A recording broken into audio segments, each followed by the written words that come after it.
This is Audible.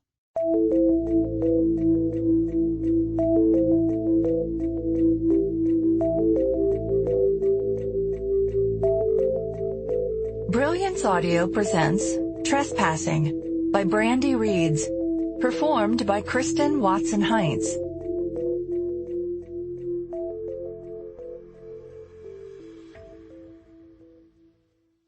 Chapter 1. November 10th. I know kids have active imaginations, and I've actually heard of invisible playmates, but this goes beyond what I'd consider normal.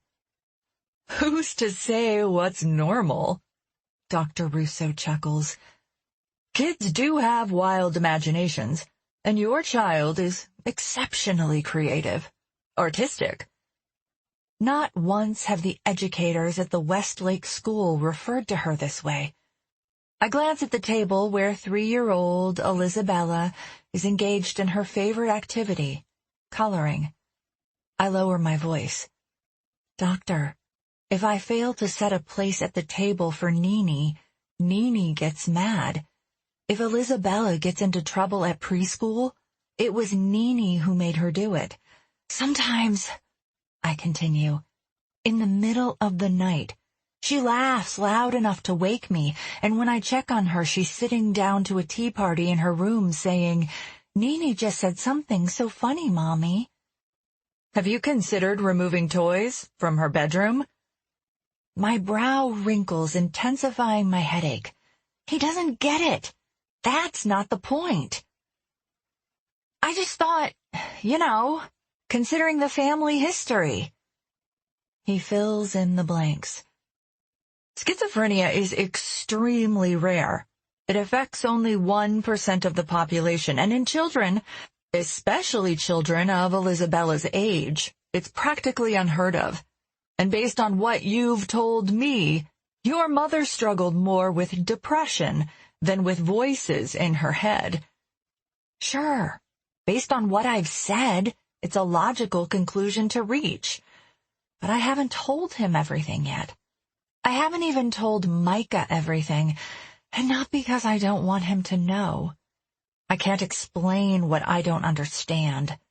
I don't like to think of my mother that way anyway. It's better to remember her at her best.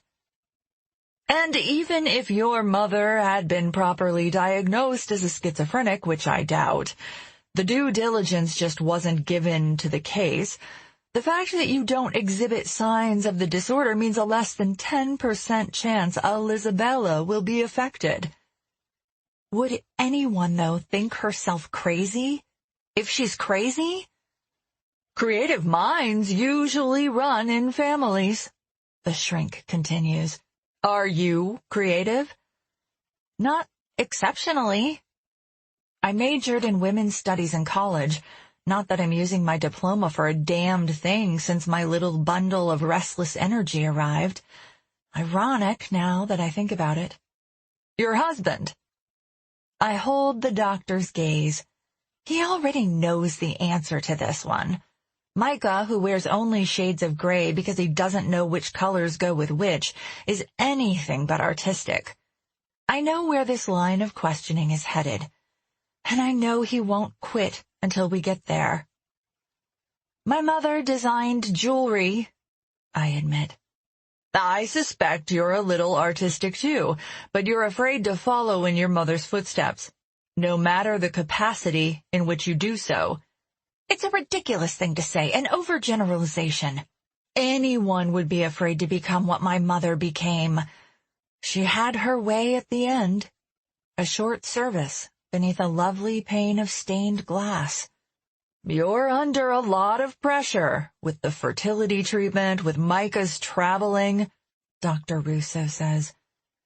Would this be easier to deal with if I prescribed you an anti-anxiety?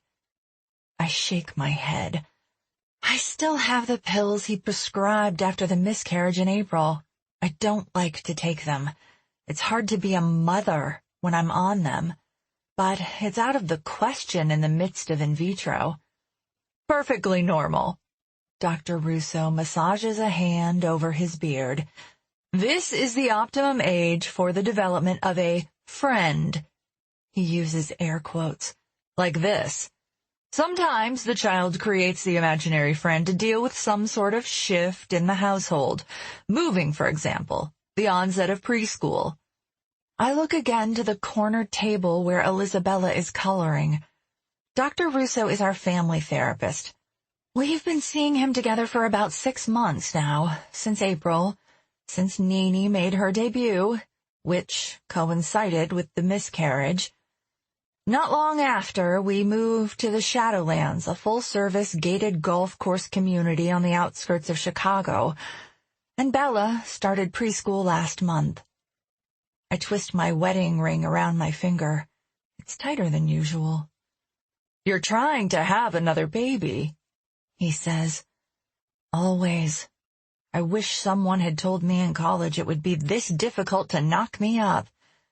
"Have you begun—" His inquiry fades with the images in my mind, always just a trigger away from revisiting me. Sticky sheets. Blood everywhere. "Veronica?" "I'm sorry." I chase away the pain of the loss. Yes, we just aspirated for eggs yesterday morning." "Isabella has been part of the process," he says. "She's seen you take the shots. You've been preparing her for a baby brother or sister most of her life. She doesn't know life without that preparation." "We're getting her ready, yes, just like all the books say. And I've read them all. We've even prepared her for the possibility a baby won't come, just in case." I look away, out the window, at a brilliant display of gold and russet foliage. "Considering this last April, that's even more of a reason for her to create a sort of sister in the meantime, isn't it?" He has a point, I suppose. But still, imaginary friends don't last forever. Most disappear by age 5 or 6. I suggest you document this time in her life. It'll make for an interesting story for your new baby. "Nini!" My daughter reaches across the table and grasps a crayon that's rolled away. "I'm using the red. You have to share."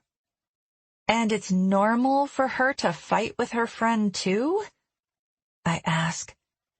Dr. Russo lets out another chuckle.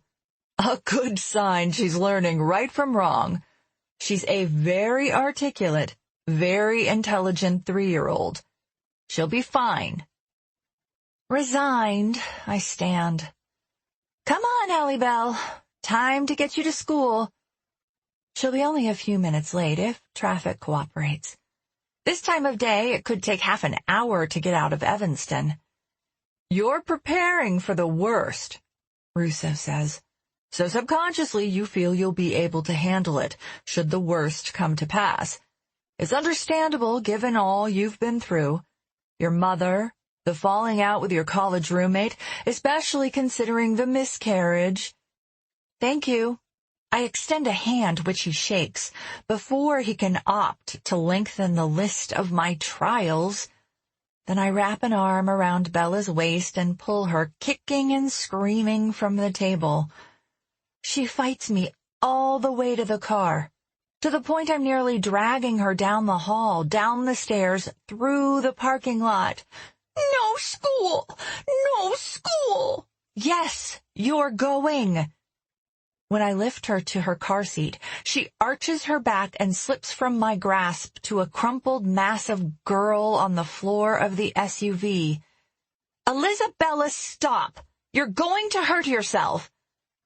No sooner said than done. She whacks her shoulder against the console between the passenger and driver seats and lets out an excruciating wail. But at least it incapacitates her for a moment, and I'm able to wrestle her into her seat and fasten the buckle. "No school," she says again. "Yes, school," I retort. Amid her sniffling and whispering blame on Nini, I drive. At the second set of railroad tracks when I'm stopped for another commuter train, a wave of nausea washes over me.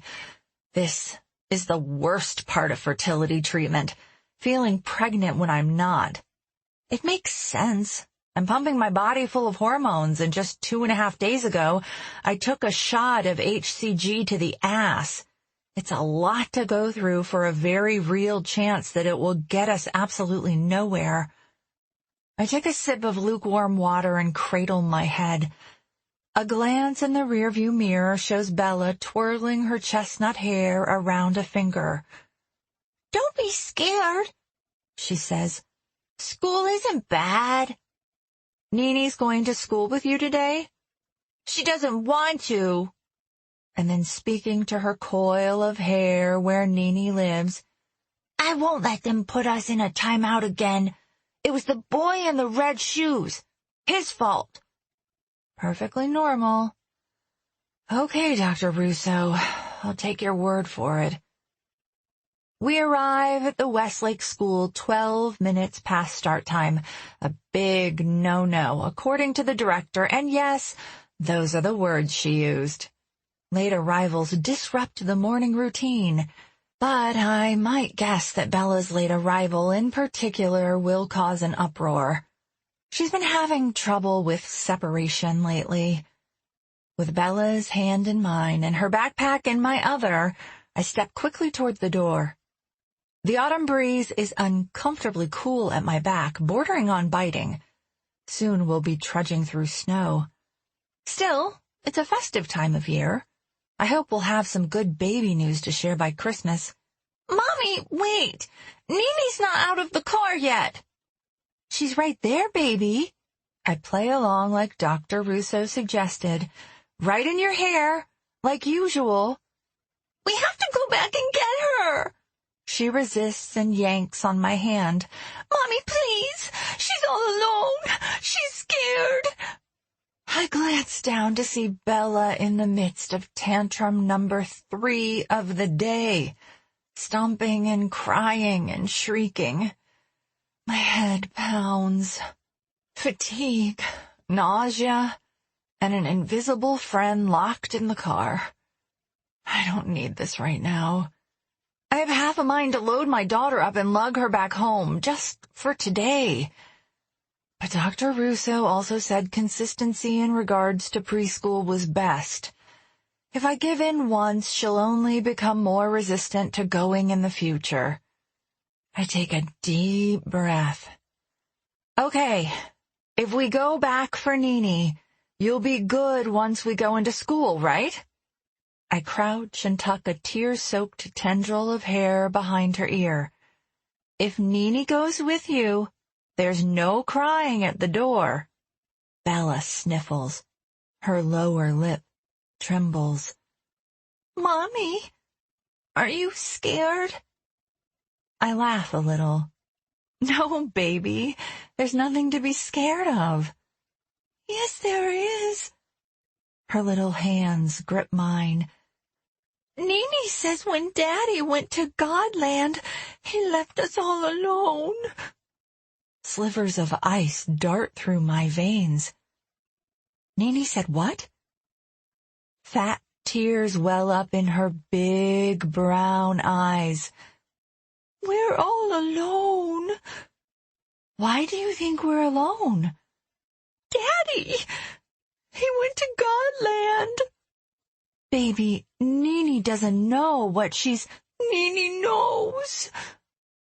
Baffled, I do nothing for a second or two. "Come on, baby girl. Everything's okay." I gather her in my arms, and while the fertility doctors tell me not to lift more than a gallon of milk, sometimes their advice isn't quite practical.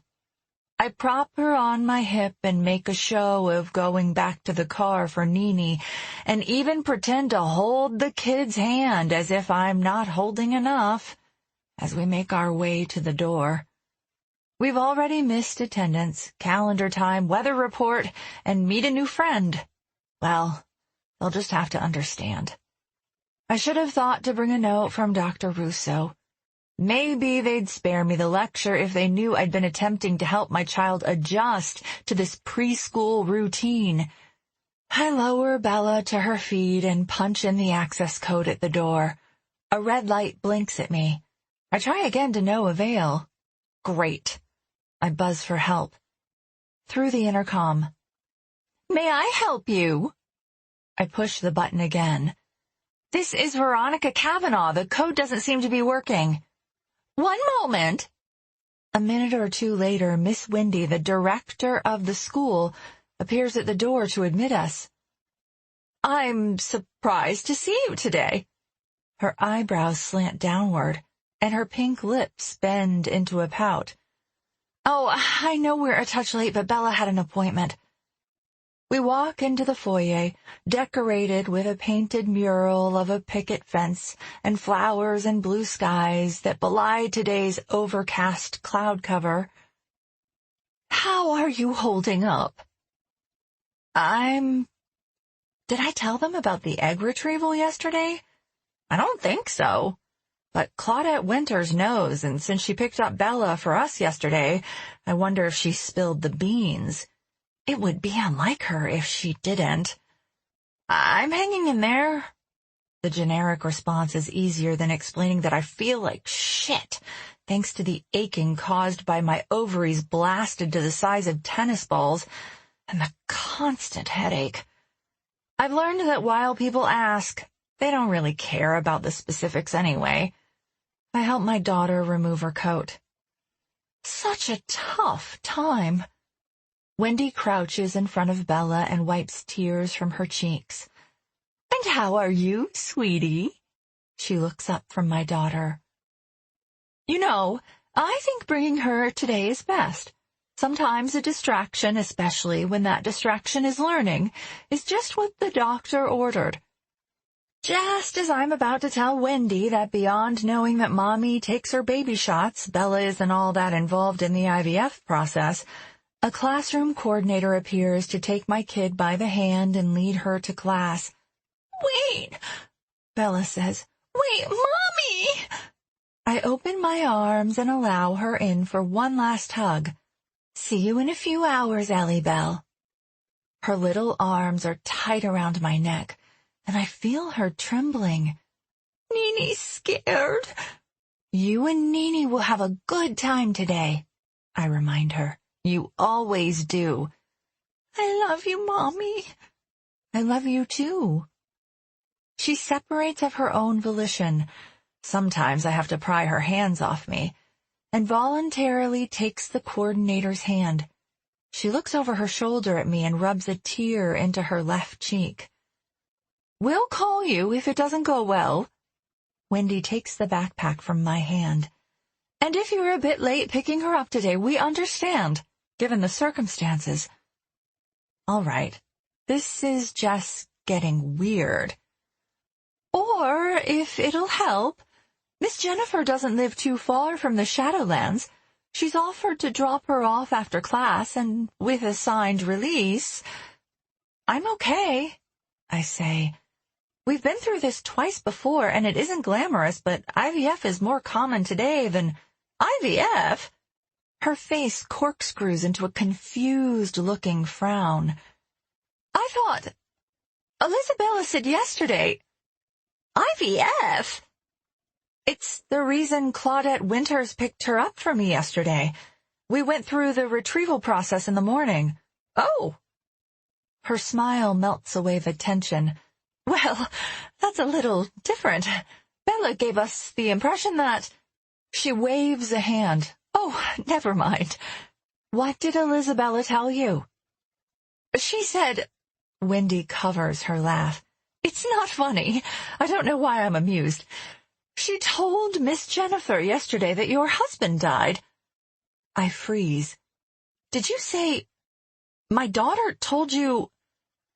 that your husband passed away? She's nodding. I'm relieved to know she was mistaken. Again she giggles. Children and their imaginations. I cross my arms over my chest to ward off a shiver. She told you my husband died? Her exact words, My daddy went to Godland. She must have misunderstood something she overheard. But anyhow, the new code. You obviously didn't get the memo. She hands me a quarter sheet of paper with the new code and instructions for using it. Wait a minute. I shoved the scrap into my tote. My daughter told you, believe it or not, telling tales at this age is more common than you might think. If you'd like, I can arrange an appointment with our staff social worker, but aside from a little anxiety and the tardiness, Bella's doing really well. And when Claudette came for her yesterday, well, let's just say the transition process went more smoothly. Of course it did. Claudette does everything better than me in Mom World. I think your daughter knows how to get your goat. The social worker might be able to help with that, too. We've just come from our family therapist. Oh. Her brows dent a little again. So you don't need a referral then, but perhaps our social worker can offer a new perspective, or... She trails off, unable to effectively suggest anything that might explain away Bella's whacked stories. I'm sorry, I don't know why she'd say such a thing. An uncomfortable silence fills the space between us, tripped up only with the sound of music down the hall. The wheels on the bus go round and round. If you think a meeting with the social worker will help, I began. A different point of view can't hurt. My phone chimes the special alert set for the embryologist, a rendition of Rockabye Baby. My stomach hollows. It's either good news or bad news. I have to take the call. Listen, Miss Wendy says. Who knows why she said it? Often we never know. Let's see how today goes. I clench my phone. Call if there's trouble. Of course. With that, I'm out the door, the phone at my ear. And I know I have to listen carefully to everything the embryologist says, but Elisabella's words are on repeat in my head. Daddy went to Godland. Daddy went to Godland. Daddy went to Godland. Chapter 2. My husband, alive and nowhere near Godland, despite our daughter's insistence, wraps an arm around my waist and spins me across the kitchen floor in his own version of a ballroom dance, which is hopelessly without rhythm. Stay with me, stay some more, he sings incorrectly and a bit off-key, the classic ballroom ballad. Sway with me, I join in. Funny thing that he can maneuver a jet through cloudy skies and touch down anywhere on this vast planet, but he can't make his way across a dance floor. Stay with me, he sings. Stay, stay, stay. Sway! Let me lead. We're both laughing now. Micah, stop. About what Bella said. She's insisting Nini told her. Obviously, it's her imagination. Micah gives me one last twirl. That you died? Do I look dead? There are days she insists she's a mermaid. Why are you letting this bother you? He kisses my lips and dips me in a dramatic end to our dance. He guides me to a seat at the kitchen table, where I laid out the picture Bella drew at preschool this morning. She's watching a movie on demand in the great room. Even as we're discussing Nini, Bella carries on a conversation with her. Micah is standing behind me now, his strong hands working their magic on my shoulders. About this picture. When he leans in closer, I catch the scent of Dolce & Gabbana, the one sport. You're seeing things. He sees scribbles. I see death. So she drew something that looks like the flames of hell. My husband takes the chair next to mine, but maintains contact, his thumb lightly caressing the back of my neck. Correction! I can't stop looking at the stick figure in the midst of jagged red and orange lines. Nini drew it. Last time she drew something that looked like the devil incarnate, it turned out to be a picture of her teacher. Same difference if you ask me. Nicky girl. He's the only one who shortens my name this way, and his Nicky girl gives me a rush every time he says it. He brushes a kiss over my lips. You're overreacting. What if Nini's more than an imaginary friend? Okay. His thumb still feathers over my skin. Indulge me. What do you think Nini is? At first, I thought maybe Nini was an alternate personality or a voice in Bella's head. But Dr. Russo is right. I looked it up.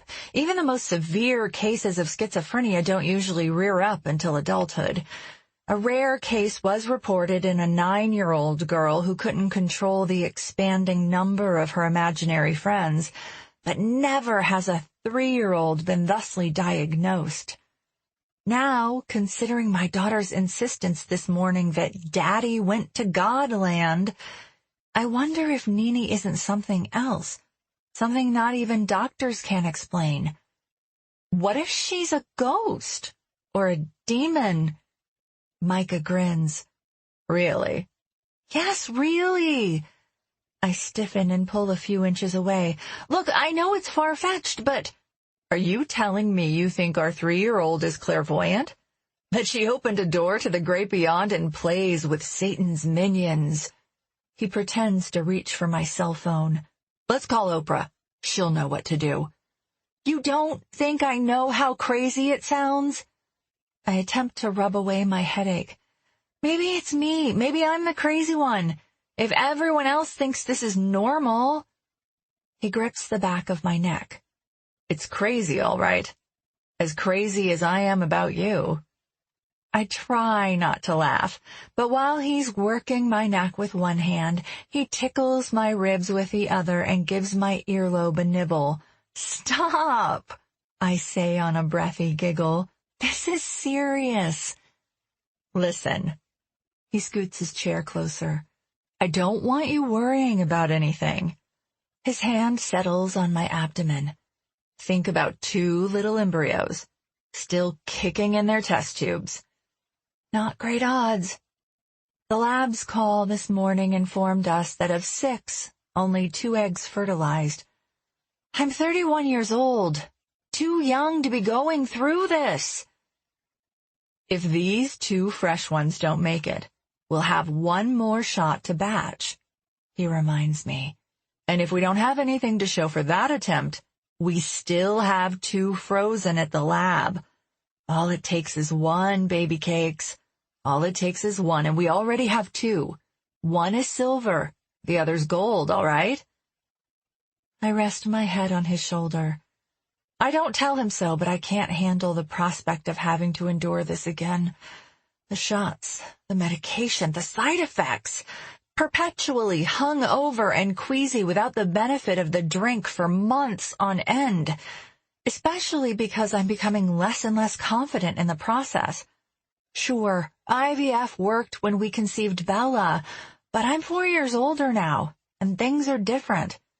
On our second try, I miscarried twins at 13 weeks. Brutal, painful, not fair. To go through it all for nothing but heartache.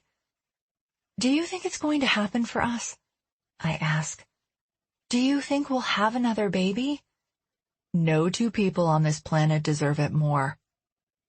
I don't disagree with him, but that's not what I asked. I know you want a big family. If this is it, if all we have is Bella, I'd die a happy man. Having the 2 of you is more important than anything in this world. He tickles my ribs. Or even in Godland.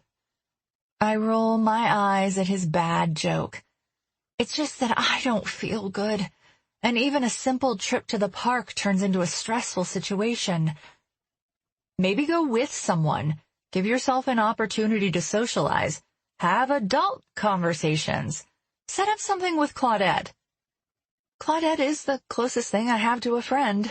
But she's one of those super moms, always toting organic snacks, always with firm control of her children. I can't measure up. Sometimes being with her feels a little less like socialization and a lot more like Judgment Day. But I know Micah's trying to help, and it's good advice. Maybe I'll do that. But my husband must sense my hesitation because he tickles the back of my neck. What you thinking? Sometimes I wonder if I'm up to the task, all right? I'm not as good at this as Claudette is. I just want to push my daughter on a swing. I want to enjoy her, let her have fun. But being with Claudette sometimes reminds me of all the reasons I'm not quite the mother she is. Then I'll put a swing in Bella's room. You won't have to leave the house. I shake my head and smile ruefully. Micah's mind is methodical. Even when our pregnancy tests kept turning up negative, he researched infertility tirelessly and found a solution, and in time, it worked. But I wish he'd see that not everything is fixable. Sometimes life just sucks, and there's nothing to do but cope. And coping is hard work. I sometimes wonder... I hesitate. Natasha and I were good friends. His brow peaks with the mention of my college roommate. He drapes a curl over my ear. You don't have to beat yourself up for the rest of your life, you know. Natasha moved on. There's nothing you could have done. I know, but being friends with her was easy. Not like it is with Claudette or even anyone in Old Town. Is friendship supposed to be so forced? You've got a lot on your plate. Things will fall into place for us, I promise. We'll have more babies. We'll have friends. I hold my tongue, but I want to tell him he can't will these things to be. My mom will be back from Europe in a couple of weeks, he says.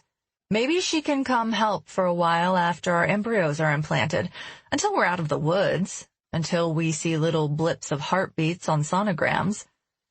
I'm sure she'll be in the throes of another benefit for the hospital group before long, and besides, she won't leave your father for more than a week anyway. If only you'd consider reconciling with him. Man's a tyrant. They could both come, is what I'm saying. I could meet him. He could get to know his granddaughter while Shell plans her next seminar or charity event. Nikki, no. I stare into his clouded eyes. I never knew my father. To think Micah has one and doesn't care to know him. I know he made some mistakes, I say. But if Shell's forgiven him, maybe with time... I just think a man should have a relationship with his father, shouldn't he? If it's at all possible. We're better off, Micah says crisply. I don't want to talk about it. I figured as much, and I have no choice but to understand and accept his decision. Whatever happened long ago. I have my own demons of memories locked behind doors. My mother will come, he says. You'll make it in the meantime. I'm so tired. I know. You're not sleeping. It's another side effect of the medication. Take a pill tonight. No! The last time I took a pill, I woke up in a panic, feeling as if someone had been inside the house and I'd been too zonked out to notice. What would happen if Bella needed me and I couldn't wake up? You have to sleep. Well, you're leaving and I'm on my own, so I guess I'll have to sleep when you come back. Nikki. A cheap shot. I knew constant travel was part of the package when I married a pilot. I also knew Micah would take the shots and gain baby weight if he could. He'd have the baby for me if he could. It's just that I have a headache all the time, and those people at Bella's school. If they knew some days how difficult it is to get that child ready and out the door, with Nini to boot. What do you have to do to get Nini ready? He's laughing, still rubbing my belly. Tie her shoes? Braid her hair? You laugh, but yes. She makes everything more difficult. And Dr. Russo thinks it's best to play along? Micah confirms. pretend this demon child living in our daughter's hair is really there. That's what he said. Okay. He drums his fingers against my belly.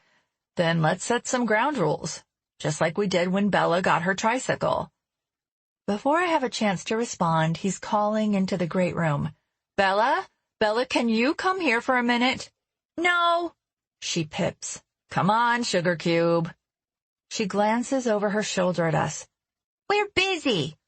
And she turns back to her coloring table. Nini, that's mean. I raise an eyebrow in a silent I told you so. He tries again. Bella, do you want ice cream? Yes, yes, yes. She's jumping up and down now. For Nini, too. Of course Nini can have ice cream. Come on into the kitchen. I'm on my way to the freezer. Can you bring it in here? We're busy. No, Micah says. You know the rules. Nini says you don't follow the rules. My head snaps up the moment I hear her tone. Elizabella! Well, I'm a grown-up, Micah says. Sometimes I don't have to follow the rules. And if you don't come into the kitchen, you won't get ice cream at all. Thanks a lot. Bella slams a crayon down on the table. Mommy's mad all the time, and now you made Daddy mad too. With her arms across her chest, she puffs out her darling chubby cheeks so they look like pink apples and makes her way toward us.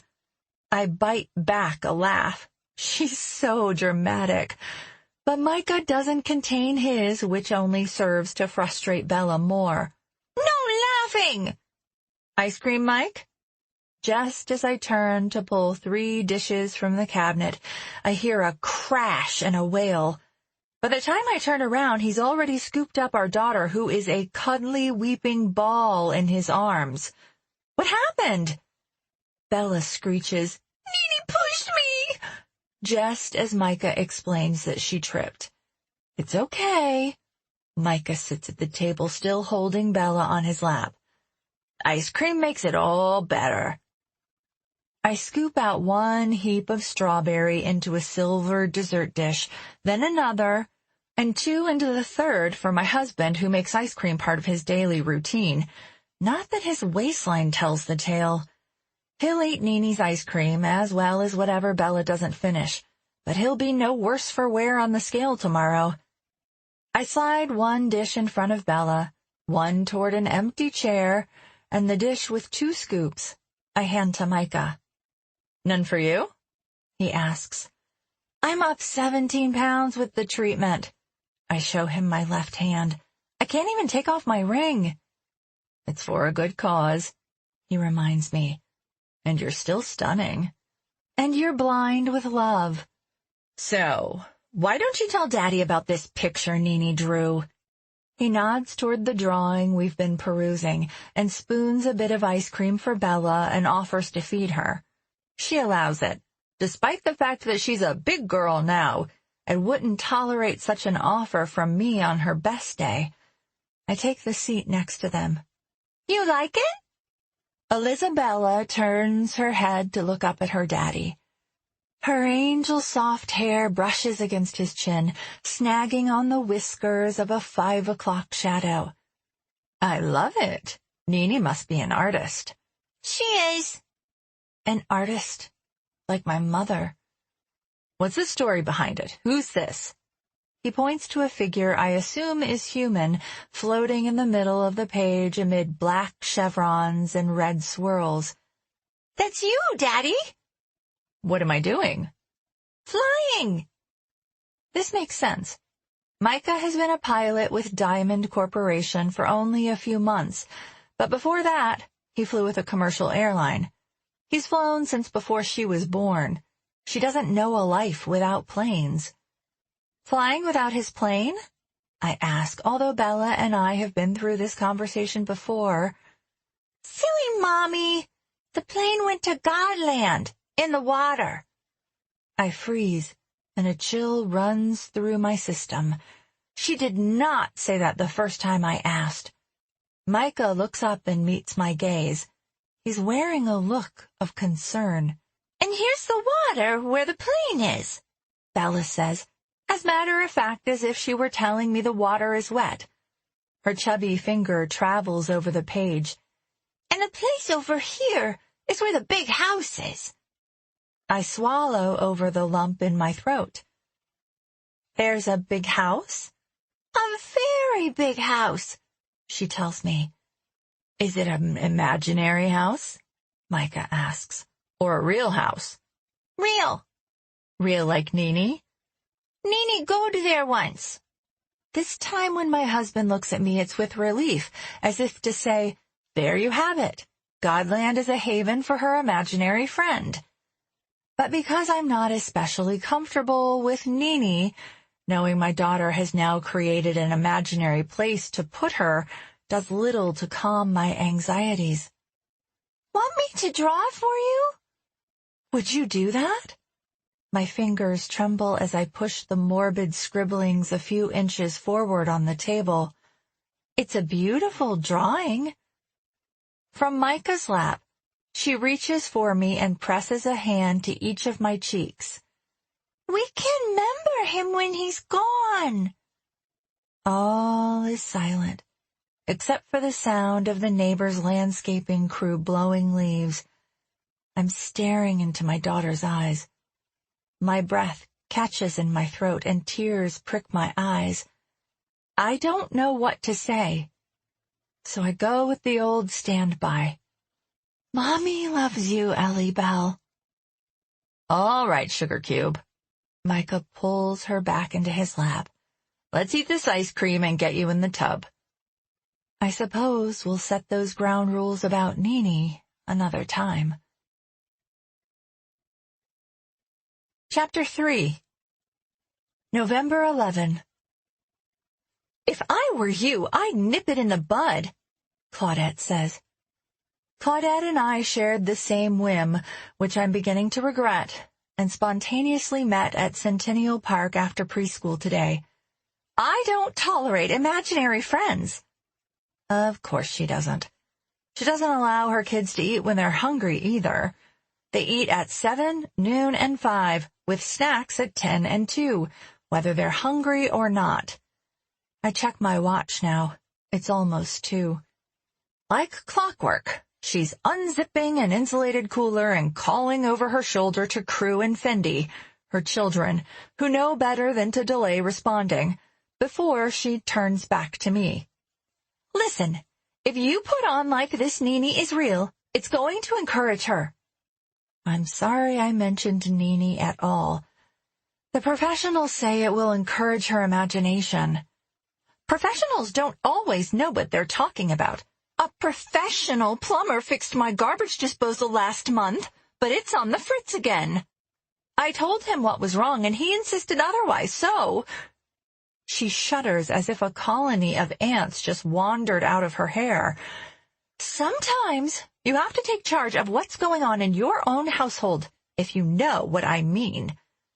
The kids, Bella included, are running toward us. Claudette spreads a red and white gingham tablecloth over a picnic table and is pulling snacks from her cooler, homemade and pre-packaged in tiny resealable containers with matching forest green lids, and placing them into 3 neat piles. I always bring extra, she says, just in case. Don't want to leave anyone out. I assume you didn't plan to have snacks at the park today? I feel my brow knit. I want to tell her that my kid is perfectly all right to gnaw on whatever stale crackers or fuzzy high-fructose fruit snack I happen to find at the bottom of my purse. But the fact of the matter is that I don't even have a crumbling saltine to offer Elizabella.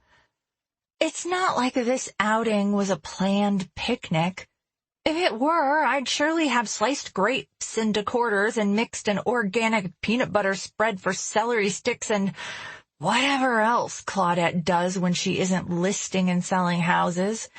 We were simply driving by, and Bella said Nini wanted to stop for a swing.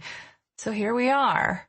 I can't deny my daughter an offered snack when her playmates are bellying up to a table set more for a ladies' luncheon than a quick snack at a park. Claudette's son reaches for a container labeled with his name, but Claudette pulls it just out of reach. "Set the table first, crew." He begins to set out biodegradable paper plates and even proceeds to fold the napkins in half.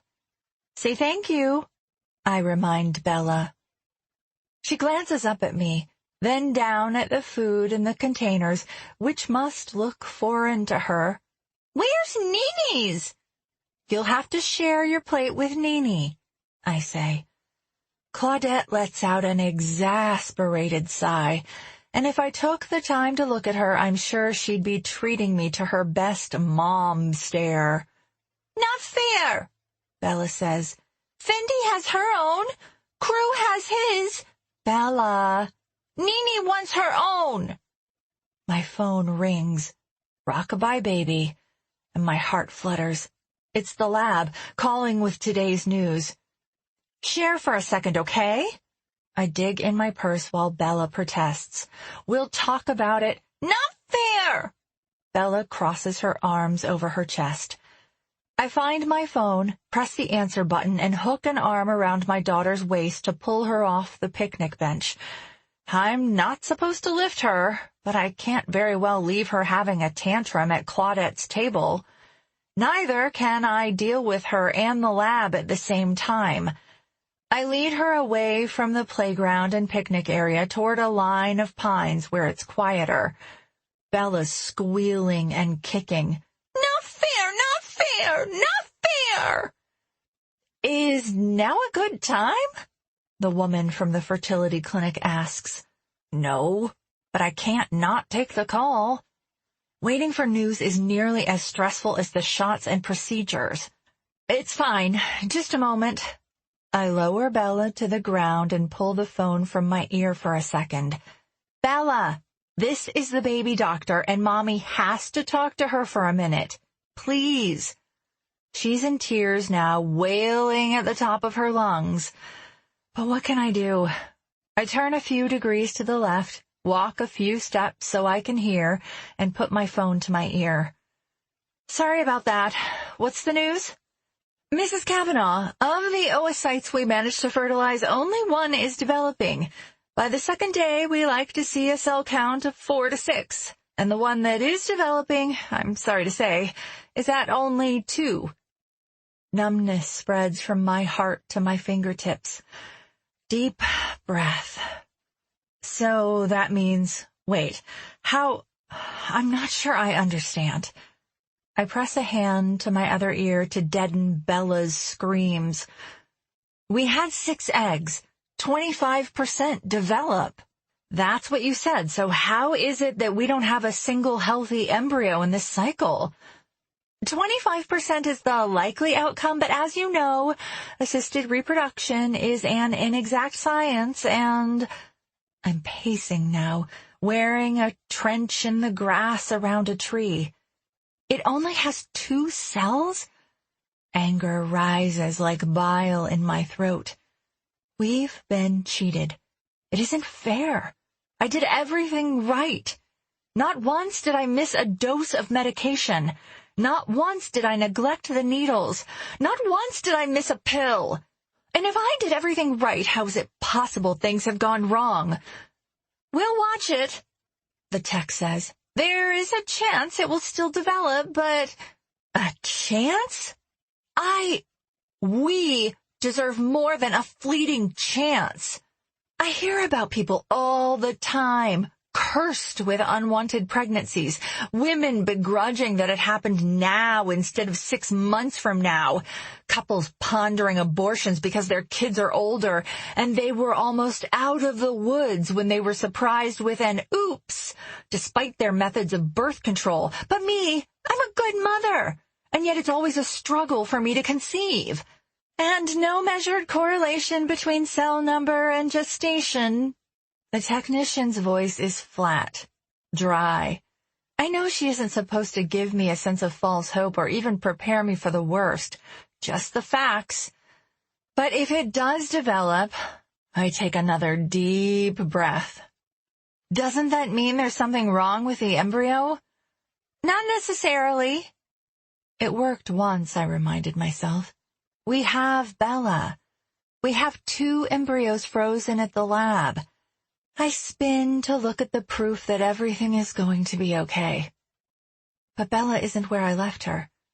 A quick scan of the area turns up no sign of my daughter. Bella! Another spin. She's nowhere to be seen. Bella! I realize I've hung up on the lab, but at the moment I don't care about anything as much as I care about glimpsing my kid. My heart is beating like mad. My pulse throbs in my ears, and I feel my legs trembling as they carry me toward the playground. Please let her be there. But the swings sway in the light autumn breeze, and only a pair of boys occupy the merry-go-round. Claudette is pouring juice for her kids right where we left them, but my daughter is not seated at their table. I scream at the top of my lungs, Elizabella! Chapter 4. Centennial Park is a blur of colors spinning all around me, as if I'm at the hub of the merry-go-round. The auburn spread of leaves awaiting raking at the far end of the playground, the still green grass, the knobby gray-brown trunks of decades-old maple trees, the offensively yellow ladder on the slide. Everything is a kaleidoscope of paint streaks on canvas, but I don't register the one color I desperately need to see, the lilac of my daughter's coat. I can scarcely hear anything beyond the rapid beat of my heart, and even drawing a breath is difficult, but I scream at the top of my lungs, Elizabella! And suddenly I see her elbow poking out beyond the massive trunk of tree.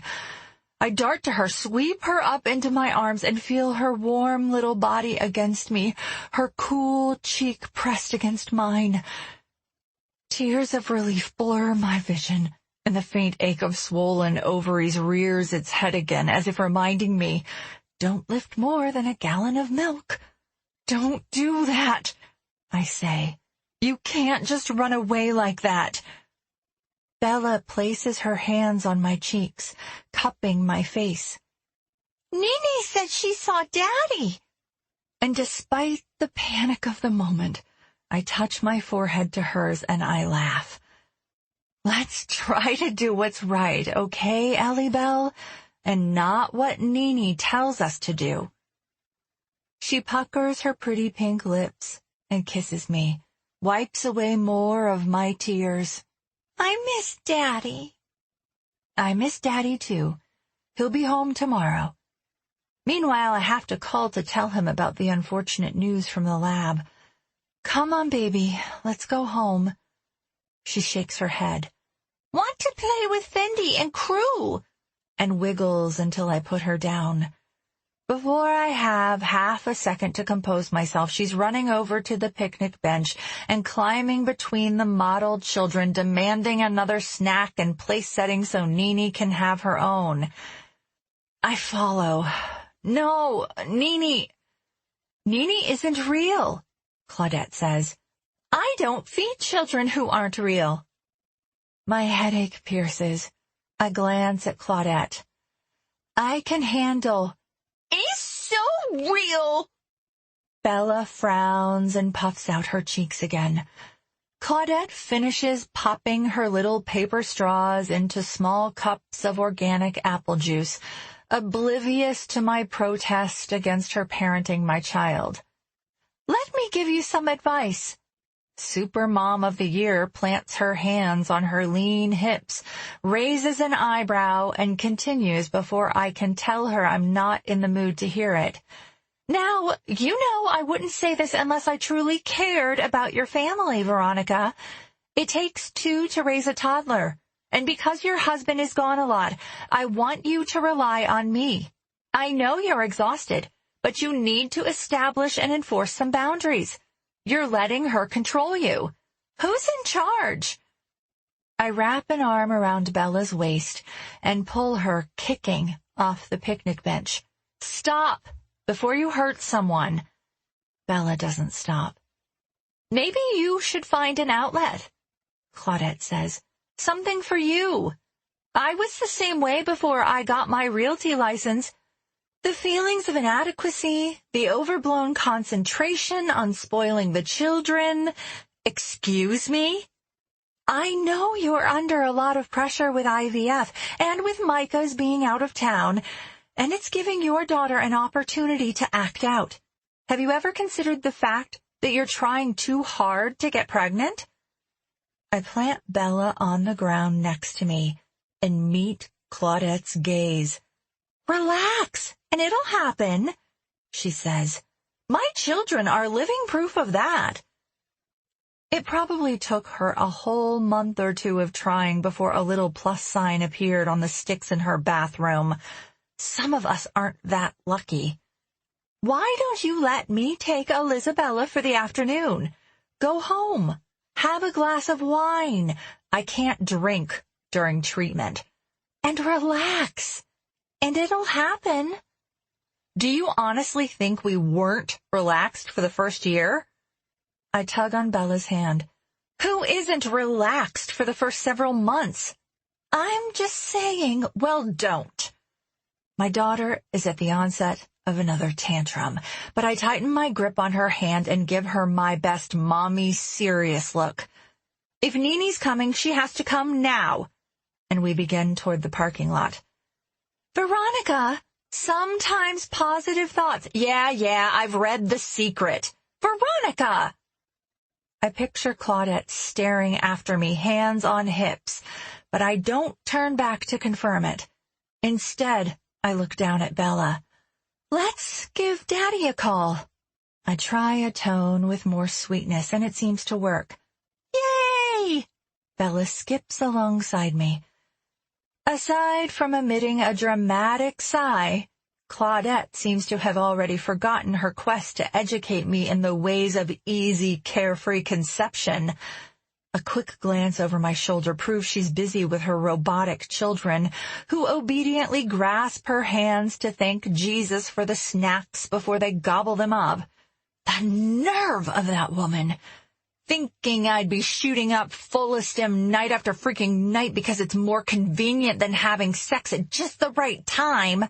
As if I prefer the drama of infertility to simply giving my husband a roll mid-cycle. No one goes through what I'm going through unless there are no other options. Rationally, I know I shouldn't fault Claudette for what she doesn't understand. No one understands unless she's gone through the shots, the egg retrievals, the intracycloplasmic sperm injection, the 1.5-inch long needles filled with enough progesterone to ensure the embryos transferred into their faulty uteri stick. And she does it all only to see another negative result, or even miscarry. No baby at the end of it all. I might be one of those women now. Only one fertilized egg survived the night, and it isn't doing well. Once Bella and Nini are settled in the back seat, and we're far enough away from Centennial Park that I can no longer see Claudette's prayer circle, a feeling of utter exhaustion overcomes me. Suddenly, I'm bawling. Guilt over my behavior and the way I treated Claudette begins to prick at me. I'll have to call her to smooth things over. Nini, Mommy's sad. Yes, I am. I push the Bluetooth button on my dashboard. Call Micah. Calling Micah. The computerized voice confirms my command. His phone doesn't ring. Rather, it goes straight to voicemail. You've reached the mobile phone of Micah Kavanaugh.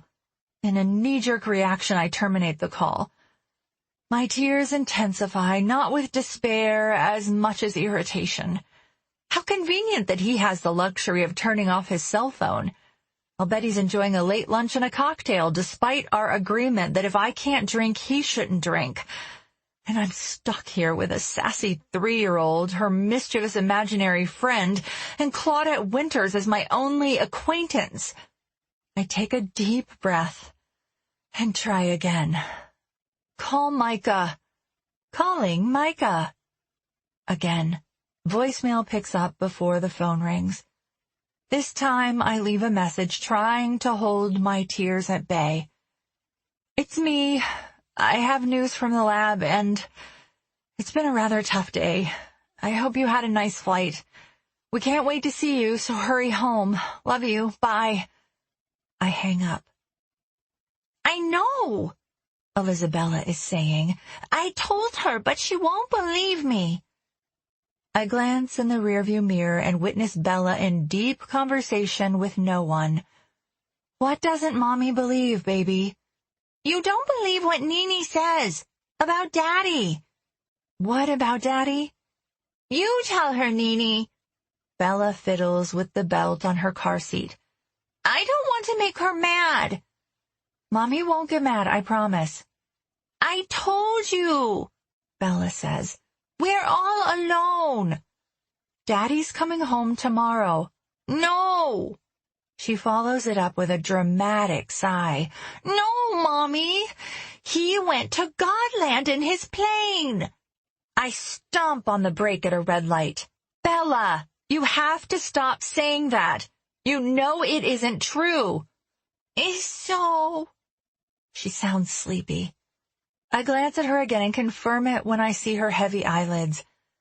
By the time I turn into the Shadowlands and punch in the access code at the gate, the kid is out cold.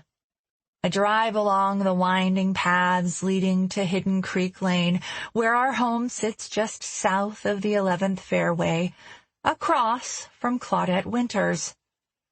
I park in the garage and have no choice but to carry Bella inside. I can't leave her sleeping in the car. Nor can I wake her unless I want to deal with an even crankier version of Miss Mind of her own. But when I lift her, I feel a subtle strain in my lower back, as well as in my abdomen.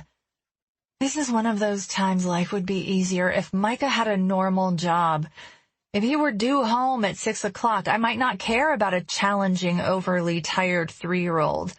I'd wake her up, let her have a fit or two, and let Micah take a turn dealing with it when he came home.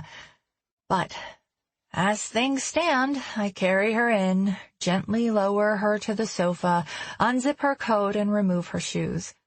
I watch her for a moment, time suspended, in absolute awe of her beauty. Every parent thinks her child is exceptional, and from a certain point of view, it's true. Every child is a miracle, science, a faith, of whatever keeps us going in the still of the night.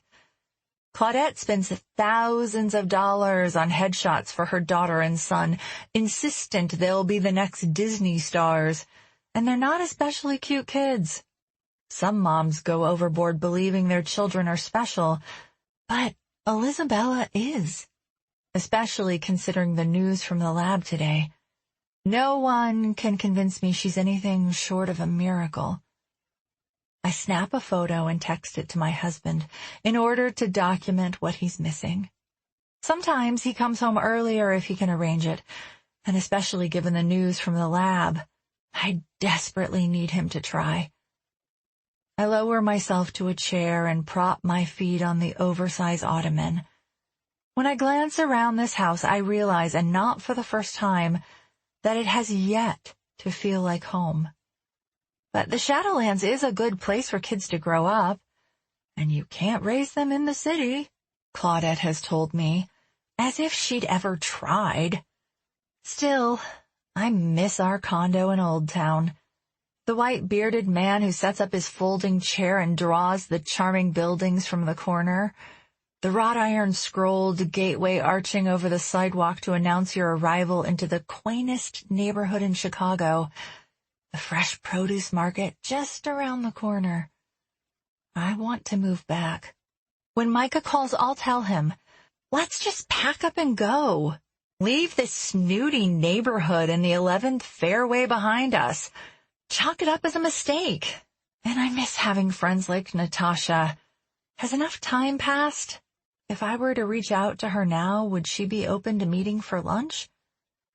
With the very thought of going back home and reconnecting with my college roommate, my one true friend besides my husband, my heart quickens.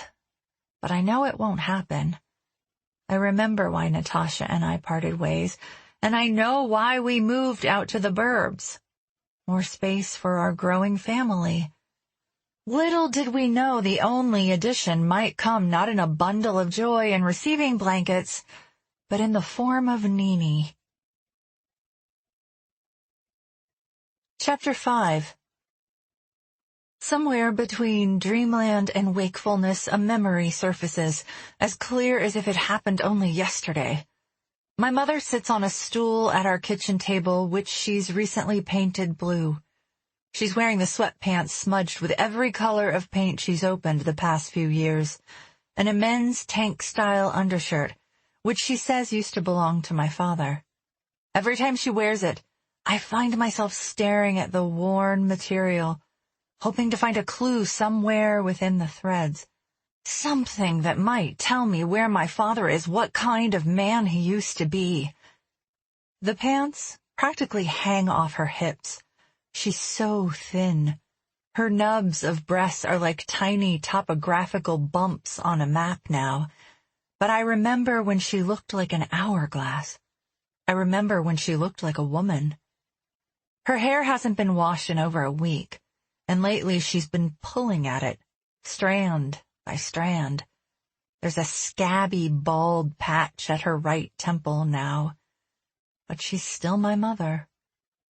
I long to feel the warmth of her embrace, to hear the pretty sound of her voice, almost musical, when she speaks to me. The radio is broken, so I wind the crank on my music box to play a tinkling version of some Broadway hit, something from Cats, maybe? And Mama hums along with the melody. She places a tiny red crystal into a pronged opening. 2 more stones to go before the pair of earrings is complete. Quietly I watch from a distance. Can't disturb her. I learned my lesson last time. A whisper in my ear. She's watching you, waiting for the right time to strike. I flinch when I realize it's my mother at my side, her lips brushing against my ear as she speaks. Be careful, little Very. They don't want you here. And they're looking at me now. I feel it, that tingling sensation that settles into the back of my neck whenever I sense someone looking at me. Someone's in the house. I can't open my eyes, can't move. Wake up! Wake up! Mommy? I startle out of the deepest sleep I've had in more than a month. Bella. She's standing over me in her purple jacket in the dim, still room. Her hair is mussed, and she's backlit by the setting sun filtering in through the patio doors. In this light, she looks like an angelic messenger. I told you, Nini, she whispers to no one at her side. She's asleep. Hi, baby, I say through a yawn. I straighten in the chair and feel an instant ache in my back from the awkward position I slept in. An overwhelming sense of loss sucker punches me square in the chest. The feeling that something horrible happened before I fell asleep. It's an oppressive feeling. Instantly my mind travels back to April when I awoke in a puddle of blood, bleeding out my babies, Elisabella's brothers, our family, a sticky scarlet mess on our white cotton sheets. It's the embryos, I remember. Sad news. Only one survived and it doesn't look good. My daughter is staring at me, head cocked to one side, the same way she did when Micah and I told her the sad news about the miscarriage, as if she doesn't understand why we couldn't make it better, why we couldn't fix it. Are you hungry, Bella? Yes! Her concerned, if not somber, expression dissipates, and she jumps into my lap and cuddles against me all warm and sweet. There's a smudge of something on her cheek, and when I wipe it off, I catch the scent of chocolate. Nini and I ate chocolate pudding. I glance to the child-sized table in the corner to see the evidence of 2 now empty pudding cups and spoons littering the scattering of papers. How long has Bella been awake and entertaining herself? I forego reprimanding her for eating in the great room, which is against the rules. Claudette wouldn't approve, but I'm picking my battles today. How about dinner? I touch a button on my phone which brightens the screen. It's after 5 and no call from Micah. Come on, Munchkin, let's get some real food in that tummy. Bella scrambles off my lap and into the kitchen. Ronies! Okay, macaroni and cheese it is. Claudette wouldn't approve of this meal either. High in sodium, chock full of preservatives. But children have been subsisting on this crap for years. I take out a pot and fill it with water. Once it's on to boil, I try Micah again, hitting the speaker button so Bella can talk too. You've reached the mobile phone of Micah Kavanaugh. I hang up. Screw him if he won't turn his phone on. Mommy, he won't answer. I can see that. We'll try him again before bed. He won't at bedtime either. I crouch to look my daughter in the eye. Of course he will. She shakes her head, tears rimming her eyes. Nene says you don't listen. Daddy is gone. He went to Godland. My grip tightens on her arms. Stop saying that. Fat tears now glisten on her thick lashes. Nene says you don't believe me, but it's true. He won't answer. He won't come home. I give her a sharp shake. Don't say things like that. It's not my fault, Mommy. A sob escapes her. But it's true. I pull her tightly to me and smooth her hair. Press a kiss to the crown of her head. Maybe he's had a busy day or maybe his phone broke, but he'll call. Her hair catches on my sweater when she shakes her head. No, Mommy. I love you, Bella. Love you too. Do you and Nene want to color while I finish the Ronies? Okay. Make Mommy a nice picture. We'll hang it on the I stop. This refrigerator has panels to match the cabinetry. It looks more like an armoire than an appliance. Nothing will stick to it without tape. We'll hang it on the bulletin board in the mudroom. Okay. She backhands her nose just as I reach for a tissue to dry her tears. I give her another kiss. Daddy is fine. I peel the lilac windbreaker from her shoulders and drape it over a chair at the island. You'll see. She looks at me skeptically as if she thinks I'm lying. Okay. And finally she turns toward the great room. Come on, Nene, let's color. And I use the red first this time. I turn on the news, listening for any report of a small corporate jet not reaching its destination. The anchors report nothing but city shootings and legislative arguments. During a commercial break, an ad for a cell phone company fills the screen. I open my laptop on the kitchen island and log on to our mobile phone carrier site. I've never tracked Micah's activity before, and doing it now, I feel a bit like a psycho who doesn't trust her husband. But I'm not worried about whom he's called or why. I just want to know that his phone has been used, period. Because if he's used it, it means he's okay. But there's no record of any calls after 6:30 this morning. I jot down the last number, which begins with area code 305, in case I have to follow his trail. I won't have to. He'll call, but just in case. Then I look up the number to Diamond Corporation. If I haven't heard from Micah by tomorrow morning, I'll call the company. A butterfly of relief flutters in my stomach. Of course Micah is fine. If anything had happened, if his plane hadn't reached, where did he say he was going? New York? The company would have called me. He's fine. Perhaps he's being a bit irresponsible or negligent, but he's fine. If he'd crashed, as Nene suggests, the company would have sent a representative or the police would be here. Surely, if someone had to be in New York City in the morning and the plane hadn't arrived, I'd know it by now. I close the laptop, feeling ridiculous. No news is good news. Isn't that what they say? I pour the box of noodles into the boiling water and reduce the heat. If he's not at Godland, Elisabella's saying, where is he? I glance at the numbers I wrote down on the pad of paper. Bella giggles. That's funny, Nini.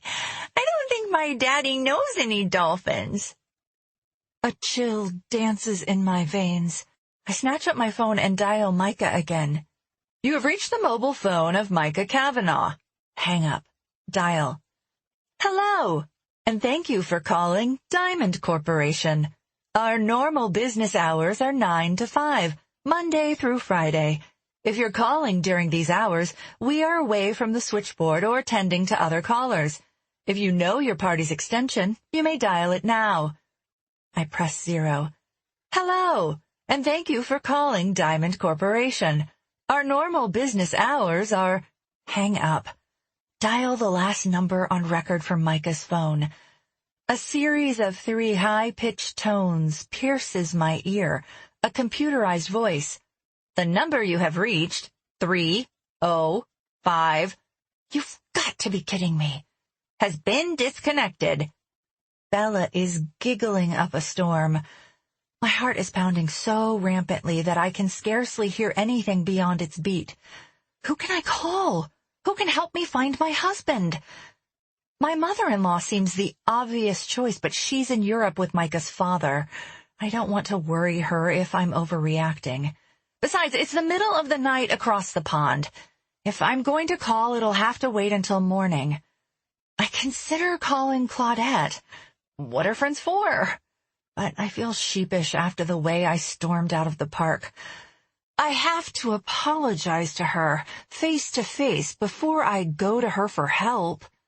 A familiar dread rises up from the dark places of my past, and suddenly I'm back there again, in the waiting room at Loyola University Medical, 18 and alone, staring at an approaching doctor, the one who'd been caring for my mother, knowing well before he reaches me what he's about to say.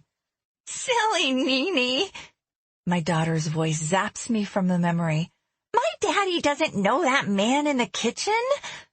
I flinch. My God, my God, my God, Bella! No, he didn't! Bella, listen. I crouch in front of her and hold her elbows. She looks at me. Tell me about the man in the kitchen. Nini says Daddy knowed him. Is he pretend, Bella? Nini's real. I know that, baby. But the man in the kitchen. I was too little, Mommy. She practically rolls her eyes. Don't remember him. Does Nini remember? Nini knows. There was a man in the kitchen when you were little? Yes, Mommy. My mouth is instantly dry. It's not just the dream I had this evening. I remember waking up months ago, at our place in Old Town, feeling as if someone was looking at me, as if someone had been in the house while I slept. What if... I swallow over the lump in my throat. What if it's true? What if everything Nini says to my daughter is true? What if there really was a man in my house? A man no one but my husband knows. Chapter 6. November 12. It's past 3 in the morning. My head pounds and every muscle aches with insomnia. After doing some quick math, I ascertain that it's about 9 where Shell and Mick are vacationing. I don't want to worry them, but I'm going crazy waiting for information to come to me. I have to try something. Perhaps Micah called his mother or sent her an email letting her know what's going on, especially if he needed to get away from me, away from the drama of fertility treatments for a while. What the hell? I dial. After a few rings, Shell's voicemail picks up. I leave a message. Hi, Shell. I take a deep breath. I can't just disclose all my fears in a voicemail. Keep it easy. Hope you're having a good time. I'm just wondering if you've heard from Micah, or if you know if he had any plans he maybe forgot to tell me about. Give me a call when you can. Love you. When I hang up, I feel lonelier than ever. Bella is asleep in my bed next to me, and my laptop is open on my lap.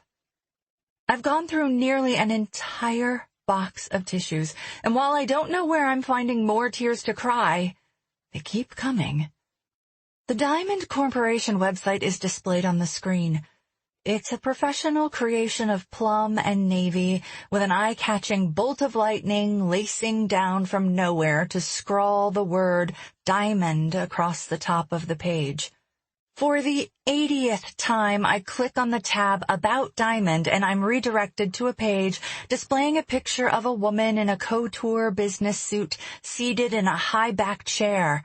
Diamond, connecting the world through cutting-edge communication. It's vague. All of it is.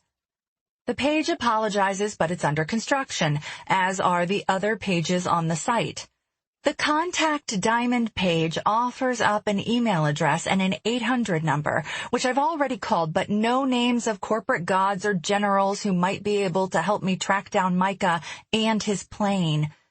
Bella lets out a chuckle in her sleep. So funny, Nini. Nini. I click to open another tab and search for Nini.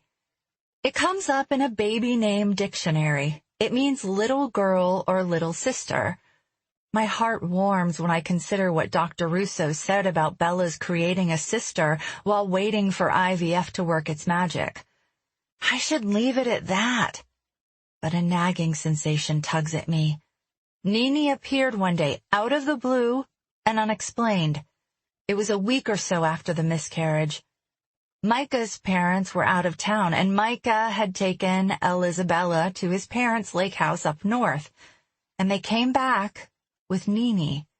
She isn't a good child, a good influence, a good playmate. I type in, if only to see the comfort of no results returned, Nini Demon. Images from anime pop up and pages of comic books beckon. I click on a small cartoon of the Nini Demon, who looks almost sweet. She's 7 years old. Not little, Bella said earlier of her imaginary friend. In the world of comics, Nini is a child spirit who makes trouble. It's true enough in my house, and I nearly smile through my tears at the coincidence of it. How Elisabella managed to come up with Nini as a name, either meaning little sister or in reference to the mischievous influence with whom she spends her day, is a mystery. I return to the search results and am just about to close the browser when a link at the bottom of the page catches my eye. I click, and it takes me to a reference page, a dictionary cataloging the legacy of Native American dialects, and my heart nearly stops. The root Nini can be a verb or a noun, but however it is used, it's a reference to fear, synonymous with the verbs to thunder and to scare. Nini is an evil being used in folklore to scare unruly children, like the boogeyman of my childhood. But the boogeyman never spoke to me. The boogeyman never stole my red crayon or talked me into eating chocolate pudding in the great room, or insisted there was a man in my kitchen, or told me Daddy went to Godland. Schizophrenia. I don't have to Google it to know it's a condition marked by not knowing what's real and what's not, by hearing voices in one's head. One of my last conversations with my mother involved her confessing the terrible things she'd been instructed to do. No, I whisper to myself, don't remember her that way. Remember the good years. But I'm raw and vulnerable. I can't help feeling as if she's still here sometimes, still looking at me like that, like she'd bury an axe in my skull if she'd had strength enough to lift it. She's been gone so long, but sometimes her absence is bitingly fresh. Sometimes I miss her as if she died only yesterday. On those days, Micah helps. He makes everything better. He doesn't know about everything I went through with my mother, but he reminds me that the past is in the past. We're the future, and I'm no longer alone. I pick up the phone and dial him again. No answer. I have to admit that even if his phone had died, he would have called from his hotel room. Either he's not calling because he's doing something he shouldn't be doing, or Nini is right. For a split second, I find myself hoping it's the latter. If he isn't calling because he's busy with another woman, I'd either die myself or kill him. Both scenarios are preposterous. He's fine, and he isn't with another woman. He just forgot to turn his phone on. I kept him up late last night with what Micah calls saying goodbye with mind, body, and soul, and he left early this morning. He's exhausted, that's all. He didn't get to take a nap after the park like I did. Maybe he laid down thinking he'd call later and he fell asleep. Micah and I wouldn't be trudging through fertility treatment if he were having an affair. He wouldn't pretend to want a family with me if he were sleeping with someone else. Stop! I say it aloud as if it's the only way to stop the thoughts racing through my head. Bella stirs but rolls over and sighs a pretty little sound that further convinces me she's nothing but angelic, despite the demon child in her imagination. I put the phone and my laptop aside and tiptoe out of the room and down the hall to the blank slate of bedroom 3 of 4, which someday will house our next baby. I'm hoping for a boy to carry on Micah's family name. An only child, he's the last of the Kavanaughs if we don't produce one. Then again, considering Elisabella's strong will, I'll bet whomever she lowers herself to marry will be taking her name. Twin boys again. That's what I want. This time we'll name them. I close my eyes and envision a pale blue stripe racing around the beige walls. 2 chestnut cribs with a changing table between them. Their names hanging letter by letter on the walls above the cribs. Dylan and Dominic. We'll have them both at the same time. We deserve it. We've worked hard, done everything we're supposed to do. We love each other, and we're good parents. Maybe the results of this IVF round are trying to tell us something. Don't get greedy. Take what you have, a beautiful daughter and 2 frozen embryos at the lab. But if the unthinkable happens again, I lower myself to the plush carpeting, an arm cradling my still, flat tummy, ghost pains of miscarriage racking my abdomen. And the blood. So much blood. It's one reason leaving our condo in Old Town was acceptable. I never again wanted to sleep in that room where it happened, where my body ceased caring for the twins I was carrying, where they cracked free from their warm and safe station. It won't happen here. A fresh start, a new beginning, a new life.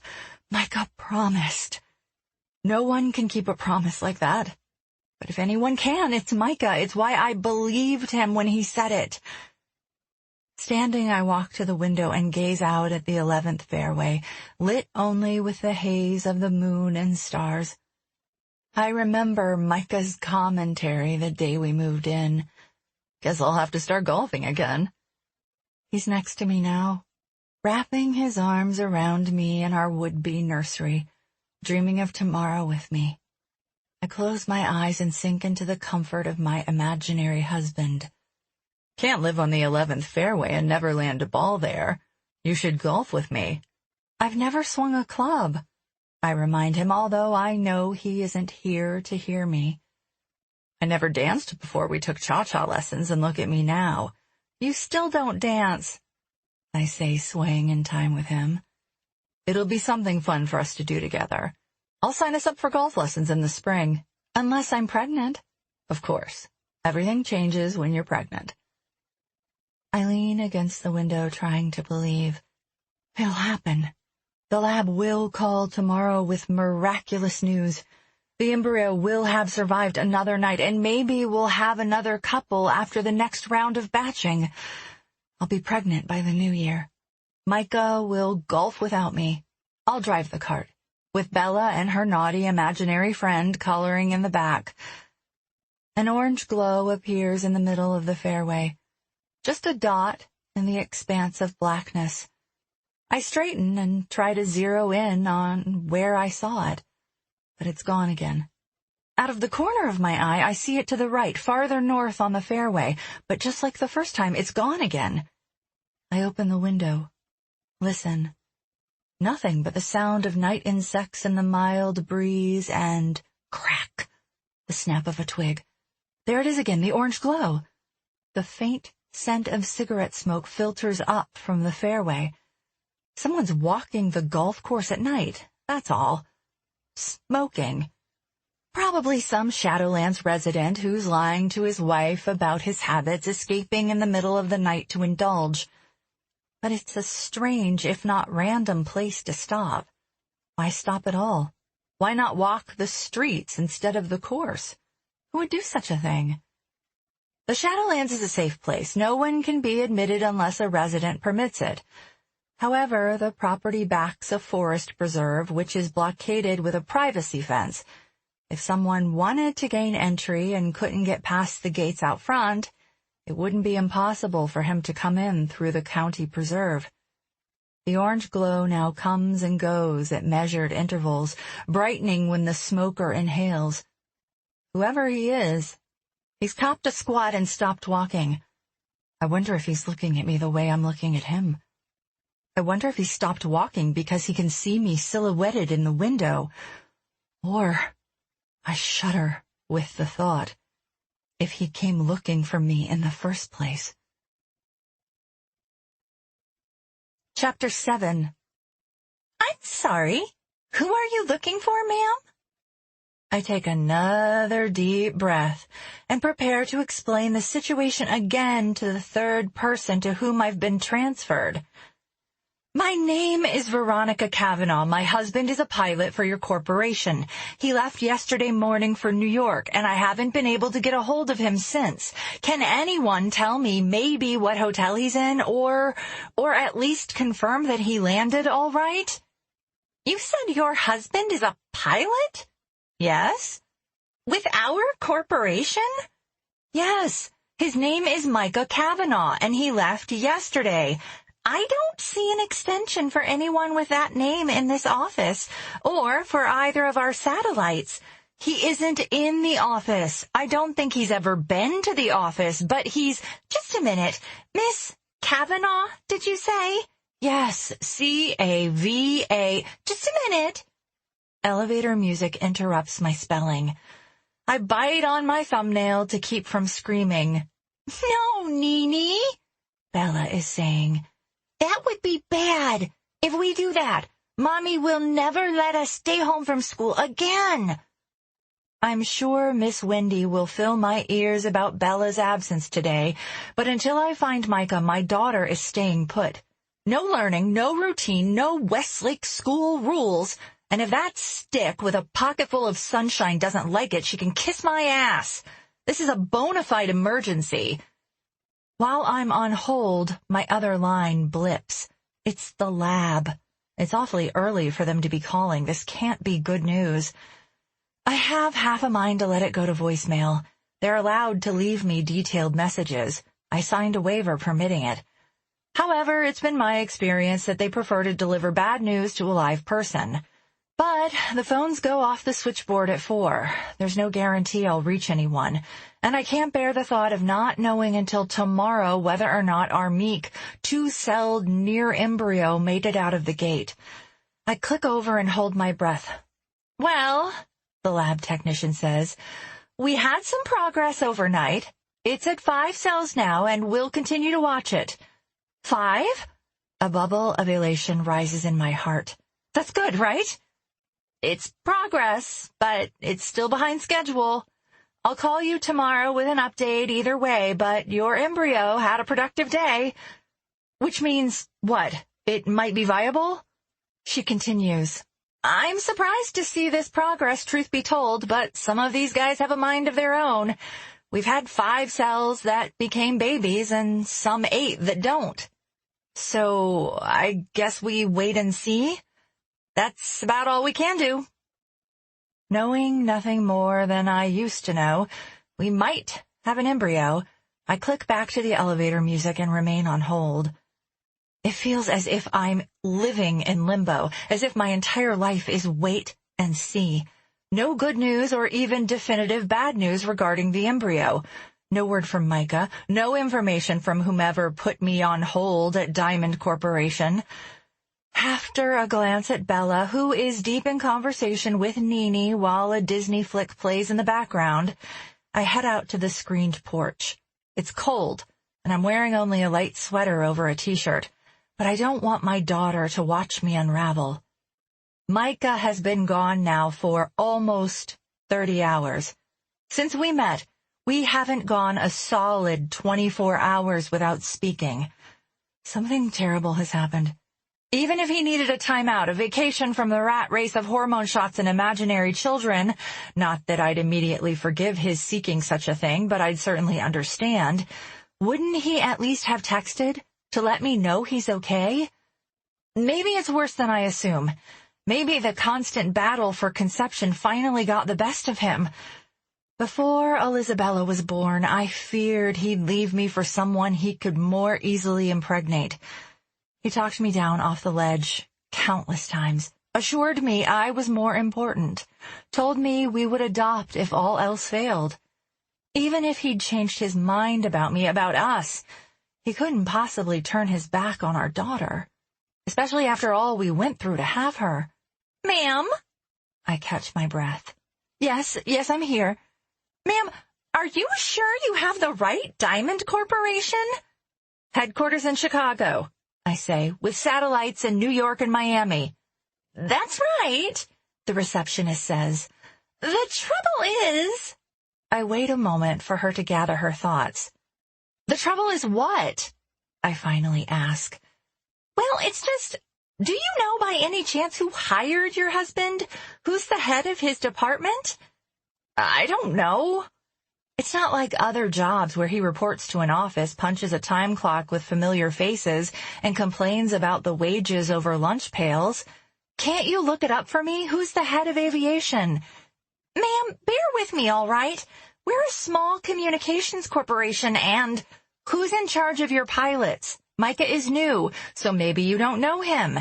He was hired this past spring, but someone, any pilot, if you talk to any pilot, he should be able to point you in the right direction, shouldn't he?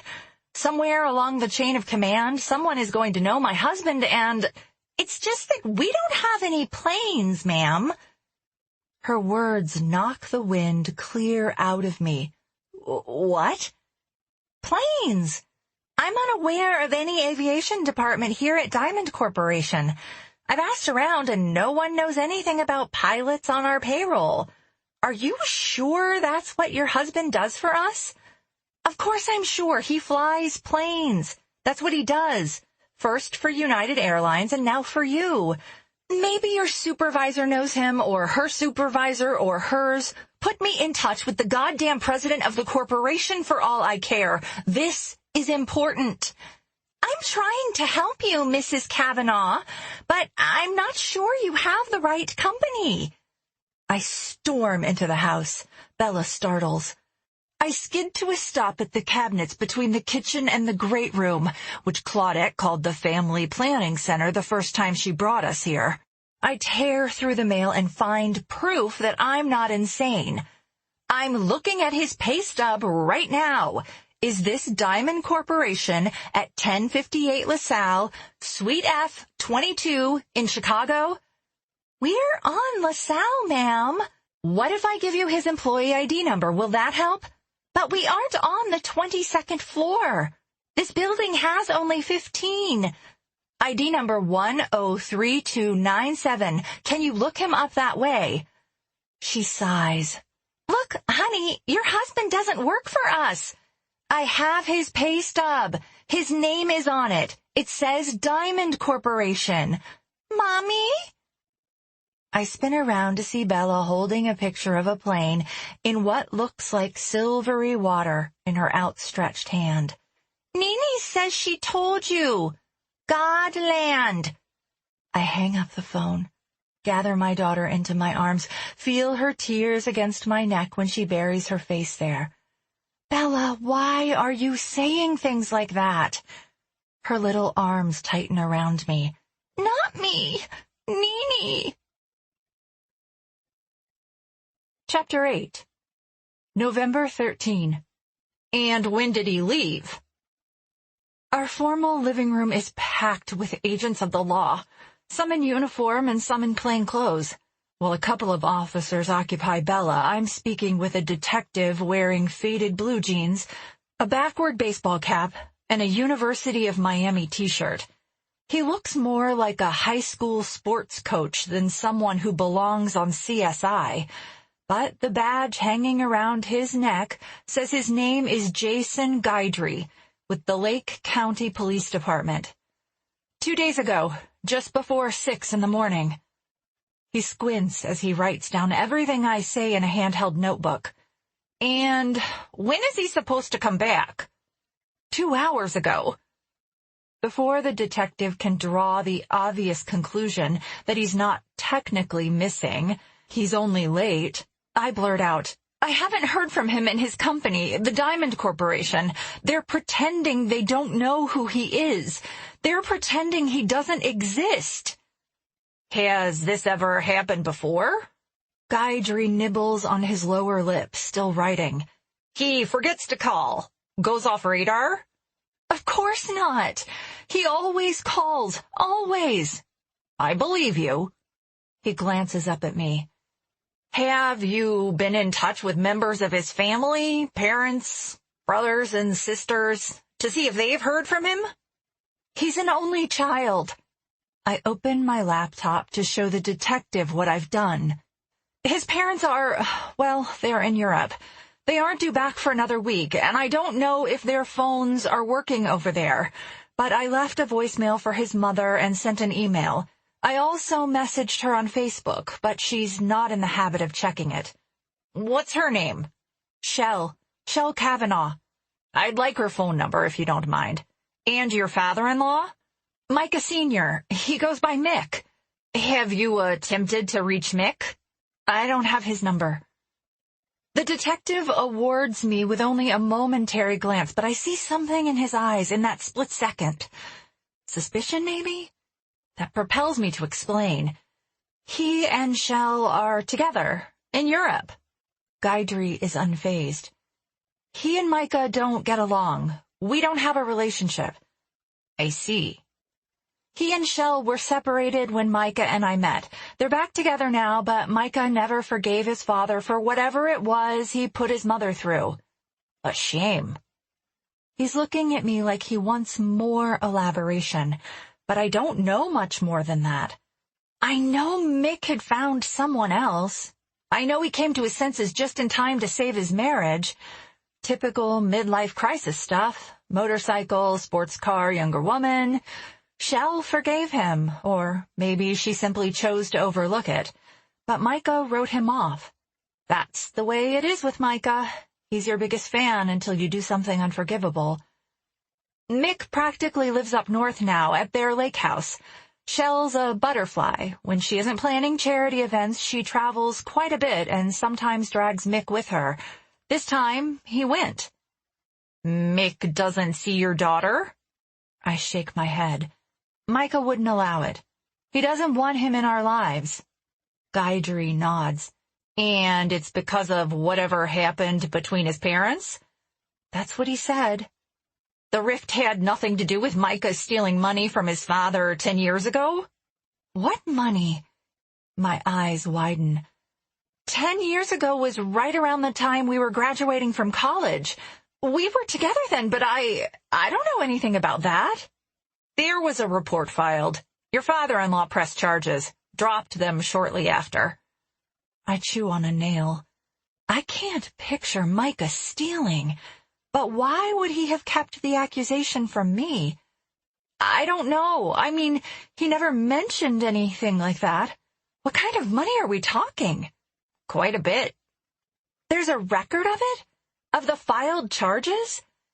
When your call came through, the first thing I did was enter your husband's name into the system. This old charge popped up. Anything else? Guidry shakes his head. No, ma'am. I've bitten my nail off. Is it possible there's more to Micah and his relationship with his father than I understand? But I don't have time to ponder it because Gaidri's continuing. And you've contacted Micah's employer? I hand over all the correspondence I've found from Diamond Corporation during the past hour. Bundled with a rubber band are salary transfer confirmations and his offer letter, as well as the corporate employee handbook, which I'd never seen Micah open. But it's proof that he was indeed hired and employed by Diamond. You said the Diamond Corporation, Gaidri says. Yes? There's no the. What? The automatic deposit stubs, the stationery. There's no the. It's just Diamond Corporation. Okay. So maybe you were in touch with the wrong company. The wrong company based in Chicago on LaSalle Street with satellites in New York and Miami? It seems silly, but sometimes things are as simple as a word out of line. We'll follow up on it. Detective? I look over my shoulder to see an officer standing over me. Suddenly, Bella is climbing onto my lap. I wince as one of her knees presses too hard against my swollen left ovary. And one of the officers, laden with the task of entertaining her, is leaning down to whisper into Gaidri's ear. His split-second glance again flickers over me, but then settles on my daughter. Elizabella? She's pressing her hand against my cheeks. It's okay, Mommy. Elizabella, Gaidri tries again.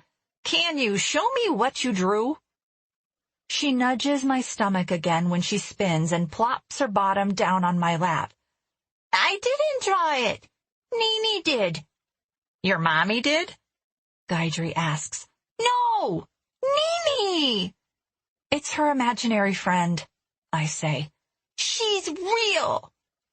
And she drew this picture, Gaidri asks, gesturing to the page an officer plants in front of him. We took photos of it, Lieutenant, the officer says. What did she draw? I ask. Gaidri peruses the sketch, which appears to be a lighthouse of sorts, a bullet-shaped object of red, yellow, and black horizontal stripes with water in the background. I told Nene it was bad, Elizabella says. Markers are off limits. Are you sure your mommy didn't draw this? I shake my head, confused. It looks like a child's drawing. Why would I? Unless you're trying to insinuate I'm putting thoughts into my daughter's head. Not Mommy. Nene. She draws pictures all the time, I say. It isn't this one picture per se. The detective shares a glance with his officer, then says to Elizabella, Did you tell the officer this is where your daddy is? Uh-huh. Where is he? He went to Godland. When did he go to Godland? When I was sleeping. He gave me a kiss bye-bye. He stops in her room to kiss her before he goes out of town, I explain. If I'd ever stopped crying, the tears are full force again now. I tighten my grip on Elizabella and allow my head to fall on her shoulder. She gives my hand a pat. Elizabella, can you do me a favor? Gaidri asks. Can you draw me a picture? Yes! Bella is swinging her legs playfully, but she doesn't attempt to climb off my lap. Can you do it now? I'm not going to be here for very much longer, and I'd like to take it home with me tonight to show my kids. He's a father. A tiny speck of heat warms my heart. He's a father. He'll understand how important it is for a man to come home to his family. He'll help me. And while I can't bear the thought of releasing my daughter, even to let her draw in a room 40 feet away, I loosen my grip. It's okay, Bella. Go ahead. Some concerns, Gaidri says when she's on her way to her table. This time, his gaze settles directly on me. It's an uncomfortable 1,000-mile deadpan that tells me he could win a staring contest with a corpse. My heart tightens and tears storm down my cheeks. I drop my head into my hands, if only to escape the intensity of the stare, which feels accusatory, demanding. Your daughter knows something, and she's trying to communicate it. What I want to know is whether she learned the secret from you. I snap my gaze up to his. Are you saying, has she ever been on vacation with you? Along the shore of Lake Michigan, perhaps? Ever been to the ocean? She's seen Lake Michigan, of course. She's seen it. And Micah took her to his family's cottage once. You didn't go? No. I don't tell him it was because I'd checked myself into a recovery retreat after the miscarriage. I don't tell him it was because I thought I was losing my grip on reality. But it's on a tiny lake in northern Wisconsin. Any chance she means God's country? Guidry licks his lips and squints at me, as if he can bore into my brain with his eyes and learn the truth. It's a common euphemism for northern Wisconsin. If he were in Wisconsin, he would have told me he was going to Wisconsin. And besides, this isn't the best time of year to be heading up there. Any chance he called and you missed the call? We've been home all day waiting for the phone to ring. I can't imagine. My head is spinning and pounding and aching, but I try to think. We stopped at the park after school the day before yesterday. My friend Claudette and her kids were there. I run through the past 2 days' events, offering as much detail as possible, and even admitting that I let Bella sleep last night in the soft velveteen dress she'd worn to school, that she'd been wearing it since the morning Micah left. So your daughter was out of your sight the day before yesterday while you were on the phone with the embryology lab at the park. Again, while you were napping, and once more yesterday while you spoke with Diamond Corporation on your screened porch. No one else has seen her, to your knowledge. No one else who may be putting these thoughts and images into her head? I nod. The detective is a blurry mass through my tears. The tissues in my hand are drenched with snot, but I wipe them against my eyes anyway. I'm sorry. It's been a tough couple of days with Micah's going MIA. The news from the lab. Guidry gives me a nearly imperceptible nod. Are you going to find my husband? He squints at me. Yes. I let out a violent, relieving sob. Thank you. As long as you tell me everything I need to know. Of course, He reaches into his back pocket and pulls out a small leather billfold from which he extracts a crisp business card. This number here, he points to the one on the very bottom, is my personal cell phone. You think of anything at all, you call me. I sniffle and nod. Bella told me she has an active imagination, but she said something about there being a man in the kitchen when she was little. Not recently? Well, she said it recently, but she said it happened when she was little. She ever say anything about that before? No. You have reason to believe anyone could have been in your kitchen? I think of the rare nights after the miscarriage I'd popped a sleeping pill and could have slept through someone coming in. I consider telling him about the feeling I had earlier, a glimpse of a memory about it happening in Old Town, but I don't want him to think I'm losing it. I shake my head. No. You sure about that? I don't know why she'd say it. You're in a gated community. We should have record of anyone coming in. Unless they came in with the gate code or came through the county forest preserve, but we haven't lived here very long. I wonder if she might even mean our kitchen in Old Town. When did you leave Old Town? This past spring. Is there anyone who can help you out tonight? Anyone who can come stay with you while you wait for him to come home? You think he'll come home? For the first time, Detective Guidry cracks a smile. I do. I hope he's right, that I've overreacted, that I did contact the wrong company. Can you call your mother, maybe? My heart plummets to the hollow of my gut. I wish I could, he continues. Even if she isn't local, she died when I was 18. I'm sorry. Father, siblings, aunt, cousins? I shake my head. There's no one. I never knew my father, and when my mother died, I officially became a wolf without a pack. Your friend. He checks his notes. Claudette Winters. Give her a call, maybe.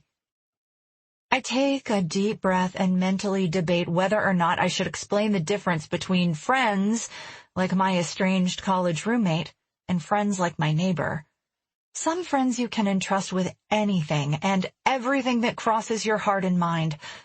Others you tread carefully with in order to decide what information to disclose. I just don't know Claudette well enough yet to determine which of the two categories she falls into. However, given my lack of options here, yes, that's a possibility. Keep calling him. Check credit card statements, cell phone records, what have you, for recent activity. Keep me informed. But in the meantime, you shouldn't be alone. This IVF business sounds like quite an ordeal. Maybe that's why your husband checked out. Maybe the news about this embryo. He was gone by the time I got the call. He still doesn't know. Lieutenant? The call comes from across the house. Guidry raises a finger to delay whatever the beckoning officer needs, then pockets his notebook. You'll call Claudette Winters? Sure. I won't do it tonight. I'm not together enough for a visit from Claudette, but I don't see an end to the conversation without my acquiescing. Got a minute, Lieutenant? I'm already on my way to the great room when Guidry falls in step behind me. Elizabella is sitting at her table with a uniformed officer, pointing out details in her drawing. This is the water, where his plane is. And over here is where the big house is, by the big boat. And here's my daddy at Godland, and my baby brothers, who went to God before they were born. Where's Nene? The officer asks. Silly, Nene is on your lap. On my lap? She's being good. Is she usually naughty? She gets us in trouble all the time. And she's the one who told you Daddy went to God? Not to God. He's at Godland. Does Mommy know he's at Godland? Yes. How does Mommy know? I stiffen. The officer is insinuating that I know what happened to my husband. Furthermore, that I'm responsible. She watched. He kissed me bye-bye, and she watched. Chapter 9. November 14. I need to leave a message for Lieutenant Jason Guidry. I say the name as articulately as I can, given I'm choking on tears. I pull the phone away for a split second to blow my nose again. I can connect you to his voicemail, the switchboard operator says, but the schedule has him out until Tuesday. Out? As in, on vacation? I've tried his cell phone. I left 3 messages for him already. How can he be on vacation when my husband is missing? No one can tell me Micah isn't missing now. He was supposed to be home over 24 hours ago. There's been no activity on his credit cards, no activity on his cell phone, and Diamond Corporation, I'm certain I've reached the correct company after calling at least 7 others with similar names, still denies knowing him. Would you like his voicemail? After a stuttering inhalation, I say, yes, thank you. I wait for the machined voice to prompt me to leave a message.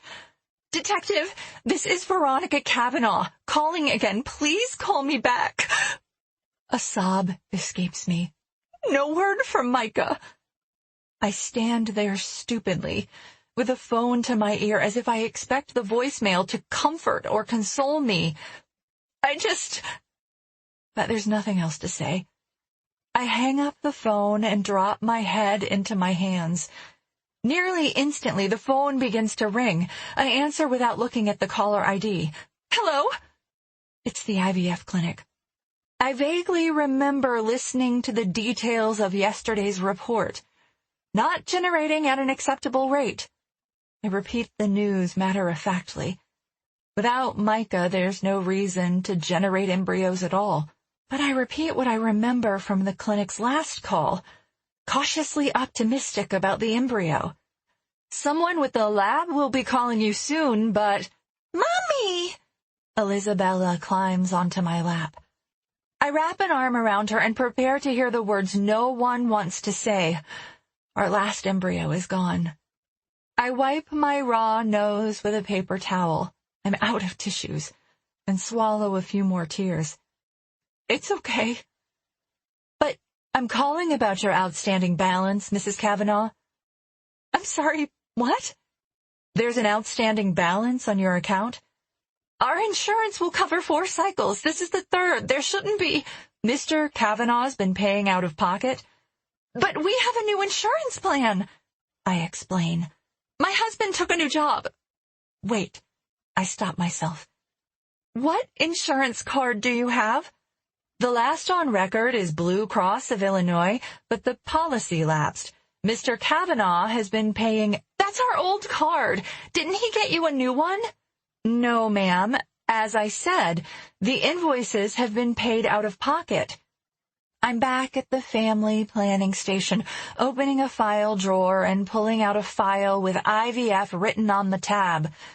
Maybe that was when he was between jobs, she continues. If you can scan and email the new card, I'll resubmit the claims to your insurance company.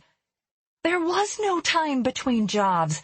Diamond headhunted him straight from United.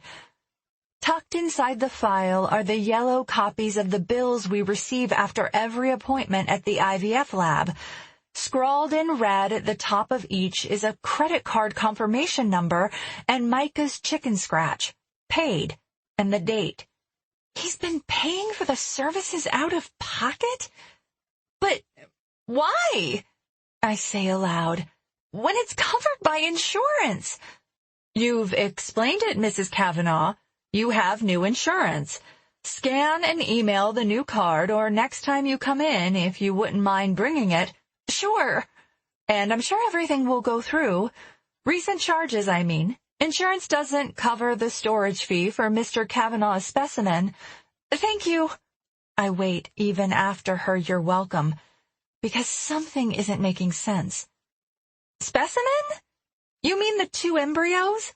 I thought we paid storage fees up front for the embryos. Yes, you're paying monthly, but there's an annual renewal fee for the storage of the spermatozoa. We're storing Micah's sperm? But why would we? It renews every year, ma'am, unless you send written notice. I was unaware we were storing... Why would we be storing something he produces without fail every time we batch eggs? I apologize about the account, but I'll find the new insurance and get you a copy of the card. As I hang up, the doorbell rings. Detective Guidry, it has to be, of course. That's why he hasn't returned my calls. He's in the field.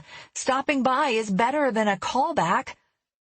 Halfway down the hall, however, when it's too late to pretend I haven't heard the bell, I spy Claudette Winters and her no-nonsense Bob perfectly coiffed on my doorstep. She's cradling a casserole and waving frantically through the seated glass window in the door. I swear under my breath. She knows there's a problem or she wouldn't be bearing a casserole. What are the odds she assumes my recent avoidance has something to do with my infertility issues? Or maybe she's here to make amends for lecturing me, for calling my child spoiled at the park. No hiding that there's trouble, I mutter, once I catch a glimpse of my reflection in the mirror hanging in the hallway. I'm a mess. Are you talking to Nini too? Bella asks. I guess I am. I scoop up my daughter and balance her in the perfectly accustomed place on my hip. Nini says Mommy looks terrible. No, Mommy's pretty. Bella presses a wet kiss to my cheek, and I tighten my grip on her little body. The second I open the door, Claudette steps into my foyer with Crew and Findy in perfect cadence, a pace behind her. "Veronica, you should have called." She whisks past me down the hall and into my kitchen. By the time I catch up with her, she's making room in my refrigerator for her casserole. "This is gluten-free pasta with farm-raised chicken and organic peas and carrots. Nothing fancy, but it's the best I could do on such short notice." Crew locks me in a blank expression staring contest, while his sister smirks. I imagine they've never had a mother who skipped a shower or cried off all her mascara. I say nothing to the children, but mutter a thanks to Claudette when she turns to face me, head cocked, brows slightly knit. Imagine my surprise when the police department calls me and asks me to check in on you. Wait, they've called her, but haven't had a moment to return my calls? "Honey, listen." She drums manicured fingernails against the black granite countertop on my island, which is, at the moment, strewn with files I've perused and torn apart in pursuit of Micah. "Whatever it is you're going through, you can count on me. I won't judge you." Right. A hard blink prohibits my rolling my eyes. "I might offer an opinion or two, but I'll never judge you." Her gaze travels to my hip, where my daughter is securely stationed, and I know it's killing her not to lecture me about allowing my perfectly capable 3-year-old to walk. I challenge her stare with silence. "The police said—" She momentarily glances away. "Micah didn't come home. He's at Godland." Elizabella pipes in. I lower my daughter to the floor. Some magnetic pull takes her attention directly to the robotic children standing half in my hallway, half in my kitchen. Suddenly, I want to pull her back, keep her separated from them, as if she might catch their overly obedient tendencies like a disease. "Why didn't you call?" Claudette persists. The best response I can come up with is a sigh. I sniffle over tears I'm choking back. "Why don't you draw a hot bath? I'll straighten up and get dinner going." Before I can take a breath to respond, her finger points in Bella's direction. "Take Crew and Findy to your table. Keep busy until I call you." Crew and Findy are already glancing at the child-sized table in the great room, their eyes wide with disbelief that Elizabella didn't immediately jump to their mother's orders. Quite the contrary. She sidles up against me and wraps her little arms around my right leg. "That's right," I assure her with a glance and a smoothing of her hair. "It's you and me now. You and me against the world." She tightens her grip. "I don't want to take a bath," I tell my neighbor, "and I don't want you to straighten up. There's a method to my mess here, and—" "Then let me help you sort it. But you'll feel better after a shower." "Would you feel better if I showered?" "Kids!" Claudette gives her two a stern look. "Give Mrs. Kavanaugh and me some privacy." Crew and Findy hesitantly walk toward the great room. Bella watches them for a few paces, then rips herself from my side to join them. Traitor. "Listen," Claudette says in a low volume voice. "Brad pulled this once. It happens more often than you think." She thinks Micah chose to leave, that he didn't come home because he's keeping secrets from me, but I know better. I catch a tear on the tip of a finger. He isn't screwing around. "Maybe not screwing." Claudette turns her back on me, but only to preheat my oven. "But playing. Let me tell you something no one knows." Now she's straightening the papers on my island, organizing them into little piles. "A few years ago, right after Findy was born, Brad had an affair. One of those skinny bitches, you know the type. Willowy, like an underwear model. And with a name that sounds like one of those candles from Bathworks.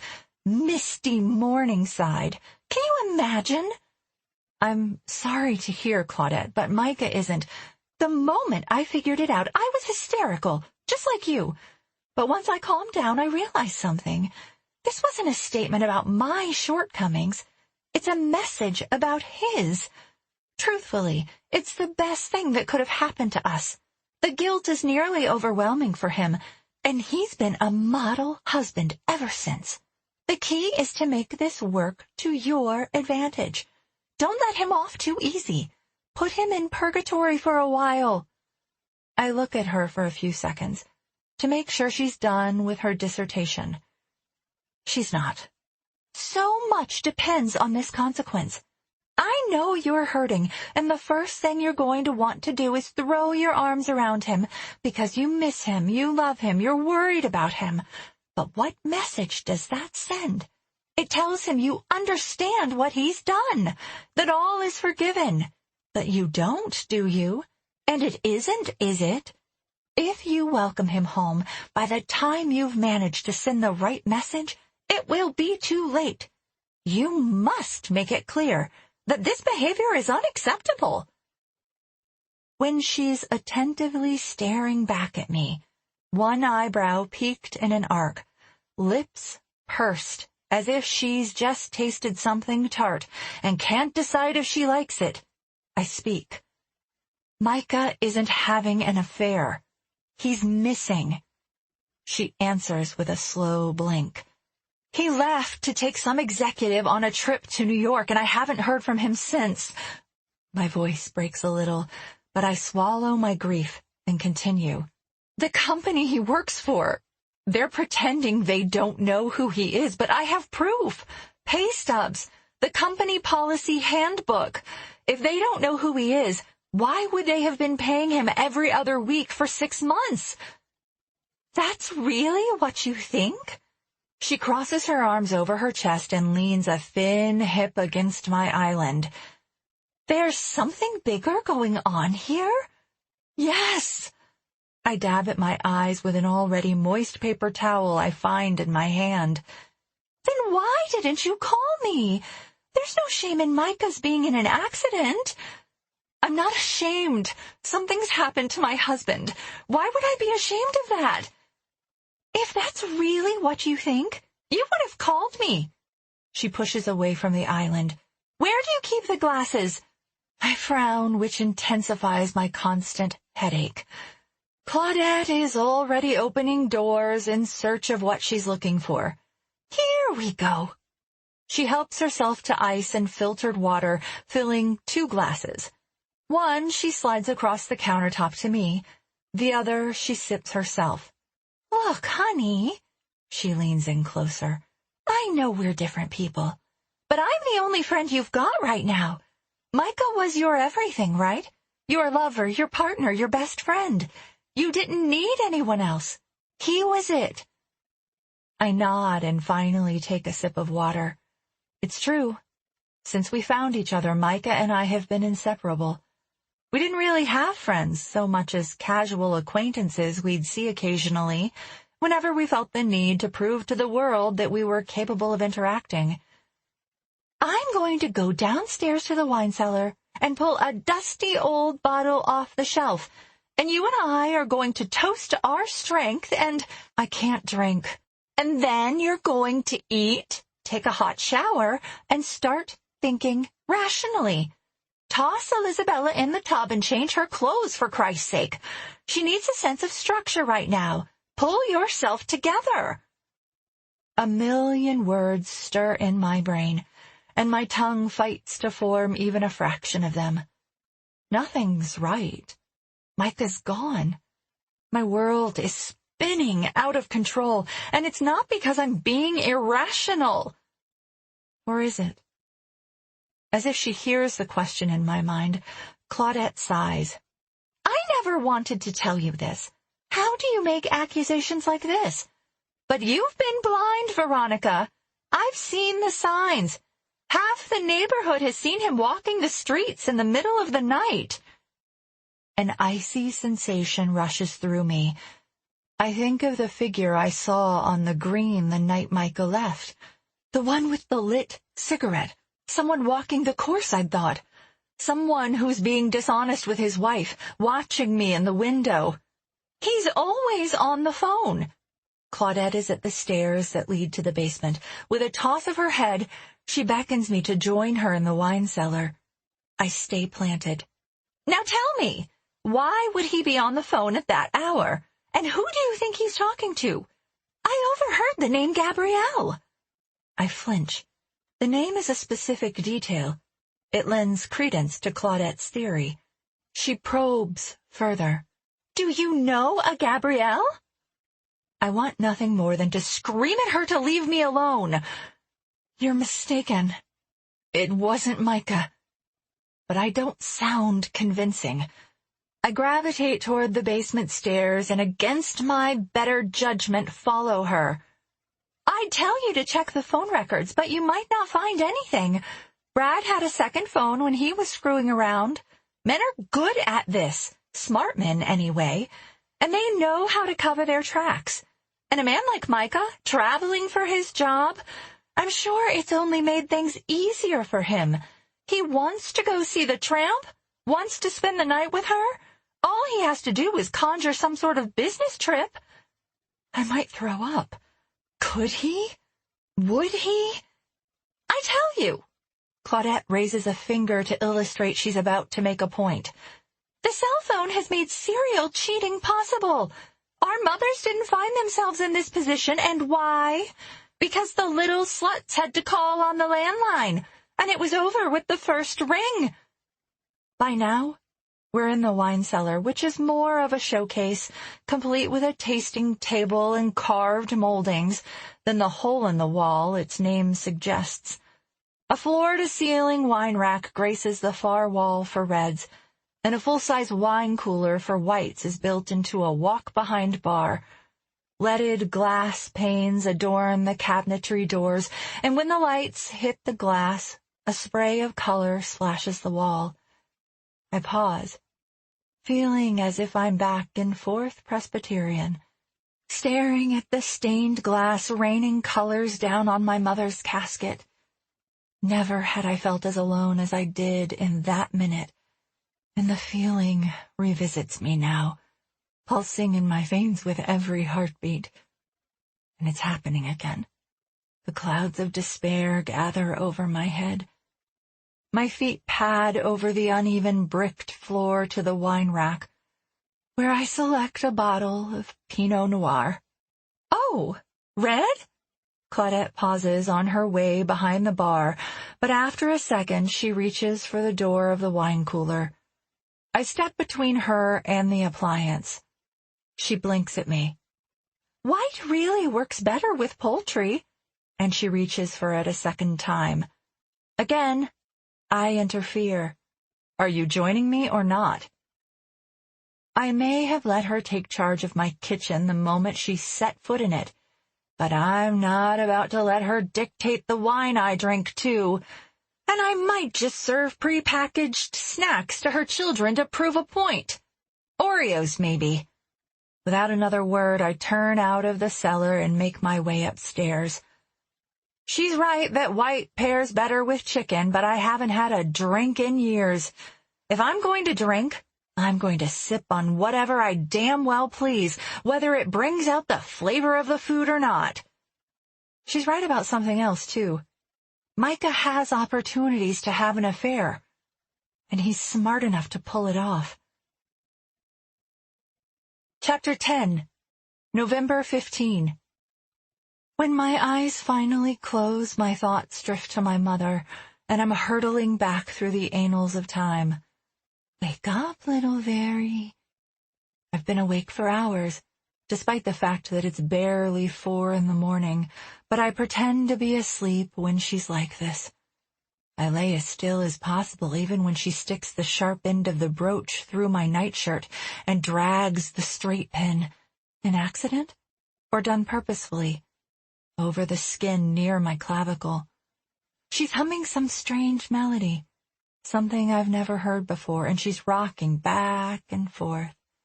The humming crescendos, and my head starts to ache. "While my little one sleeps," she says. I feel the pillow come down over my face. The pressure I feel in my ears and my chest when I can't breathe. The panic.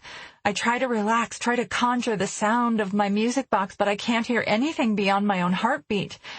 The blurry line between life and death seems to constrict around my windpipe. It feels as if my eyes might burst from my head, and the ache is unbearable, worse than usual. In the distance, I hear the pealing of a ringtone. It jars me from deep sleep. I gasp and struggle to catch my breath. Back to the here and now. Ring, ring. But this ringtone isn't the one I preset for Micah's cell, so I don't make a move right away to answer it. I'm too tired, too comfortable despite the fact that I'm sleeping on the sofa in the great room. But it might be news about my husband. I should get it. I sit up and press a few fingers to my right temple. It's a wine headache. I had only a glass and a half last night. Claudette drained the rest of the bottle. But through the trials and tribulations of IVF treatment, I guess I've forgotten how to imbibe. "Hello?" Elisabella's voice echoes in the dim house. I spin my head toward the kitchen, where Bella has my phone pressed to her ear. "Ellie Bell, bring Mommy the phone." "Hi," Bella says into the phone. Gradually, she's moving toward me. "Nene says Mommy's sick." "Mm-hmm. She throwed up last night." I did. Not because of the wine, but rather because it's impossible to eat while sobbing hysterically. And between the situation with Micah and the hormones, it's hard to breathe without hiccuping over tears. I'm on my feet now, padding over the cold floor to where Elisabella is dawdling in the kitchen. "Nene," she says, "the little girl who lives in my hair." I take the phone and scoop her up and head back to the sofa. "Hello? Veronica, is everything all right?" It's my mother-in-law. "Shoo!" My voice breaks a little. Finally, someone who will believe me, someone who loves Micah just as much as I do, someone who will help. "Are you okay?" No, I'm not. Micah." I swallow tears and will myself to keep it together, but I can't. Fresh tears come faster than I attempt to stop them. I press a kiss to the top of my daughter's head. Her hair is a mess of tangles, and we both need a bath. And try to compose myself. "Micah."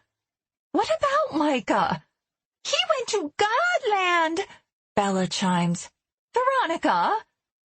"I'm here, just—" It takes a few long seconds for me to find constitution enough to say what I need to say. "He left for work Tuesday, and I haven't heard from him since. He was supposed to be back on the 13th.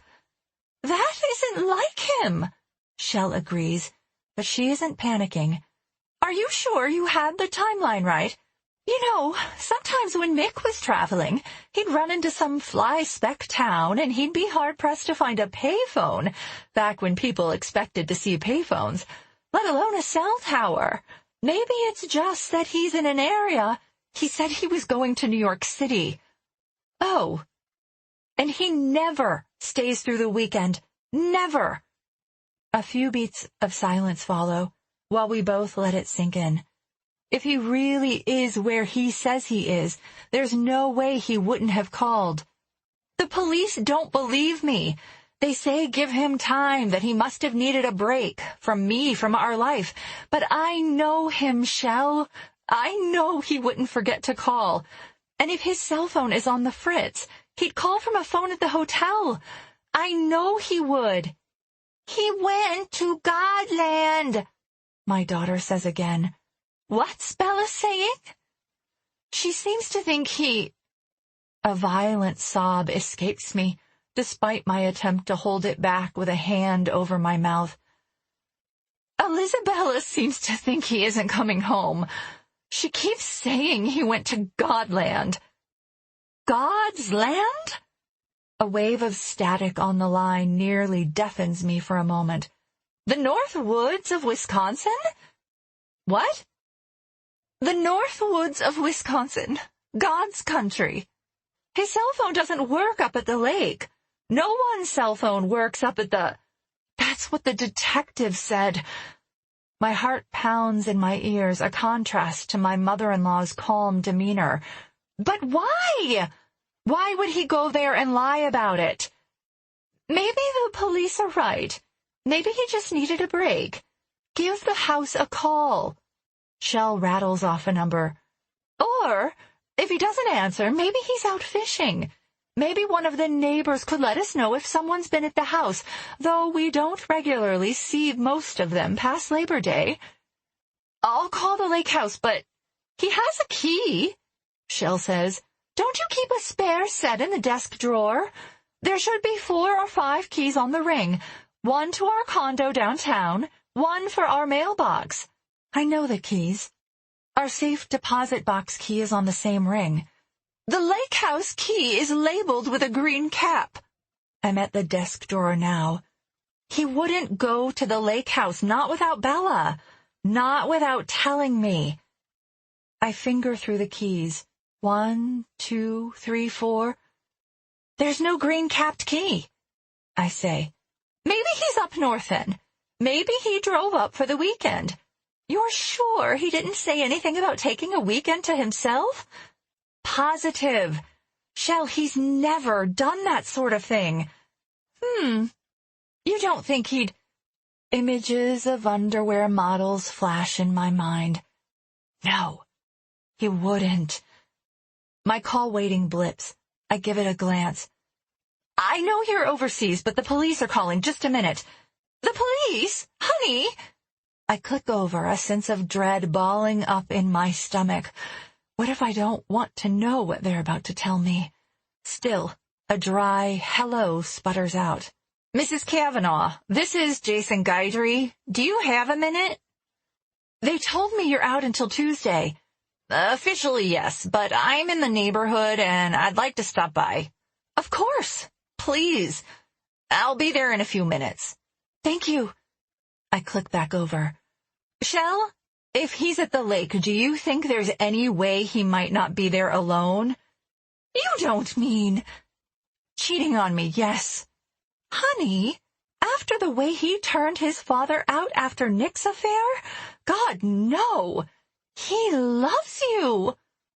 My tears sprout anew. Thank you.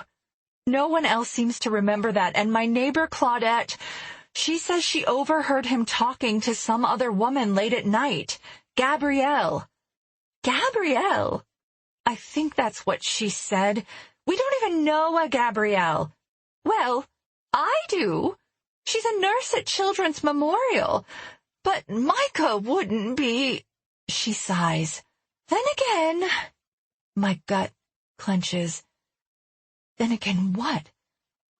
Sometimes it's not a question of how much he loves you. Oh, God, you think he and Gabrielle... Not the Gabby I know, but...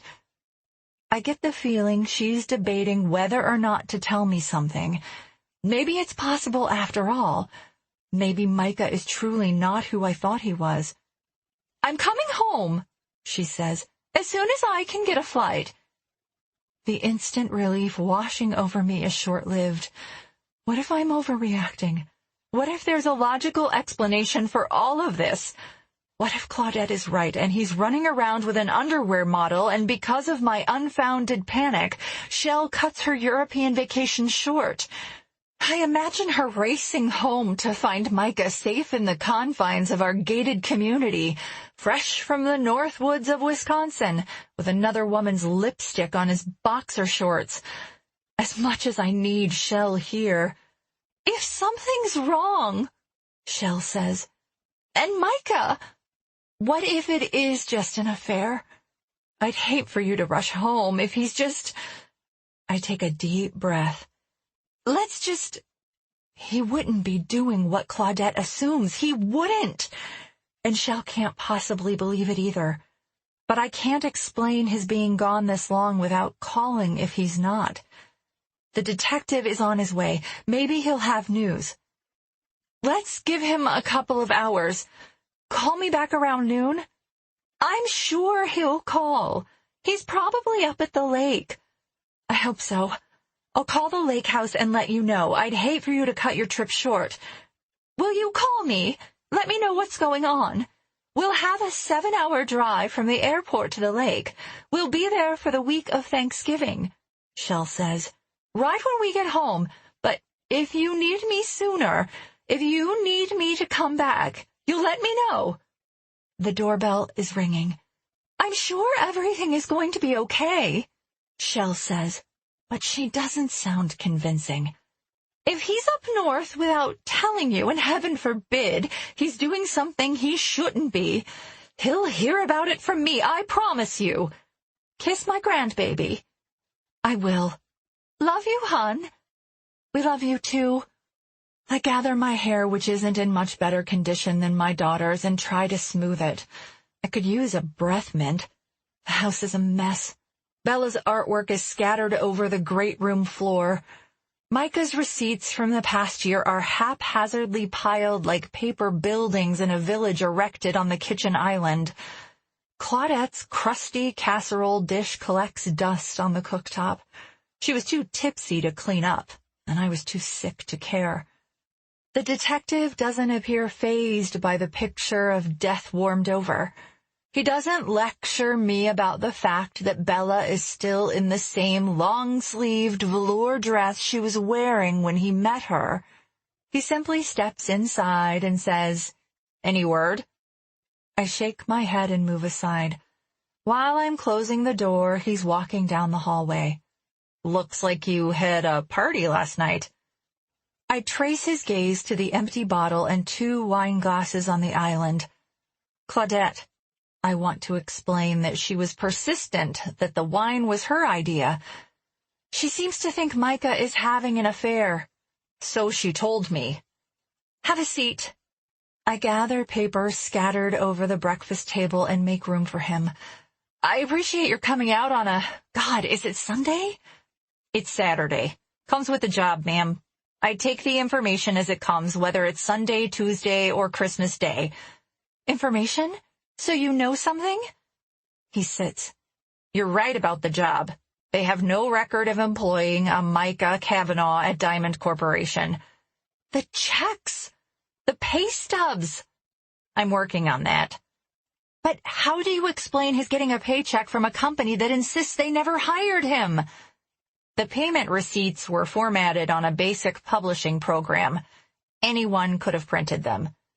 You think Micah made his own deposit receipts and brought them home to fool me into thinking he had a job?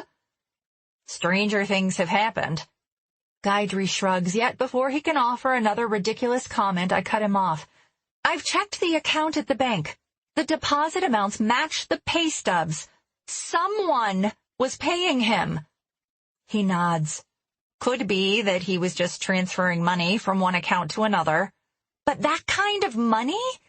Where would he get money like that to transfer? Regularly.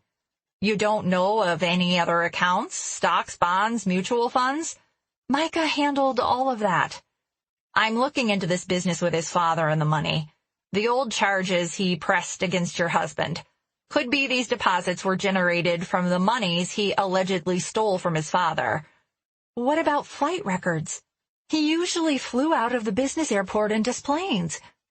There's a long pause before he says, Have you ever seen his plane, Mrs. Kavanaugh? Of course I have. When he worked for United before the miscarriage, Bella and I used to fly with him from time to time. Domestic flights. Here to Philly, here to Boston. The plane he supposedly flew for Diamond, I mean. Would you be able to identify it if you saw it?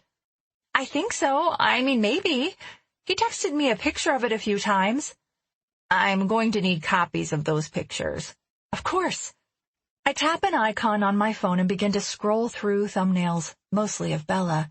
If you could text them, I'd appreciate it. I nod and a sense of dread rises from my stomach to my heart.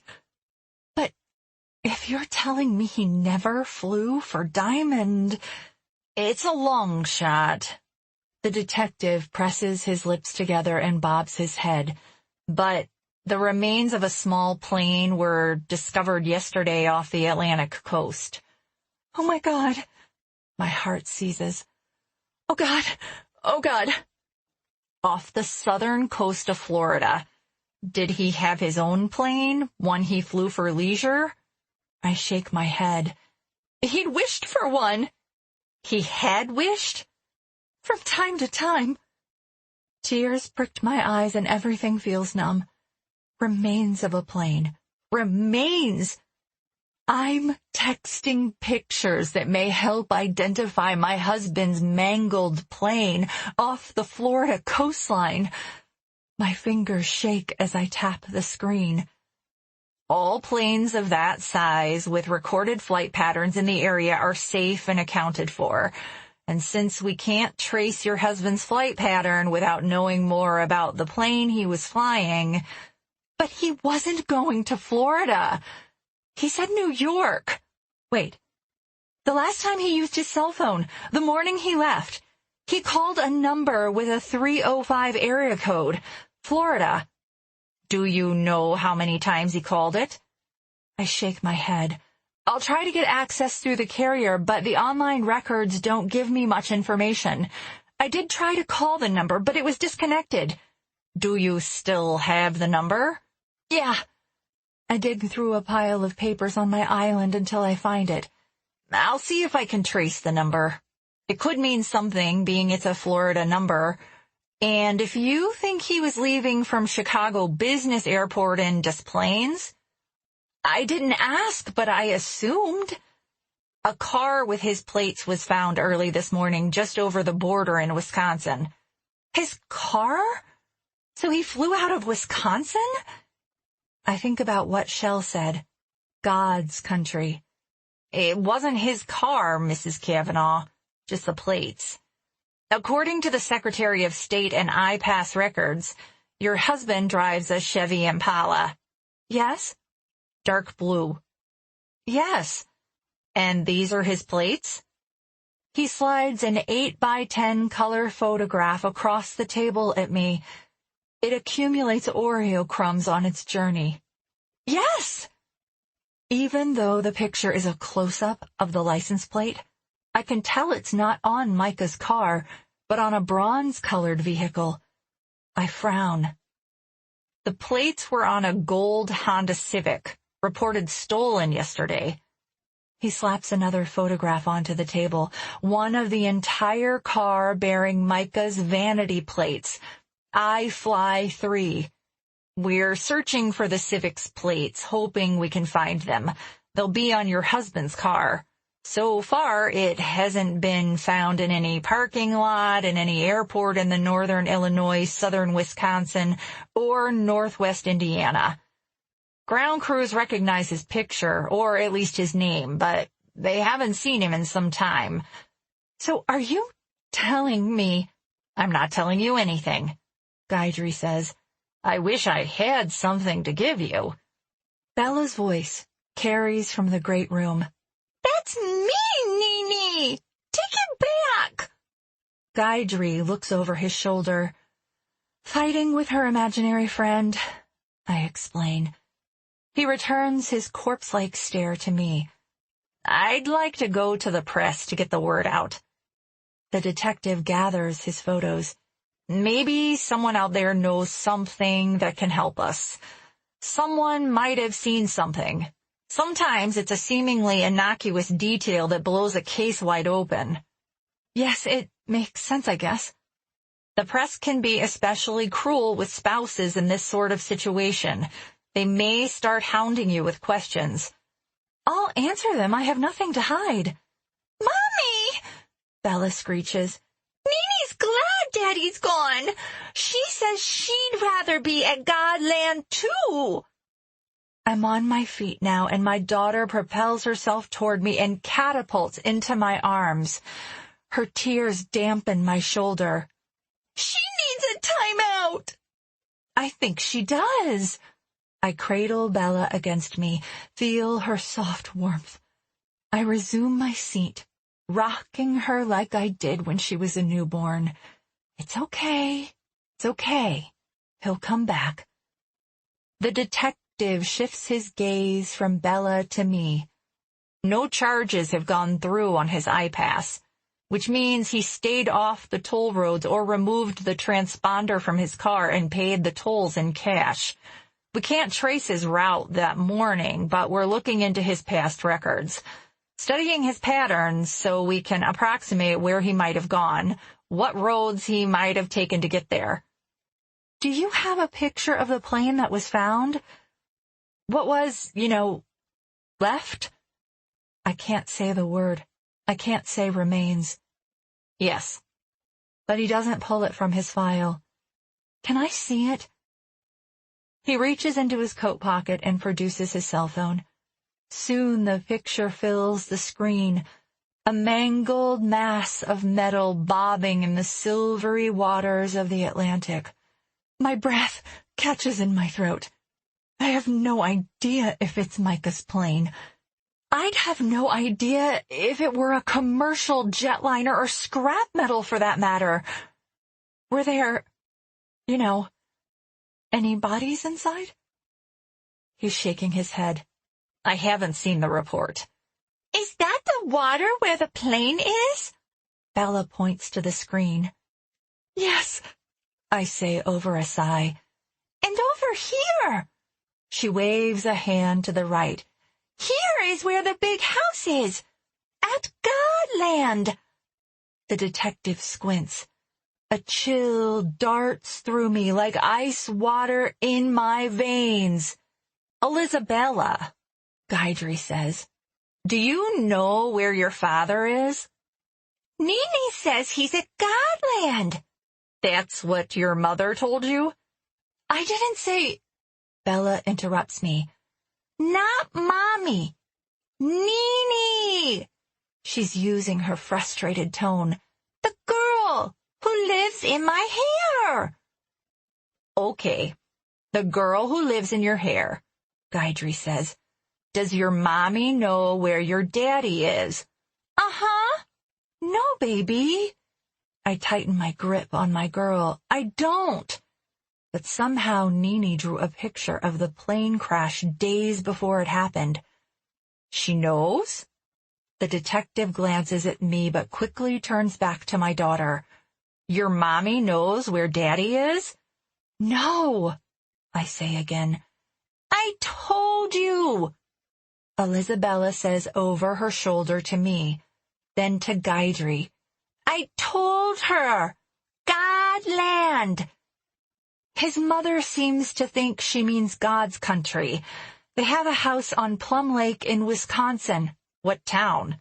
I don't know. Just north of Minocqua. Maybe you could ask the police up there. What's the address of the lake house? I don't know. I've never been there, but it's on Plum Lake.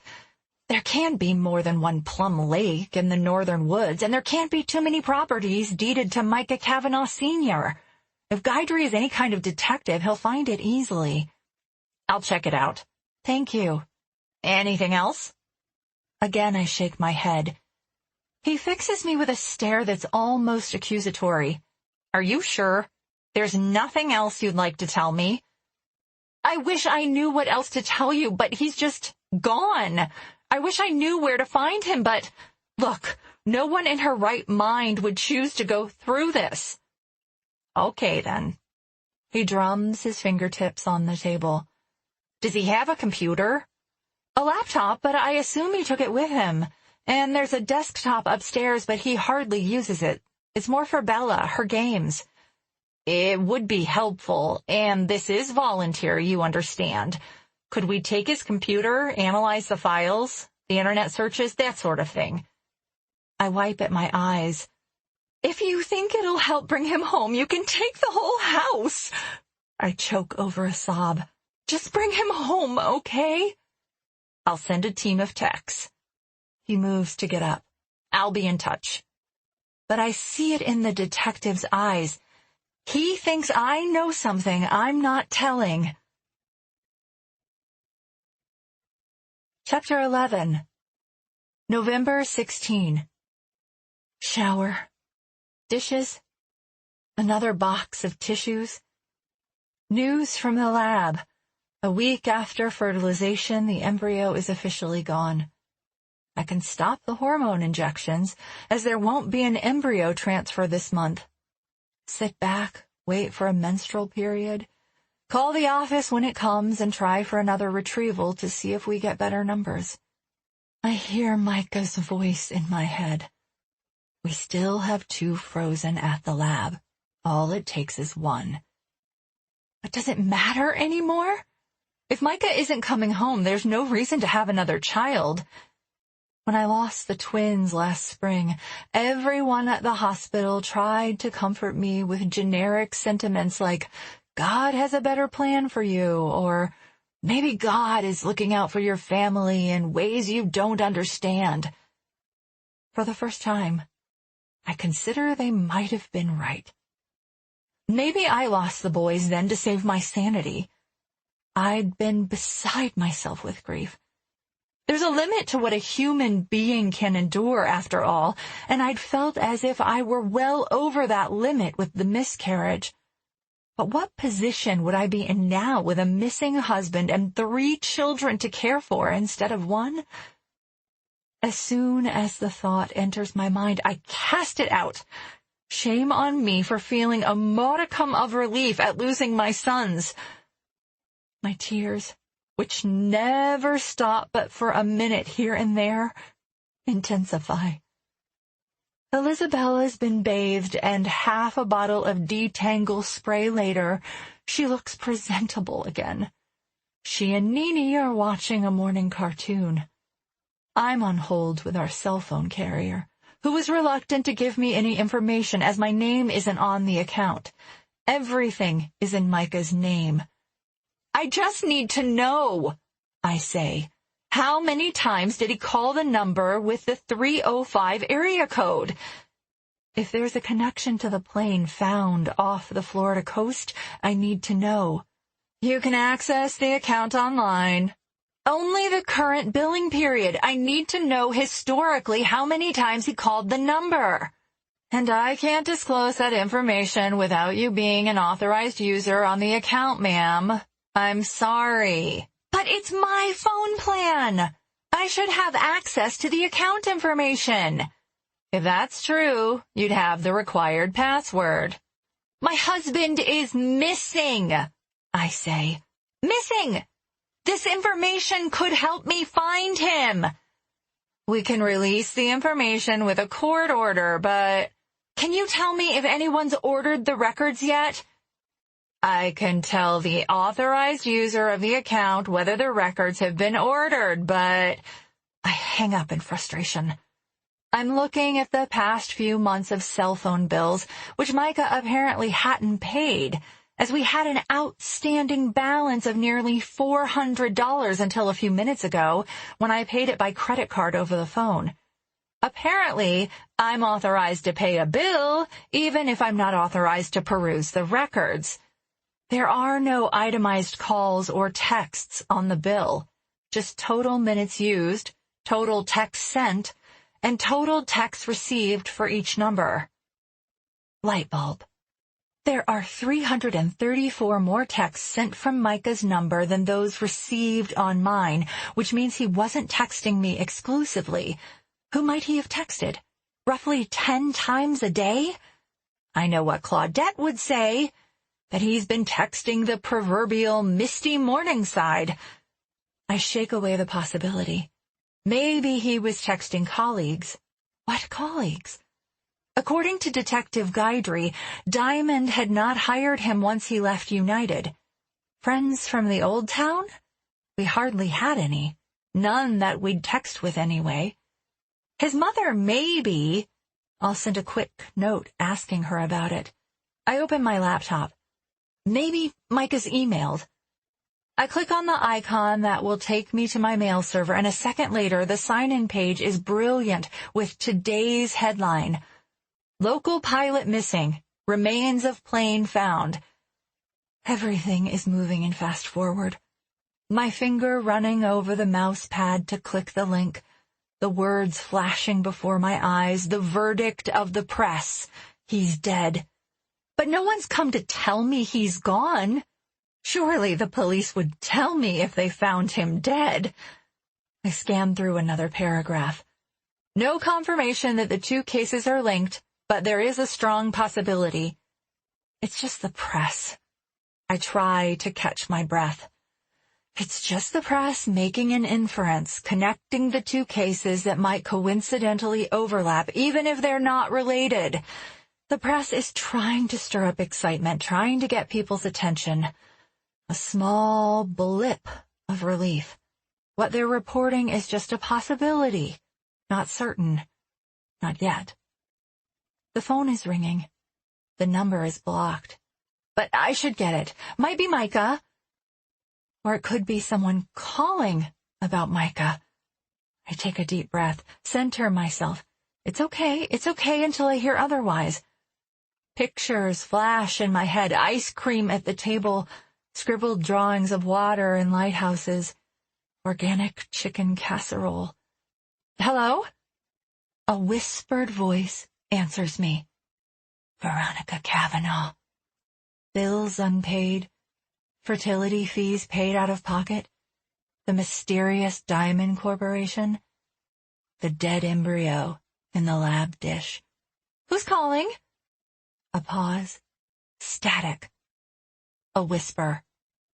Veronica. I can't identify the voice. Who's calling? I say again. Listen to your daughter. My fingers tense around the phone. I feel my hands trembling, feel my brain rattling. Who is this? Click. Chapter 12.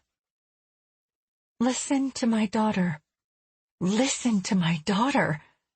Listen to her rag on her imaginary friend? I look to Bella, who is singing along with the cartoon. A, B, C, D, E, F, G.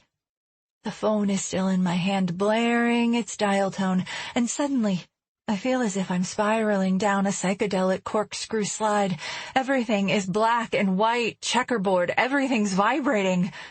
With a tone of a ready telephone ringing in my ears to the point I can't hear anything else. Elizabella is suddenly standing in front of me. Her lips are moving. HIJKLMNOP. I'm a puddle on the floor. What's going on? She tugs on my sweater. Mommy! Her voice is distant, as if she's speaking to me through a tunnel, but she's right here, right with me. Focus. I focus on her little lips moving. Godland. The water where the plane is. I blink hard. Mommy, look! Bella is pointing to the television. Breaking news. Daddy's on the TV! I feel my jaw go lax, and I'm staring agape at Micah's driver's license photo, which fills the left half of the screen. A clip of Guidry's voice, a statement given over the phone, crackles on screen. A transcript of his words appears in the blank space to the right of Micah's photo. Naturally, the first step in a missing persons case is to thoroughly question the spouse of the missing. Very often, we don't have to look further. Detective, can you confirm Veronica Cavanaugh is a suspect in his disappearance? I cannot. My fingertips tingle. My legs feel like rubber. I can't get my feet under me, or maybe my muscles won't hold me. But I stumble to the family room, where I trip on my way to the sofa and land a hand on what I'm looking for. The remote control. The reporter continues. Police are investigating a small plane crash off the southeastern coast of Florida. The remains are consistent with the type of plane Micah Cavanaugh allegedly flew, but no confirmation yet that there's a connection. I aim the remote control at the television, finger poised on the power button. More news as it comes to us. Reporting live. Zap. I collapse onto the sofa. A phone is ringing. This time it's my cell. Detective Guidry. I slide my finger over the screen to answer, but I don't bother saying hello. What the hell is happening? Have you seen the news? You said going to the press would bring him home. Instead, they're acting like he's already dead. People aren't going to be looking for him if they think he's dead. Veronica, find my husband. Can you do that? My doorbell rings too. I warned you about the press, the detective says. I need you to keep calm. Calm? Calm? You warned me the press would be invading my privacy and bombarding me with questions, not throwing me under the bus. At this point, any press is good. Believe it or not, that clip, not saying I condone it, will have people rushing to their computer screens to research the missing man from Shadowlands. I just got a call, I blurt out. Let's take a deep breath and calm down. Mommy! Elizabella calls from the hallway. Crew and Fendi are here. Don't you answer that door, Bella. And to the cop. I can't stay calm. I just got a call. Whoever it was told me to listen to my daughter and... Who? I don't know, but they knew my name, and they told me to listen to my daughter. Listen to her about what? I don't... You didn't recognize the voice? It was a whisper. Man or woman? I don't know. A whisper. I'll check your phone records for incoming calls. It might be a good idea to put a wiretap on. A wiretap? An ache in my chest practically consumes me, as if I'm caving in. Despite the fact that the call rattled me to no end, Guidry is calm and cool, aloof, as if he's immune to my unraveling, as if he thinks I'm putting on an act. You want to listen to my conversations? In order to filter, you think I know something? My fingertips pulsate with my heartbeat during the space of silence that follows. Guidry coughs. Finally, do you? You think I know what happened to him, where he is? You think I know? Veronica. I swallow a sob. Guidry asks, is there a chance Claudette Winters could be right? Claudette? Hello? I hear her voice through the door. Is there a chance there's another woman? Gabrielle. The door squeaks a little as Bella disobeys me and opens it. No! I say to both the detective and my daughter. I charge to the foyer, still on trembling stems. Claudette shuts up the moment our eyes meet. What? I ask her. I came for my casserole dish. She thrusts a handful of envelopes at me. And I brought your mail. I scoop up my errant kid and allow my neighbor access. Have you followed up on Plum Lake? I ask Guidry. I put the word out. Haven't heard back yet if anyone's been to the house or seen your husband. Things move a little more slowly up north than they do here, but I've personally called the lake house phone dozens of times. So have I. If he's there, Guidry continues, he's ignoring the calls. Bella squirms in my arms. Want to play with Crew and Fendi? I tighten my grip on her. I'm going to look into it myself. If it's too much for you to do your job, too much for you to protect my daughter and me while you do it, I guess I'll have to do it for you. We're on top of it. The best thing for you to do is stay home and wait. Down, Bella whispers and plants a sweet kiss on my cheek. I acquiesce and lower her to the floor. And if I don't? Mrs. Kavanaugh, the detective sighs. Let's have a snack, shall we? Claudette's bustling in my semi-clean kitchen.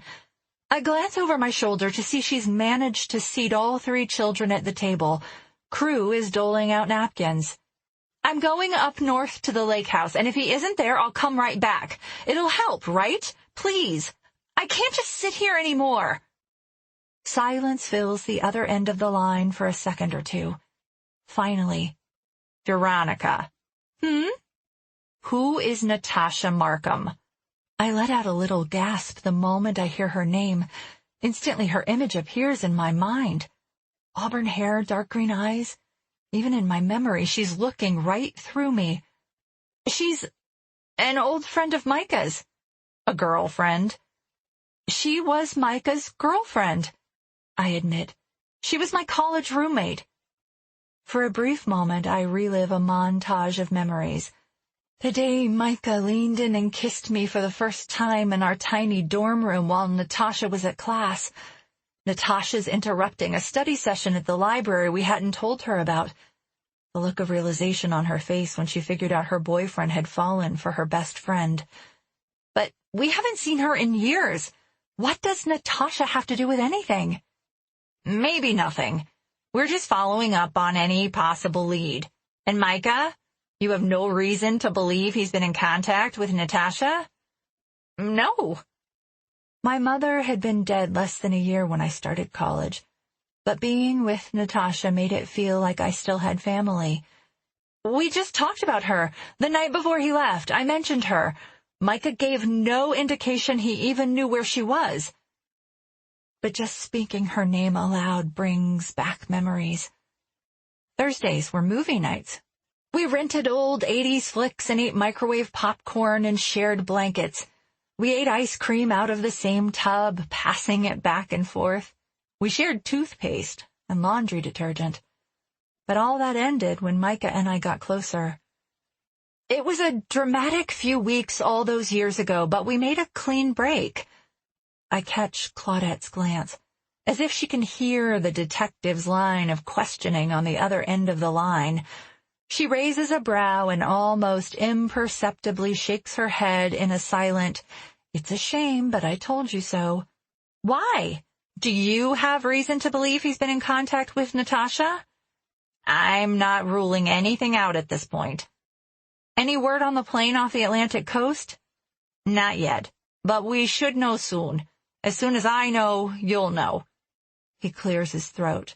You're a person of interest in the case, Veronica, and while that isn't the same as being a suspect, look, I can't force you not to go to the lake house, but at this point, if you do, think how it'll look. You're taking off right as the news breaks. I'd appreciate it if you stayed local. But the police up there don't even care enough to drive by the lake house in a timely manner. And I have to find Micah. This wretchedness could be over in a few hours if he's on the lake. I envision it. Micah bundled by a fireside, a week past a shave, getting his head together. Hey, Nikki girl, you found me. Relief fills my system. Of course he's up at the lake. He's taking a breather. He spent the days on the water with a fishing pole in his hand. That's why he isn't answering the phone. Everything's been building lately. He's been living in a pressure cooker. And I've been a hormonal mess.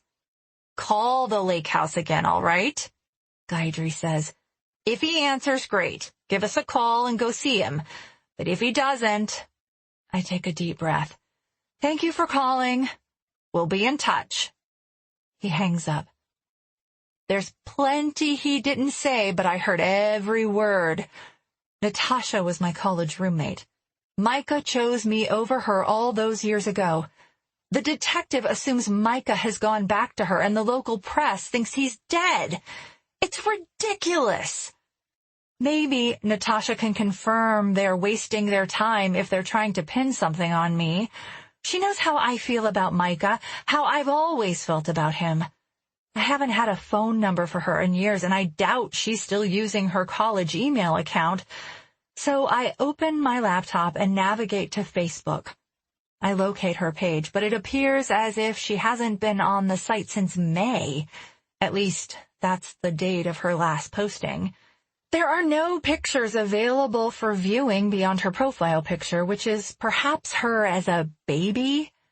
I leave her a direct message with my phone number, then Google her to see if anything pops up.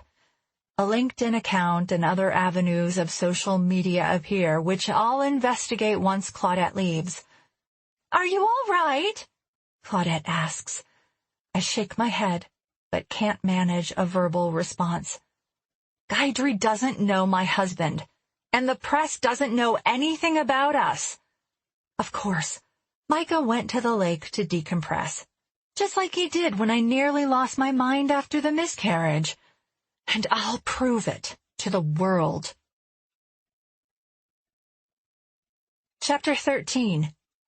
November 17. The new insurance card Micah gave me, the one I thought we'd given to the fertility clinic, is invalid. The group number doesn't exist. Micah fabricated the insurance, I suppose, so I'd think we were still covered, so as not to interrupt our mission for another baby. And because he'd been paying the bills out of pocket, $5,000 here, $2,000 there, the balance in our savings account is dangerously low. It's more proof that he never took a job with Diamond Corporation, at least not a job that offered health insurance. But given our plans to attempt IVF again after the miscarriage, why would he have left United without a decent health care plan? So maybe there's another secret Diamond Corporation, but he's apparently gotten pretty good at using a print shop, seeing as I'm holding a believable insurance card with a faulty group number, not to mention the deposit receipts complete with a diamond logo. And then there's the fact that we're 2 months behind on our mortgage, which I just now learned when I opened the mail. So what's going on? The job he wasn't offered, I can only assume he invented it to keep me at ease during the IVF process. We're going into debt to grow our family and to live in this family-appropriate house in this safe, enclosed neighborhood. Leaving Old Town was my idea. I couldn't stay there anymore. The bad energy, the miscarriage. I'd needed to put it all behind me. I glance at Claudette, who was practically purring over her cup of green tea, sweetened only with natural stevia. I've put too much on his shoulders, I say. He's under a lot of pressure. It's perfectly all right to demand what you deserve. I would have been all right in a 2-bedroom condo. Honey, no one's all right in a 2-bedroom condo. I wonder if she's ever lived in one. Have you looked through his things yet? I scoop another heaping teaspoon of sugar from the bowl and stir it into my mug. It's my first caffeinated beverage since before we conceived the twins. He doesn't have anything to hide. It sounds like a lie, even to my own ears, considering he's been hiding plenty. She lifts a shoulder in a subtle shrug. Then there's no harm in looking, is there? My dad comes home on the train, Crew is saying across the room. Maybe he's on a train. My daddy doesn't go on trains. He's on a plane. Elizabella takes a bite of her peanut butter-topped celery, which Claudette provided. It's in the water. I shiver a little every time she references it, remembering how eerily her drawing predicted the accident churns my stomach. Why do you think she's saying that? Claudette asks. I haven't the slightest idea. She knows about the remains of a small jet off the coast of Florida, and her dad flies. Maybe she's assuming, or maybe she knows something. Her eyes zero in on me. When Brad was involved with the tramp, he was extremely careless around the children. He took phone calls in front of them, even talked about her to them. That must have been awful, but nothing, Veronica. The way Bella's behaving, she's dealing with something she doesn't understand. And one thing little girls don't understand is that their fathers can be complete and utter assholes. Or maybe it's exactly what the doctors say, an imaginary friend. An imaginary friend who draws plane crashes? After another long, thoughtful slurp of tea, my neighbor calmly places her mug on the table and dabs her glossed lips with her napkin. Maybe she overheard Micah talking to that other woman. No. Memories of our last 24 hours together zing through my system. The cha-cha in the kitchen, the sex we had before he left. He wouldn't have. Then I think about what Shell said. I glance at Claudette, quickly assessing her, and decide to trust her with a tidbit. Except his mother admits to knowing a Gabrielle. Claudette raises a brow. It's time to delve into his secrets, if you want to get to the truth. I blink, and I'm back in a bungalow in Maywood at 18, digging through boxes of my mother's things while she was stashed in a drawer down the road at Loyola University Medical.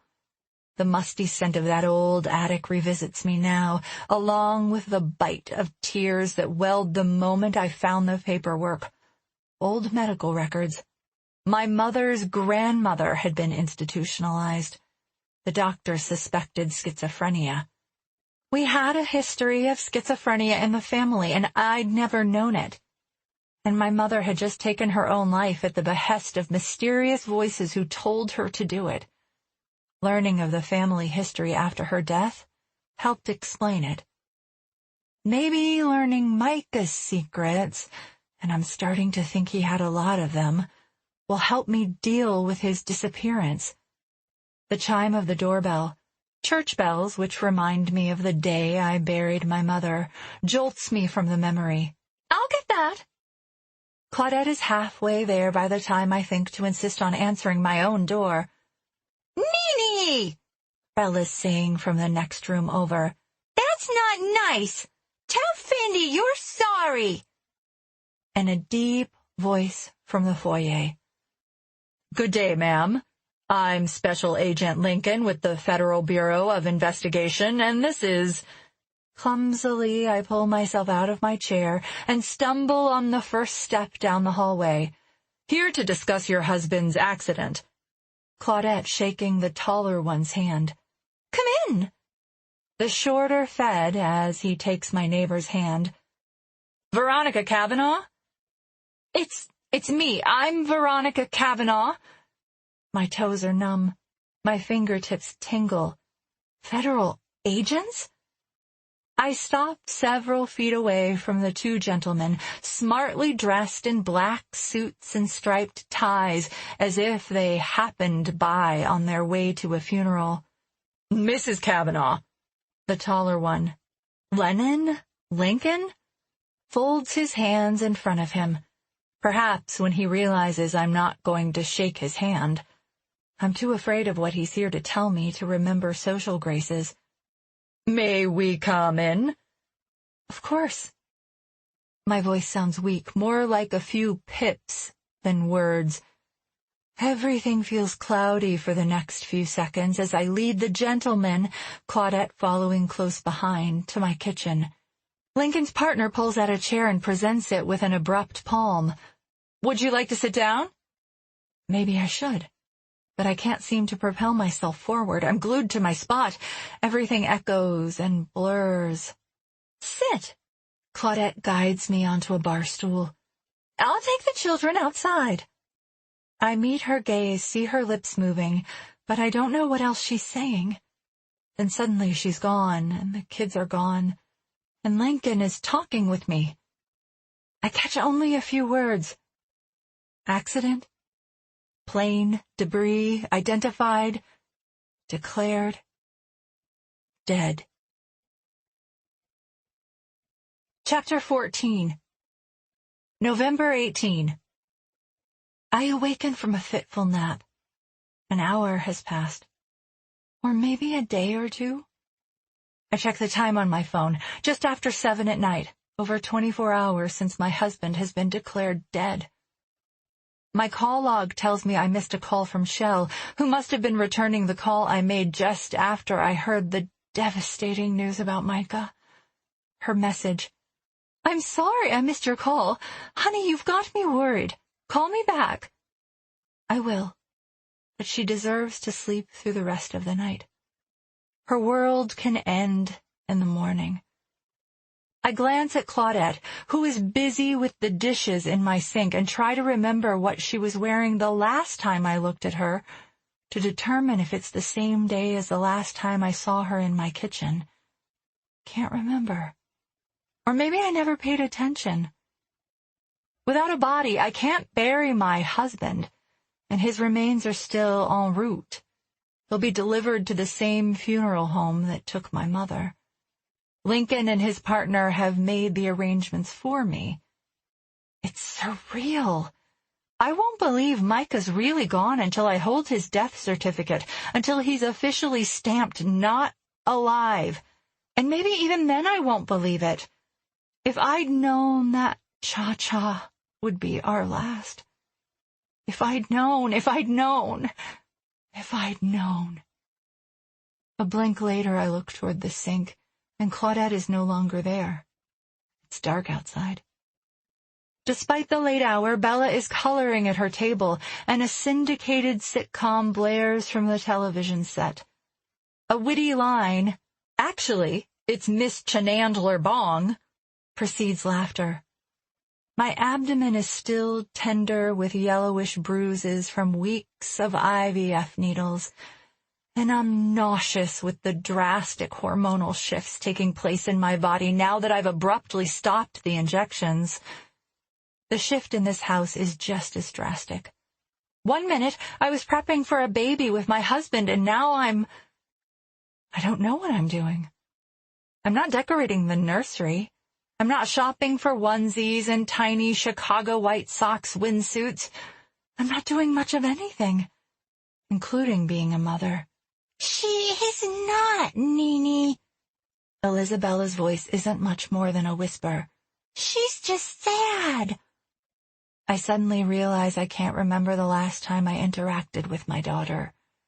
Judging by the plethora of wrappers littering her table and the floor around it, she's been grabbing snacks when she's hungry. I have vague recollections of opening a juice box or two, but beyond that, I swallow a sob. I've been nearly catatonic. "Bella?" She startles a little when I call her name. Her eyes widen. "Bella, come here." I'm out of my chair, gravitating toward her. Pick up the pieces, just like after Mama died, like after the miscarriage. Bella needs me. "Mommy!" Her body feels smaller than ever in my embrace. "It's okay," I say. "He's at Godland." That's what they tell me. She pecks a tiny wet kiss onto my cheek. I stare out over the fairway and imagine the energy of summer on the course, early tea times, fair play.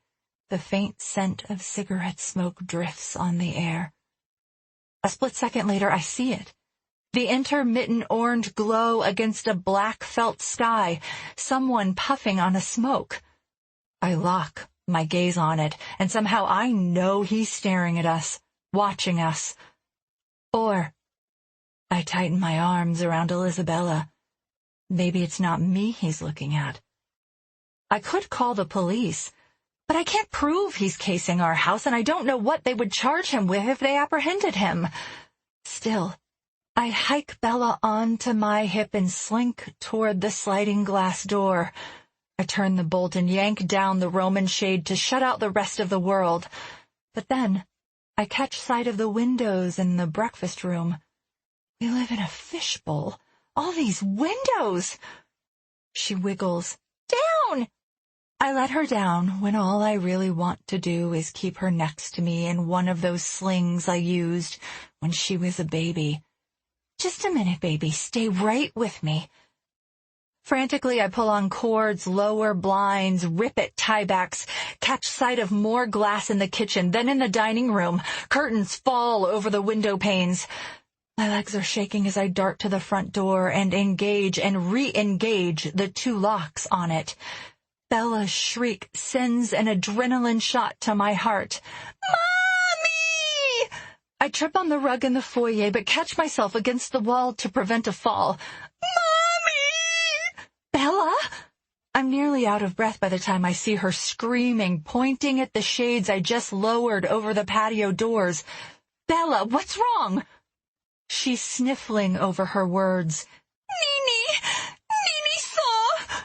I fold my arms around her and pull her to the sofa. "What, baby? What did Nini see?" Bella's brown eyes, reddened at the rims with either fatigue or tears, widen. "Mommy!" A pair of fat tears curb over her pink cheeks. I tighten my grip. "I'm gonna go be with Daddy." Chapter 15. Bella, listen to Mama. I take a deep breath. Daddy is at Godland. It's true, but you're safe at home with me. Her cheeks puff out in frustration. I reach for my phone when it rings and recognize the number as Detective Guidry's. Elizabella settles in on my lap. I take the call. Hello? Mrs. Kavanaugh, we have a lead on your husband's car. My mouth is dry as if I'm about to cough. I don't know why his car matters, if his plane has crashed, if he's dead. Mrs. Kavanaugh? I'm here, I managed to say. I know it's getting late, but would you mind if I stopped by? It's not too late. Time is relative at this point anyway. There's a man. He's on the fairway. I think he's spying on us. I'll send someone to check it out. Probably a member of the press, looking for a photo op. Keep your shades drawn. A member of the press? Probably. They're desperate for human interest stories. That's what we've become? A human interest story? No one can get past the guard, he continues, or without the gate code, and we've doubled the patrols at the county preserve just in case. If someone's out there who shouldn't be, we'll know. A few minutes later, the detective is seated at my kitchen table opening a file folder. Is this your husband's car?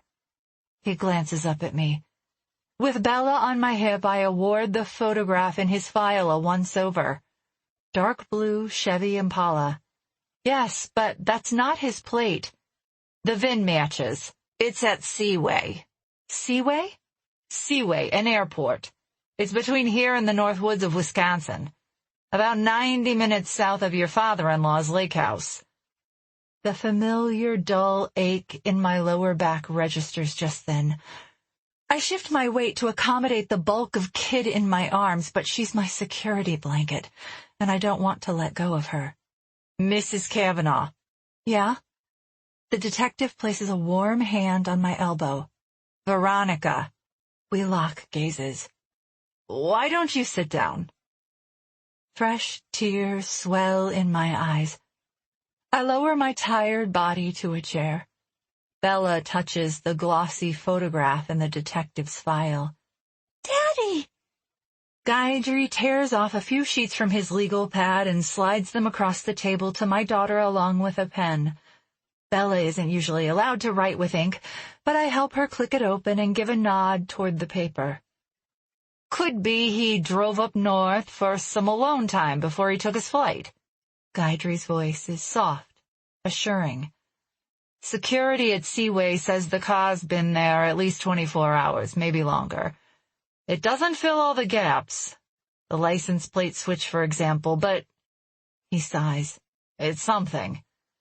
I don't know why he would have left from up there. I feel my brow creasing. As much as I don't want to lose it again in front of Guidry, I'm powerless to stop the continuous flood of tears. I'm sorry for what you're going through, he says. I wipe tears from my cheeks and again meet his gaze. I never know what to say when people say that. You don't have to say anything. I mean, I appreciate the sentiment. You can't not say you're sorry, but... You're holding up okay? You need anything? It isn't like I have a choice. I have to hold up okay, don't I? I don't need anything except my husband, but no one can bring him back to me. Detective, He narrows his gaze, but this time it comes off more concerned than usual. I catch my breath over a sob. My world is falling apart. I'm sorry. I'm doing everything I can. Nothing makes sense. Perhaps if you dig deep, he continues. Think. What are you not telling me?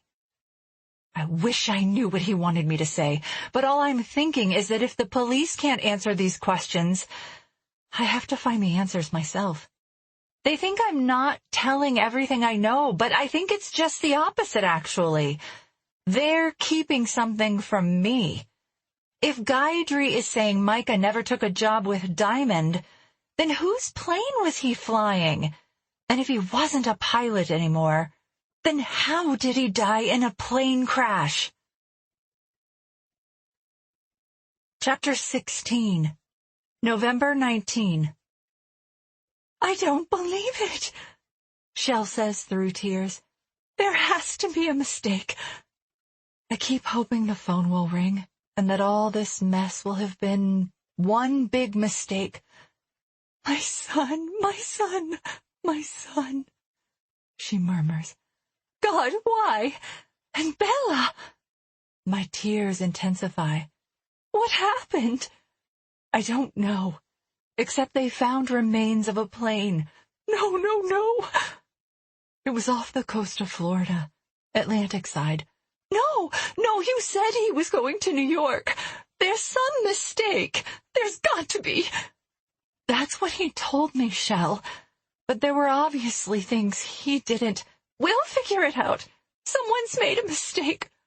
They sent federal officers to tell me. I don't say so, but it sure doesn't look like anyone made a mistake. And Bella! She had a feeling. What was it she said? Godland. I hiccup over the words. She said he went to Godland, and we know now she didn't mean Wisconsin. Jesus, Mary and Joseph, how do you suppose? I don't know, but I'd rather not think about it. So much life ahead of him, Shell says. So many years ahead for you, for Bella. You were trying to have another baby. He was a good father, I say. Good, period. He had plans for you, for your family. I know. I can't believe it, I say. I don't want to believe it. Until I'm holding the death certificate, or until I see his dead body, I won't believe he's gone. Nothing adds up. Short of his flying a plane for some secret government agency, no pieces of this puzzle fit together. But what happened? I don't know. Surely they've told you what they think. If I knew, I'd tell you. They said they'd share the report, but what will you do? Her tears rattle through the phone, which only leaves me falling apart into even smaller fragments. With Bella, how will you manage? Just as Micah would have wanted me to. But I know what Shell means. Being a single parent, especially to a handful like Bella, is going to be hard. But even if I'd known eventually I'd be doing it all on my own, I still would have fought to have her. I'll be there for you, for both of you. I'll never be the same, I whisper. I'll never be able to hold him again, to kiss his lips, to tell him I love him.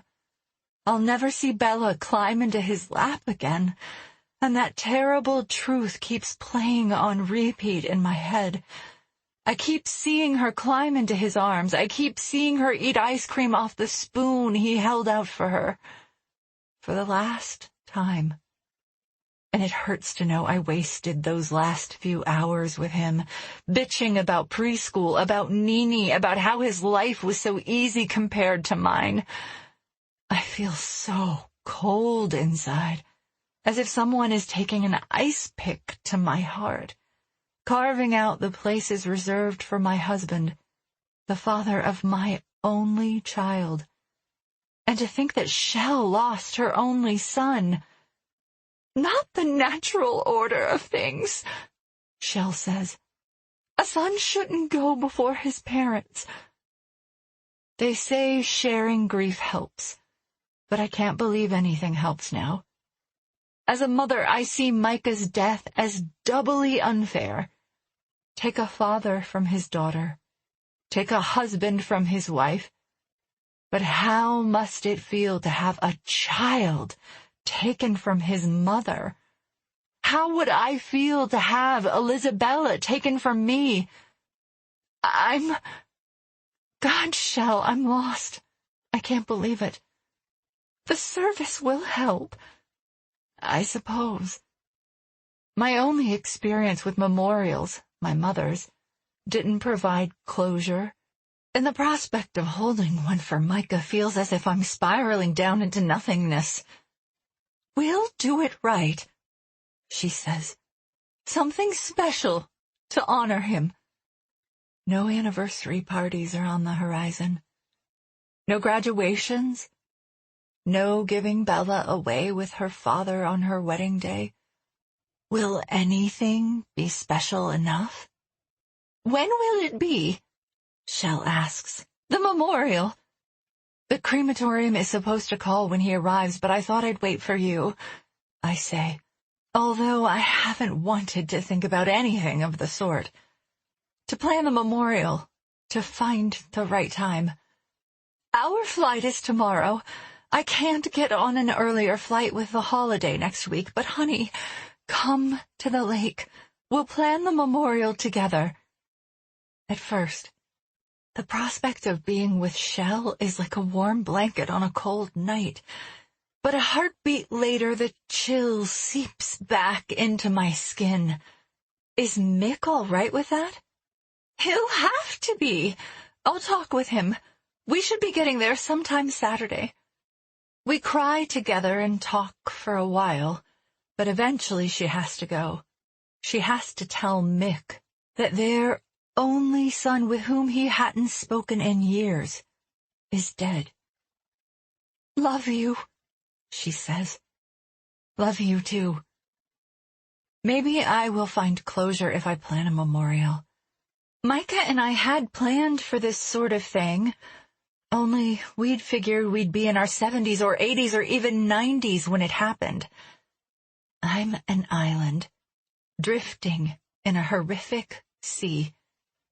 Thanksgivings of my youth flit in and out of my mind. Mama and me. Just the two of us, alone. I never wanted to repeat that pattern. Would Mick object to 2 more for Thanksgiving at the lake? Might he learn to consider us family even if he couldn't mend fences with his son? If this year goes well, I hope we can count on holidays with Shell and Mick from here on. I can't bear the thought of celebrating at a table for 2. I look to Elizabella, who's struggling with the zipper on her coat. I wanted so much more for her. I wanted a big family, so we'd have each other when tragedy struck. I never wanted to leave my daughter alone, never wanted her to endure the hell that I went through. Where are we going? Bella attempts again to zip her coat. I take over and zip it up for her. Warm and cozy? Nene doesn't want to go to school. I haven't sent her to the Westlake school since it all happened. I don't know why she'd assume I'd send her now. Come to think of it, preschool was Micah's idea, and it made sense because we assumed I'd need some Bella-free time once IVF worked its magic and I was pregnant again. Now that another baby isn't in the plan, and now that Micah isn't here to persuade me otherwise, there's no reason to rush Bella out the door to a school she obviously hates. We're not going to the school, Ellie Bell. Yay! To the park? We're going to the bank. She frowns a little. Oh, they have lollipops. She softens a little. Pink ones. We'll have to see. Micah and I have an emergency stash of cash in our safe deposit box. It isn't much, a few thousand, maybe 5, assuming he hasn't spent all of it, but it'll carry us until the death certificate arrives and the insurance comes through. And in order to file for the insurance, I have to find the policy numbers. I'm hoping the paperwork is still in the safe deposit box, where he stashed it when we moved here from the city. I hold my daughter a little too closely. Mommy, do you miss Daddy? She's staring me right in the eyes. Sometimes I think she's too little to comprehend what's happening, but other times, like now, It's apparent she knows the permanence of our predicament. Yes, I kiss her baby cheeks. I will always miss Daddy. The ride to the bank is a blur. Almost everything is cloudy since Micah left. And the walk to the vault and safe deposit box isn't crystal clear either. But I must have turned the key in the lock when the bank manager turned hers, because Elizabella and I are now staring into the box. "Oh, pretty!" she coos when I hold up a ring I've never seen before. It's white gold, or platinum maybe, with a pretty bluish-green stone, a fairly large princess cut set amid a diamond halo. I don't know where the ring came from, or why Micah would have been hiding it in this vault, unless... A space in my chest warms with a thought. Maybe it's a final gift from my husband, one he never had the chance to give me. I pull the ring from its velvet bed and slip it onto my finger, but it's too small even for my pinky. Micah knows my size. If it were a gift, he'd surely have purchased a larger band. Then again, my fingers have been swollen and I've gained a fair amount of weight, upward of 20 pounds at the height of IVF treatment. Maybe he was going to have the ring sized once my hormones leveled out. Or maybe he never intended for me to wear it. Gabrielle. I stuff the ring back into the cushion, snap the box closed, and drop it into my purse. When I'm up at the lake with Shell, I'll ask about her friend Gabrielle. I'll find out why, if what Claudette says is true, my husband would be talking to Gabrielle in the middle of the night. But I can't ponder possibilities now. Just get what you came for and get out of here. A few manila envelopes sit at the bottom of the box. I peek into the first, and relief rushes through me. Insurance policies. The cash is there too, just as it's always been, just as it was in our box in the city before we moved here, bound with yellow paper straps.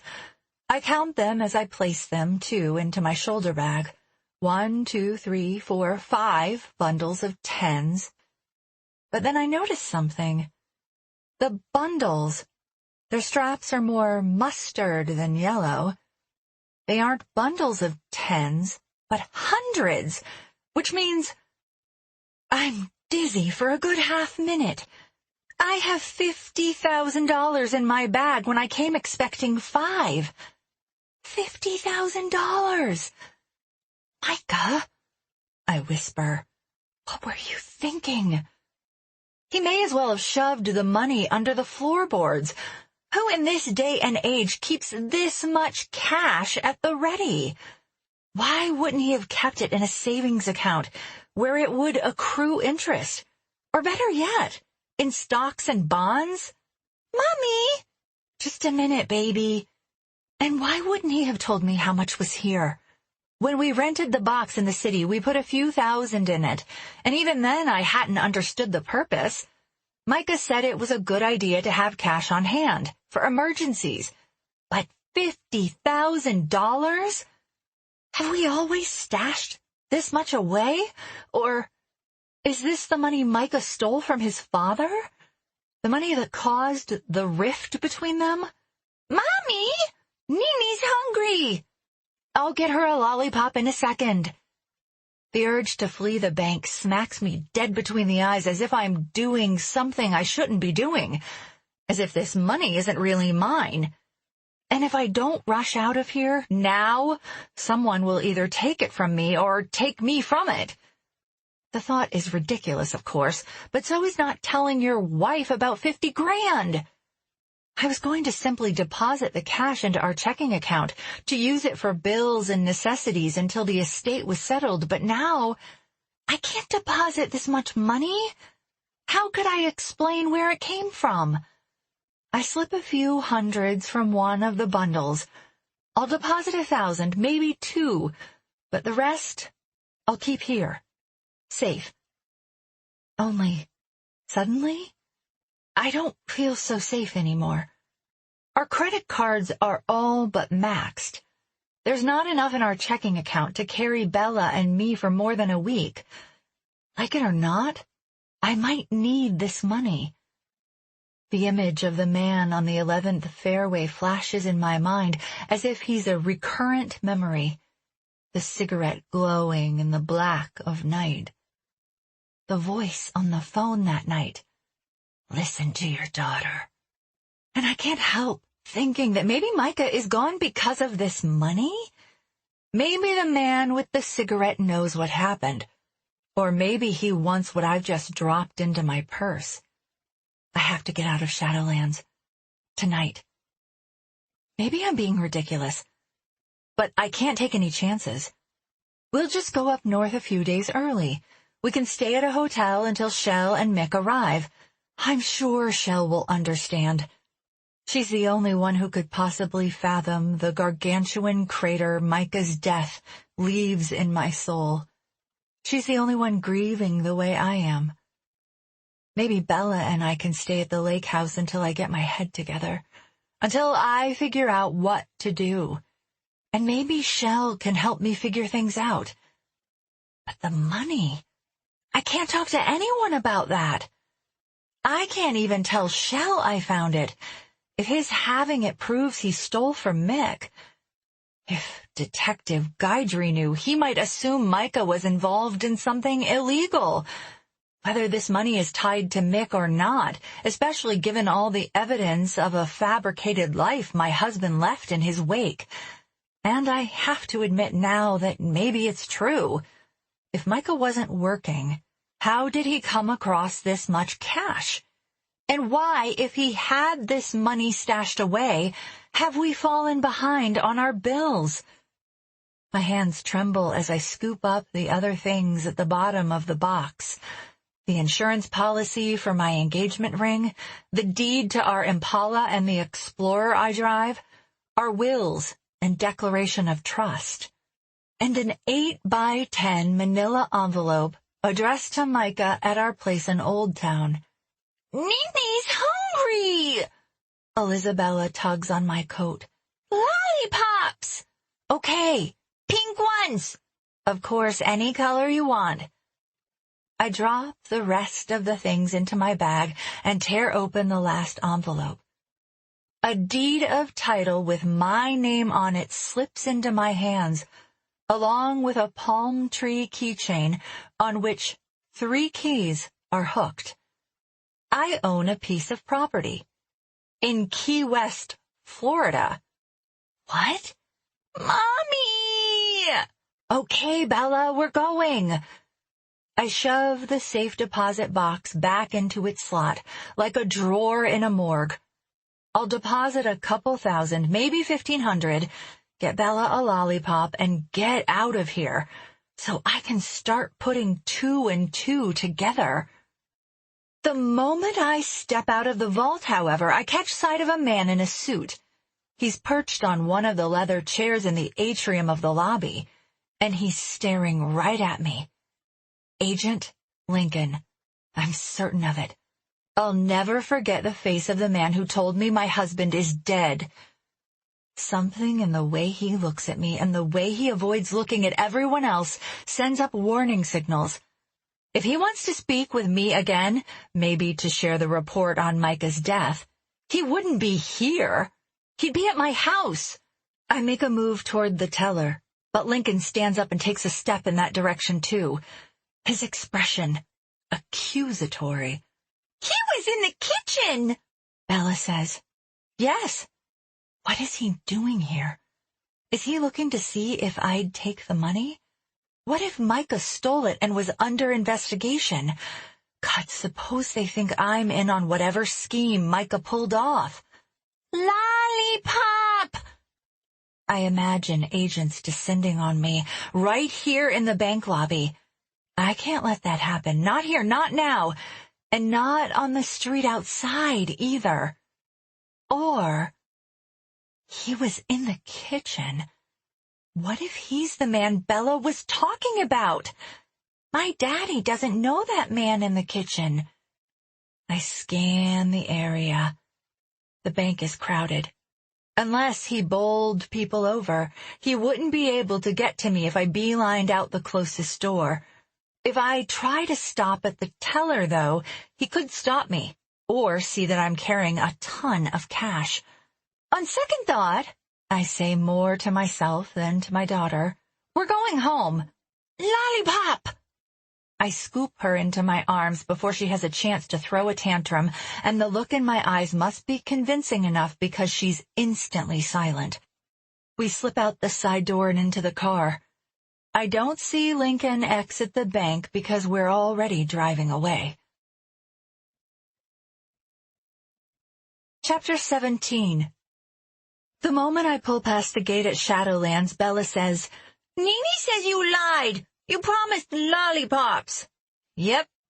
It's not my finest mothering moment, but I don't want to get into this with a figment of my child's imagination. I lied. It's a minuscule lie compared to those her father told by omission, then softening as I make the turn onto Hidden Creek. But I might have some gummy bears at home. Okay. But you have to tell me, Bella. The man at the bank. You said he was in the kitchen. He was. When? With Crew and Fendi. Okay. So she's talking about seeing him recently. Silly Mommy. He talked to you. Notwithstanding running into Lincoln at the bank, and who's to say he was there to see me at all, couldn't his expression have been indicative of regret for the news he delivered? I need to pull myself together before I completely unravel. If he were there on official business, wouldn't his partner have been with him? Wouldn't one of them have been waiting at my car for me? I suppose time will tell. If this money was obtained illegally, they know where to find me. I pull into the garage and close the door before we get out of the car, so as to avoid any glances from the neighbors.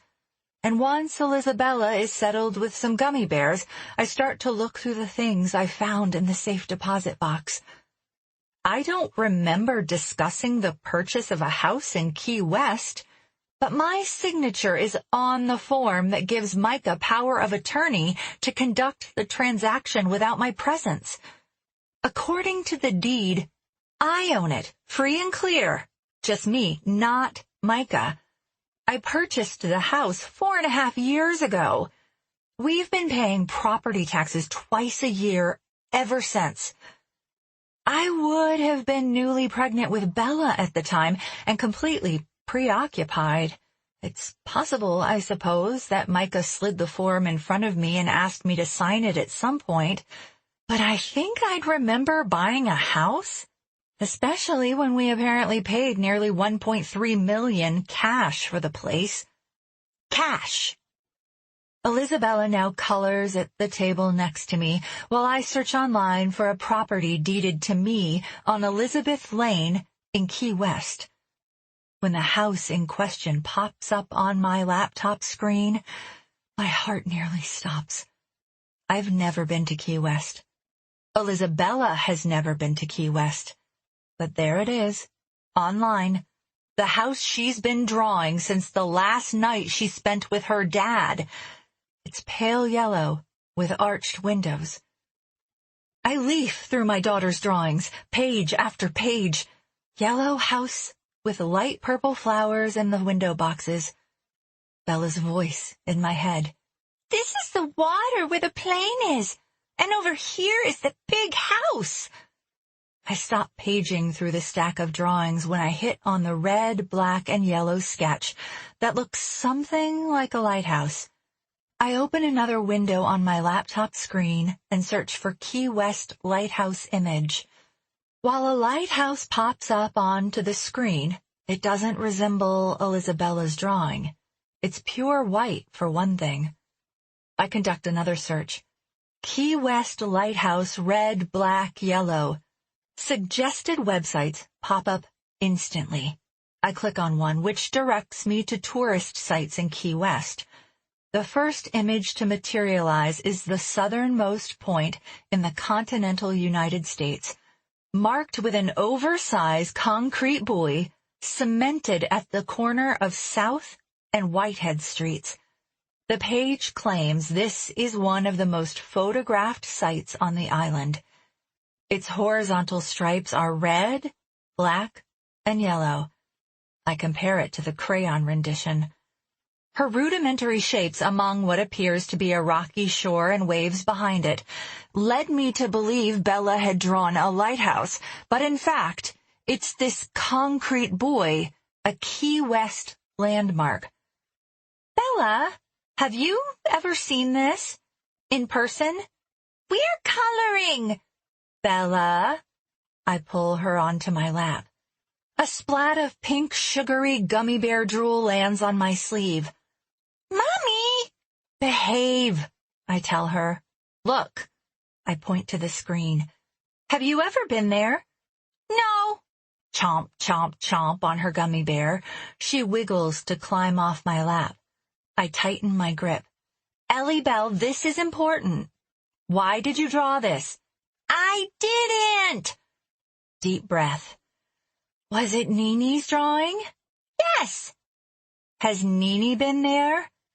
I again point to the buoy on the screen. Nini go there once. I glance at my shoulder bag, sitting atop the island and stuffed with insurance policies and 5 bundles of large bills. My gaze travels to the suitcase I brought up from the basement storage room. I was going to pack for Plum Lake tomorrow morning, but perhaps we should go sooner. Plans are changing quickly these days. 1 minute, I'm shooting up progesterone, rooting down in this house, ready to live here until babies number 2 and 3 and maybe 4 graduate from college. Now I'm shoving things into suitcases, as if I'm not sure I'll be returning. And maybe I won't have to. We paid too much for this house, and I don't like living at the Shadowlands anyway. And Micah's driven us up to our elbows in debt. But I have $50,000 and a house in Key West. No family beyond Bella and the demonic Nini. I have no friends here, save the lone, slightly overbearing but good-natured acquaintance across the street.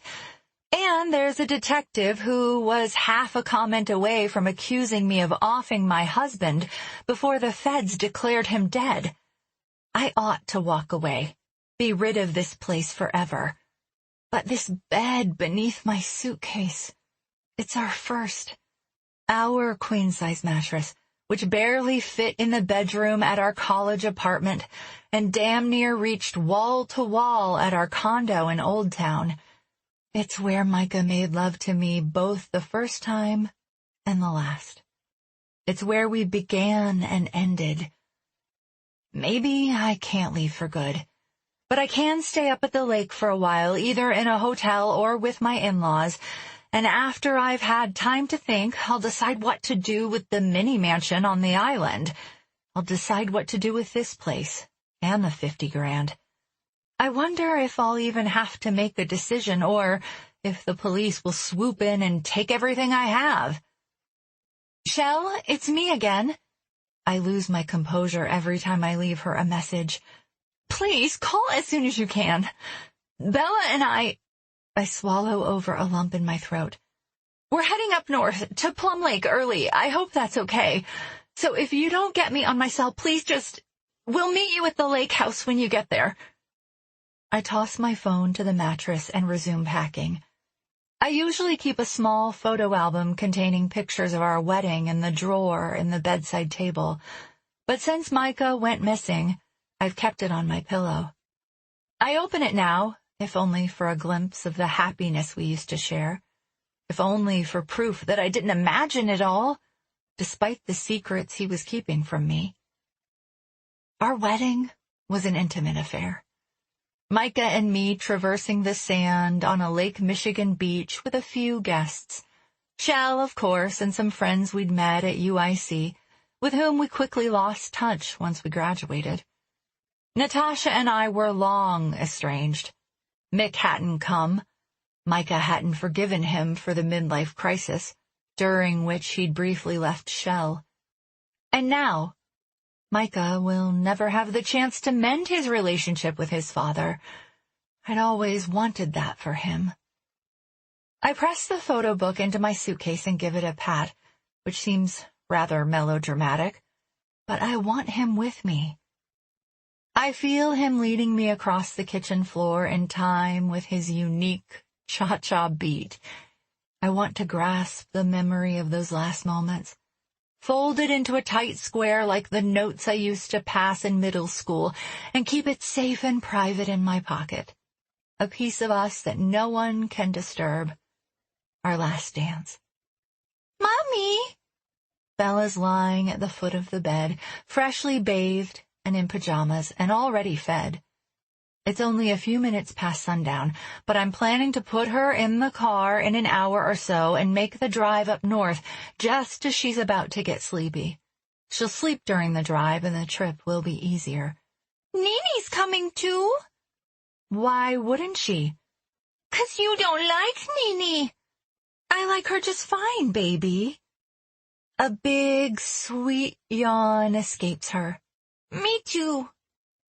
Plum Lake is about 7 hours away. I'll be practically brain dead by the time we arrive, but I'll check into a hotel in Minocqua, try to sleep, and meet Micah's parents at the lake late Saturday.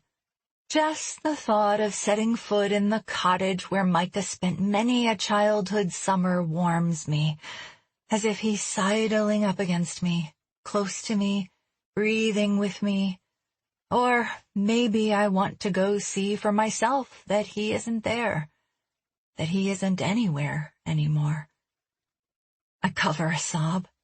The grief comes in waves, it seems, and sink into the memory of his holding me. It's the closest I've come to feeling him, his presence, his essence, since he walked out the door 9.5 days ago. I sleep with you, Mommy, okay? I wipe away tears, but then press a kiss to the crown of her beautiful head. You'll sleep in the car tonight, I tell her. Another yawn. Okay. Leaving feels urgent now that I know Micah's not coming back. I felt this way after my mother died, too, the need to keep moving, to escape, to never sit still. I'd used her meek life insurance to put myself through college at warp speed.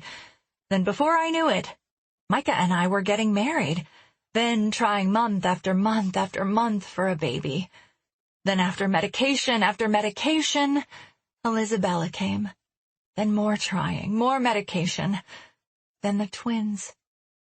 Within minutes, Bella is asleep, winding a coil of hair around her finger, rubbing the hair with her thumb. I drape her favorite blanket over her tiny body and hope she stays asleep through the transfer down the stairs into the car. I carry suitcases down the stairs one at a time and stow them in the SUV. My body is recovering from the IVF retrieval. I'm not nearly as sore. I'm stronger, physically speaking, than I was a week ago. But emotionally? Mentally? I wonder if I'll ever feel whole again. The house feels empty now. With 3 suitcases and a laundry basket full of Bella's toys and art supplies in the car, with my child asleep upstairs, everything is quiet and still. Funeral-like. I have a long night ahead of me. I sit for a moment at the breakfast table and stare out at the dusky sky.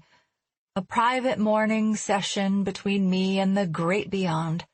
The sky that stole my forever when it swallowed up my husband. I crack open a window, take it all in. A faint hint of smoke drifts in on a chilly breeze. I stiffen and glance across the 11th fairway. Where is the smoke coming from? It's distinctly cigarette smoke, not from a grill or a bonfire. But I don't see anyone on the course. I crank the window closed and lower the blinds. It's time to leave. I throw my arms into my parka, it'll be cold up north, and bundle Elizabella in more blankets before carrying her down the stairs. She's getting too big to be carried like this, too heavy. Once she's strapped into her car seat, I again check my shoulder bag to ensure the stack of $100 bills remains hidden at the bottom of it. I don't know where I assume they'd go. But I feel better once I count 5 bundles.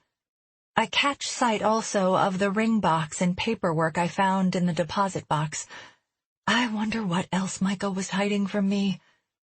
And soon, we're whisking out of Shadowlands. The road stretches before me, still muddled with the last remnants of rush hour traffic, which spans from 3 in the afternoon to 7 at night, even on the outskirts of Chicago.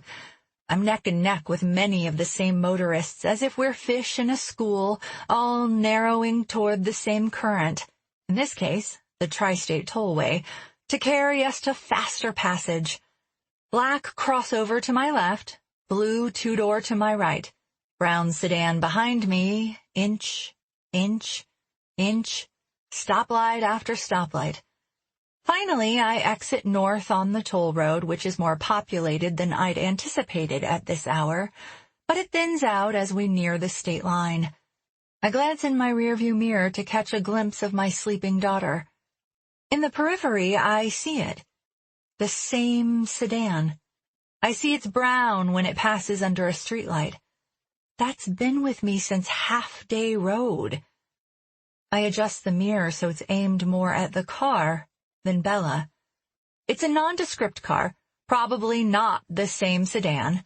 It isn't following me. Chalk that theory up to my wild imagination and paranoia. I switch lanes. So does the sedan. I slow down to 5 under the speed limit, which is practically unheard of on a road where everyone goes at least 10 over. Cars whip around me, but not the sedan. I'm in the center lane now. I drift back to the right. The sedan does the same. I brave a glance at my shoulder bag and remember that federal agent, Lincoln, at the bank. And even though it sounded as if my daughter was referencing his recent visit, her words haunt me. Daddy doesn't know the man in the kitchen. And then there's the fact that Micah stole money from his father. Who did I marry? What had he gotten himself into? If I'd left this money stacked on the back porch, would I still feel as if this sedan were pursuing me? My hands are damp with perspiration. I lower the heat. My heart gallops in my chest. I gun it and whip around a minivan into the left lane. The sedan stays nearly on my bumper. Even when I slow down, it's still there. My breath comes more quickly. What am I going to do? There's an off-ramp up ahead. Should I exit and flag down a cop? Call one now? Yes, I can call one now. I press the OnStar button on my mirror. Beep, beep. Another glance in the mirror tells me I can't switch lanes in time to get to the exit. There are too many cars. Maybe I can make it to the ramp if I stomp on the pedal and pray. Or maybe someone will crash into me when I do it. Either way, the police will come. Either way, I suspect I'll be better off than I'd be if this sedan follows me all the way to Plum Lake, which will be practically deserted this time of year. Noise surrounds me. I can't think. Just do it, I say aloud. I guess I'm talking to my own version of Nene now. 1, 2, 3. I step hard on the gas and yank the wheel toward the exit, nearly clipping the car that had been gaining in the lane to my right. Horns blow, high beams flash, tires squeal. I nick the edge of a guardrail. It scrapes against us, and for a second, 2 tires lift from the pavement. I take my foot off the gas and ease the vehicle around the cloverleaf. I'm all right. We're all right. I exhale when I realize I'm merging onto the road. Burley Avenue, it's called. I did it. Mommy! Bella sounds scared half to death. I glance back at her. Everything's all right, baby. Promise? I promise. Good evening, Mrs. Kavanaugh. I startle when I hear the voice. This is OnStar. How may I assist you?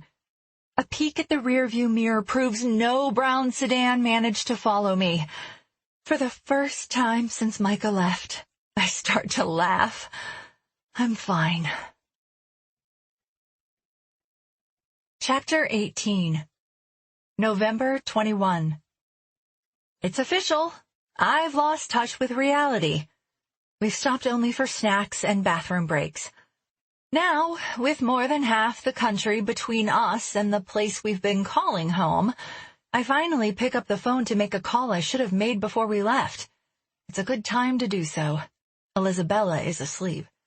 "Mrs. Kavanaugh," Detective Guidry says. He clears his throat. "You're on my list of calls today.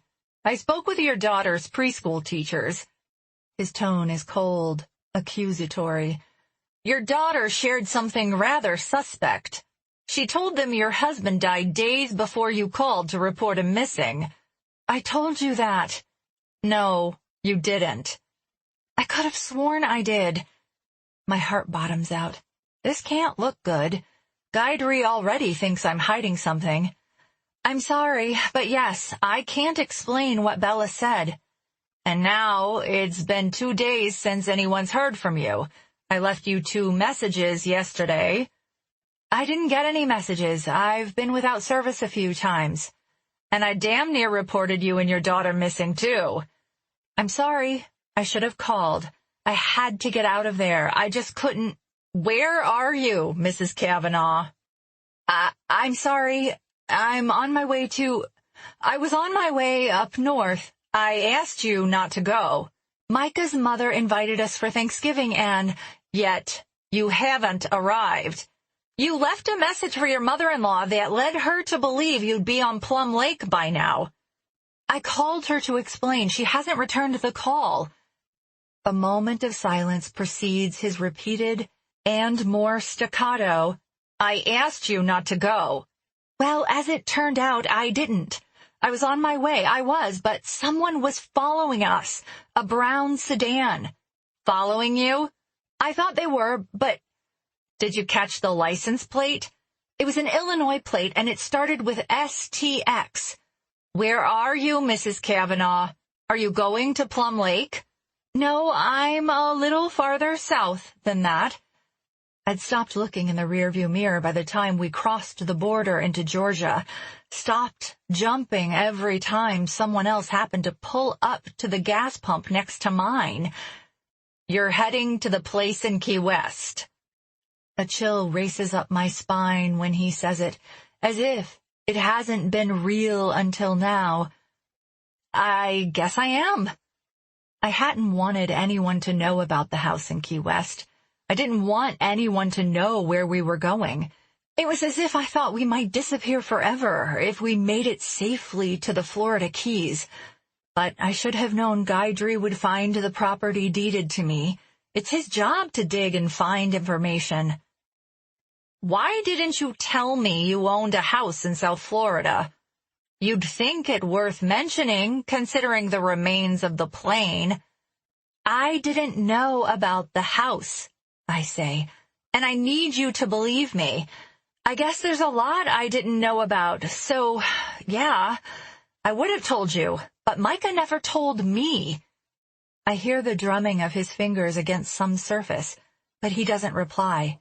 "Listen," I say, "if I had anything to do with my husband's disappearance or death, would I have called you?"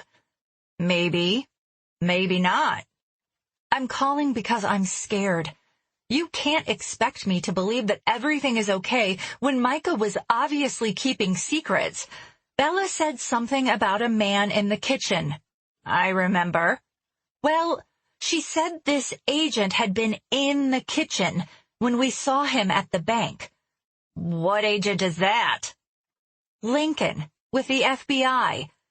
A glance at the speedometer tells me I'm driving like a bat out of hell. I ease off the gas. "He was at the bank the day I left, and something in the way he was looking at me scared me. And there was a man on the fairway again, smoking. Micah's gone, right? And I don't know what he was dealing with, but I feel like all of you expect me to know the answers. I don't understand any of this. You're supposed to be helping me, but it feels like you're hunting me. I left because I'm terrified." "Confirm this for me. You're heading to Key West." This time, I'm the one who doesn't reply for a moment. "Yes. Please. Stay there until I get to the bottom of things. I'll have local eyes on you, so don't think about skipping town on me again. I swallow over tears. I don't have anywhere else to go. We're months behind on the mortgage at Shadowlands. Did you know that? Micah invented a job. Why would he quit a job with a commercial airline if he didn't have another job? I've spoken with other pilots in his class. He didn't quit United for better opportunities. He quit to avoid a criminal investigation. What? What kind of investigation? Criminal. Meaning, he did something he wasn't supposed to do. I rub my temple, which is suddenly aching with the onset of a tension headache. And searches on his social security number, I've hit a brick wall with that too. The search showed no legitimate employment since United. No employment? Yet he was paying medical bills out of pocket, depositing cash into our account, faking pay stubs. A gurgle of a sob escapes me. I don't understand what's going on. As a matter of fact, it's your father-in-law's social security number associated with your mortgage at the bank. Your husband couldn't secure the loan for the house in Shadowlands. Without traceable income, well, that'd be hard to do. There has to be a mistake. Check again, please.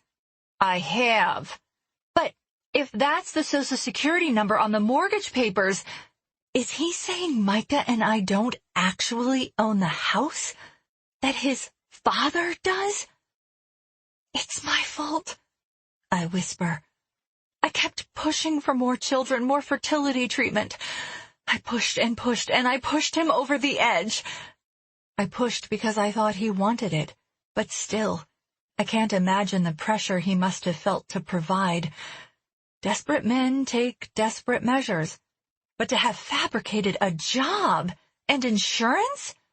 It's Micah's social on your marriage license, Guidry says. So it's safe to say you married who you thought you were marrying.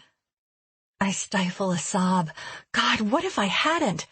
What if my marriage was as much of a ruse as the rest of this?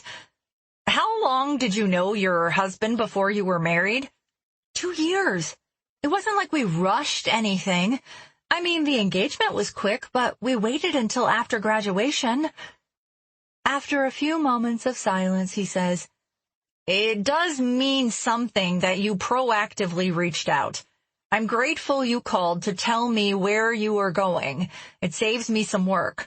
But I have to remind you, Mrs. Kavanaugh, you're a person of interest in this case. You think I know something I'm not telling? Why didn't you tell me about the life insurance policy Micah took out last March? The life insurance? I mean, I guess, of course he took out another policy. We were expecting twins, Detective. Twins to the tune of $2.5 million? $2.5 million? I can barely speak the words. I blink hard. Why would he need $2.5 million? I didn't know. Listen, he continues, you're well within your rights to leave the state. Legally, I can't demand that you stay here, but I asked you not to go. You have to agree this doesn't look good. That's not why I left. I was scared. Does the name Diamante mean anything to you? Should it? It meant something to your husband. When I traced the routing number on the electronic transfers at the bank, it led me to a corporation by that name, based in the Dominican Republic. Diamante, it's Spanish? It means diamond, he says. Found it interesting, given you thought your husband worked for Diamond Corporation. The pay stub said diamond.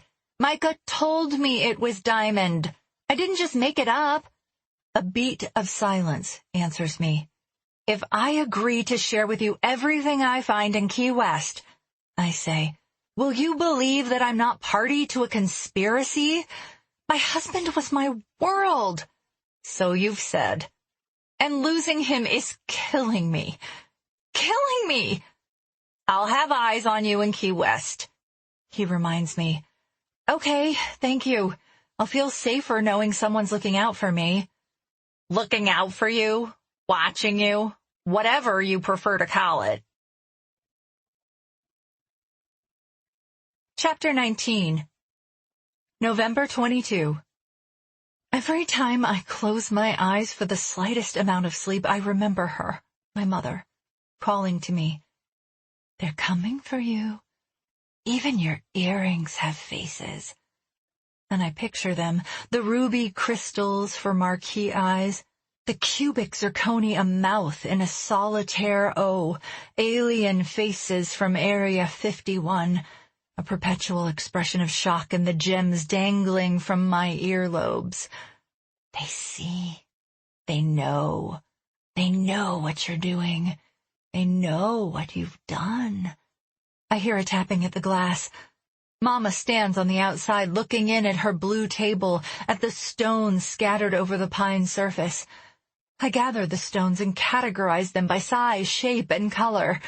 She's pounding on the window with a tight fist, so small and brittle-looking that I fear her bones might shatter before she manages to crack the glass panes.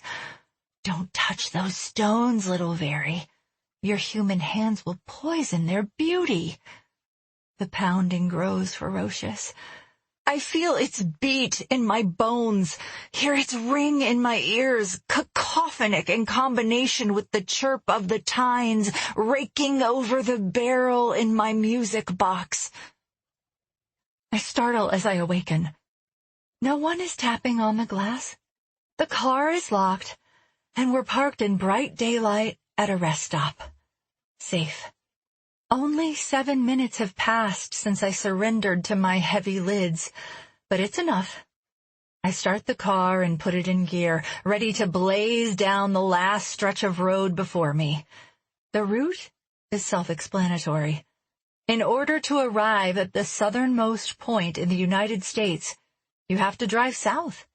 If you take a wrong turn, you simply take the next fork south. In a way, all roads lead to where I'm going. Now we're breezing down A1A amid an apricot sunset. Water to the left, water to the right. Everything is green and thriving, despite the apparent cold snap rushing through the Florida Keys. It's 68 degrees this evening, the lowest low they've had all week. I look to my parka and Bellas stowed on the front passenger seat. The coats seem out of place with the mild breeze whipping through our open windows. I consider the possibility of tossing them into the first trash bin I see, which is silly. It's not as if we're never going back. Micah's body should be arriving at the funeral home soon. If for no other reason, I have to be back to put him to rest. "Mommy," Isabella says from the back seat. "Nini's hungry." "Tell Nini we'll get her some nuggets and fries in just a bit." I cross over the last bridge from Boca Chica to Key West. In all, we've been en route for the better part of 3 days, with a little more than 26 hours of driving time, considering I'd traveled into Wisconsin first. Talk about a roundabout route. After a roll or two around the island, it's only about 2 by 4 miles, I see the newel post for Elizabeth Street.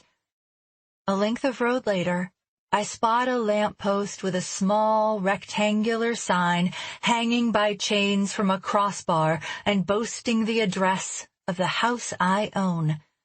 There's a car coming up behind me, so I turn onto the pink brick driveway lined with flowering trees.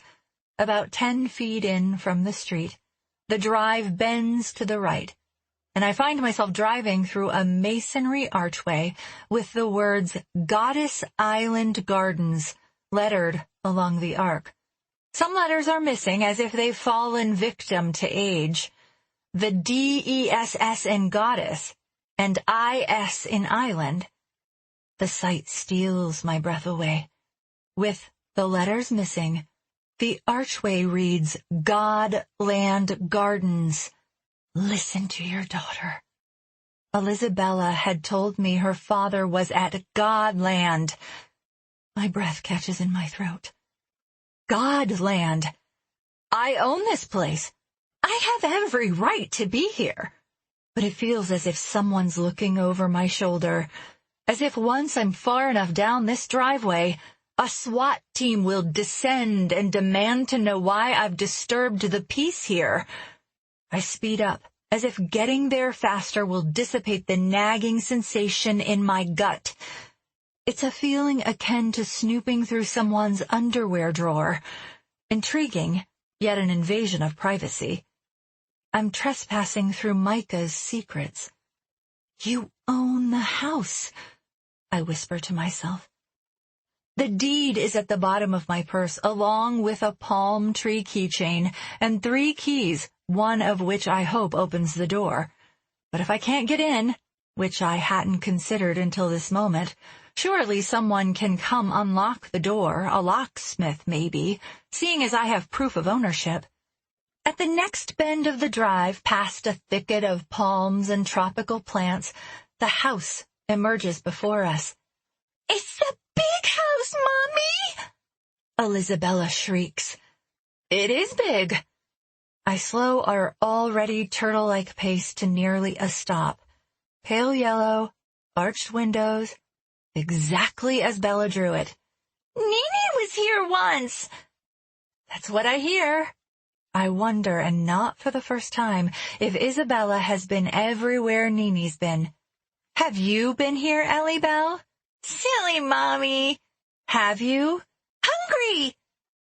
The house appears a bit unpolished, perhaps, and the vegetation surrounding it is definitely overgrown, but the patch of wiry lawn appears to have been mowed with regularity. The place is nothing if not large, about the size of the entire building we lived in at Old Town. A 2-story stucco with a clay tile roof. It's not a brick short of charming, despite the obvious neglect and disrepair. The pink drive terminates to a roundabout, its farthermost tip nudging a wide set of stairs, which lead to a quaint, covered porch. I stop there, at the edge of the arc, and stare up at the place. My God, what am I doing here? Suppose there are tenants. Or, Claudette Winters's voice echoes in my head, suppose there's a Misty Morningside or even a Gabrielle abiding here. The second thought only fuels me to charge up the steps, not because I want to go head-to-head with whoever happens to answer the door, but because I'm anxious to prove to Claudette in my head that there's no one here. Or maybe, suppose Bella is right. Suppose I find my husband alive and well, beyond the door? Come on, Ellie Bell. I loop the handles of my shoulder bag over my arm and turn off the ignition. Bella unclips her seatbelt. Come on, Nene. Undo your belt, too. We're here. And climbs into my arms when I open her door. Mommy! She presses a sloppy kiss to my cheek. It's Godland! I glance around the perimeter of the house. My house. And now that I think about it, it's a mini Eden. Whoever named the property did so aptly. I hike her up a bit higher on my hip. There's only a dull ache around my ovaries now, when we start to climb the porch steps. Is this where Daddy went? Mm-hmm. When did he come here? In his plane. The plane that crashed? An exasperated sigh slips between her lips, and she all but rolls her eyes. It's in the water, Mommy. I wish now I'd thought to visit Dr. Russo one last time after we received the news. Maybe he could offer insight that makes more sense than what I'm thinking. Elizabella saw the future. She, and Nene, predicted Micah's accident. I put her down on the porch, and I'm reaching into my purse for the ring of keys when the door whips open before me. Elizabella startles and grips my hand. I grip hers, but don't take my eyes from the figure in the doorway. Chapter 20. The moment he steps out onto the porch, Bella shrinks against me. No, no! Her little fingers are in a death grip on my hand. He rubs a thumb against an eyebrow, as if he's just roused from a nap. My appearing here must be a big inconvenience for him, seeing as he's hardly dressed for a polite conversation. Some sort of canvas shorts, the color of an army tent, hang low on his hips, exposing a white line of flesh in contrast to the tanned rest of him. Swim trunks, maybe, with a drawstring pulled not tight enough. His t-shirt, if you can call it that, hangs off him like a flag whipping in the wind, the sleeves and sides scooped away with the jagged snips of scissors, putting his muscled frame on display. If this is Goddess Island, he must be the resident demigod. He washes a scarred hand. There's a raised bump of flesh just south of his knuckles, over his chin, which appears about 5 days past a shave. Can I help you? I'm Veronica Kavanaugh. Suddenly I'm warm in jeans and a sweater, not to mention my ankle-high boots. He shakes his 2 long, brown gold locks from his forehead and squints as if attempting to recognize me, then looks beyond me, toward the driveway. Land of Lincoln? He's reading my license plate. I guess I don't have to explain why I'm dressed for autumn in a place that appears to be bottoming out at near paradise degrees Fahrenheit. Elisabella's arms now wrap around my thigh. I own this property, I say. Okay. Are you a tenant? Nah, just looking after the place until Tasha comes back. Tasha? I pry my daughter's hands loose and lift her to my hip. Do you mean Natasha? Markham? Tasha, I don't know Tasha. My neighbor, I live... He thumbs in the general direction of things behind him.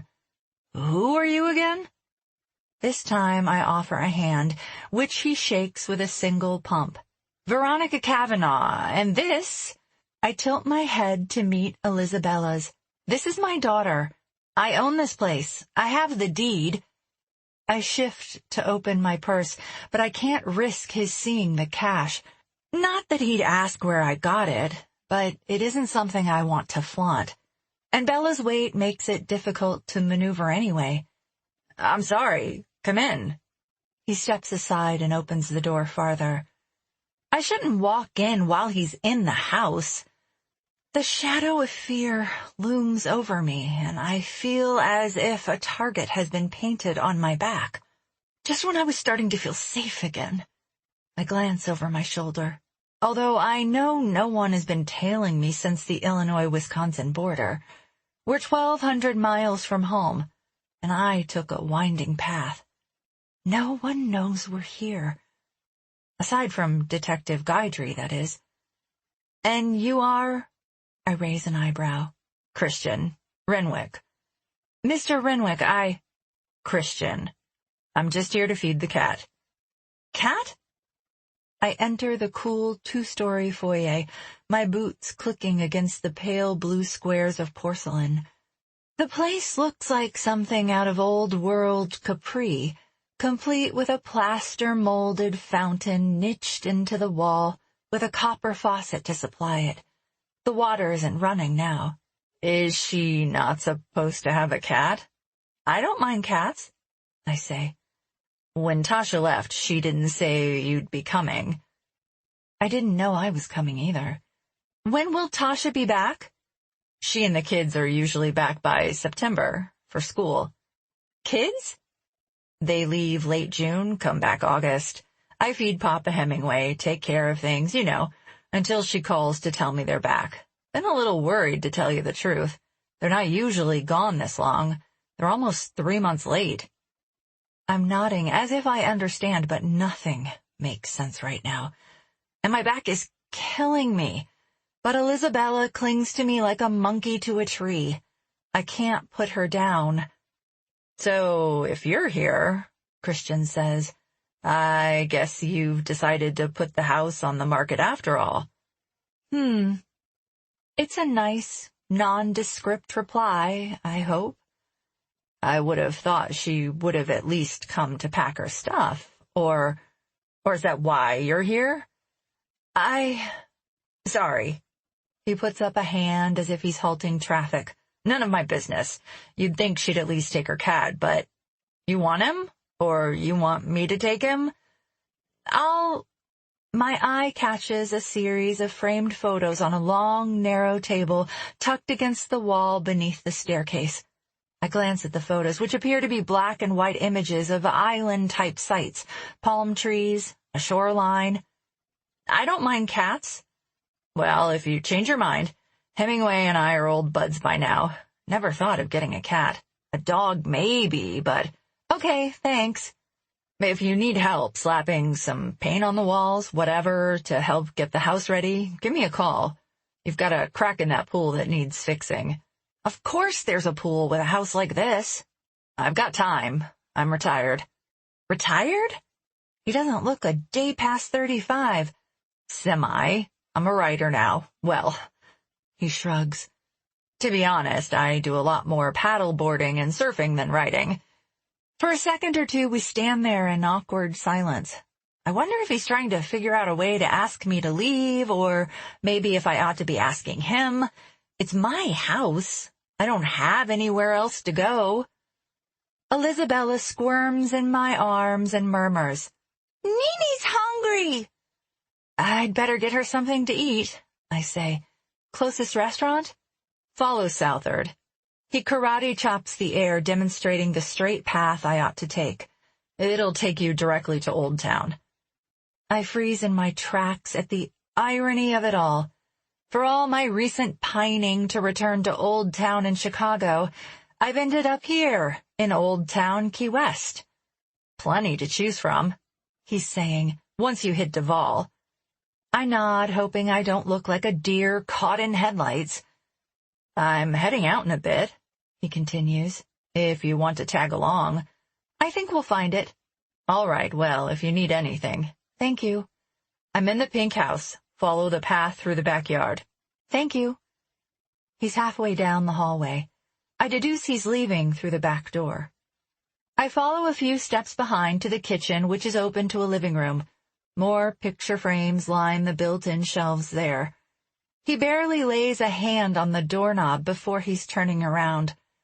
Sorry to do this, but you said you had the deed to the house? Yes? You mind if I see it? Not that I don't believe you, but if someone showed up at my house claiming to own it, I'd want... Of course. I place a reluctant Elizabella atop the white marble countertop in the kitchen and drop my purse next to her. Carefully, I dig through the contents of the bag and extract only the deed. He takes it from the envelope, gives it a glance. That's the real deal, all right, and hands it back. The door is open now, and he's breezing down the path between his door and mine. If you need anything. He neither turns around nor finishes his sentence, but he starts to whistle a low, soothing melody. When he's gone beyond the vines, I still hear his whistle. I lock the door. Well, Allie Belle, I lower my forehead to hers. Welcome to Key West. Hungry! We'll find a market. I kiss the tip of her nose. Maybe some yummy fruit or brownies. I'm sure there's macaroni in the Florida Keys. I'll just bring in our things and then we'll get you some dinner. I pull her off the countertop to the floor. Stay here, okay? We'll look around together. My car keys still dangle from my index finger. I flip through the extra few keys I'd looped around the ring when I decided this was where I was heading. The keys Micah had hidden with a deed in our safe deposit box. I hope one of the keys unlocks this door. I'll probably change the locks anyway, but I need to lock the house in the meantime if we're going to leave it to find someplace to eat dinner. Christian Renwick probably has a key I could borrow. He did say he'd help if I needed anything. But how could I explain my not having a key to a house I own? I test the first key. No dice. The second won't even go in. The third slides in without effort and turns the tumbler. My initial feeling of elation dampens nearly instantly. Micah had a key to this house. He kept it in our safe deposit box, in a bank that holds all the accounts we shared. I bite my lip. Why did he keep so many secrets from me? And why did I never think to question anything? My heart is tearing into pieces. One part longs to feel his arms around me, his whisper in my ear that everything is going to be all right, that we'll have more children. We still have 2 frozen at the lab. All it takes is 1. Another part, however, is gushing with the stab of betrayal. What else was he hiding? And why? Daddy! I spin around when I hear Elisabella's giggle, but she isn't in the kitchen where I told her to stay. Bella? Nini! It's Daddy! Chapter 21. Daddy, Daddy, and Daddy! I follow the sound of Bella's joyful voice and trek back down the hallway, through the kitchen, to a small family room strewn with boxy rattan furniture with turquoise cushions. Elisabella is on her tiptoes at the built-in cabinetry and shelves, all painted a light gray. Her little fingers grip the edge of the wooden countertop as she struggles to see the pictures on the shelves higher than her line of sight. Assuming they're more of the same type of pictures as in the hallway, starfish and seashells maybe, I hardly give them a glance as I lean in closer and wrap an arm around her waist. No, baby, that's not... I shut up. There's a man in the photograph. He's shown only in profile, looking down at an infant. The baby has a hand on the man's closely cropped beard. It's an image that warms my heart. I have a similar picture of Micah holding Elisabella this way in the weeks after she was born. Only Micah shaves every day and never grew facial hair. Just once, actually, when I was pregnant with Bella. But then I zero in on the eyes of the man in the picture, on the shape of the nose. It's Daddy! Bella points to the picture on the next shelf up. My heart kicks into high gear. I feel dizzy. Yeah, that's Daddy. In the second photo, he's posing on the beach with 2 beautiful boys. They might be twins, about 4 years old, maybe 5. And in other pictures, he's with a gorgeous girl, about 7, with strawberry blonde hair. Nini! Elisabella points to the girl. Slivers of ice needle my spine. My gaze dances over the frames. The little girl. The twins. I miscarried twin boys. But Micah has them anyway? Unless... Did I imagine it all? I'm losing it. I did miscarry, didn't I? My head spins in an alternate universe when Elisabella is 7 and her unborn brothers are 4, and they're the ones posing in the picture with the man I married, not these children, these strangers. I think I'm going to die. I grip Elisabella's hand and pull her away from the display on the shelves, tuck her behind my body so she can't see what her father has done. Flames rise all around me. My cheeks are hot. Everything's hot. And it feels as if my spine is melting. My gaze flies from one frame to the next. Micah, or his twin, and he doesn't have a twin, engaged in loving embraces with 3 children. 3 children I couldn't have. Elisabella chatters about Nini, but I can't focus on her words. She's tugging on my pant leg. Ellie Belly, wait a second. I'm nearly breathless. I pick her up, and despite her wriggling in my arms, I walk down the hallway with her and place her a bit too firmly on the stairs. Stay here. She protests with puffed-out cheeks, arms crossed, head shaking. Stay.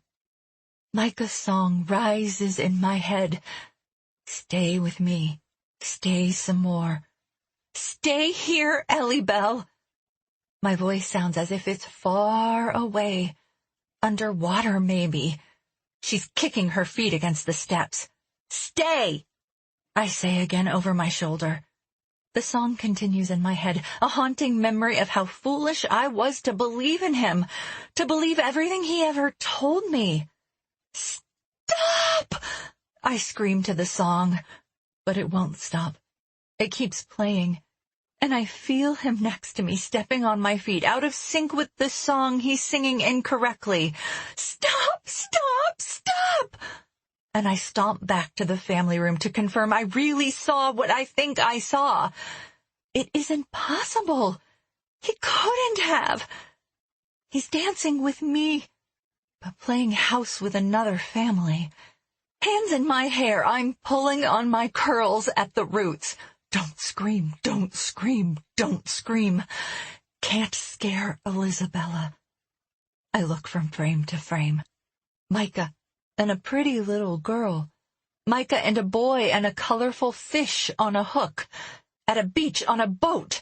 By a red, yellow, and black striped buoy. Where is she? The woman who bore these babies. Why aren't there any pictures of her? My jaw aches. My teeth hurt from grinding them. I reach for a frame and slam it to the tile at my feet. Crash! I reach for another and another and another. Crash, crash, crash! Glass shatters. Wood frame splinter. Picture after picture after picture shatters. And despite my attempts to stifle my rage, I'm screaming at the top of my lungs like a savage. Screaming in pain as if the glass has lodged in my heart instead of scattered on the floor. "Mommy!" I glimpse Elizabella huddled in the hallway, peering around the corner, shaking. I can't catch my breath. My limbs tremble, and remnants of the picture scatter as I make my way toward her. She flinches when I reach for her, but her little arms tighten around me the moment I lift her to me. "Mommy's sorry." She presses her cheek to mine. Our tears flow together like a confluence of two rivers. "Mommy's sorry. You broke the pictures of Daddy." "Mommy's sorry. I lost it, baby. But I'm okay now." She buries her head in the hollow between my neck and clavicle, like she used to when she was a newborn. For a moment, she's that same small baby in my arms. Her baby scents so real, I swear I smell them, talcum and lavender lotion. For always, she's my miracle. "I'm okay," I tell her. The chime of the doorbell reverberates in the hallway. Simultaneously, our heads turn toward the door. "Nini," she whispers. Chapter 22. I open the door to a uniformed police officer wearing a navy blue, short-sleeved, button-down shirt tucked into shorts in the same fabric. He's leaning against a column on the front portico. A 10-speed bicycle marked with official police department regalia is parked next to my SUV on the motor court. "Evening," he says, cool as can be. "Evening," I say over a sniffle. "Everything all right in there?" My cheeks flush. He must have heard the breaking glass and screams. I start to nod, but before I can get a word in, he's handing me a business card. "I'm Officer Laughlin, Key West PD. Got a call from your local department up in Lake County, Illinois, asking us to check in. Keep an eye on you." Of course. Guidry said they'd be sending someone. "Your husband is missing, they say." "We've lost him," I correct the officer, who must not have been thoroughly informed. Lost. It appears I lost him before Elizabella was born. I wipe a tear from my cheek. "He went to Godland," Bella says. I tighten my grip around her. "Sorry for your predicament," Laughlin says. "You need anything at all, Feel free to call, all right? Yes, thank you. And if you're planning to go anywhere, he wipes the back of his neck, then proceeds to give it a good massage.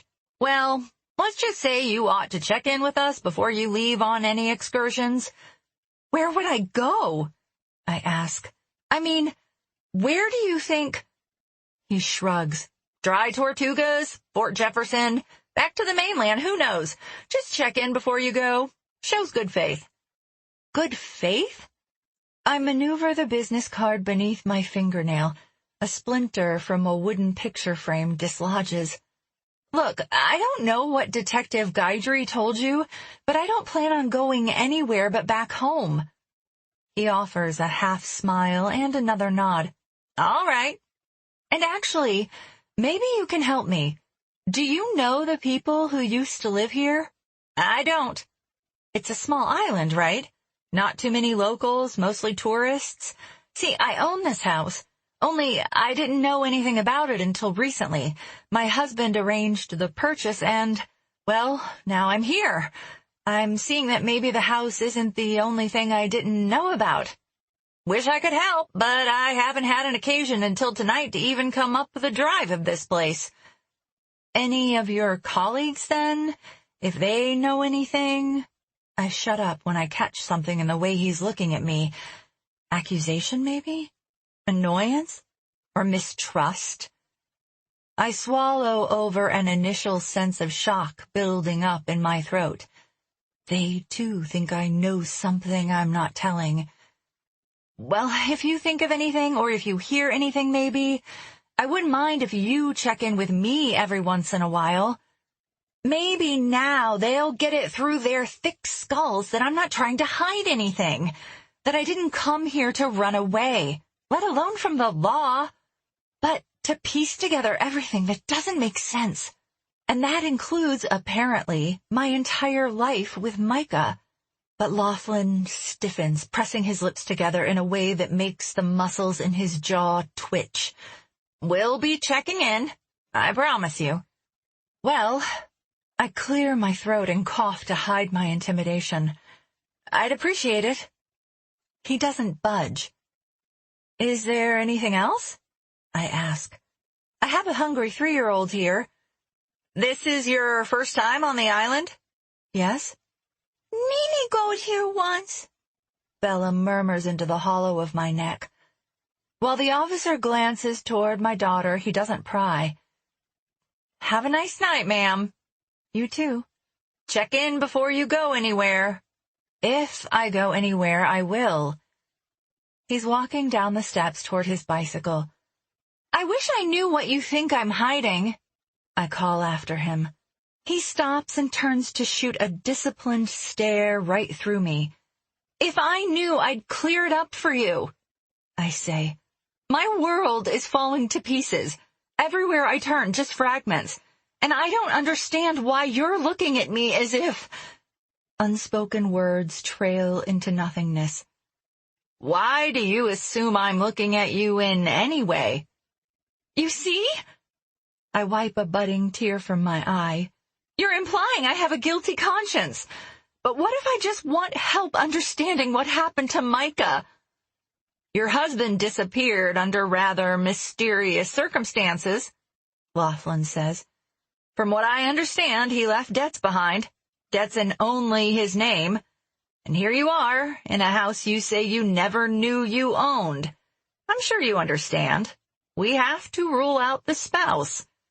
If there's anything I can do to help you rule me out, then let me do it. Will do. He raises his chin. Evening, ma'am.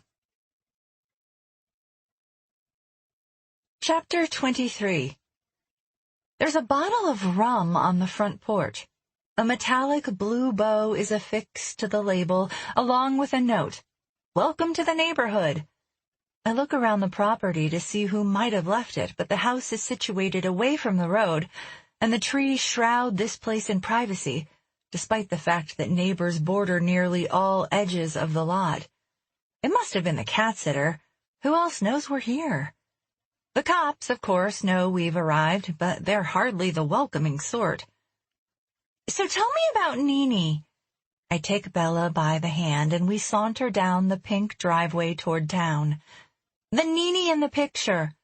You broke the picture. I know, but Nini's still in it. Shattered glass won't erase the past, won't erase the proof of Micah's secrets. Hungry, Mommy! And the way Elizabella refuses to talk about being on this island with Nini has me thinking she doesn't want to tell me something. Maybe because she's confused? You can tell, Mommy. Were you here with Nini before? Hungry! My stomach feels hollow, but I can't imagine I'll be able to keep anything down, even if I tried to eat, after seeing those pictures. We're heading to town, I remind Elizabella. We'll find a restaurant and stop at a market on the way home. Up! She steps in front of me, her little arms stretched to the sky. I wish I'd thought to shove the umbrella stroller into the car, but I didn't think I'd need it at Plum Lake. Besides, big girls walk. Getting my daughter into a stroller is usually like forcing a cat into a bathtub. Up! Up! She jumps as if she might magically land in my arms. Mommy can't carry you all the way. My back is aching from 3 days in the car, and my abdomen is starting to cramp again as the effects of IVF medication reverse. Maybe on the way home, okay? She crosses her arms over her chest and pouts, but at least she continues to walk. We're city chicks, you and me, I tell her. She takes my hand. City chicks? We're Old Town girls. We can walk. I would have driven, but zipping around the island, I saw not a single open parking place, and the lots seemed to be as far away from restaurants and shops as my Goddess Island abode. Besides, I don't know the lay of the land yet. It's cooler now, with the sun beginning to set, and as I opted, in the interest of blending in, to leave my sweater behind, my flesh pricks with chill bumps. If we're going to stay, we're going to need to find some more appropriate clothing. Sundresses, flip-flops, at the very least, canvas slip-on shoes. These boots are killing my feet. The walks along Elizabeth Street are sparsely populated, but once we turn onto Southard, the crowd thickens, and by the time we hit Duval Street, the energy of the island practically hums in my veins. I'm not surprised Micah purchased a home here. He would have loved it. Must have loved it. I mentally correct myself, as he obviously spent some time here. With the children in the photographs and Natasha, apparently, if what my neighbor said was true. You don't buy a home on an island you don't love, after all. And I draw in a stutter of a breath. He hadn't loved the place alone, if the pictures on the family room floor tell any tales. Family room. The house I'll be squatting in once I feed Elizabella, my house, is home to a family, and it appears Micah was part of that family. The kids. The boys, both only a smidgen older than my daughter, are dark blonde and blue-eyed. The girl, whom Bella refers to as Nini, is a gorgeous strawberry blonde.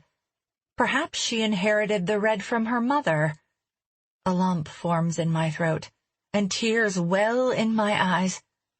I swallow over it and wipe them away. I shouldn't jump to conclusions. There has to be an explanation.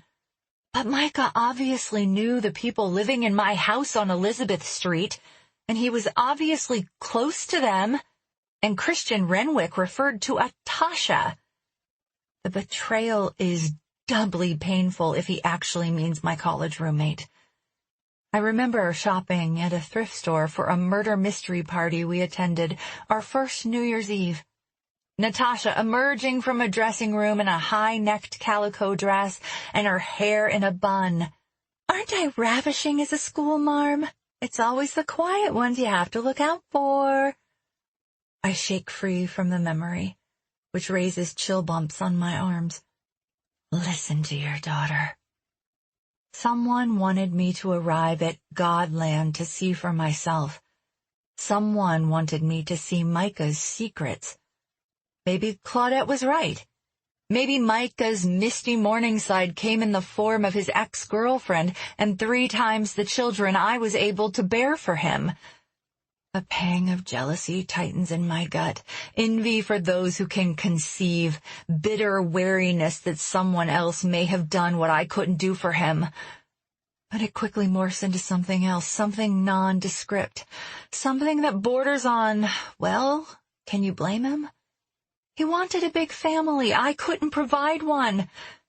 Bella tugs on my hand. But he always said that I was more than enough, and Bella was the cherry atop our sundae. Mommy! Hungry! I know, baby. We're just off the corner of Duval and Caroline, and as luck would have it, there's a restaurant right here. Palm trees edge the property line, along with a charming white, may-as-well-be-a-picket fence. I hesitate for a moment when my gaze locks on the bar at the far end of the place. The Flying Monkey. Maybe this isn't the best place for a child, but a glance to my right reassures me. An enormous 3-story house, complete with a 2-tier balcony, sits separate from the rowdy outdoor bar. It's sided in blue-gray and trimmed in bright white, with high top tables outside.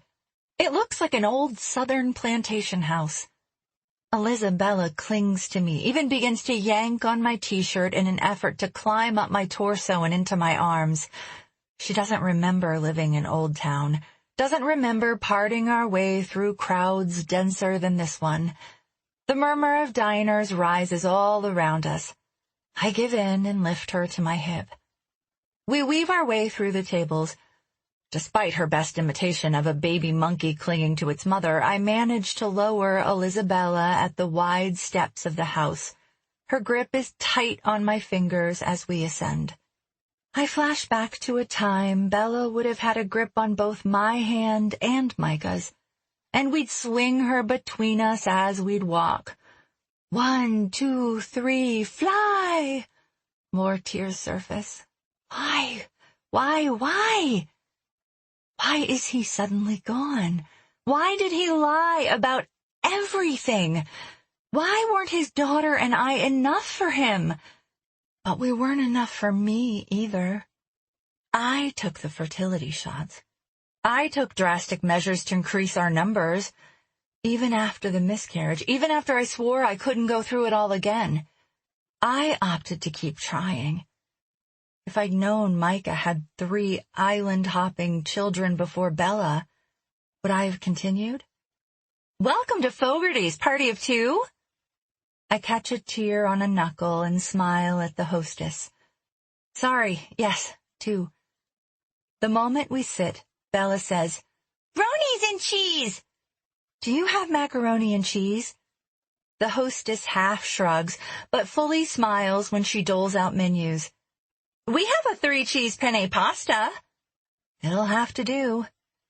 I glance about the room, seeking auburn hair, scanning for bright green eyes that put my brown eyes to shame. Natasha Markham was always striking. I've always marveled at what Micah's choosing me must have meant. He convinced me I was worthy, even went so far as to say that Natasha was more upset over losing me than she was over losing him.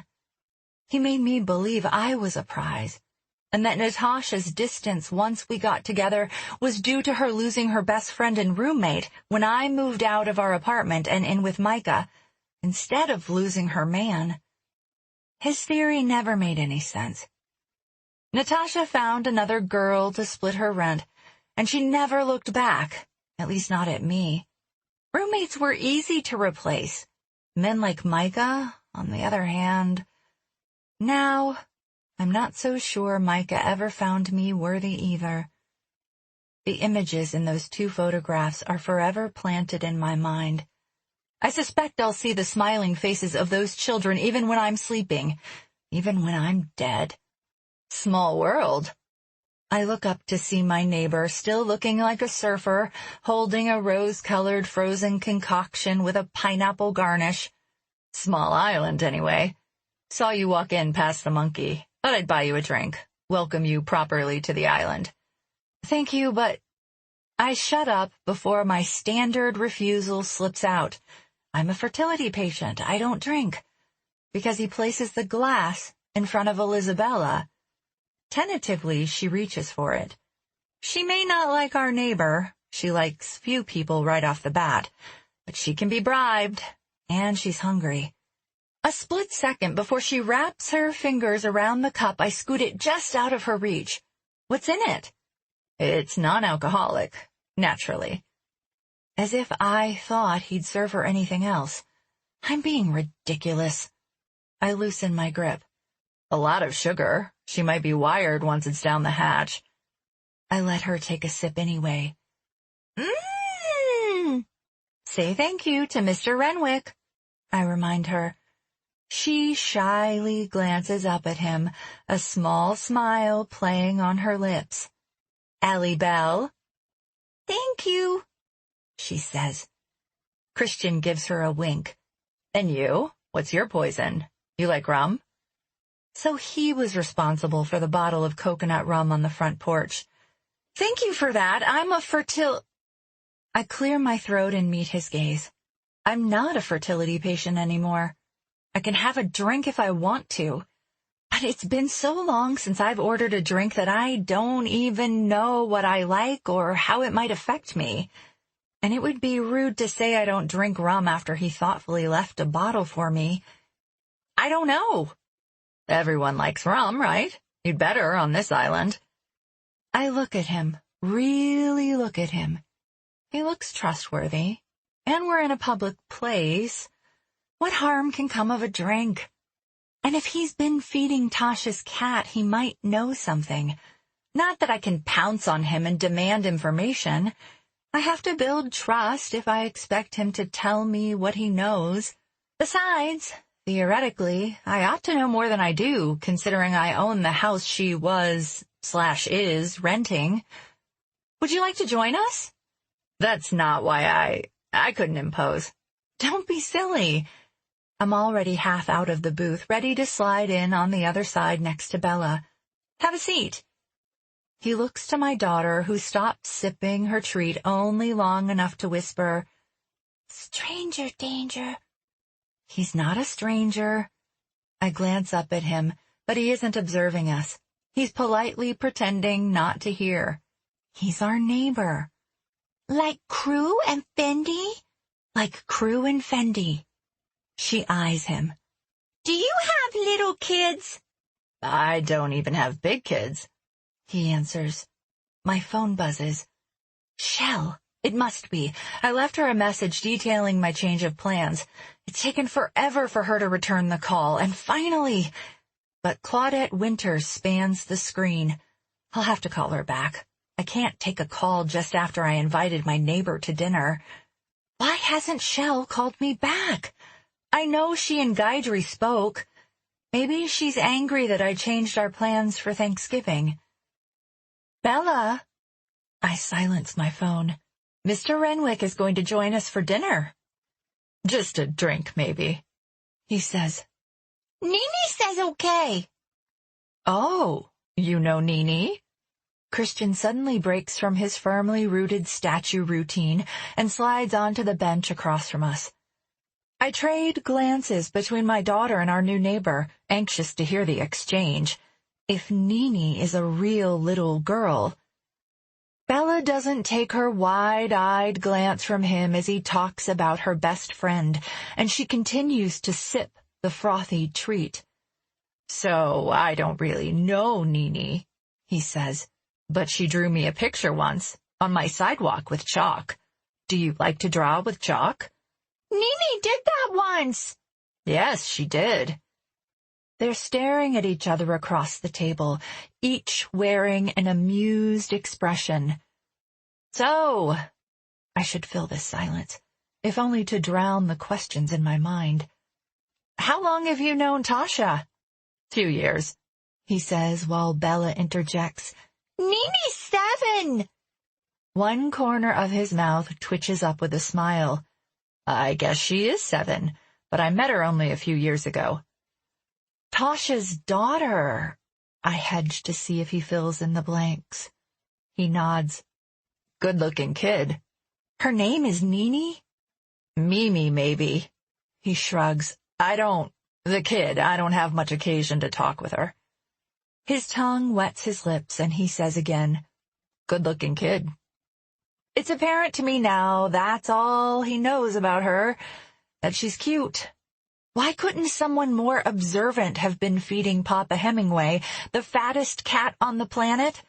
Someone who might have paid more attention to the children who used to live, at the home I own. The conversation is a bust if he doesn't know anything, but I'm in it now. Maybe if I get him talking, he'll let small details slip, ones he might not realize he knows. I try again. What do you write? Write? His hands still. Oh, like I said, not much of anything lately.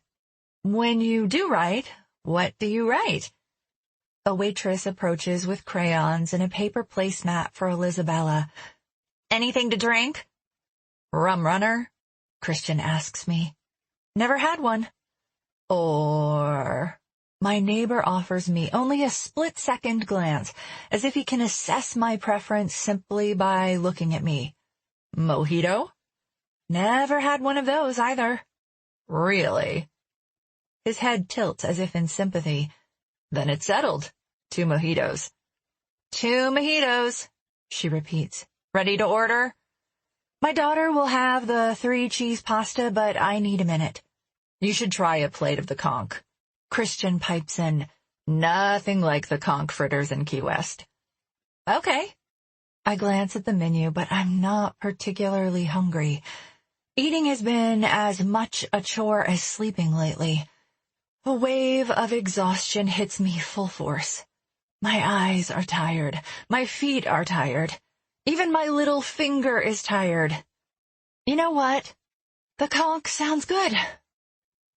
The waitress whisks away, our menus in hand, and a silence lingers in her wake, chewing at the air between us. I must look tired and haggard, despite the light dusting of powder with which I attempted to hide the bags beneath my eyes before we headed out, despite the quick gloss over my lips. No matter what I do, I can't hide the fact that I've been crying for days, even from someone who doesn't know what I look like under usual circumstances. I straighten my wedding band, white gold with channel-set diamonds, and line it up with my engagement ring, which boasts a round diamond just under a carat. I wonder if I should be wearing the set anymore. If I'd stumbled over Micah's secret before his plane went down, would I be wearing it still? I give it a tug again just to see if it budges, just to see what it feels like to take it off, but it stops at my knuckle. Until I lose the IVF weight, removing my ring is not an option. A thread of relief twines through me. I can't take it off, and I don't want to. Maybe it's better that he's gone. I don't know if I could have divorced someone I love more than life itself. How long will you be in town? Oh, when I invited Christian to join us, I didn't consider he might want to drag as much information out of me as I hope to pull out of him. Just until I decide what to do at the house, I guess. It isn't a lie. I do have to decide what to do with it. If you're not careful, this island will swallow you whole. I'm sorry? In my mind, I see a black hole enveloping Micah and his plane, wiping him from existence. People come for a week. Some live out their stay on the planet here. It's addictive, this place. I can see that. I move Elisabella's drink a bit farther from her reach. She's diligently coloring her placemat and not paying much attention to things that spill. So you might not sell, then. I meet his gaze. Green-gray eyes. Is that what Tasha said? That we might be selling? He glances in the direction of my left hand. Perhaps he's looking at the ring I keep touching. She mentioned it, yes. Maybe we'll have to see if the island swallows us. Can I He massages the scruff on his chin. This might be out of line, but are you married? Will your husband be joining you? I don't want to, well, it looks bad maybe, my being here, if he's meeting you. Oh, I didn't see the ring back at the house. I wasn't looking for it or anything, but no. He shuts up.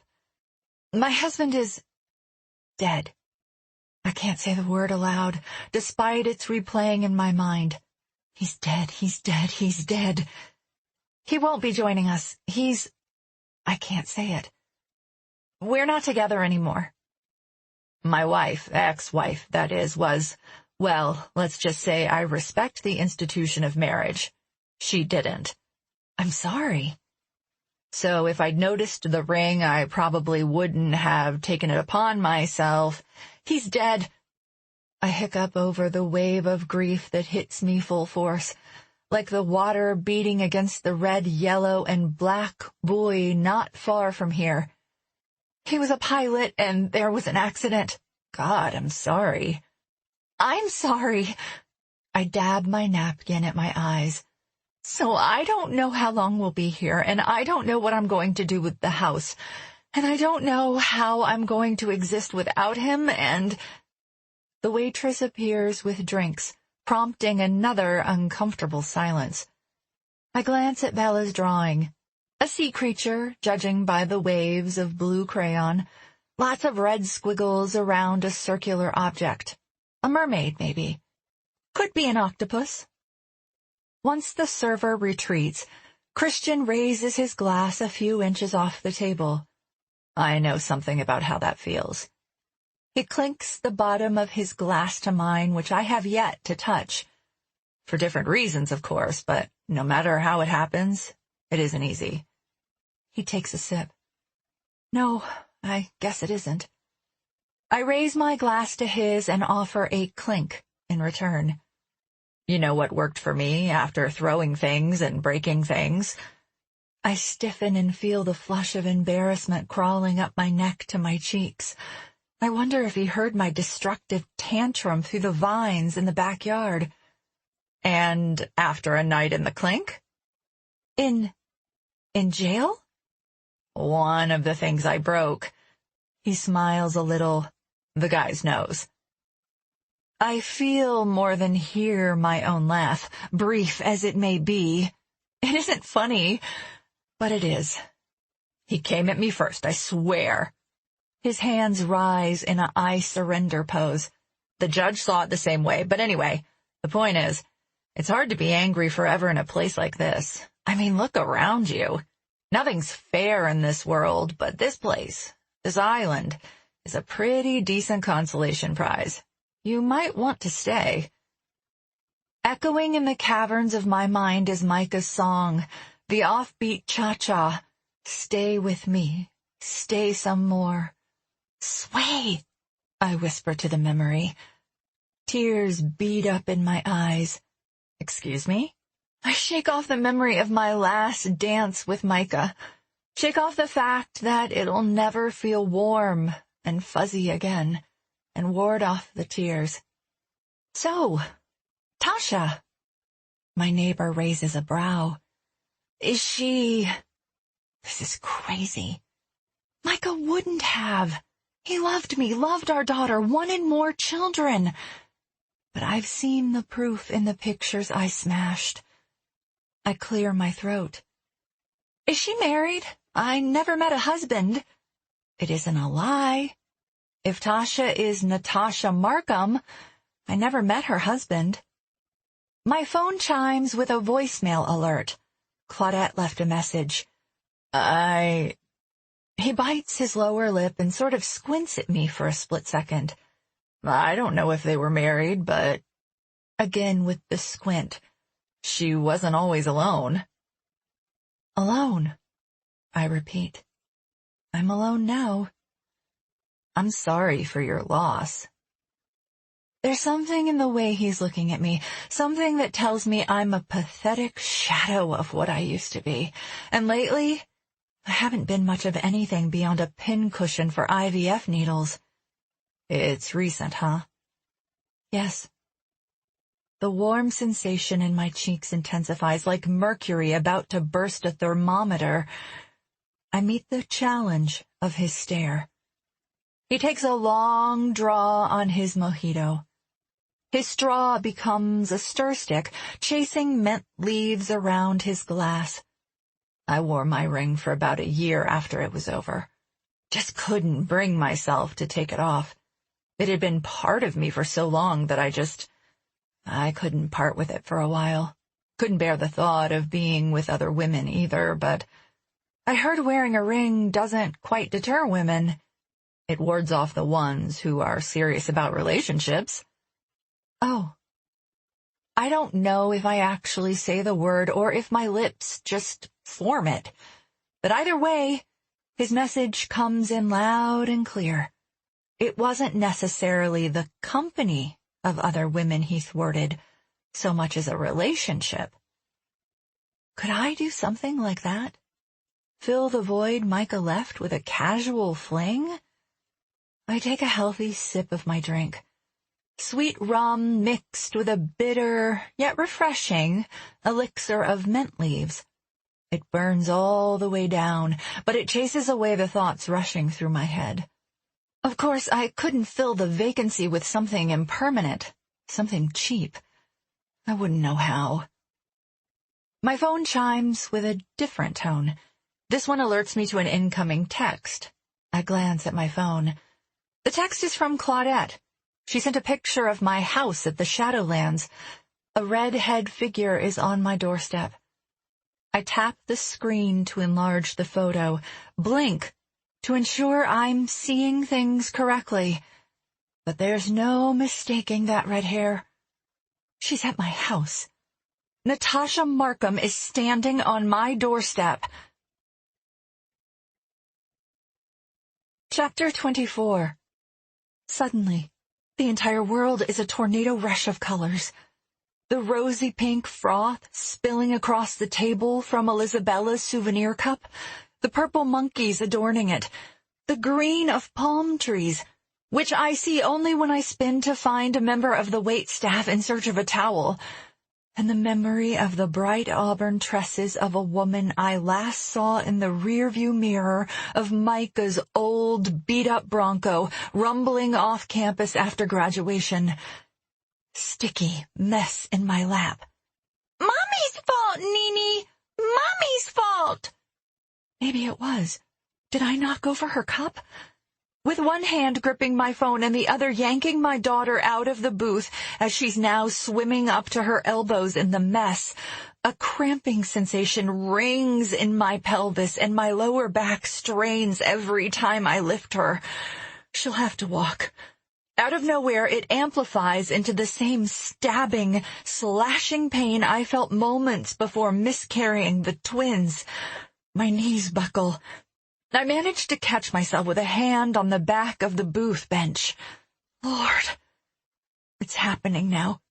The dreaded first period, usually god-awful, messy, and painful, after egg retrieval. A server wedges himself between me and the table. My eyes lock on his white towel, now bleeding through with reddish-pink slushy. Ladies' room? Right behind you, ma'am. He hardly glances over his shoulder at me. Down the hall. I give Elisabella a tug in that direction. Mommy! Nene isn't... She'll catch up, Ellie Bell. I whisper. No! Nene's still at the table! Stranger danger! Mummy has an emergency. A blinding pain surges in my abdomen. For a split second, the sensation renders me immobile. Just a breath or so, but it's a productive one. Bella ricochets off a wall of man, off Christian Renwick's long legs, and lands back against me, gripping my hand. I'm sorry, I muttered to Christian, who's now standing at the edge of the booth. I hope he isn't drenched with slushy now, too. Maybe it's the slushy that's wet in my lap. Or maybe it's a bloody mess in my panties, but either way, I need to go. Now. Elizabella shrieks about Nini not following us when I lead her toward the ladies' room. "Stop, Bella, please." Tears prick in my eyes. "Just stop." My phone is ringing. I offer only a glance in Christian's direction before disappearing down the hallway to the ladies' room. Bella's wail of "Nini" echoes throughout the corridor. I tighten my grip on her, lest she attempt to escape again, and soon we're in the sanctuary of a blue and yellow tiled bathroom. Her snivels and sobs bounce off the walls here, too. I tend to her first, propping her on the countertop and guiding her hands under a stream of water. Her breaths are staccato, as if she's having trouble inhaling over her tears. Or maybe that's me. I gauge my reflection to confirm that I, too, am a sobbing mess of girl covered in sticky red and pink. And suddenly, I realize how ridiculous we must look, crying over a spill, or so it might seem to the diners beyond the door. And I'm laughing. And Bella's laughing, too, a moment after I start. Her brown eyes, wet and rimming with tears, sparkle when she smiles. She tosses her little arms over my shoulders, and I hold her tight to me. "Love you, Mommy." "I love you too, Bella. To the moon and back 100 billion times plus infinity." "Is that a lot?" she asks. "It is a lot, baby." I kiss away the tears lingering on her cheeks. "But I think I love you even more than that." "Bronies," she says. I laugh even harder and lower my forehead to hers. "Oh, Bella." Her still soiled sleeves are wet against the back of my neck. "You have to stop misbehaving." "It was Nini's fault." "Nini has to be a good girl, or she can't stay with us." After a beat, her little voice sounds, "Nini will try."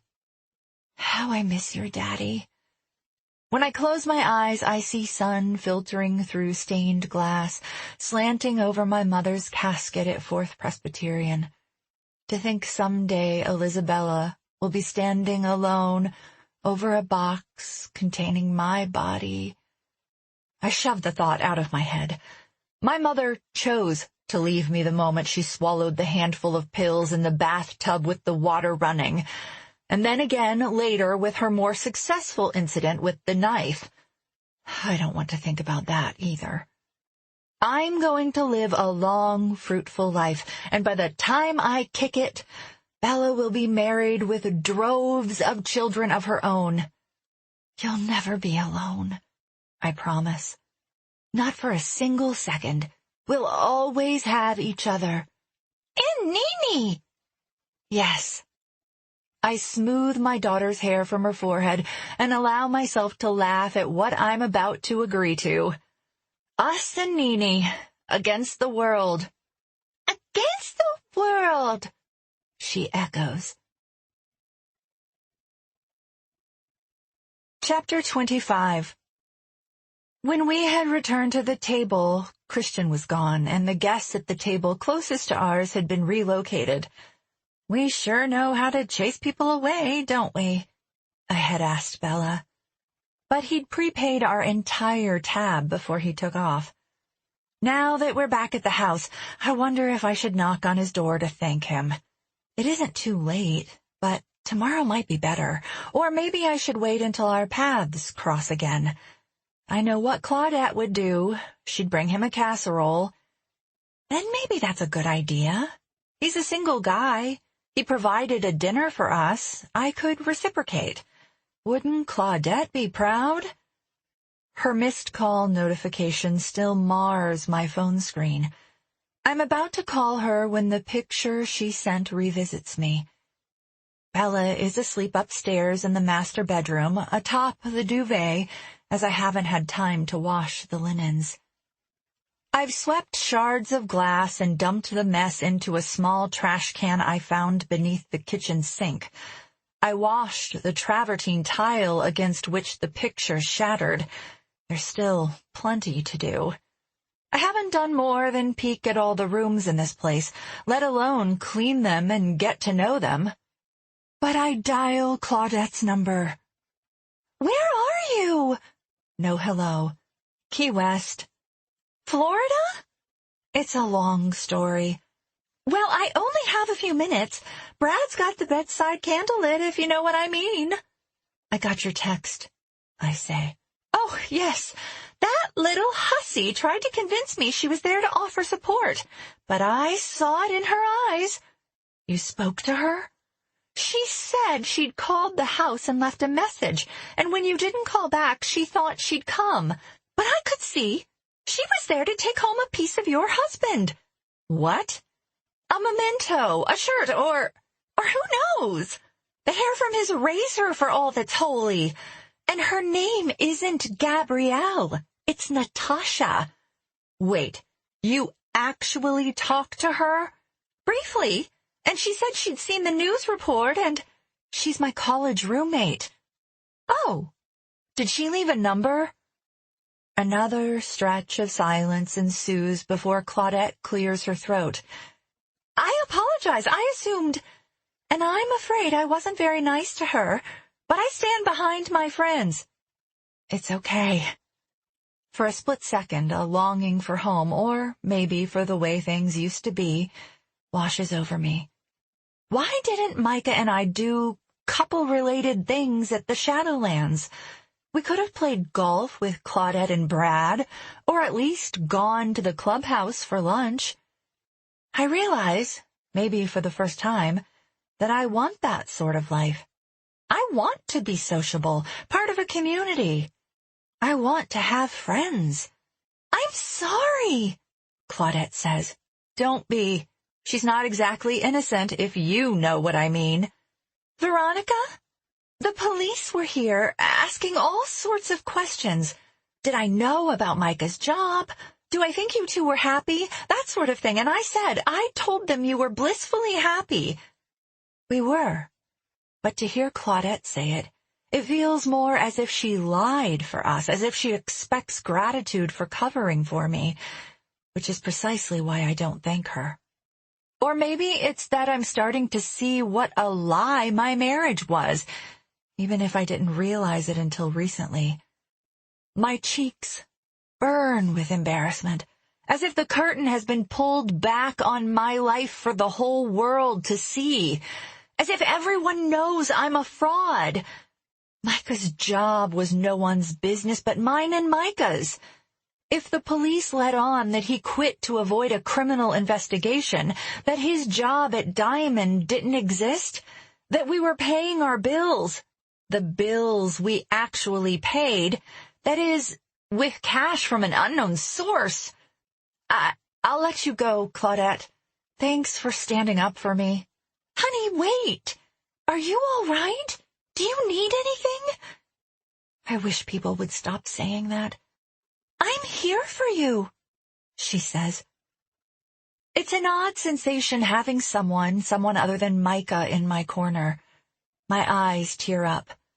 Thanks, Claudette. We'll talk soon. Call any time. I dial my voicemail at the Shadowlands, but there are no messages. And that's strange. Surely there'd be a call or two from creditors looking to be paid, or reporters maybe, to say nothing of the absence of a message from Natasha. Why would she say she'd left one if she hadn't? And surely she wouldn't trek all the way out to the burbs without at least trying to get me on the phone. A thought worms its way into my head. Could someone be listening to my messages? Could someone have already checked my voicemail and deleted the messages from Natasha? I log into Facebook and navigate to my inbox, but there's nothing new there. The message I left for Natasha sits, not yet read. Next, I click on my wall in case she posted something there. My page is laden with nasty messages from people I don't know, accusing me of fleeing the investigation, of not cooperating with the police, of killing my husband. Many of the comments are liked, even loved, by dozens of people, even though some kind strangers have posted sensible arguments against the haters. Anything from "don't judge what you don't know" to "try her in court, not on social media." A lump of fear and frustration and God knows what else forms in my throat. I nearly whip my phone against the wall, but I don't want to wake Bella, lest she witness my second screaming fit in a matter of hours. I'm about to exit the app, but I have the presence of mind to open my privacy settings and turn everything to private. I can't help what's already been posted, but no one will be able to do it again or read the nastiness from here on out. I delete all the comments without responding. Shell. God, I hope my mother-in-law hasn't visited my page and read such ugly things about her son and me. I try Shell's cell phone again. Surely they're back on Plum Lake by now, but the past few times I've called, her voicemail has picked up instantly. Cell service is questionable up at the lake, she said. Hit or miss. Tonight it's a miss. I leave a message. Shell, it's Veronica, again. Please call. I breathe through the tears I feel coming on. But a moment before they fall, I catch sight of the stack of photographs I piled atop the family room built-ins, and my resolve returns. Micah had secrets. And while I'm hesitant to disturb Mick by ringing the landline, it's getting rather late. I try the number at the lake house. No answer. Everywhere I look in this place, I imagine Micah dancing with another woman. Maybe even with Natasha Markham. Micah was so deceitful. This house was a nest he filled with memories. Memories that may have included Elizabella, depending on whether Nini is a real little girl, my daughter's half-sister, or just, as Dr. Russo insisted, an imaginary friend.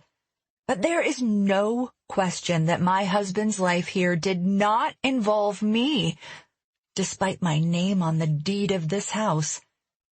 Why didn't he simply put Natasha's name on the deed?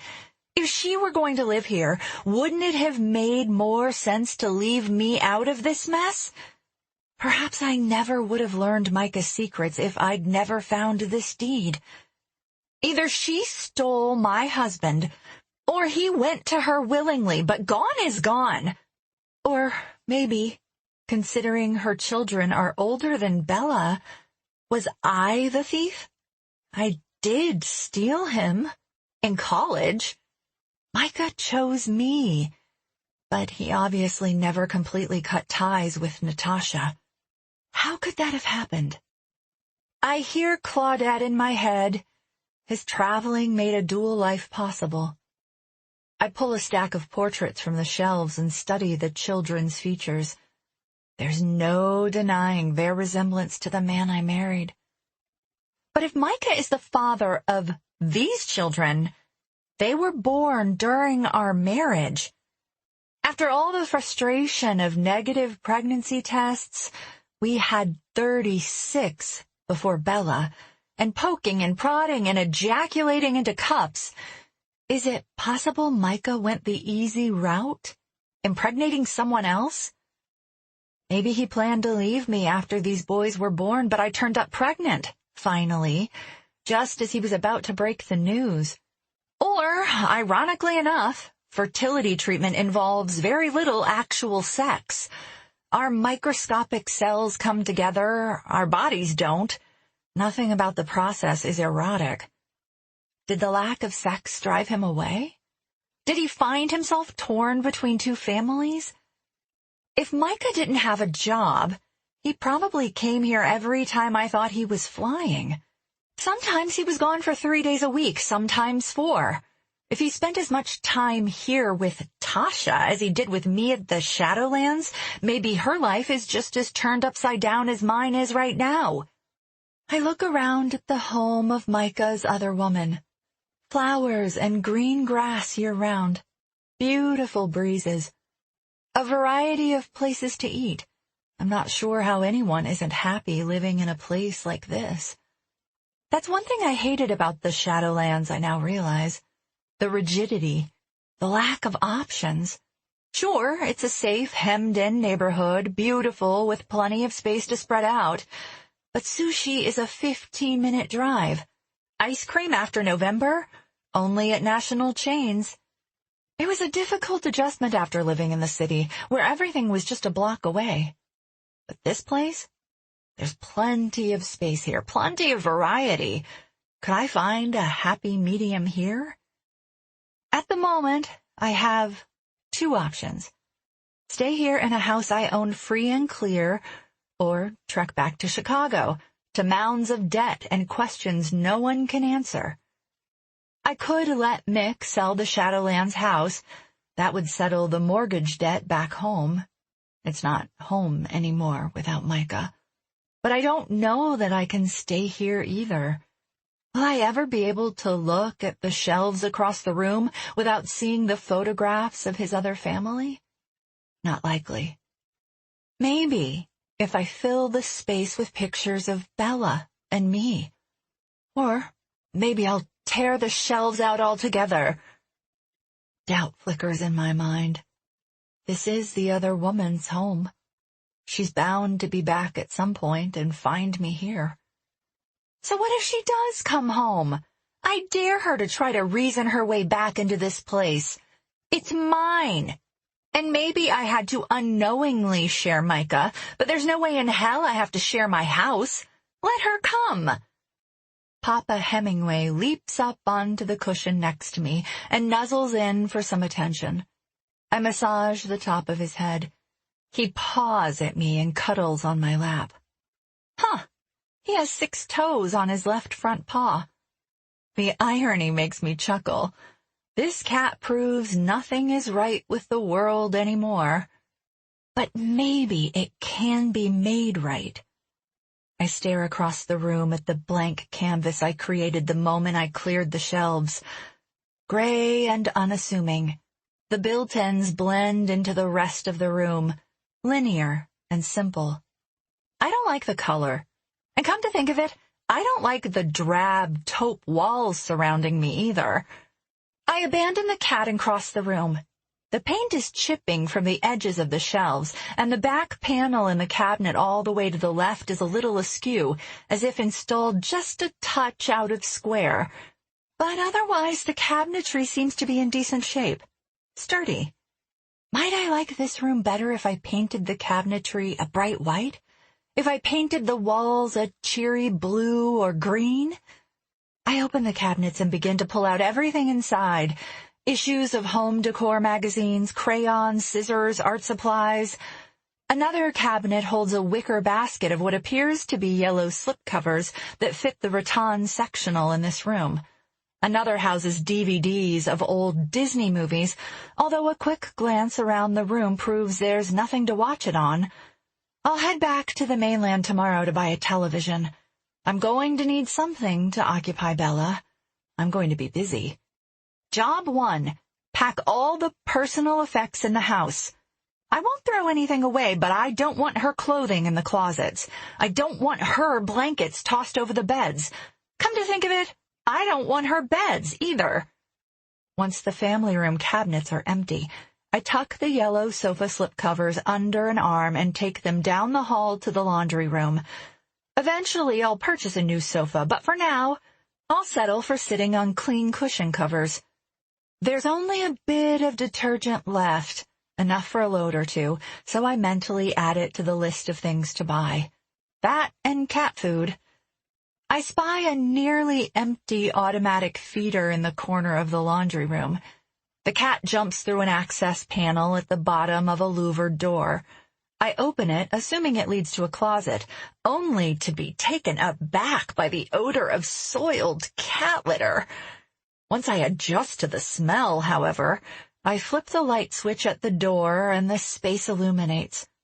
I see the litter box is situated in a sort of studio, and a generously sized one at that. It's about 7 feet wide and at least twice as deep, with 3 square-shaped windows spaced at equal intervals along the left wall. A good-size pine table occupies the center of the space. An enormous appliance of some sort stares at me from the far end. At first I think it's an extra oven, but then I realize it's an industrial kiln. A kiln? Natasha Markham is not an artist. She was a finance major. Any half-artsy classes she took as an undergrad she dreaded, and she just isn't the type to use, let alone purchase, a potter's wheel. But there's one of those in this room, too. Maybe I don't know my college roommate as well as I thought.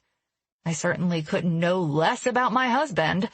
Why should I know anything about the woman who took him away from me? I wonder if she's heard the news that Micah's been declared dead. Tomorrow I'm going to ask Christian if he knows how to get a hold of her. I think the former resident of this house and I need to have a talk. If not about Micah's dying, about the life he'd been living with Natasha. Where did she and her children go? A fleeting thought. Maybe she goes north to Chicago every summer? It's the best time to be in the Windy City, all the festivals and fairs. Or maybe the whole clan spends summers on Plum Lake. Micah could pull that off. I've never been to the house on Plum Lake. And Mick and Shell have been in Europe for 6 weeks, so maybe Natasha and the kids stayed longer than usual. Micah's car was at Seaway. Maybe he was paying a visit to the mysterious Tasha and the kids before his trip to New York. And my daughter recognizes the little girl in the pictures we found in this house, and that little girl just happens to share the name of Bella's imaginary friend. If Bella hasn't been to Key West before, she may have met Nene up north at Plum Lake. I should call Detective Guidry. I will, first thing in the morning. A glowing orange light blinks on in the shadow of the garden on the side of the house. At first, I assume it's a firefly. Strange, seeing one in November as they appear in early summer in Chicago and stay for only a few weeks. But a breath later, I realize it's a cigarette. Instantly, I turn off the studio light and back away from the windows, ducking into the laundry room. Someone is smoking in my garden. Someone is looking into the house, and the coincidence is too great to ignore. It has to be the same person who was smoking on the fairway back at the Shadowlands. I was certain no one had followed us, but apparently I was wrong. Chapter 26. I spring toward the back door. It's locked, and flip switches until a light on the porch turns on. I do the same with the front door and at the side entrance where double doors lead to a patio. The entire yard is illuminated now, but I don't see a single thing out of place. Just a gate at the back, leading to the alleyway, an empty swimming pool, and Florida foliage. No mysterious smoking man. Did I imagine it? The place is deadly silent. Pink and blue and purple blossoms ripple in the breeze like waves on the sea. Bobbing somewhere out there, however, is a stalker, artfully staying out of sight, either in the midst of the blooms or hiding away in my subconscious, waiting to drive me completely insane. I listen hard, but hear nothing. We're too far from Duval Street to be bothered by the hubbub of the tourists. We're too far from the coast to hear the waves breaking on the sand. We're isolated here, in the gardens of a place someone, Micah maybe, aptly named Goddess Island. I draw in a slow breath, but can't detect the cigarette smoke. Maybe it was my imagination. Or maybe I am slowly slipping into the same sort of world in which my mother lived out the last of her days, seeing things that aren't there, remembering things vastly different than they happened. Even the image of Micah is dissipating with every passing hour. I thought he was a golden god of a man, dedicated to his daughter and me, beautiful, caring, ambitious. But he was deceitful and manipulative. How could a sane person have been so wrong about so many things? How could I have been so blind?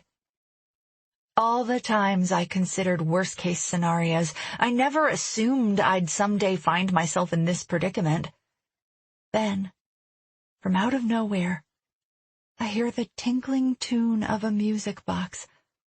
I make a break for the stairs. My daughter is asleep up there, and take them two at a time, the music box growing in crescendo. My mother's last hours flash in my mind. My mother and her jewels, the bald spot at her right temple and the blood blooming like tiny buds at her scalp when she habitually ripped hair from the follicles.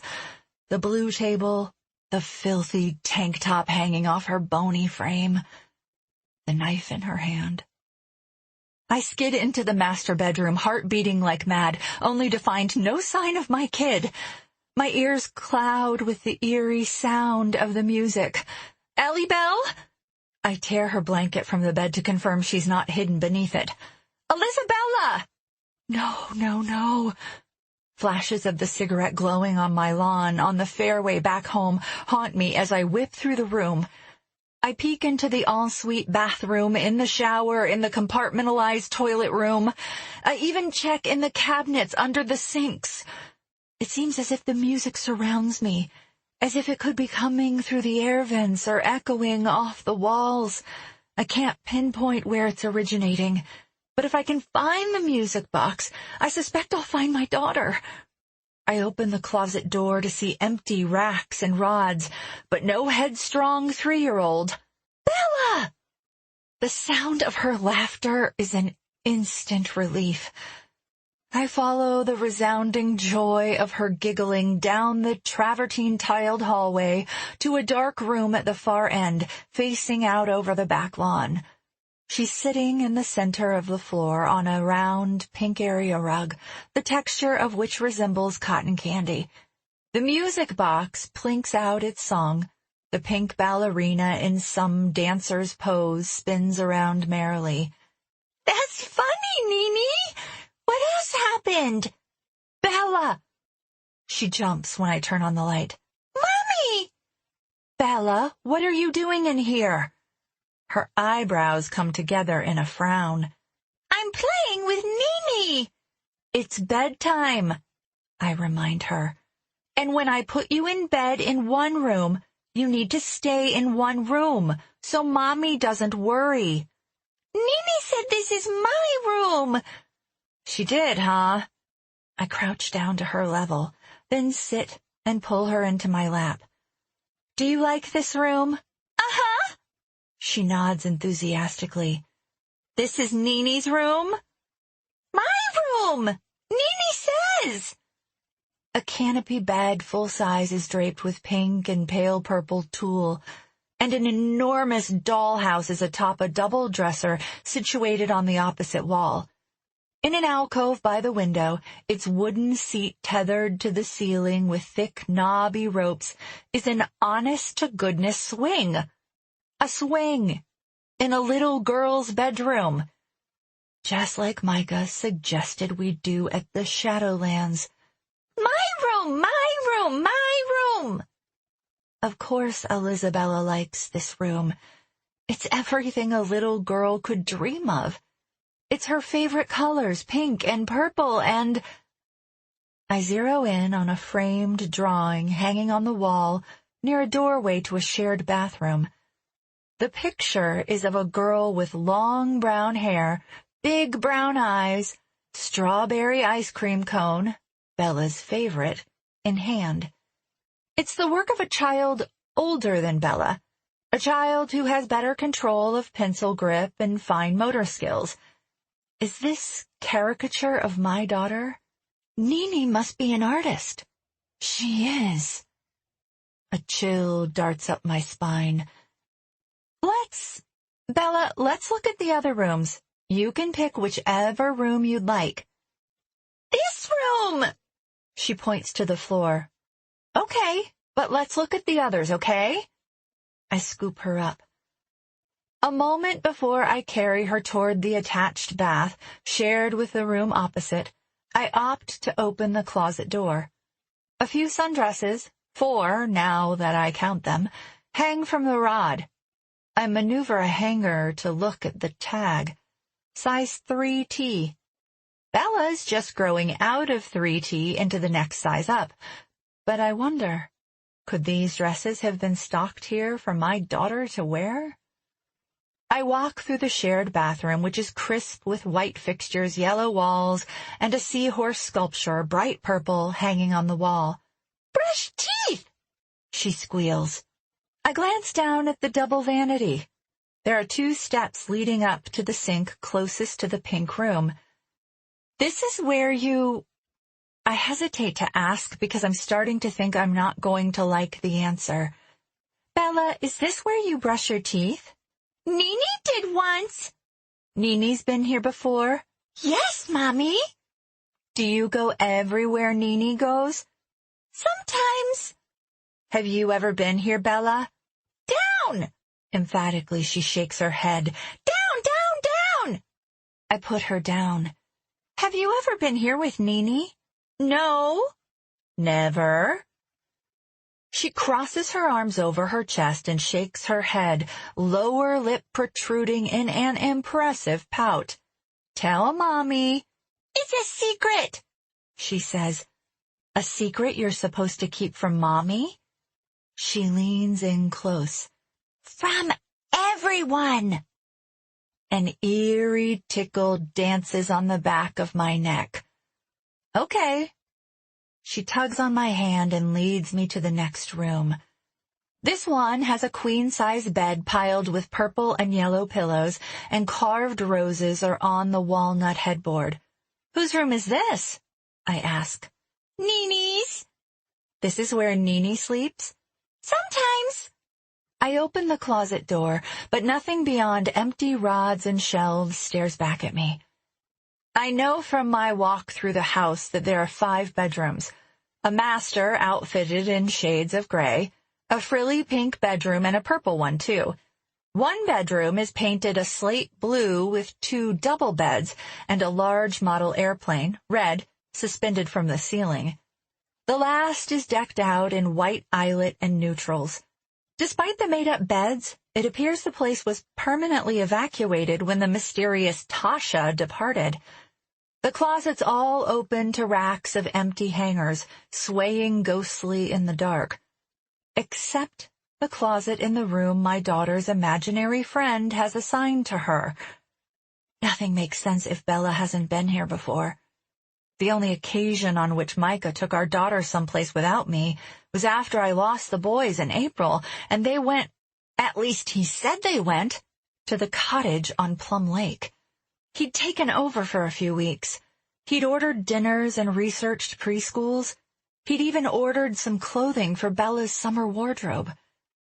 In April, these dresses would have fit my daughter, but it would have been too cold in Chicago for sundresses. Could it be my husband ordered a few extra dresses to keep at his second home?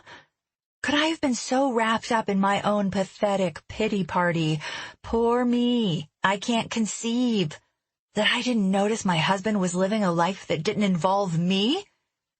Have I been seeing only what I want to see? Chapter 27. November 23. You smelled it, you're sure? Officer Laughlin came to answer the call I made this morning regarding a possible unwanted guest in my garden last night. Cigarette smoke? I thought I did. This morning, I figured that even if the police don't find anything, I should at least report what I thought I saw. Not thought. I saw it, plain as day, the glow of a recently lit cigarette. The scent was undeniable. Why didn't you report it last night? He's taking notes, writing down everything I say. I have the sneaking suspicion he, and everyone else in uniform, will eventually try to trip me up to catch inconsistencies in my story. I have to be careful. Have to tell them the absolute truth, even though I don't want to admit that I've been an absolute fool. I heard my daughter upstairs, I say. A music box was playing. She was playing with the music box, and I panicked. She was asleep last I'd checked on her. If someone was on the property, I had to be sure she was safe. And she was? Yes. But you didn't call after that, even though you were worried enough that harm might come to your daughter? You didn't call the department to report a possible intruder? I should have, I say, but how can I tell this policeman that I was too busy pondering the line between sanity and lunacy to call? That I was busy searching this house for information about the children who live here? This is supposed to be my home. A landlord wouldn't have to search for information. And if my daughter has spent time here, what kind of mother am I if I never knew about it? Besides, if I admit to Laughlin that my husband had another family, won't that supply the investigators with the one piece they need to build a theory around my involvement in Micah's death? If Micah was playing house with another woman, and it's safe to say he was, I had motive to retaliate. But I didn't cause his plane to crash. Last night, after I didn't see anything with the floodlights on, I assumed it was my imagination, I say. And maybe it was, but I figured I'd report it just in case. Any word on your husband? I feel my brows come together. That would be a trick and a half. The officer probes. He hasn't contacted you? How would he? He's Officer Laughlin. My eyes rim with tears. I shake my head. They didn't tell you? My husband, he's dead. He was declared dead. Laughlin flips closed the cover of his notebook and stares at me for what seems to be an eon. Is he daring me to speak? I point to the east. There was a plane crash off the coast. I don't know what else to say. They came to tell me in Chicago they're sending his body back. I told you yesterday that we lost him. I wish he weren't wearing sunglasses. I can't gauge his expression. Finally, he pockets the notebook. I'll have a look around the grounds. If I see anything, footprints, cigarette butts, I'll be sure to let you know. Thank you. I close the door as he descends the porch stairs. Elisabella's voice carries down from upstairs, where she is busy playing with the dollhouse in the room she insists is hers. I might have to make an exception to tossing everything in the house. Not only does the dollhouse keep her occupied, it's a healthier option than television. Besides, listening to Niniisms through the proxy of a dollhouse resident isn't nearly as creepy as hearing my child's one-sided version of their conversations. But Laughlin's silent stance chews at me. Maybe I should have told him about Micah's infidelity. Or maybe I should tell Guidry first. He's been working the case longer, after all, and Laughlin is here, essentially, to make sure I don't go rogue. There's so much to do. It's not even 10 in the morning, and I'm so tired that it feels like 10 at night. I suppose I didn't sleep much, but I did manage to empty the closets and cabinets in every room on the first floor. The place looks like a rummage sale drop-off site, but I'm guessing this house, like my life, is going to go through a period of upheaval before I can put it all back together. I can't concentrate. The way Laughlin was looking at me, the way Guidry expects the worst of me. I wish they understood that no one in her right mind would choose to go through what I'm going through. I pull my cell phone from my pocket and dial Guidry. Chapter 28. Guidry picks up on the first ring. Veronica, I just got a call from Key West PD. That was fast. Seems you've insinuated some interesting things, he says. Interesting? Well, I wasn't sure anyone was really in the garden last night, so... You informed the responding officer your husband is dead? Yes. I'm pacing through the hallway now. Is that classified information? A long pause precedes his clearing his throat. We received the FAA's investigation report about the small plane crash off the coast of Florida. Right? None of this is news. If I may ask, Guidry says, you keep insisting your husband is dead when we don't know where he is. You've told Claudette Winters your husband is dead. You told your mother-in-law his body would be sent to Paxson Funeral Home and Crematorium, that you'd plan his memorial service. You've inferred when speaking with me you don't expect him back. You confirmed it with Officer Laughlin. Detective, I'm sorry, I'm confused. Am I not supposed to... You're telling people he's dead before we have confirmation of that fact. But I thought... The federal agents, they visited me at home. They told me Micah was dead. Is that not confirmation? Veronica, I told you about the agent. He was at the bank. He was in the kitchen, remember? No federal agents have been assigned to your husband's case. My knees weaken. I slump against the walls in the hallway. But they were there at my house. Claudette was there. She can verify what they said. I stop myself. Actually, no. She wasn't there for the conversation. She took the kids to the screened porch while I sat down with the two men I'd assumed were federal agents. I didn't invent this, detective. Or did I? Haven't I had trouble the past few days determining what's real and what's imagined? Just like Mama at the end, when she told me the voices in her head wanted her to smash my head in with a baseball bat while I slept. A sob catches in my throat. What's happening to me? What if my entire marriage, my entire life has been nothing more than an illusion? Drama created in my head? Why would I whisper, can you give me one good reason why I would prefer to think my husband is dead? I can give you 2.5 million reasons. I didn't even know about the insurance policy. I'm pleading with him. And I don't want it. I don't want any of it. His life is worth more than the money. I wipe tears from my eyes. I wish I had him back, because then he could explain to you all of the things I don't know enough about to explain.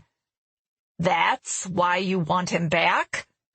I need you to be on my side, detective. I've been cooperative. I've answered your questions, and I've called you several times proactively.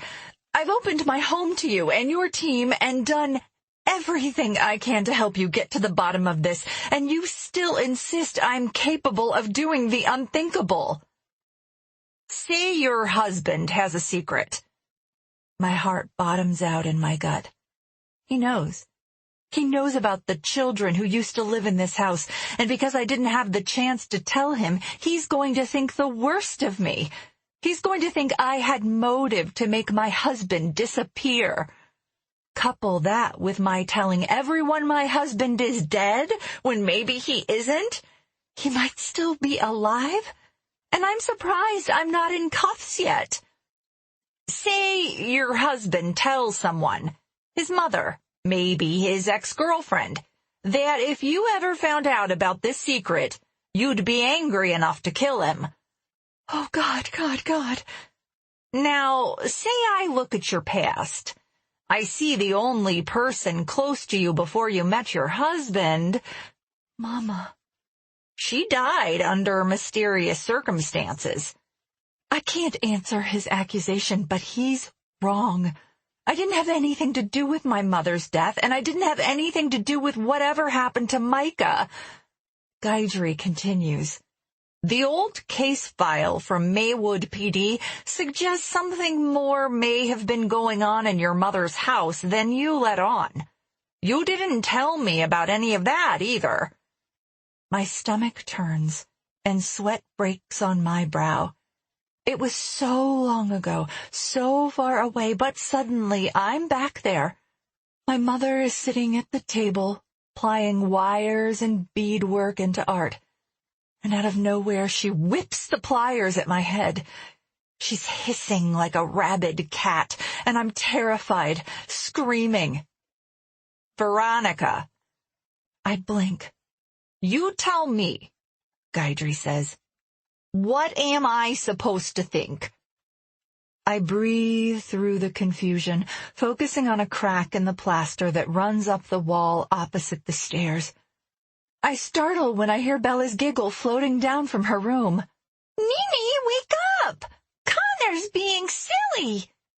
Connor? I pull myself to my feet. Bella is still talking. Wake up, Nini! Connor's so silly! Does my daughter have another imaginary friend? How many friends are normal? Should one friend make an exit before another arrives? Veronica? Gaidry raises his voice. Yeah, I'm here. Quietly, I walk up the stairs. I may just head down to discuss a few things with you, the detective says. About your mother, about Micah. You aren't planning on going anywhere, are you? You mistake me for someone who has somewhere else to go. There were 3 bodies identified in the plane crash. They're not releasing the names of the victims, but your husband is not among them. My sob escapes in a hiccup. I should be relieved he's alive, grateful, but I'm not. As horrible as it felt hearing his body had been discovered, well, it will be worse to go on living, possibly for years without knowing what happened to him. And even if I had him back, I wouldn't have the man I thought he was. He's an illusion. You're telling me, I say on broken breath, that no federal agents came to my house and declared him dead? Who visited you that day? Why did you believe them? They had badges. But did they? I don't remember. Claudette answered the door.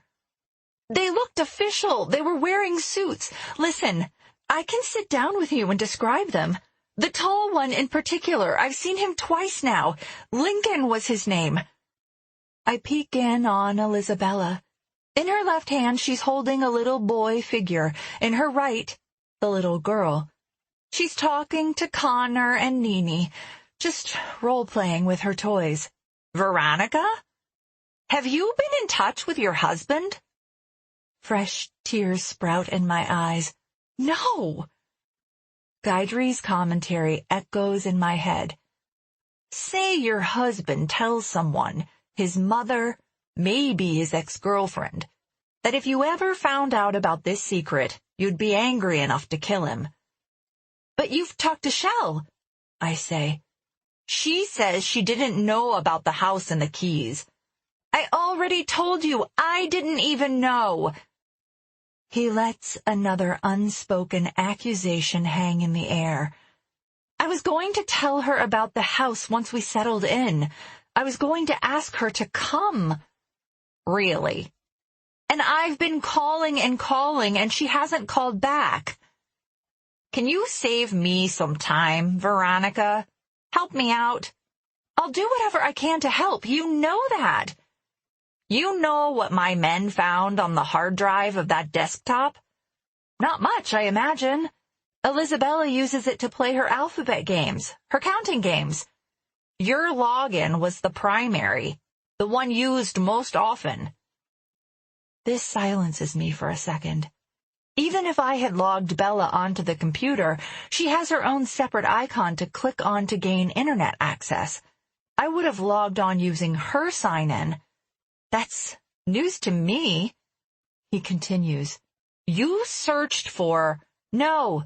If Micah logged in with my account, I can't verify it. But I'm telling you that I have not had occasion to sit and browse the internet since my daughter was born. I have a laptop. I need to be mobile because my daughter is mobile. You're welcome to search it, too. I can send it or drop it off at the station here. But whatever you found, however you assume it was me who navigated there, I didn't do it. You shared your login information with your husband? I shared everything with my husband. Noted. He pauses, maybe to ensure I'm done ranting. Under your login, whoever used it, we found searches for homes to purchase in Italy, Switzerland, and Spain. Were you planning on making a move? I've never even been to Italy, Switzerland, or wherever it was. I wouldn't have the first clue how to buy a house overseas. Did Micah ever talk about it? Not with me. It was a stretch for me to move from Old Town to the burbs. Yet, you took off. You're in Key West. Because I don't have a choice. I haven't worked in over 5 years. I'm entirely dependent on my husband, and almost every credit card is maxed. Everything is past due. And the mortgage on a home, which news to me we don't even own, is about to go into foreclosure. This house in the Keys is my only asset. It's the only thing in our entire estate that's in my name. Do you know that I can't even access my own phone records? Everything is in Micah's name. Everything except this house. Uh-huh. Speaking of phone records, have you found anything? How many times Micah called the 305 number? Just once, Guidry says. It's a cell phone, untraceable in the day of Go phones. Do you think he might be overseas then? I ask. In Italy, Switzerland? Is Micah on any medication? Would he have access to any benzodiazepines, Xanax, that sort of thing? My fingertips tingle as if they're going numb. I had an old prescription for Xanax that was filled in April after my miscarriage. I didn't like to take it. Why? The autopsies of those in the plane crash indicated ingestion of benzos and death by drowning. My blood runs cold. Is he insinuating Micah might have had something to do with the deaths of 3 people? The Xanax was in the medicine cabinet. He had access, but I don't know if he took it with him. You're welcome to check. Check the whole house. I have nothing to hide. I put in for a warrant. I'll be in touch when it's signed. Detective, wait. I called to acknowledge a few things. I know you've talked with Claudette about Micah, and I know you think, or at least she thinks, he was seeing another woman. He doesn't offer the courtesy of a response, although I'm starting to understand that about him. The less he says, the more information those he's speaking with are inclined to offer. She was probably right, and maybe it was even worse than she imagined.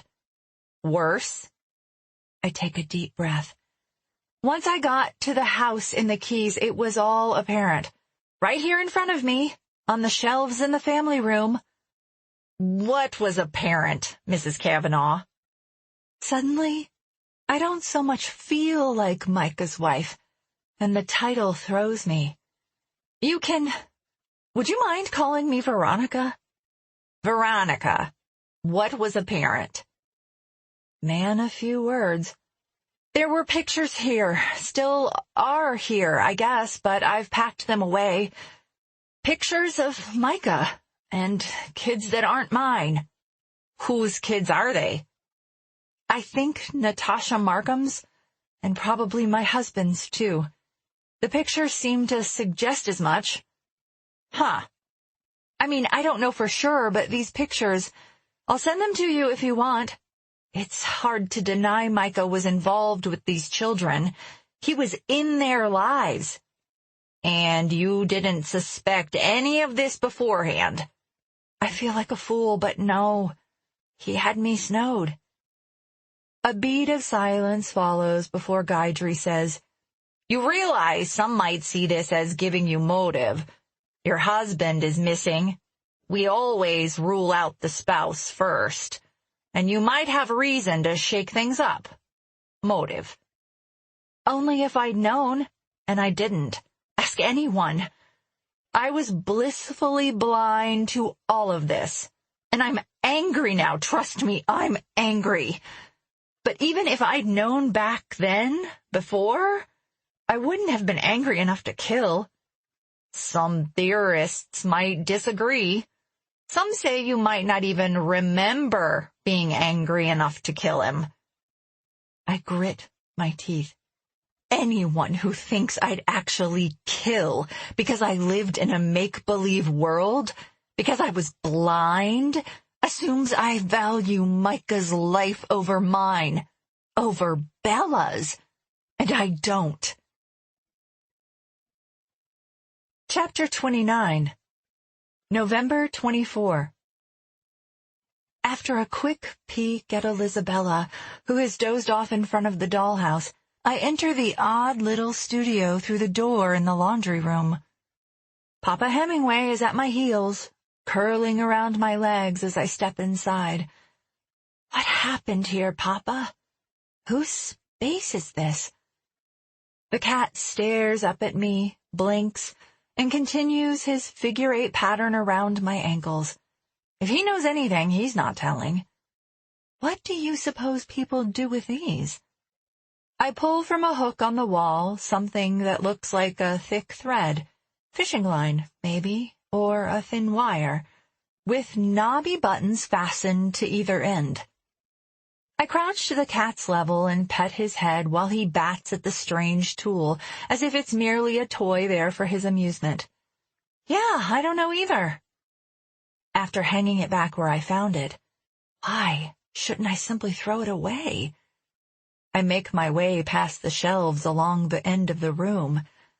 I feather my fingertips over plastic-wrapped cubes of clay, over mason jars of glaze, among them cobalt, and some plastic jars of silica, alumina, kaolin, all labeled by hand. The handwriting is an artsy block with serifs and ending strokes, definitely not the no-nonsense style of my ex-roommate, Natasha Markham. I pull a package off the shelf and blow dust off it. It's a plastic-wrapped cube of clay. The label tells me it's earthenware. Other cubes along the shelf are labeled terracotta and porcelain. However long this stash has been sitting upon this shelf, the seals on the plastic wrapping must be airtight because the clay is still malleable. I press my fingers into the mass. Even through the plastic, I can make an imprint. I look to the dusty potter's wheel. While I've seen people working these things at fairs back in the city, I wouldn't know how to begin to use it, even if it worked, which I'm not sure it does. Still, there's an electric outlet just behind the mechanism, and its plug practically dares me to try it out. Balancing the clay in one arm, I bend over to plug in the wheel, flip the switch to on. It hums, but doesn't move. Broken, perhaps? Then I see the pedal. I press it with the tip of my toes, and the wheel starts to turn at a lazy pace. Old clay residue seems to spiral out at me like beads in a kaleidoscope, mesmerizing me, playing tricks on my vision. So the thing works, good to know, in case I decide to sell it. And again, what if I could learn to use it? I have clay and a kiln. I call up a video on YouTube and watch a few minutes of a tutorial. Seems easy enough. I plunk the cube of earthenware atop the sturdy pine table and twist the plastic wrapping until it starts to unravel. First, I dig into the stuff with my hands and pack it like a snowball, but the stuff accumulates under my fingernails, and I can only imagine recreating the airtight seal might be difficult without a smooth edge. I retrieve a butter knife from the kitchen and lop off a hunk as evenly as I can manage it. Now that I have a decent chunk of clay, I fashion it into a ball and plop it down at the center of the wheel. Now what? As soft as the clay is, my hands aren't going to slip around it very easily. How did the artist in Old Town do this? The guy on YouTube had sponges, a bucket of water. I retrieve more supplies and sit on a tiny stool behind the potter's wheel. I step on the pedal to start the wheel spinning and cup wet fingers around the clay. The clay is lopsided, not centered, and I can't manage to control it, let alone shape it into anything with some semblance of style. It hobbles and topples and rips, and I can't seem to get a good pace going. I put either too much pressure on the pedal or not enough. I kick off my shoes. Maybe direct contact with my foot and the pedal will help. I mash down the clay and try again. And again. And again. I'm filthy, and the diamonds in my wedding ring are caked with earthenware, but eventually I manage to manipulate the clay into a cylinder. With enough water and patience, I pinch the side of the cylinder so that they thin out and grow taller as they do. I press it back down and try something else, this time molding it into a bulbous shape. Still lopsided, still ugly, but it's a creation nonetheless. You will not defeat me, I say to the machine. I'll let this, whatever it is, dry, and maybe I'll fire it in the kiln. I attempt to remove it from the wheel, but it won't budge. If I squeeze it any harder, it'll squish into nothing. If I let it harden on the wheel, I'll never get it off. The ugly thing stares at me, silently proclaiming victory. I scan the shelves for some sort of spatula. Then my gaze lands on the weird wire and button tool hanging on the hook. Worth a try. I retrieve it, hook it around the clay creation, and with a button in each hand, I scrape the wire along the wheel. Miraculously, the vase/cup/flower pot liberates itself from the crust of wet clay still stuck to the wheel. Carefully, I carry it to the shelves and set it there to dry. Chapter 30. November 25. Baby? I'm having grapes and slicing strawberries and placing them on a paper plate for Elizabella. Come eat some fruit. Today we took a walk to a market, where I bought some essentials for lunch and dinner. Living here is similar to living in the city. Nothing is very far away, and for oftentimes unprepared moms like me, life is actually easier when grabbing things on the go. Along the way home, I stopped for a few cheap sundresses and a pair of flip-flop sandals for each of us, as well as an umbrella stroller. We're set for a few days, at least. Are you hungry, Bella? It was a struggle to pull her away from the dollhouse, but she's coloring now in the family room. Nini too? Nini too. I already have the second plate ready, and I'm wondering if I ought to prepare a third for Connor. In a minute, she says.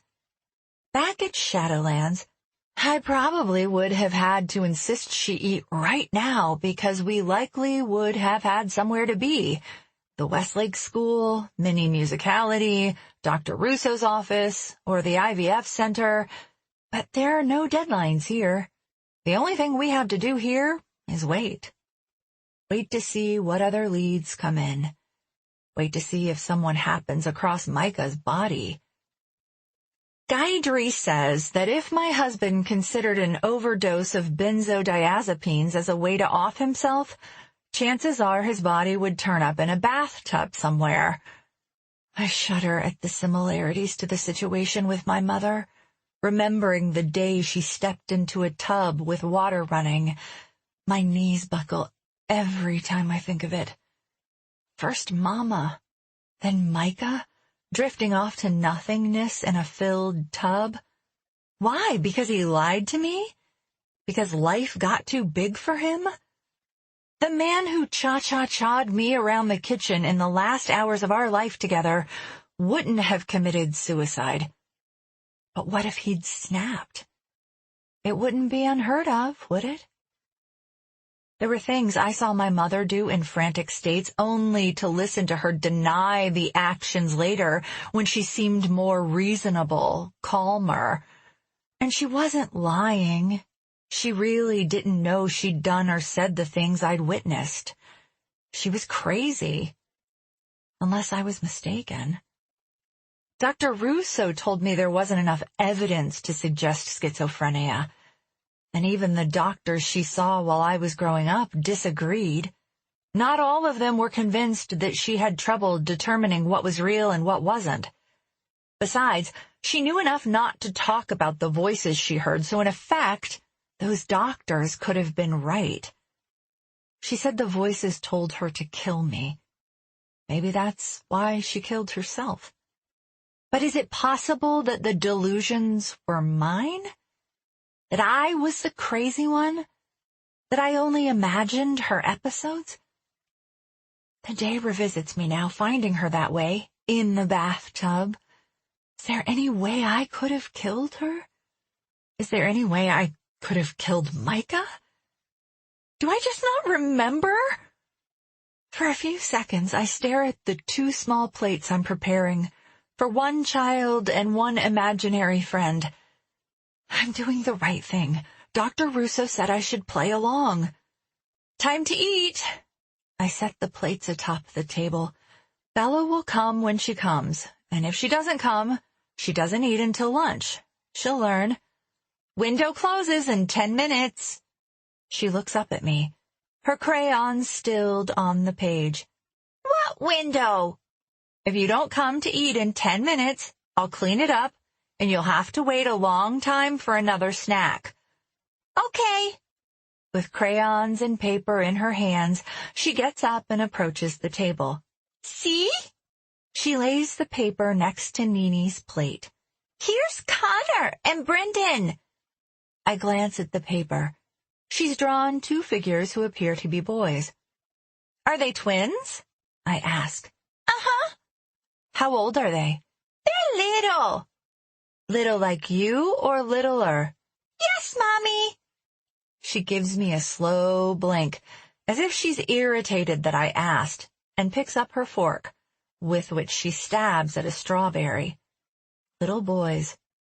Twins. Could it be she's drawing the boys in the photographs? The boys who used to live in this house? Does Nini know Connor and Brendan? She knowed them once. Did they live here, Bella? In this house? They lived in your tummy. I nod. Okay. So she's talking about her brothers that were never born? But why now? After all this time? Mommy, is Daddy with my brothers now? I brush hair from her forehead before it collides with her fruit. I don't know where your daddy is. He's at Godland. Bella, we're at Godland. Daddy isn't here. She takes another mouthful. He'll come. Her declaration stops me, mid-breath. The cat's collar jingles as he rubs up against my legs. I push away Papa Hemingway and concentrate on my daughter's matter-of-fact expression. She's talking as if what she's saying is as commonplace as hello or goodbye. He'll come? He said he'd come see me. Bella, when did he say that? When he kissed me bye-bye. I narrow my gaze at her. Bella, did Daddy plan to leave? Did he tell you he was leaving and that he'd come back for you? She talks through a mouthful of berries. Nini says he leaves and comes back. Okay, but what did Daddy tell you? He told me bye-bye and see you soon. Should I buy into the theory that my daughter foresaw her father's demise? That she's talking about her unborn baby brothers because she's communicating with their souls? Do I trust that my husband was simply saying goodbye to our daughter before he left for a few days? The smoking man on the fairway. The moment Bella looked out the window, back at the Shadowlands, she told me she was going to be with her father. Had she seen the smoking man and assumed he'd come to get her? The brown sedan following me. Had the driver come to take my daughter to meet Micah? The cat nudges me again. I surrender and pick him up. What do you need, Hemingway? I look into the cat's green gold eyes. He squints at me as if I'm an idiot, as if I can't see what's directly in front of me. There are a few gnarls in the cat's fur. I haven't come across a cat brush in this place, but I'll put it on the list of things to buy the next time I hit a store. I like this cat, I say. Me too, but he makes Nene go achoo. Should we keep him? Cats make Daddy achoo too.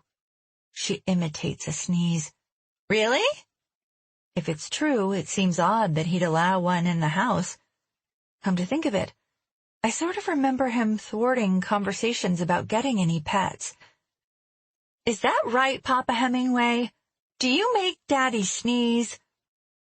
I turn over the tag on his collar, where his name is lettered. James Brolin. Nene goes achoo, and Daddy goes achoo. Because of this cat? Bella, did you meet this cat before? She shrugs. Nene meted him once. All signs point to Bella's being here before. The bedroom, the clothing in the closet, the picture of the house she'd drawn before we arrived. And now this cat. I think of the phone call I received at the Shadowlands house, the whispering caller warning me to listen to your daughter. Bella wanted to come to Godland. Detective Guidry insists my husband's death has yet to be confirmed. Either Micah is reaching out to Bella from beyond, or he planned an escape from our life and has carefully planted clues to lure us here. But why would he do such a thing? What does he want from us? And this cat. Why did Christian Renwick call this cat Papa Hemingway if its name is obviously James Brolin? Chapter 31, November 26. The past couple of days I've begun with a phone call to my mother-in-law. I want to clear up any confusion between us and explain why I'd tell her Micah was dead if the fact has yet to be confirmed. She hasn't answered, but today I dial again and again and neglect to leave messages. I think back to what Guidry hinted. Micah disclosed he had a secret, and that if I learned of it, I'd be angry enough to kill him. But I'm not going to capitalize on that detail. If Micah shared something with his mother, I deserve to know what it is. Besides, I'd like to know for certain about the allergy to cats. I want to know if Shell knows anything about Micah's carrying on with Natasha. I want to know about Shell's friend, Gabrielle.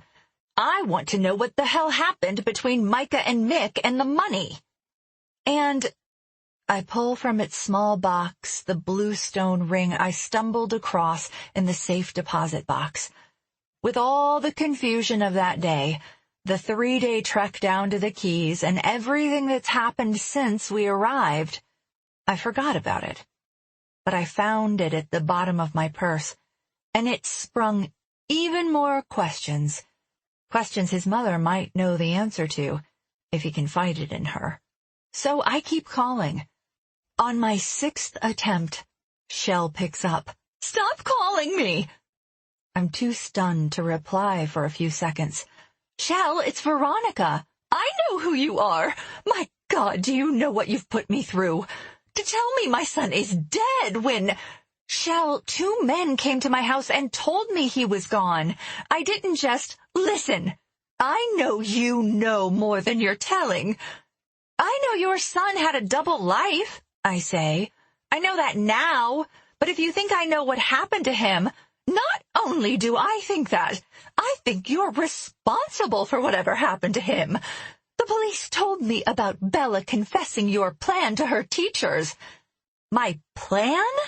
Shell, $2.5 million. Christ, a girl like you.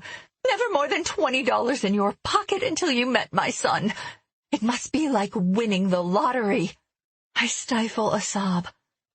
I want to tell her I didn't know about the life insurance, but I can't catch my breath. And all that bullshit about wanting to come to the lake for Thanksgiving. She says, did you think I wouldn't notice when you didn't show up? Did you think you'd just make your way down to Key West, then sail to Switzerland or wherever you managed to buy your house overseas and disappear with my granddaughter?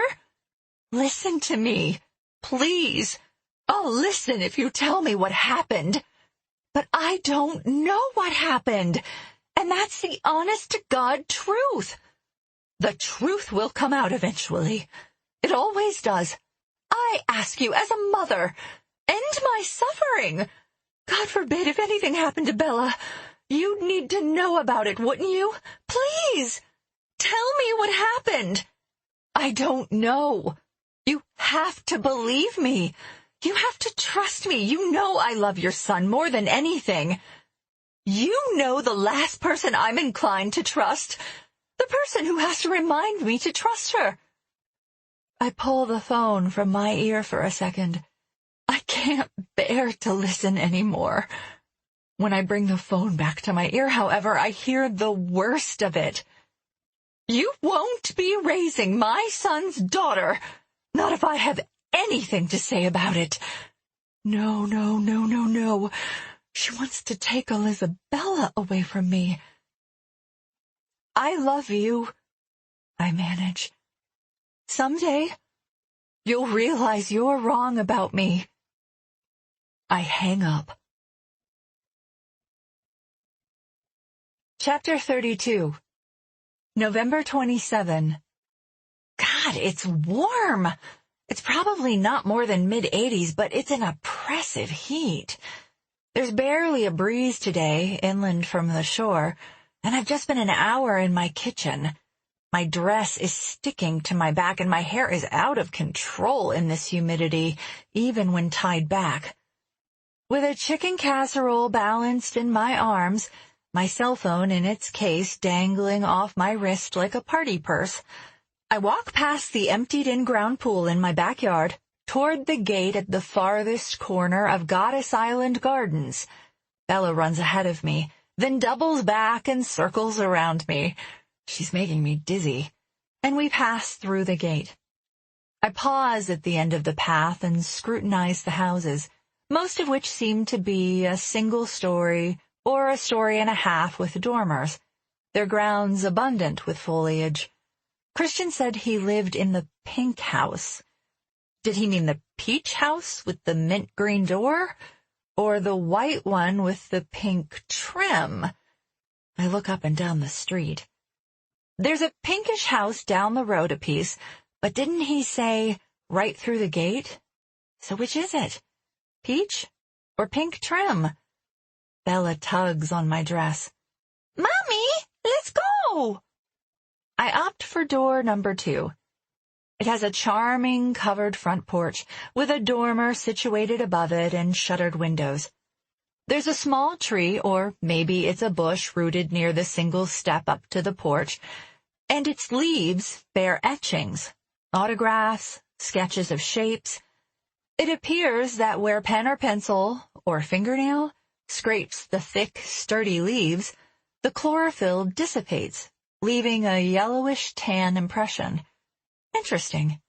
I wonder if all visitors who have crossed this porch have left their marks here. I take a quick inventory of the names etched onto the leaves. No Natasha, as far as I can tell. I knock on the door. Rock music, indie pop or alternative at least, sounds through the door. Go inside, Bella says. Hide out here. We will if he answers. I'm starting to think I chose the wrong house. But a millisecond before I turn around to make my escape, a girl, about 18, with silvery purple hair and pale blue eyes, cracks open the door. Can I help you? She stares at me. I stare back at her. Elizabella grips my elbow. I think actually, I have the wrong house. I'm sorry. I'm just about to take a step off the porch when she says, "You're looking for my Uncle Chris." "Christian Renwick?" "Yeah, 1 second." The girl with purple hair steps away. A moment later, she appears again, this time as a blonde. I blink hard. Either the heat is getting to me or I really am starting to lose my mind. "Let me take that for you." She holds open the door and I unload the casserole into her awaiting arms. "Come in. Are you joining us for dinner?" "Oh, I don't think so. I just wanted to ask your uncle." I take a step over the threshold onto brilliant white tile painted in a geometric pattern of blues and yellows. Bella hangs back. I step to the side. "Come on, Ellie Bell." A voice from within the house. "Do you like blocks?"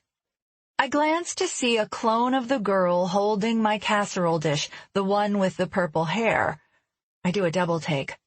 One is to my right, blonde and smiling, and one is crouching at Elisabella's level, tucking a purple tendril behind her ear, now asking if my daughter likes crayons. "Oh, you're twins." I breathe a sigh of relief. I'm not losing my mind after all. "Sorry about that," the blonde says. "Andrea likes to freak people out." "Well, you do look very much alike." "Thus the hair. It's exhausting correcting people all the time. I'm Emily. Veronica Kavanaugh. Do I live there now?" I clear my throat. "I'm staying in the house through the alley." Emily tosses her head toward the innards of the house, which is bright and airy. "Come on in." Bella sticks by my side, but when Andrea pulls out a bin of crayons, she inches across the room and decides to trust the girl with the purple hair. "It's okay," I tell her. "Go ahead." I follow Emily around a corner. Christian is in the kitchen, feet propped up on a bright blue table. It steals my breath for a second. Mama once painted our table that same blue. Situated beneath a window, laptop open in front of him, he's staring out the window, massaging his chin, cleanly shaven today, and appears to be deep in thought. "Hi, Uncle Chris." "Hey there." His feet come down from the table, and he makes a move to stand up when he sees me. "Sorry to drop in like this," I say. "You met my nieces." He nods at Emily as she puts my casserole on the counter and leaves to join her sister and Elisabella. "Yeah, they gave my head a little bit of a whirl. Thought I was seeing things for a minute. With the hair, they've been pulling that prank since they were in kindergarten. They're good girls, though. They're taking a gap year. You ever hear of such a thing?" I start to nod. Lots of kids do it now. They take a year off, spend some time living in different places. So I thought, why not fly them in for the winter? Let them enjoy the weather. Nice. And with the holiday, I feel a frown coming on. Holiday? Oh, that's right. Tomorrow's Thanksgiving. Thanksgiving. He chuckles a little. Is today. Today? Mm-hmm. God, I've lost track of the days since we've been here. Wow, and here I am dropping in on you on Thanksgiving. I'm sorry, this island has that effect on people. His smile brightens his eyes. Don't worry about it. We've been here a week now. If I hadn't caught sight of that brown sedan in my rearview mirror, I wonder if we would have made it to Plum Lake. How different our lives might have been if we hadn't found sanctuary here. Would we be sharing turkey with Shell and the father-in-law I've never met? Would she have allowed me to explain my side of the story had we been standing face to face? Or would she have turned us away, considering she assumes I'm hiding something? Or worse, that I'm responsible for her son's disappearance? Hey, you're welcome to join us if you don't have plans, Christian says. Just me and my nieces. I couldn't impose. What's to impose? We're just having squash. Can you imagine requesting squash for Thanksgiving? But that's my Emily, and whatever bakes for 30 minutes at $3.50. I feel a blush creeping over my cheeks. I didn't make the casserole to finagle an invitation to dinner. Surely he doesn't think so, given I didn't even know what day it was until he told me. In return for dinner at Fogarty's, I thought it's just a simple casserole. He nods. Thank you. Well, you didn't have to pay our tab. Just seemed like you'd had a rough few days. Someone did that for me once when I'd had a rough go, so I thought I'd pay it forward. Speaking of rough days, Bella's giggle silences me as it reverberates throughout the house. I find myself smiling. Only a child can find happiness in the midst of this muddy river we're trudging through. You want to take a walk? He asks. They're good kids. Have younger sisters, a lot of experience babysitting. I don't know if she'll allow it, but I take another peek into the adjacent room, where Bella is playing well with my neighbor's nieces. And truthfully, I don't want to leave her. My conversation with Shell yesterday still has me feeling raw and vulnerable. And Guidry really shook me up with all his talk about overdosing and drowning. And then Bella's odd commentary, the things she knows, the man with the cigarette. The thought of letting her out of my sight long enough for someone to swoop in and steal her away from me. Or we could talk here, Christian suggests. I was just wondering. The cat. You called him Papa Hemingway, but his tag says, now that I'm in the thick of this inquiry, I feel a little foolish accusing my neighbor, a man who selflessly purchased my dinner our first night in town and flew his twin nieces out to the island during their gap year, of lying. Would a man so generous be snooping around my house and inventing reasons to be there? I'd guess not, but I've been wrong and fooled before. His name is James Brolin, I say. You notice he has 6 toes on his left front paw? I have, but I don't see what that has to do with anything. He's a Hemingway cat. Cats at the Hemingway estate sometimes have 6 toes. Okay. Hemingway named his cats after famous people, so 6-toed cats on this island, people honor the tradition. Oh, but I think if you're going to name a cat after a famous person, why not name the cat after the man who started the tradition? I call all 6-toed cats Hemingway. I suppose it makes sense, but something is still off. I think of the automatic feeder in the laundry room, the few days' worth of soiled cat litter in the art studio, the matted fur on the cat's back. Either Christian is the worst cat sitter of the century, or he never had reason to be in the house. And if he wasn't really cat-sitting, why was he here? I don't mean to accuse. I take a deep breath. I'm just trying to figure out what happened before I got here, so if you wouldn't mind, level with me. You weren't really there to take care of the cat. I was, actually. Every once in a while I refill the feeder, clean up after the little guy. Oh, I didn't get to it that day. You came and I left before. I'm sorry you walked into such a mess. It's fine, I don't mind changing the litter. I'm not worried about that. I'm sure you're capable, but to be honest, I've been busy and I didn't expect her to be gone this long. Do you know the names of the boys, Tasha's boys, who were living in that house? He shakes his head. Do you know any of the neighbors who might have? I'm sorry, I don't know many people here. It's a touristy city, people come and go. Some stay a week, maybe less. Lots of houses on this street are rented by different families week to week. Hard to keep up. But Tasha asked you to watch her cat. You don't know her children.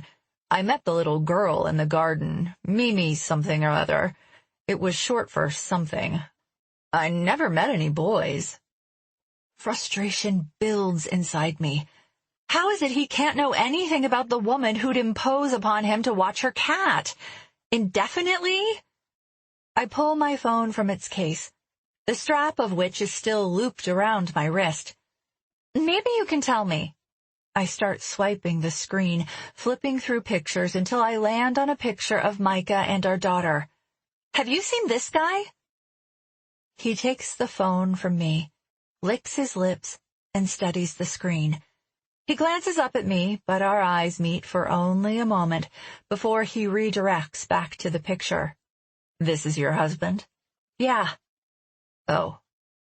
His brow crinkles, and he's about to look me in the eye, then averts his glance back to the screen. A funny feeling swirls in my gut, as if my stomach is an empty gumball machine slowly being filled, ball by ball ricocheting around my innards, and my cheeks are flaming hot. "I'm sorry."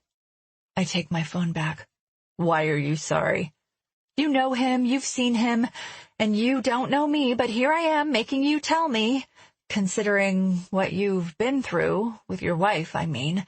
I'm here forcing you to give me the worst possible news, and—" I shut up, but can't stop shaking my head in disbelief. I open the picture of Natasha that Claudette sent. "Is this Tasha?" He studies the picture for a second. "Looks like her." I dab at budding tears. "I'm sorry, but I don't know what's up or down anymore." "Yeah, I've been in touch with that emotion." Christian massages the back of his neck. "Was he, did he look like he was happy?" "I don't want to speculate as to someone else's happiness. How would I know if someone—" "No, I need to know." "You want to know if he was acting like a father with someone else's kids?" "Yes." Christian's nodding. "Yeah, he did. I'm sorry." "Thank you." I breathe through fresh tears. I wish I could stop the tears from falling. Crying isn't going to change anything. Micah's been physically gone now for 15 days, but I wonder when I truly lost him. Tasha's daughter is older than Elizabella. Was Micah ever truly mine? "You okay?" Come to think of it, yes. It's the first definite answer I've gotten, and it helps. That's one way to look at it. It means my life in Chicago was a lie, and I may as well start fresh, and since I don't have any place else to go, I may as well start here. I have a house, and it needs a lot of work, and as soon as I figure out where to buy paint on this island, I'll get right on it. He slides his hands back into his pockets. This may be an island, but we're not savages. We have Home Depot. I laugh and wipe away the tears I'm still holding at bay. Obviously. So maybe I can help you get there, if you can help me with something. What's that? It's Thanksgiving. I have no idea how to cook a squash. Chapter 33. I've never had a Thanksgiving alone. Micah and Natasha stepped in to celebrate with me the very first holiday season after my mother's passing. Some years we ate turkey sandwiches from the Second City Deli and canned cranberry sauce. The first year we opted to toss a bird in the oven. The memory resurfaces now. Some football game on television, all of us in flannel pajama pants and t-shirts, and taking turns basting. Micah, Christ, it'll be midnight before we eat. Natasha, Golden Dragon delivers, you know. And so we ordered Chinese food. Somehow, all the tumultuous holidays of the past, those I'd spent with my mother, seemed to melt into prehistory the moment Micah and I started our own traditions. Bella laughs. I flinch a little when I look up from my plate and find her offering a spoonful of mashed squash to the purple-haired twin, oblivious to the fact that her father, of his own choosing or not, has landed her mother in an inextricable place, wedged between anger and fear, and held captive with the fingers of worry and threat. I want to walk back through the alley, hole up in Goddess Island Gardens, and have a good cry. I even feel like crying myself to sleep, complete with a face-in-pillow, limbs-failing tantrum, a la Elizabella at her angriest. But she's not at her angriest right now. In fact, right now, she might be the happiest she's been in weeks. Mashed squash, barbecued chicken skewers on the grill, and of course, my basic chicken casserole, recipe courtesy of Claudette Winters, litter the table. Remnants of a rock performance happening somewhere on the strip drift on the breeze, settling into our little party, lit with tiki torches and strings of pineapple lights and the last of the day's rays. "Nene lives in my hair," Bella is saying to the twins. "But my brothers look the same, like you guys." My glance darts from my glass of white sangria to my daughter, who tasted the squash because Andrea said Bella could feed her like a baby if she would. Who knew such a silly bribe would work? With a heaping spoonful ready to go down Andrea's hatch, she says, "Connor's silly, but Brendan's shy. They like airplanes, like Daddy does. Nene likes mermaids and dolphins, like me." "I'm with you," Emily says. "Who doesn't like mermaids and dolphins?" "Well," in goes the squash, "Nene thinks Daddy likes dolphins too." "I want to go swimming with dolphins," Emily says. "Me too," Andrea says. "Would you like to swim with dolphins, Ellie Bell?" Bella is nodding enthusiastically. "Nene says yes." Out of the corner of my eye, I catch Christian's smile. He's leaning back in his chair, swirling the sangria in his glass, obviously proud of his nieces. And I'm impressed with the way Bella has opened up to them. She's heavy in my arms and half asleep, but we've already stayed too long. The sun is about to sink over the horizon, and the breeze is bordering on cool now, although even calling attention to that fact seems silly, seeing as it's probably 30 degrees back home, and it's not less than 60 here tonight.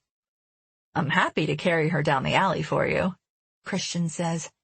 "Oh, I've got her, but thanks." "Sure, I'm used to it." But he walks alongside us, even past the gate and onto my property, past the empty pool. "Thanks again for tonight," I say. "Thanks for the casserole." "No problem." A few steps later, when the silence is near deafening, despite that band continuing to play blocks away, I say, "Nice night." "Yeah, pretty typical around these parts." "Yeah." I don't know why I feel the need to fill the quiet. It's just as awkward to talk as to walk on in silence.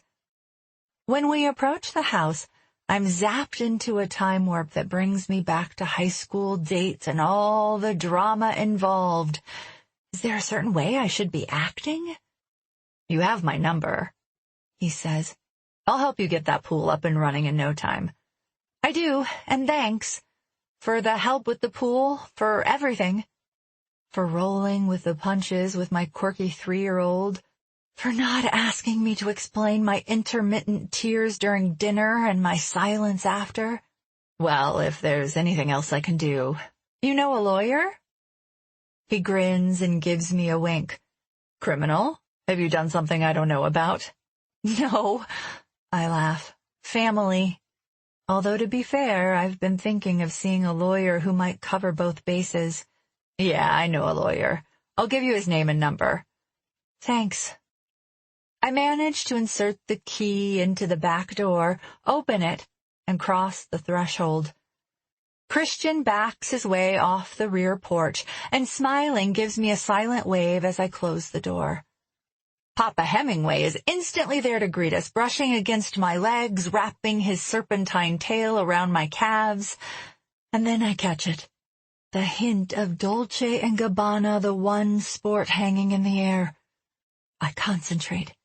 Inhale deeply. The skin on my arms puckers with chill bumps. I'm not imagining it. Elizabella sighs in her state of near slumber and murmurs, "Daddy." Chapter 34. I don't know why I'm afraid. If Mike is here, that's a good thing. I wouldn't have wanted him to hear me ask about a lawyer, and I wouldn't have wanted him to see Christian walk me home. Maybe that's why my heart is thumping like mad. Even though my arms ache to the point of numbness, I can't fathom letting go of my daughter. I carry Bella through the family room, past the kitchen, and into the laundry room.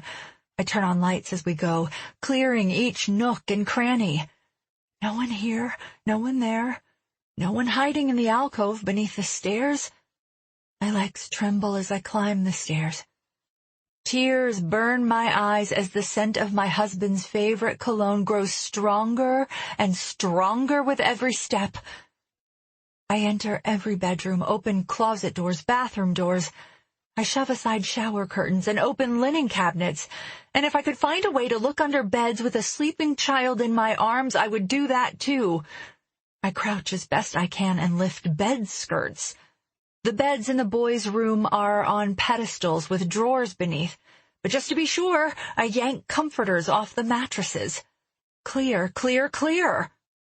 I hold my breath as I enter the master bedroom where the scent of sport is strongest. But I don't find him here either.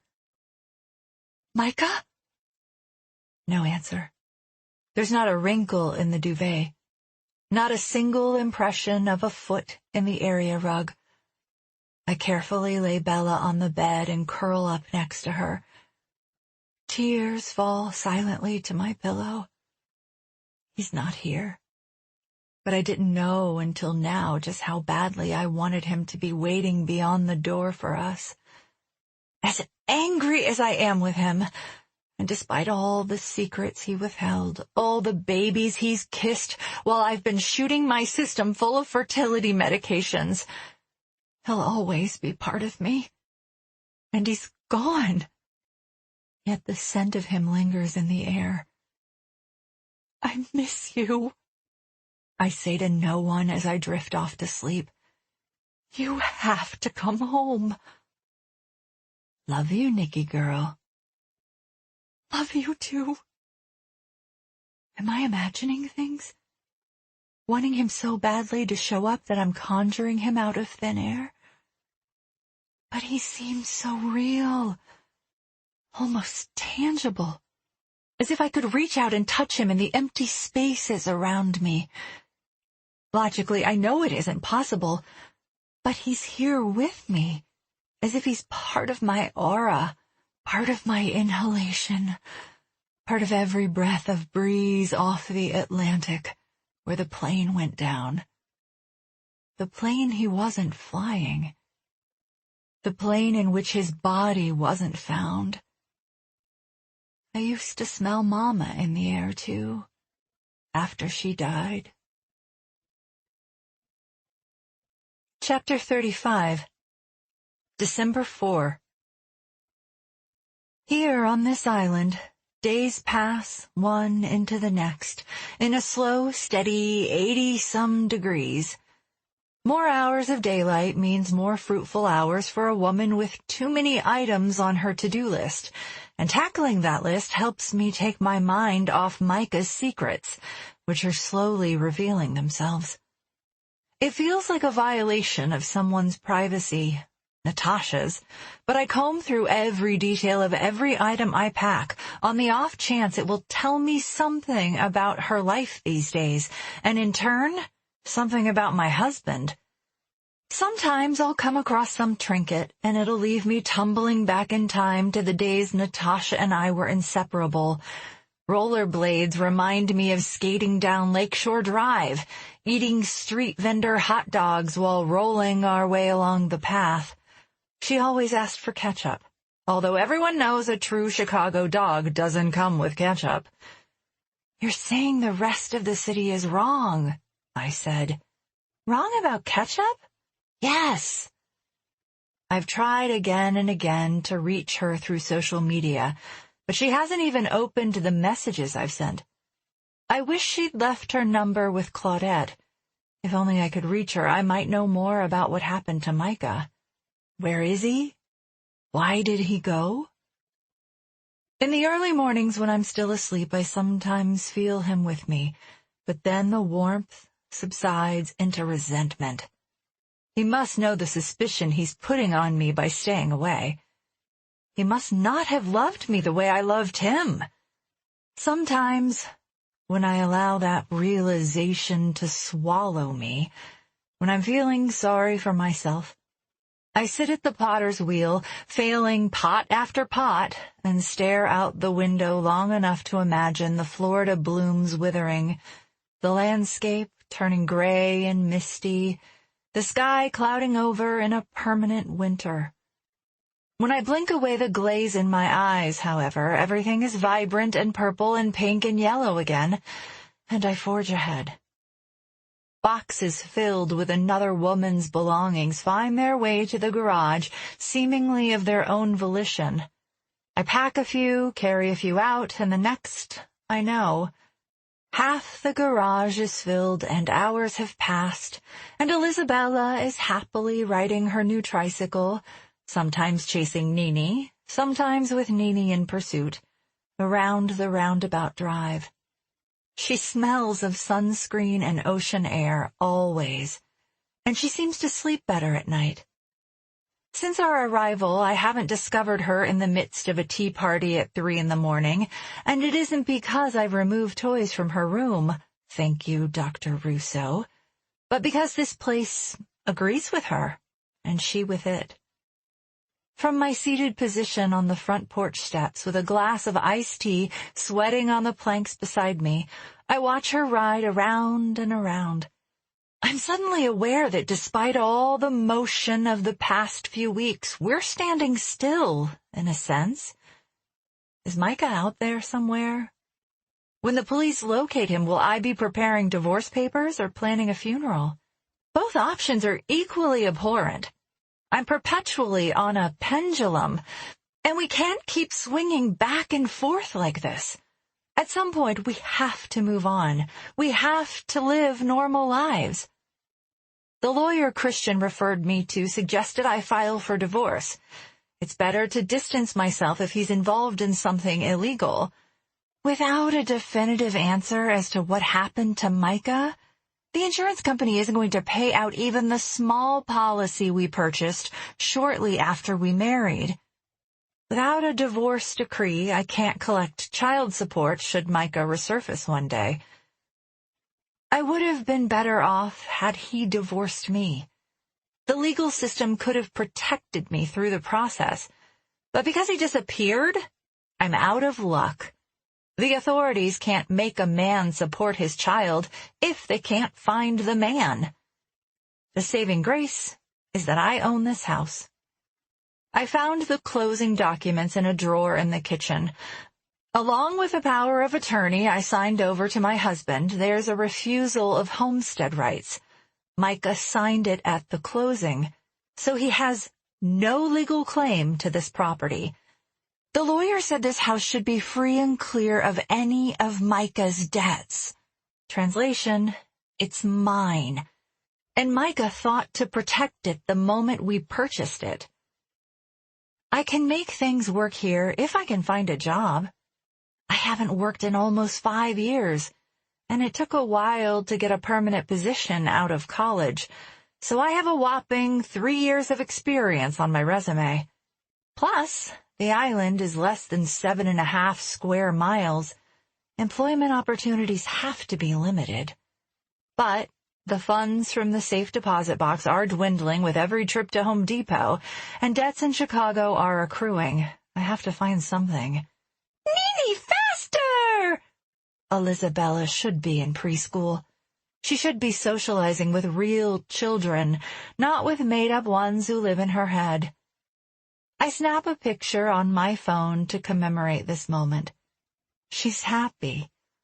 Normally, I'd forward the picture to Micah and maybe his mother, but under the circumstances, Shell thinks I'm responsible for Micah's disappearance. I've stopped trying to connect with her. She'll come to her senses when she stops blaming me. I can't send her a casual text until then. Well, why not? Maybe an incoming text will jumpstart some activity on Micah's phone. Knowing he won't answer hasn't stopped me from calling every day just in case. I forward the picture of Bella to both of them on the same thread. The moment I send it, however, I realize it might look bad. Guidry all but accused me of being in touch with my husband. He thinks I know where Micah is, that I'm going to meet up with him in Italy, Switzerland, or wherever else he was searching with my login for houses. I dial Guidry's cell phone. "Mrs. Kavanaugh," he says. "Good afternoon." "Hello, detective." I wait for him to accuse me of something, but when no accusations come, I continue with my reasons for calling. "Do you have any news?" "I'm following up on the boys' names you offered up last week. There is no record of any children with the last name of Kavanaugh or Markham in the Key West school system." I told him about Bella including Connor and Brendan in her games, as well as my theory that she met a little girl named Mimi and is mispronouncing it as Nini. The longer things carry out without Guidry finding answers, though, the more I'm certain he's going to accuse me of sending him on a wild goose chase. "I'm searching birth records here," he continues, "and in Florida. It took some time, but I may have hit on something." "Good. You'll let me know?" "I'm emailing Key West PD. Officer Laughlin should be by sometime this afternoon to show you what I've got." "Okay." "The other searches are proving more difficult. We followed up with real estate agents in Europe, but there are no records of a Micah Kavanaugh inquiring about properties. Still no word on any unidentified John Doe in the tri-state area, and I'm still waiting for more details about whether he applied for employment in Europe. But as far as whether anyone has confirmed sightings of your husband since he left..." I'm holding my breath, hoping against all that's holy that someone has seen him. "We have none." I release the breath. "I want you to know I texted a picture of Bella to Micah's phone and to his mother's. I thought if either replies, maybe it'll tell us something. Let me know what happens." "I will, but if Micah's choosing to be gone, he has a good reason, and Shell won't take my calls." After a pause, Guidry clears his throat. "You wouldn't by any chance want to tell me what business you had at a lawyer's office, would you?" Every time he hits me sidelong with something like this, it makes my head spin. "I told you I'd have eyes on you," he says. "I saw a lawyer, yes." "You're looking to get your ducks in a row." The words alone aren't terribly accusatory, but based on his tone, he may as well have said, "You're covering your ass, aren't you?" "Is there any question in your mind," I say, "that whatever happened to Micah, he's put me in a difficult position? That whatever Micah is doing now, it's pretty apparent that what he was doing before is unacceptable. I have to protect myself, whether he's setting me up or whether he's left me for another woman. Technically, I don't even have a home to go home to because my father-in-law owns it. No matter what comes to pass, I have to protect my daughter." "That's valid," he says. "I finally got a track on that phone call you got. The caller who told you to listen to your daughter?" "Yeah?" "Turns out," he coughs a dry cough, "the number has a Key West area code and it's registered to you." "What?" "The number is..." No, I heard you, but how is that possible? Did you know you can sync a phone line with a computer and generate calls even if you're not holding the phone in your hand? You could have made that call to yourself." I feel a sickening drop in my gut. A dramatic pause precedes. "How are things at Godland?" There's a sarcastic lilt and an emphasis on the name of the house, which tells me he isn't merely wondering how things are going. Great. I wonder if I forgot to tell him the house I didn't know I owned ended up bearing the name of the place my daughter insisted her father had gone. If he's had eyes on me, I'm sure the detail has found its way back to him by now. No wonder he thinks I'm hiding something. My truth is stranger than fiction. I'm hanging in there. And I realize it's true. Isabella ventures farther down the driveway, calling to Nini to hurry up. She's still in my sight, not anywhere near the road, but she's inching farther from the house. I stand to follow her. When are you planning to come back, Veronica? Maybe we could discuss this in person. Or are you making a clean break from the life you led here? Who could blame me if I was? Considering Mick owns the place in the Shadowlands, and you already had a second phone with the Key West area code established in your name, I didn't establish anything. Do you think I would call myself knowing you could trace the call's origin, even if I'd blocked the number, then report it? Why would I do such a thing? To convince me you were scared? To give yourself good reason to leave town? Who knows? You think I'd go through all the trouble of the call originated through a cell tower immediately to the south of the Shadowlands. The mobile number is registered to your name. What am I supposed to think when you skip town after I asked you to stay? I'm not avoiding you. I'm pacing on the driveway now. I'm making the best of a shitty situation, but of course I'll come back. I have to at least clean out my closets, don't I, before my father-in-law sells the house? Or is the bank entitled to take my socks, too, when they assume ownership? I'm sure you've been through the place top to bottom by now. If I were hiding anything, you'd know. He's silent. Did you find my Xanax? No. So he must have taken it with him. One of you took it. If you insist it was there. Have you received any more phone calls from the blocked number? No. I'll let you know if we come up with anything.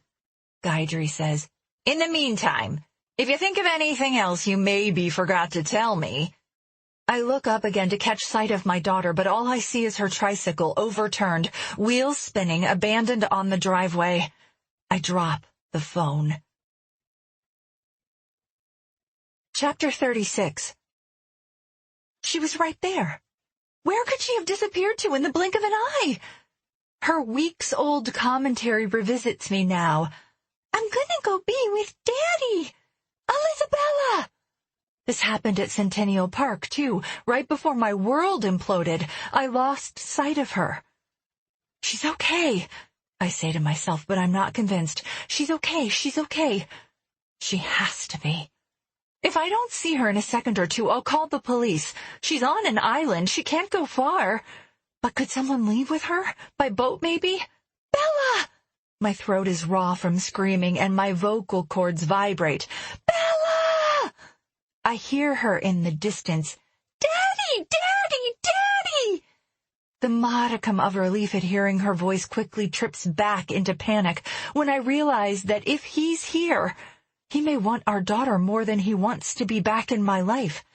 At the bend in the drive, halfway between my front door and Elizabeth Street, between the archway, I spin in every direction, praying for a glimpse of her high ponytail, her pink and white sundress. Bella! Not Daddy! Not Daddy! Oh no, who has my baby? Isabella! A moment later, her shrieking giggle rings in my ears. Again! Again! Bella! I scream. We've got her. I turn toward the voice behind me and see Christian Renwick approaching up the sidewalk near the road. Several paces behind are his nieces, Emily and Andrea, each holding one of Bella's hands, playing one of her favorite games. 1, 2, 3, fly! I brush past him and run to my daughter, who rebounds into my arms after landing. Mommy! Bella, you can't run away like that. You just can't. She shrieks again and plants a sloppy kiss on my cheek. "Saw Daddy," she whispers. I brush her hair from her cheeks to look her in the eye.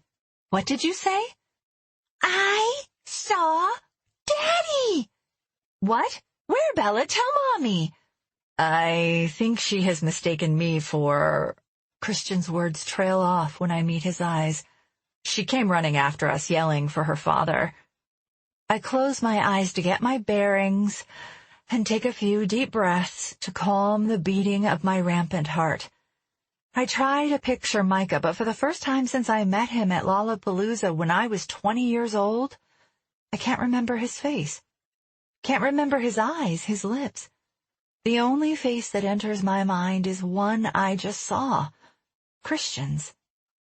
Could Bella have mistaken him for her father? They're roughly the same height, same build, and now that Christian seems to be shaving his face on a regular basis, maybe a 3-year-old could draw some parallels. I try again, will myself to picture Micah's face. Just as it comes to me, it's gone. How is it possible that I could be forgetting all the details that make him Micah? And so soon. Think, Veronica. Think about him. Make him stay. Stay with me. Stay some more. I hear his version of Sway, nearly feel his offbeat cha-cha. I have to remember him for our daughter. After another deep breath, I get to my feet with Bella still in my arms. "Down!" she says. Reluctantly, because all I want to do is hold her close, I put her down. "Looks like you could use a drink," Christian says. I probably could use more than one. "I'm heading out to the Rum Barrel tonight," he continues. "Pretty good band playing. Want to join?"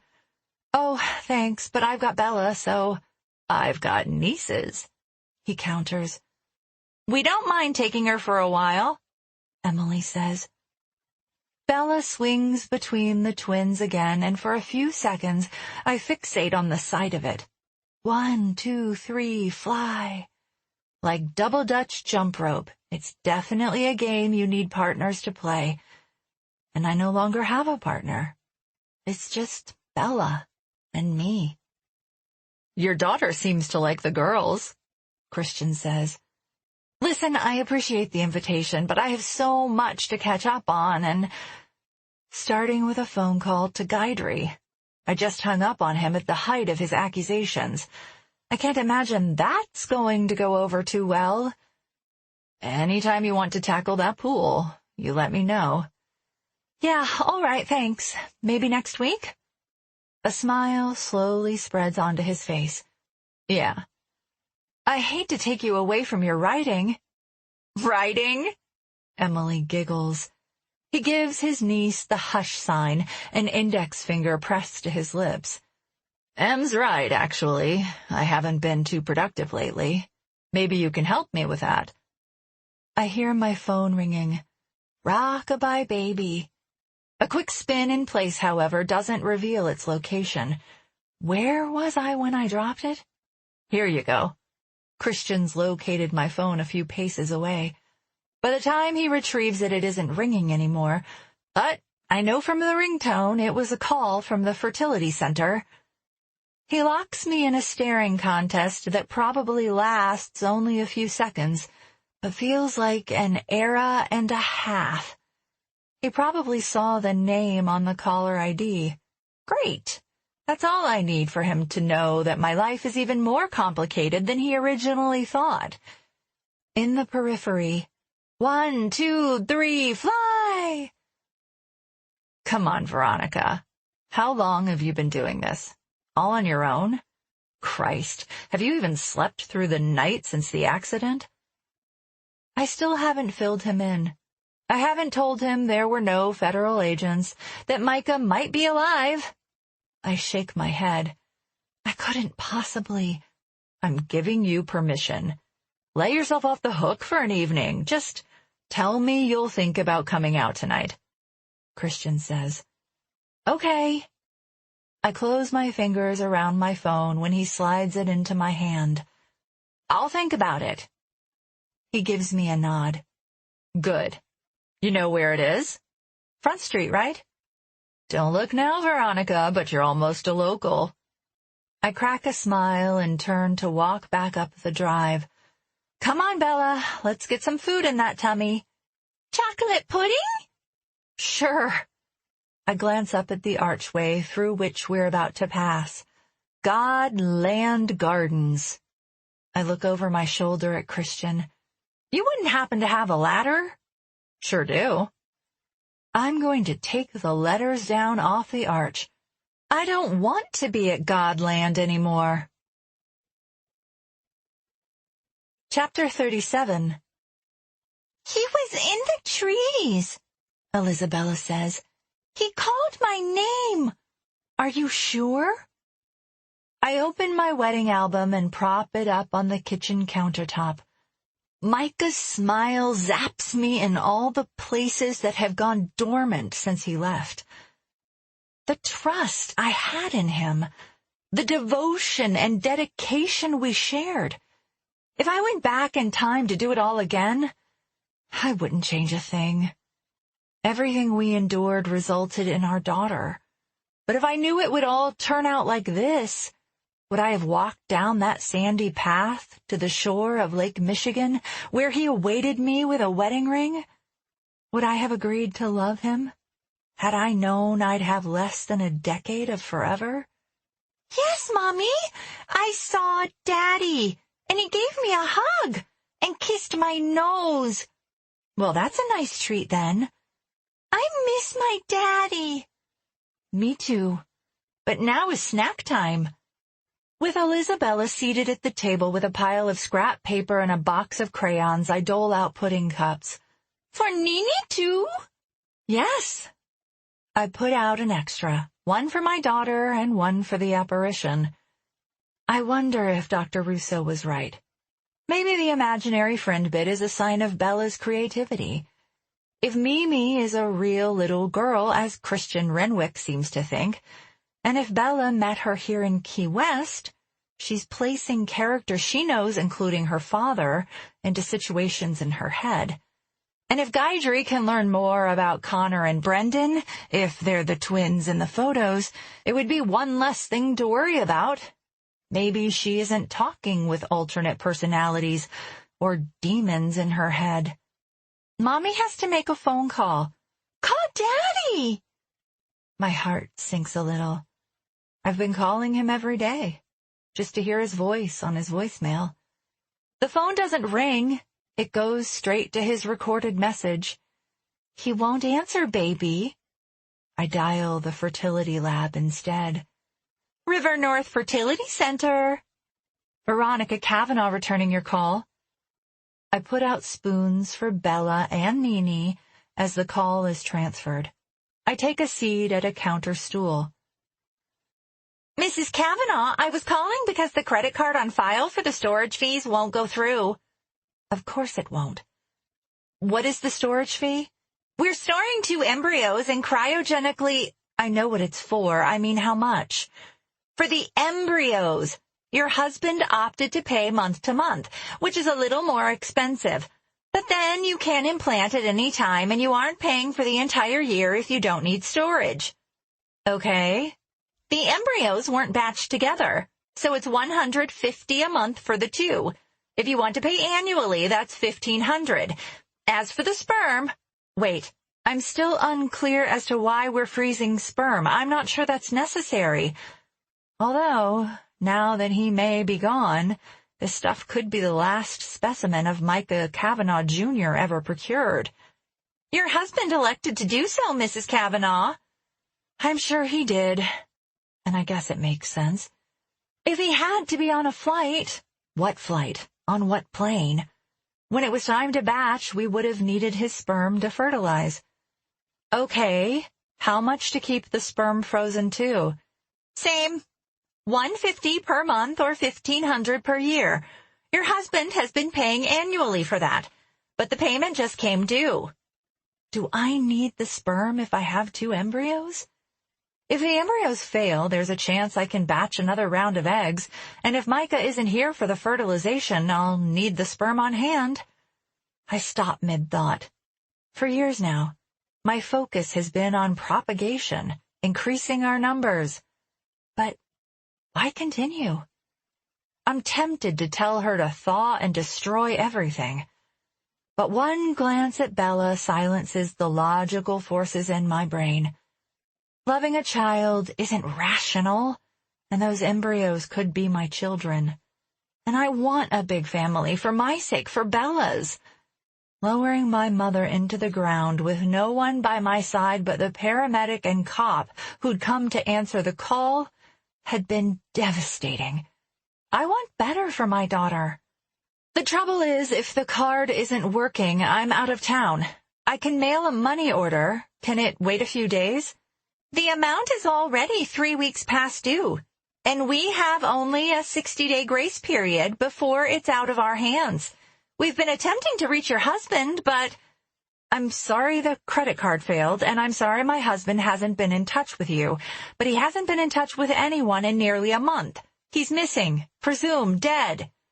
Oh, I didn't. I'm sorry. I'm sure everyone at your center feels sort of like God, giving couples the impossible gift of children, but you work because of people like me. Your policy gives me 60 days grace. I still have some time. I just told you I'd pay the amount due if you'd only tell me what I owe. I hear the clicking of keys.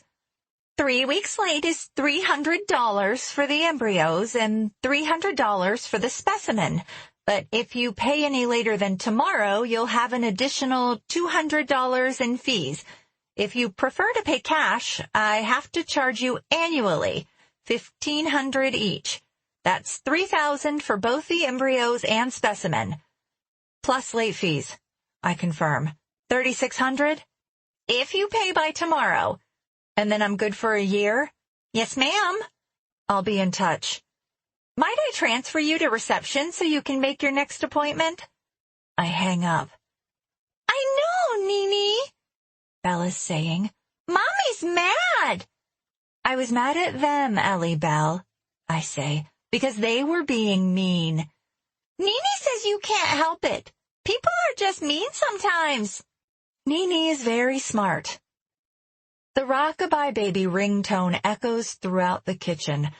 I'm sure it's the reception staff at River North Fertility Center attempting to book another appointment. Although I can't think about it right now. I answer the call. Mrs. Kavanaugh, I'm sorry for the confusion. It appears the storage fees for Mr. Kavanaugh's specimen are up to date. The charge came through after my system updated. I apologize. Storage is still due for the embryos. How is that possible? The charge just now came through. I heard you, but how? You must have updated the credit card or... No, I didn't. Which card is it on? I hear the clicking of computer keys in the background. I'm sorry, Mrs. Kavanaugh. Your name isn't on the financial clearance form for this particular specimen. I can't disclose.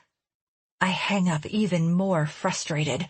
Is anything easy in the world of infertility? But then I think, I didn't pay the fee. There's only one other person who might have. I dial Guidry. Hi, it's Veronica. Can you follow up on something with our fertility clinic? Find out who paid the storage fees for Micah's specimen. Maybe you'll find my husband at the end of that trail. Chapter 38.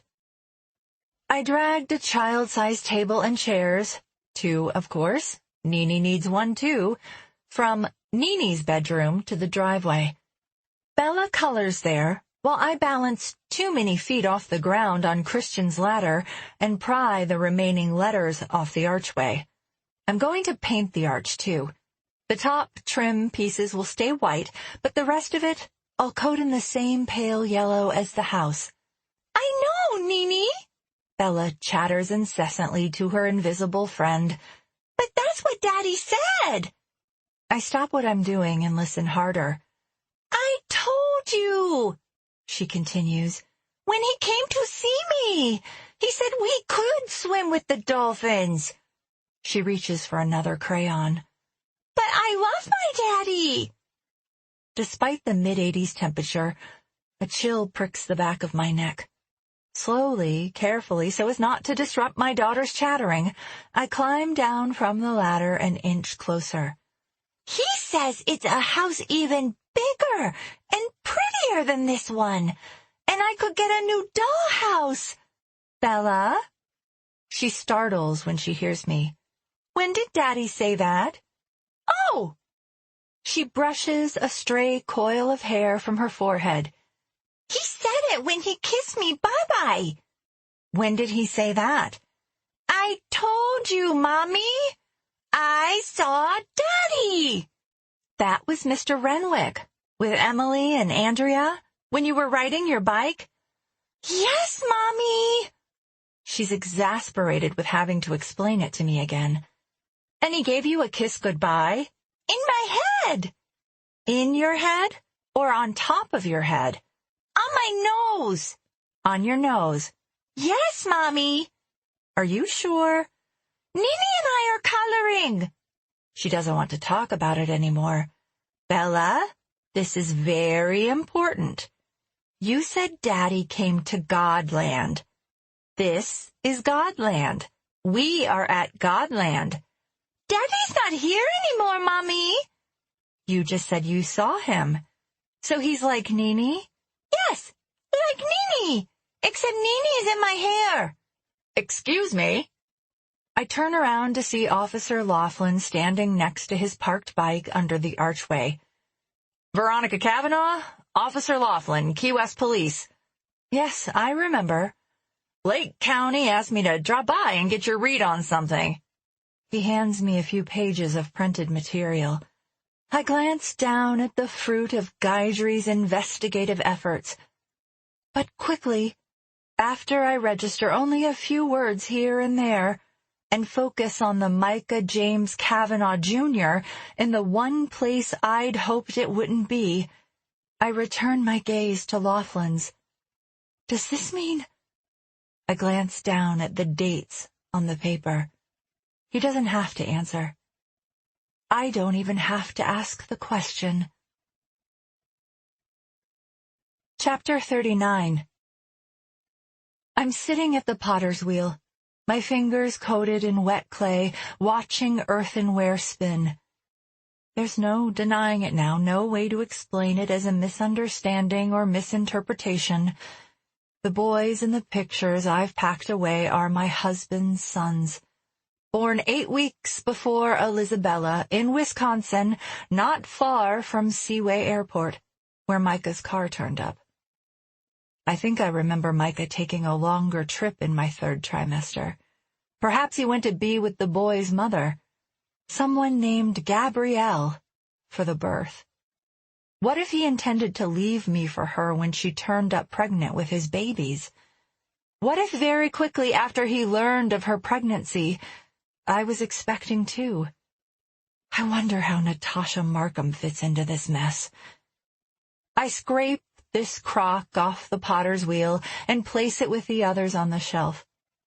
I look to the kiln. So far, I've been hesitant to use it, but what do I have to lose? I open its heavy door, which is on the top, like a lid. I place 2 vases, ones that have dried, into the cavern and close the lid. I pull the lever to lock it and turn up the temperature to cone 4. It's the setting the guy on YouTube used. Set the timer for 4 hours and turn the machine on. I migrate to the kitchen and check on Bella, who is napping on the sofa in the next room. All is quiet. It feels as if the walls are closing in on me, as if I'm suffocating here. It's ridiculous. The place is large and airy. But this place is also a reminder of Micah's infidelity. Starting tomorrow, I'm making drastic changes, and I'm starting with paint. Instant gratification. Instant visual improvement. Mama used to say that. I remember the day she dipped a paintbrush into a can of cobalt blue. She'd mixed the paint with plaster dust to give it a chalky, matte finish, and in no time at all, our table looked brand new. I can do that sort of thing here, and my life will be brand new too. If Micah were to materialize before me right now, would I throw my arms around him? Or would I take Claudette's advice, slap him good across the cheek and make him pay? I reach for my phone and dial Claudette. She answers instantly. Honey, I've been so worried. What's going on? I can't begin to tell you. I spy the bottle of rum Christian dropped off to welcome us to the island that first night. Dare I have a drink? I fill her in on the computer searches, on Guidry's theory about the Xanax. I tell her the men that came to tell me Micah was dead weren't really federal agents. So, he might be somewhere out there? She asks. No wonder that cop looked at me funny when I told him about the night we found out Micah was dead. If he's out there, he's in way over his head. You know, I told the detective this. That taller one came back after you left. He was poking around, looking in the windows. And I started thinking that maybe I'd seen him around the neighborhood before the whole thing began. I think of the cigarette on the 11th fairway. I wonder how long they've been watching me. And why? There's more. Suffice it to say you were right about Misty Morningside. And now they say I have motive. I knew it. I knew she wasn't here for you that day. I could see it in her eyes. She wasn't mourning for your loss. She was mourning her own. You might be right, but that's not the only woman I'm talking about. I give her a quick rundown about the boys' birth certificates. Their names are Connor James and Brendan Micah. Their mother, not the redhead on my doorstep, is Gabrielle. I knew it! Their father, Micah James Kavanaugh. I'm assuming not senior. You got it. In the middle of the night, I'd wake up for a glass of water, and there he'd be, your husband, walking the streets, chatting on that damn mobile phone. But I never dreamed he'd be stupid enough not to prevent other children. I pinched my eyes closed. Yes, he kept a lot of secrets. Do you think that's why he's gone? Because of these other kids? Maybe, but who are these men then? The ones who told me he was dead. Maybe they're his friends. Maybe he was trying to leave without owning up to anything. Maybe he figured if the world thought he was dead, he could start over. My phone blips with an incoming text. It's from Shell. You have Bella? Of course I have Bella. Where else would Bella be? Unless... I sent the picture of my daughter to both Shell and her son. Could she have assumed she was replying to Micah? Chapter 40. It's a possibility, Guidry says. When you're struggling with infertility, these words give you hope. Sometimes an undeserved sense of optimism. But now that I'm struggling with a search for the truth, these words instill only an unnerving sense of frustration. It's a possibility that Shell has been in touch with her son. It's possible Shell assumed Micah sent the picture of Bella. Until the detective manages to talk with her again, and until he secures her phone records, there's no way to know for certain. It's a possibility Micah is looking to connect with our daughter, but unlikely he's looking to flee with her. If that's what he wanted, Guidry rationalizes. Wouldn't he have taken her with him when he left? It's possible Micah wants to be presumed dead. It's possible he's dead already. It's also just as possible, in Detective Guidry's opinion, that I know where my husband has been the past 23 days since he last kissed me goodbye. I've lost track of time, which isn't hard to do in Key West. Guidry hasn't found anything connecting a 7-year-old child named Mimi or Nini to my husband, and there's no telling who Tasha is, if not Natasha Markham. But he did say he'd been in touch with my college roommate on a lead he wouldn't share with me. and he said he'd give her my cell phone number and ask her if she would please call me. I twist my wedding band, but it's still too tight.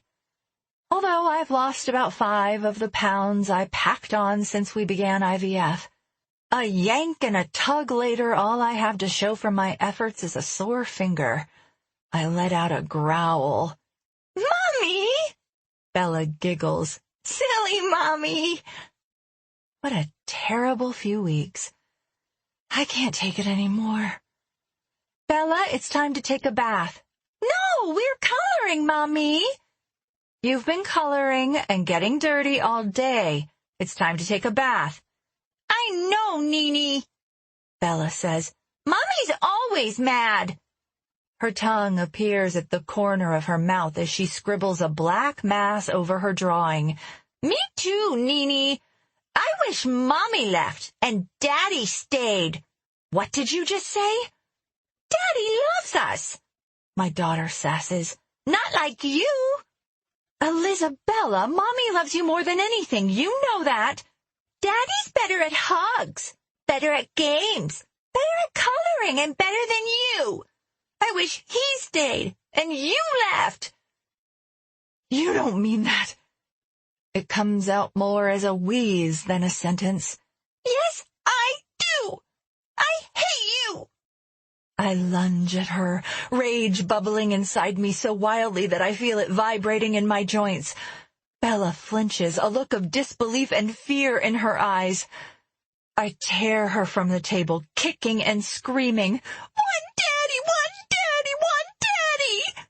I charge up the stairs and all the way down the hallway, through her room and to the shared bathroom. I plant her on the closed lid of the toilet and turn to fill the tub. She's shrieking now as if in great pain. "Allie Bell, calm down." "No, no calming down. Want my daddy." "You know what?"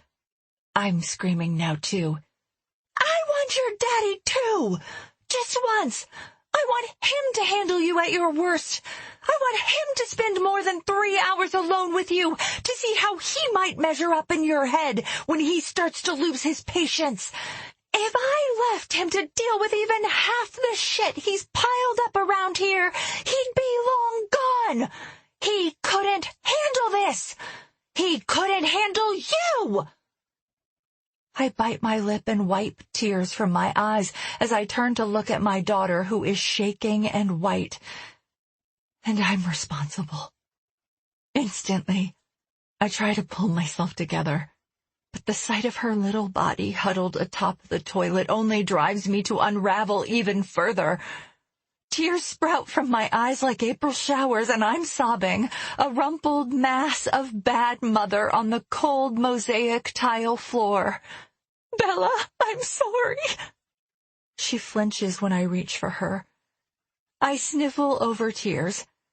She's just being a little girl. I'm supposed to be the adult. I'm supposed to take a deep breath. I'm supposed to count to 10 before I erupt. I'm supposed to place blame where it belongs. I'm supposed to remember she's a sweet and precious gift, even when she's sassy and unmanageable, and I'm supposed to rise above it and teach her with a better example. I remember when Mama was always a sniveling, screaming mess, when I was her verbal punching bag. I'm losing my mind. The water from the faucet is thundering in the tub, bringing me back to the here and now. "Bella, I'm sorry." I lay down on my back in the middle of the bathroom floor, hands covering my eyes, deep breaths. "Bad Mommy." "Yes, you're right," I tell her. "Lately I haven't been very good. But you have to listen too, and lately you haven't been very good at that either." She's cuddled at my side now. "Sorry I didn't listen." My arms curl around her tiny frame. "I love you, baby girl." "I love you too, Mommy."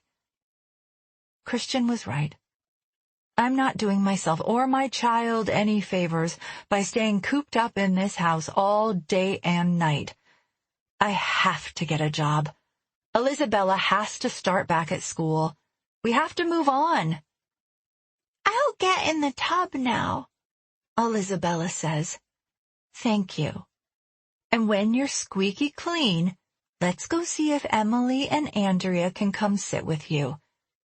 For a second, she's silent. Then she offers, And do 1, 2, 3 fly? I nod. If they don't mind. She presses a sloppy kiss to my hot cheek. I love you, I say one more time. Chapter 41. Christian said he'd be at the Rum Barrel, but after a quick pass through the first floor, which boasts a plethora of Philadelphia Phillies memorabilia, and a quick scan of the second, I don't see him. The upstairs section of the Rum Barrel is somewhat enclosed, but farther from the staircase stands an open-air veranda where a band plays. The sign out front referred to the music as Cantina Hits. Funny, it sounds more like a Billy Joel cover band than a group of Marley wannabes, despite the maracas and steel drums. A sense of homesickness rushes through me. I practically ache for Old Town, for the street festivals in midsummer, Micah's favorite time of year.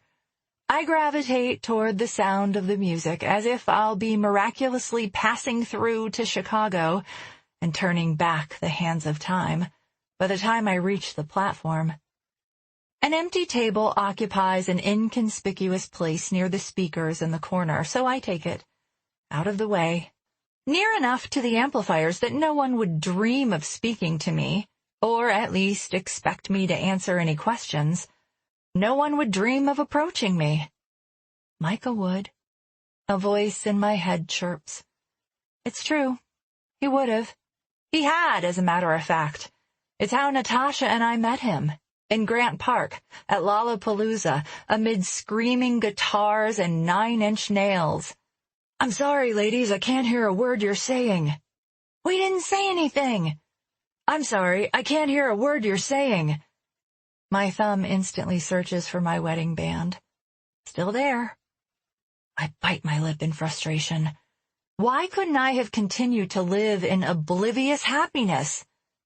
Welcome to the Rum Barrel, the server shouts so I can hear him. Will anyone be joining you? I shake my head. I fear if I try to be heard, I'm bound to lose my voice. The waiter lifts the laminated drink menu a few inches off the table, only to put it back down. May I interest you in one of our drink specials?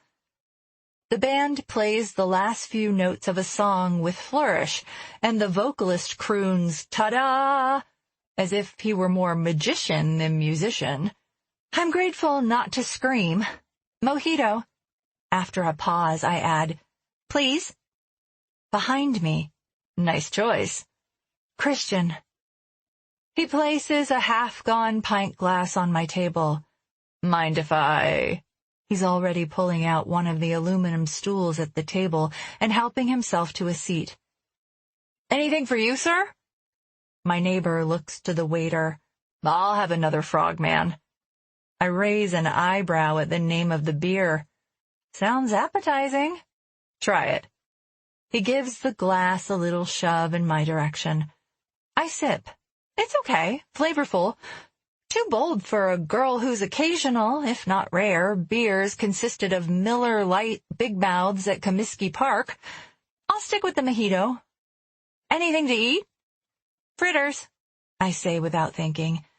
Every establishment on the island offers conch fritters, and thus far, I like the ones from Sloppy Joe's best. I ordered their carry-out once last week. Look at you, Christian says as the server retreats, ordering before you even look at the menu. It's almost like you live here. Hardly. I narrow my gaze at him. I'm still learning my way around. Well, kudos to you. You're blending in. Even sporting a bit of a tan, thank God. I swear your skin probably glowed in the dark the day you got here. The drummer starts tapping out a beat. So, Veronica, did you come to see your favorite neighbor, or is this a happy coincidence? If I didn't know you had books to write and waves to surf in the morning, I might guess you followed me. Your daughter is with my nieces, I presume? Yes, they're godsends, those girls. Bella threw a tantrum tonight. Kids'll do that. She actually told me she'd rather I were gone instead of her father. I don't tell him the real reason I'm here. Don't tell him about the birth certificates. I don't tell him about Gabrielle, about Natasha. I don't tell him Micah might not be dead, that he might be with another woman. I'll bet Micah and Gabrielle used to come here together. Or Micah and Natasha. Or when, if, he stopped seeing Natasha in order to start seeing Gabrielle. Had I known then what I know now, I may have years ago stalked places they'd been together if only to catch them in the act. So I'm doing it now. Too many years too late, but it still feels necessary. Call it closure, or psychotic obsession. I drain the mojito more than halfway in not more than a few sips. And I don't care that it's going to go straight to my head. I don't care that I'll pay for it tomorrow, or that doing so with a 3-year-old will be hell on earth. Do your nieces nanny during the day? I stab at the mint leaves in my glass with my straw. You feel like getting a little insane tonight? He takes another sip of beer, leaving a mustache of foam on his upper lip for the breath it takes to lick it away. I'd offer to help with your daughter, but she still takes a while to warm up to me. Don't take it personally. She prefers the voices in her head to real people. Nini. Yes, Nini. The server appears out of nowhere. Another drink, ma'am? Christian regards me for a second before suggesting, why don't you just bring us a pitcher? A pitcher? Shitty day, he says. Let's get wrecked. I don't mean voices like voices, I say. She isn't crazy or anything. Nini is an imaginary friend, perfectly normal. I know imaginary friends. Of course he does. Have a few myself. He thumbs over his shoulder. Meet Tweedledee and Tweedledum. I study him for a minute. Can I ask you something? It's intensely personal, I hope. Sort of, I suppose. I wait a beat or two. My daughter, she's been saying things that aren't quite on par with things an imaginary friend would tell her. I mean, blaming the spill at Fogarty's on Nini, fine. She actually blamed that on you. Whatever, you see what I'm getting at. Blaming Nini for things that get her into trouble. I understand that. But she knows things. The day before everything happened with my husband, she told her preschool teachers that her father went to Godland. And then I show up here at a house which, to be honest, I didn't even know I owned until after he was gone. And there are letters missing on the archway. So the place is labeled Godland. And she keeps saying she's seen him. Even after I tell her that she saw you, not her father, she insists. He's staring intently into my eyes. I guess what I want to know is, do you believe in ghosts? Clairvoyance? Because I don't know how else to explain the things my daughter knows. A tiny line forms between his eyes. His thumb worries the scar on his opposite hand. He thinks I'm crazy. I think. He takes a sip of Frogman. I think things happen in this world that we can't explain and understand. I think children are more susceptible to experiencing the unexplained because they haven't been taught to rationalize yet. They're not programmed against believing in ghosts. And who knows, maybe every imaginary friend is a ghost. Who the hell are we to say they're not? Why couldn't Micah have said something like that when I'd approached him with the subject? Let's call Oprah. She'll know what to do. She's beautiful, your Bella. I take another sip of mojito. Every miracle is. I suppose. I know every mother says stuff like that, but in my case it's true. Do you know what I went through to get her? He sort of shrugs, but I'm talking again before he has a moment to respond. Fertility drugs up the yin-yang. Suddenly, it feels good to be yelling over the music. You stop your life for it. They say you have to be in for a blood draw at 10:06 at night. You go at 10:06 at night. They say you have to have an ultrasound before 7 in the morning. You go. They say you need a special drug and that you need to take it before the pharmacy opens in the morning. You go across the state line to Indiana, where the pharmacy opens an hour earlier on Eastern Time, and you put everything else on hold if you have to. You shell out $300 per dose. You just do it. And there's no guarantee it'll work. He's chewing on his lip, looking at me as if I've lost my mind. Maybe I have. And then, all these women all around you, they have no trouble getting pregnant on their own, and they rub it in your face, as if there's obviously something wrong with you, as if you're not good enough, and they're having children with your husband, with a married man, but you're the one not worthy. Finally, I shut up and draw another few sips of mojito at my straw. Well, she's gorgeous. Whatever you went through to have her, it's worth it. She's challenging sometimes. There are worse things than a headstrong daughter. That bullheadedness will come in handy when it really counts, you know? She's not going to take any shit from any man, I promise you. She's so unlike me, I realize. I don't know where she gets it. I've been a doormat. All the things happening right under my nose. Maybe you're trusting. He pats my hand twice, then quickly withdraws and places his hand back on his sweating pint glass, where it belongs. It's not a bad thing to be trusting. The trouble comes when someone takes advantage of that trust. Shame on them, not us. Us? That's right. I cover my mouth, but it's too late to suck back in all the words I'd spewed, which sounded, in hindsight, as if they applied to Christian as well as me. Your wife. Ex-wife. I'm sorry. Here I am going on and on about being a doormat. I didn't mean you were a doormat, too. I wouldn't say something like that. You're obviously so much more together than... And I know what you mean about all these women having babies, even if they shouldn't. My ex, she had someone else's kid, and I thought it was mine. Can you imagine? I'm there for the midnight ice cream cravings, rubbing her belly as it grew, there in the delivery room, there for 2 a.m. feedings. Then one day, a DNA test takes it all away from me. Oh, God! He takes a healthy gulp of the frogman, draining the last bit from the glass, then exhales a long, drawn-out sigh. Yeah, nothing like being a father for 65 days, and then suddenly, it's all over. Our pitcher arrives, but I don't acknowledge the server when he tells me our fritters will be up shortly. I can't stop looking at the rugged man across the table. Can't stop imagining his falling in love with a baby, counting his toes and fingers, waiting to be called daddy. Can't stop imagining him falling to pieces when he realizes it was all an illusion. Marriage? Over. Fatherhood? Over. Life as I knew it? Over. I say with him. He meets my glance. Fuck it.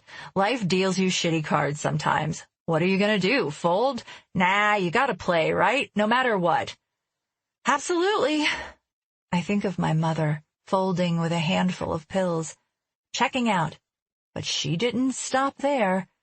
After I found her in time and they pumped the poison out of her stomach, she only slashed back harder the next time, at her jugular.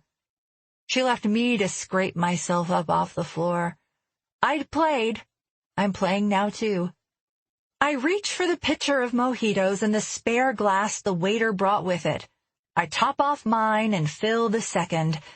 The red lights from the stage reflect off the glasses and the liquid in them like stained glass windows. To being dealt better hands. I raise my glass. He raises his. To lessons learned with the cards we hold. To hard lessons learned. We clink. We drink. Claudette was right. This behavior, the cheating, the lying, is inexcusable.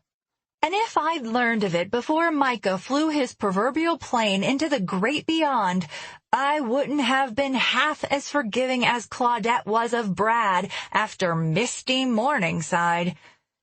Who am I kidding? I love him. I couldn't have left him. Despite the evidence of his betrayal, despite the fact that he's gone now, I love him still. I hear the memory of Micah's whisper in my ear. I love you too, Nicky girl. I feel the beat of his cha-cha in time with the music from the stage. Rock, step, cha, cha, cha. The cha-cha's never at the right tempo, but rather at one beat per cha. Wrong, so wrong. But so Micah. Dance? What? Christian is on his feet, palm up in invitation. You're practically dancing in your chair already. Am I? Mojito effect. It's good, I like it. He juts his chin toward the dance floor. Put it to good use. I couldn't possibly. You're already doing it. That is, if you want to call whatever it is you're doing dancing. I'll have you know I can hold my own out there. Looks like you want to prove it. You're on. I take another long, cold sip of mojito, and then I take my neighbor's hand. I hold my frame, follow his lead, and soon we're spinning and cha-chaing through the crowd on the dance floor. It's effortless, fun. Andy's a good dancer. This is what it was supposed to be like, taking classes with Micah, but he never caught on. Rock, step, cha-cha-cha. Rock, turn, cha-cha-cha. Chris smells of pale ale and some cologne that carries a hint of evergreen. His strong arms guide me around the dance floor, and for the first time since Micah left to give some mysterious executive from a fictitious company a ride to New York, I feel as if someone might catch me if I fall. Images flash in my mind. Christian's feeding Papa Hemingway, his bringing Elizabella a frozen treat at Fogarty's, his mashing squash for Thanksgiving dinner, his lugging over a ladder at a moment's notice. He turns me into the cuddle step, rock, step, cha-cha out of the cuddle. Memories of day-to-day life with Micah interject. His scooping ice cream, his rubbing my pregnant belly, his piercing into my body on that last night. And suddenly, everything is hazy and sweaty. The music throbs in my veins. Rock, step, cha-cha-cha. And I'm feeling it again, as if it's actually happening. Sex with Micah, deep, passionate, as if he were making love as much with his mind as with his body. I allow my eyes to close, to sink into the feeling, to picture him as I want to remember him forever, between my thighs, connected to me on 1,000 levels. A shiver runs up my spine. I lean into him, finesse a kiss onto his lips, which part slightly. His tongue brushes mine. Frogman. I gasp. I imagine Micah on the edge of the dance floor watching it all. Shame cloaks me in red, heat in my cheeks, heat on my neck, heat in my pants. But I'm still kissing him. Christian, not Micah. My neighbor backs off before I do, a stunned, maybe stupefied look on his face, as if he's not sure that what just happened really happened. Did it? The fingers on his left hand are still linked with those on my right, but slowly we part as he heads off the dance floor. At the last second before he drops my hand, he curls his fingers around mine, and he gives my hand a tug, a subtle invitation to follow him. Chapter 42. Christian veers toward the table. Our conch fritters are there waiting for us. But I keep walking past, toward this staircase that will take me out of the rum barrel and out of this awkward situation. I duck into the ladies' room, one step past the door, as I'm staring at my reflection in the midst of carefree vacationers and happy-go-lucky visitors. Christian is right there, holding the door open for a pair of women who are exiting and on their way back out to the party. The hidden boundary between men and women obviously doesn't deter him, even in a place with a skirted stick figure on the door. What are you going to do? He presses his lips together and narrows his stare. You going to avoid me? Walk around me forever? The island's not that big, sweetheart, and what just happened? Well, let's just say it's not too terrible. I splash cold water onto my face. It's the rum. I'm sorry. I shouldn't have. But you did. We did. What are you going to do? He touches my elbow and I turn toward him. Pretend it didn't happen. Because I have to tell you, trying to forget it or even trying to pretend to forget.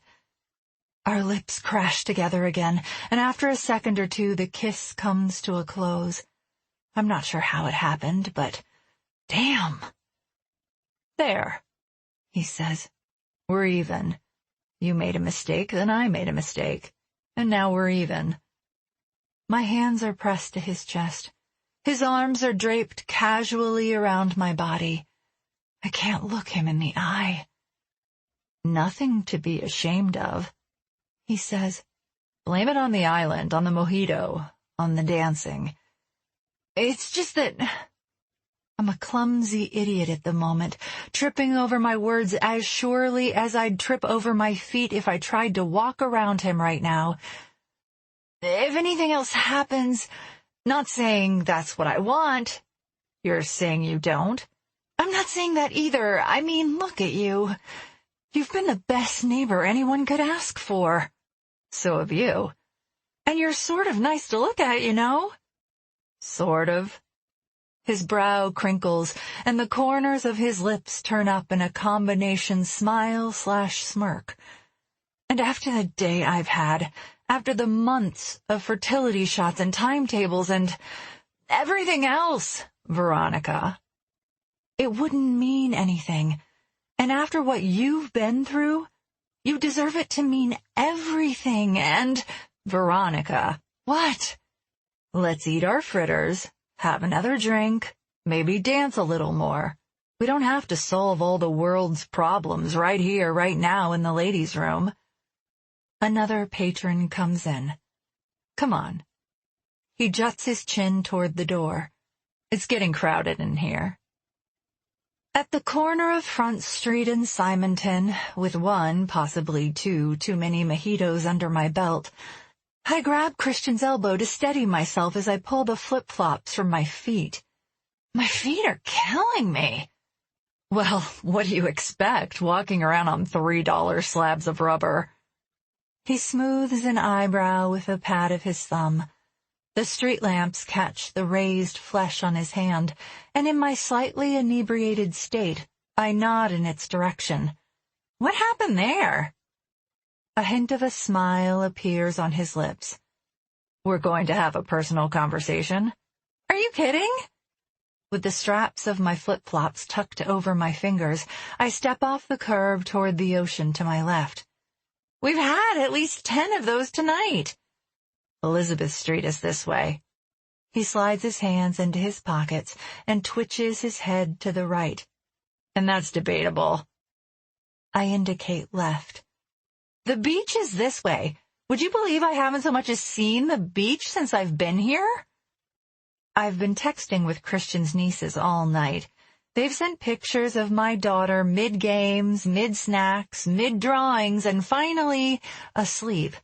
I know Elizabella is in good hands, and while I may have sucked down more mint-infused rum than I need, it's still early. He shakes his head a little and lets out a chuckle.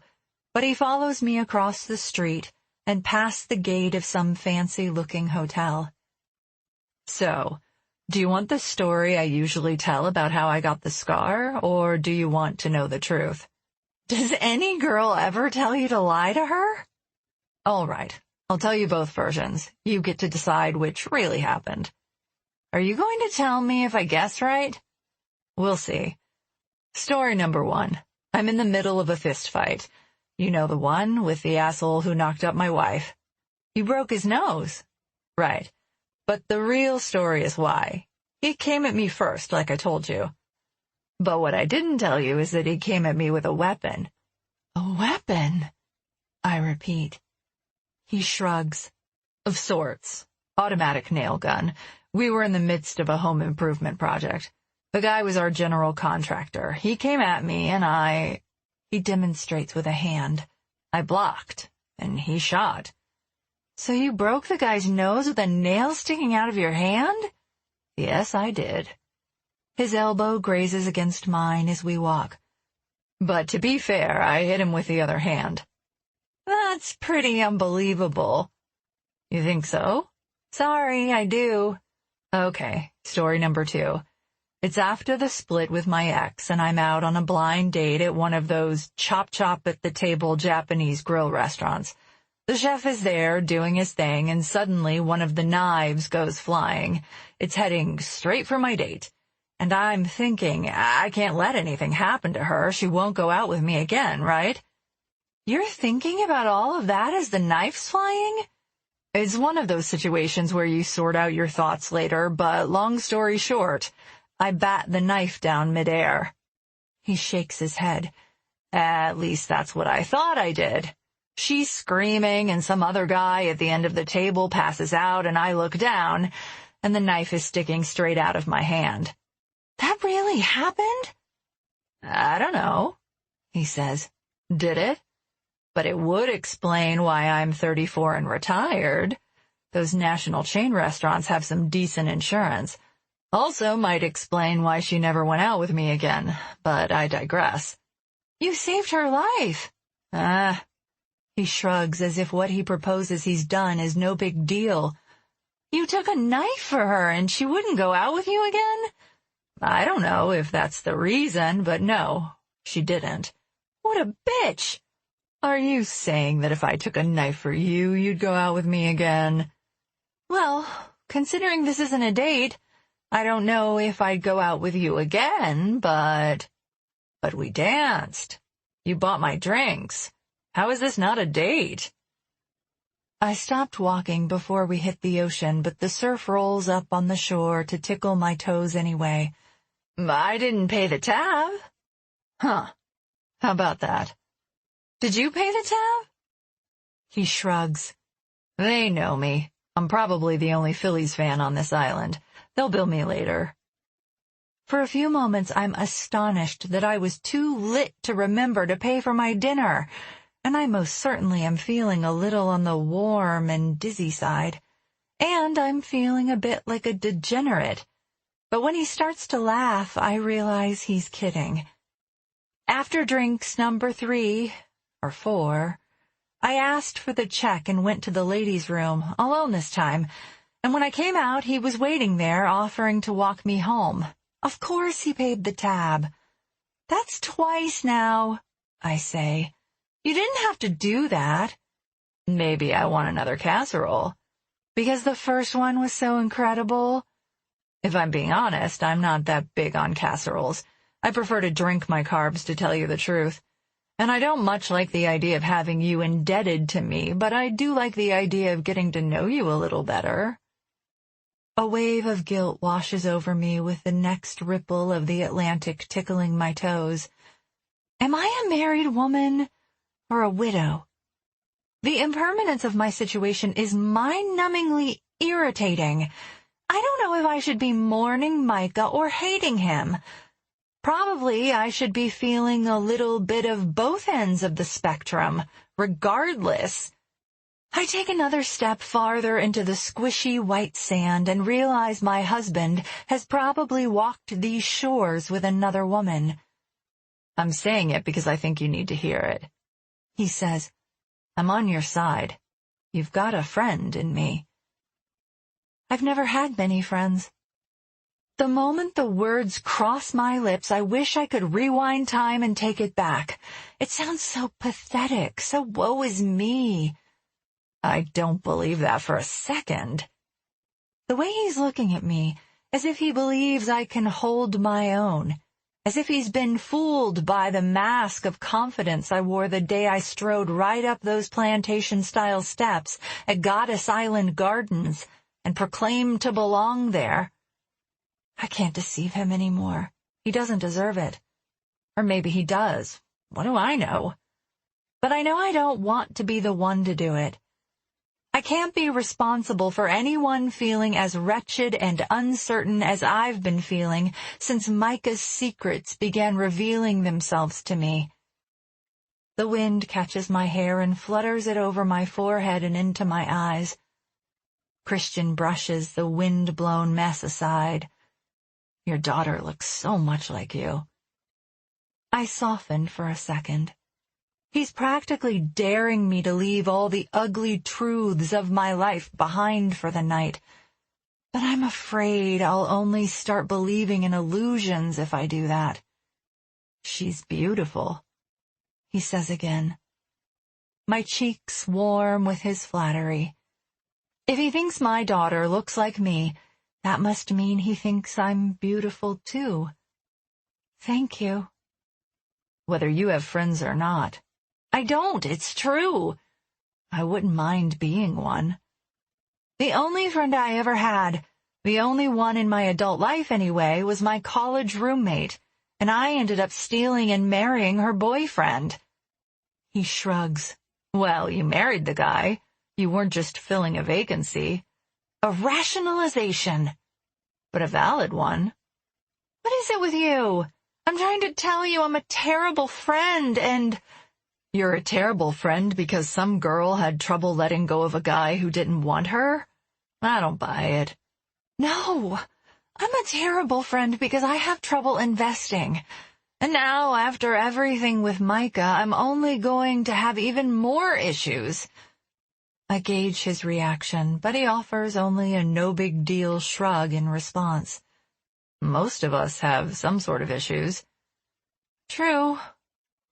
I take in the span of the beach, the moonlight reflecting off the waves, the foam of the tide lingering on the sand, the boats lolling at the pier.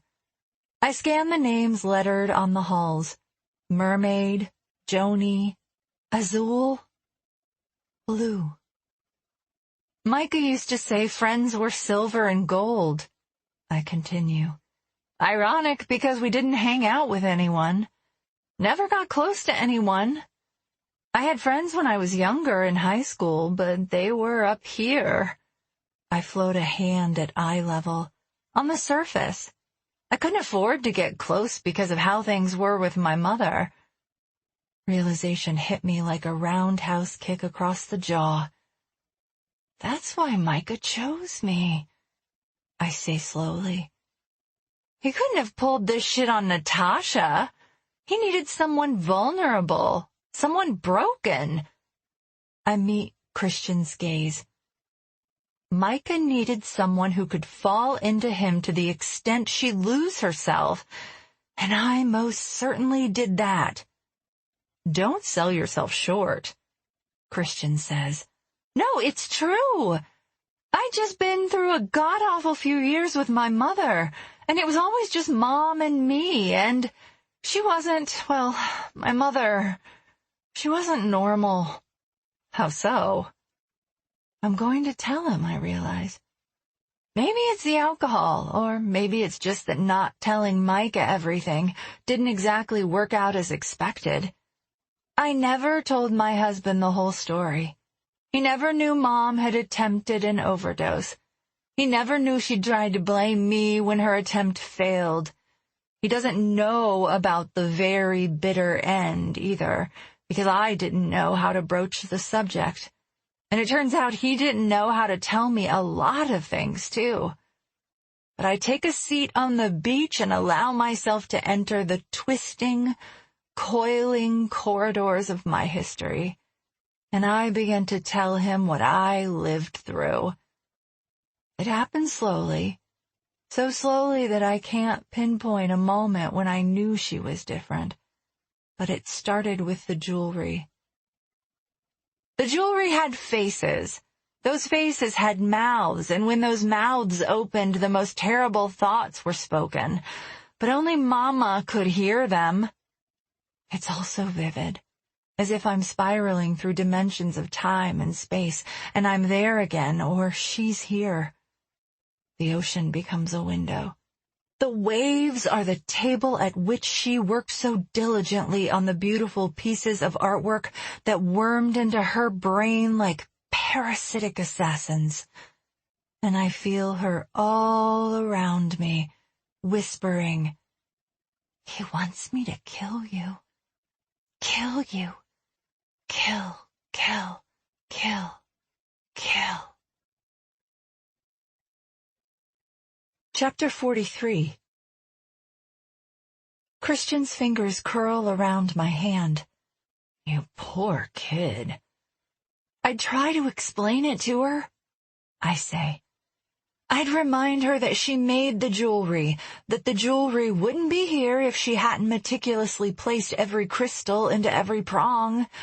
The jewelry couldn't make her do anything she didn't want to do, but eventually, I guess I realized that she did want to do it. I wasn't enough for her. I couldn't bring her back when she'd already gone off the deep end. I see her drowning in my mind, slipping deeper and deeper into the tub while the water overflowed, creating a freshwater sea over the hexagonal ceramic tile, splashing against the pink pedestal sink. I'm so deep in the memory that I feel the lukewarm water soaking from the hallway, carpeting into my thick cotton socks as I near the bathroom door. Hear the splash of the overflow as I step onto the tile. "I found her," I say. "They say I saved her life. I pulled her out of the water, gave her mouth to mouth." My fingers pressed into my mother's soft, waterlogged skin. She felt like a velveteen sponge. As I fought against the weight of her and lugged her out of the tub, she landed face down with an enormous, thunderous thud. But I'd gotten her out in time, breathed life back into her. I wrapped her in blankets and rocked her, barely conscious but breathing, until the paramedics arrived. They praised my efforts, called me a good girl, thanked God I'd gotten there in time. But she hated me for it. The voices hated me. They hated the doctors who prescribed the medicine to silence them. They knew how to play the game. Stay quiet, stay hidden until the doctors let her go home. I'd told them about the voices, but Mama denied it. The doctors turned their microscopes on me after that. Mama lied for those voices. She chose to honor the voices even if it meant sending me upriver. I think they knew something was wrong in her head, but as it turned out, there wasn't enough time for them to diagnose it. It was almost as if she wanted them to think I was crazy. She wanted them to think the voices were in my head, that it was my sickness that drove her to what she used to call a simple case of the blues. She accused me of letting the water run in the bathtub that day. She said she'd fallen asleep after drinking a tea I'd given her. You gave her tea? I wasn't there. But she planted the seed. They did toxicology tests to see if I'd drugged her, and they found traces of a sleeping pill. She said I'd turned on the faucet with the intention to drown her. She said I'd saved her because I had second thoughts about killing her. I shiver with the memories, but I'm too numb with them to cry. How old were you? I'd just turned 17, but admitting that makes it seem either more pitiful or as if I would have been more capable of actually carrying out the acts she'd accused me of.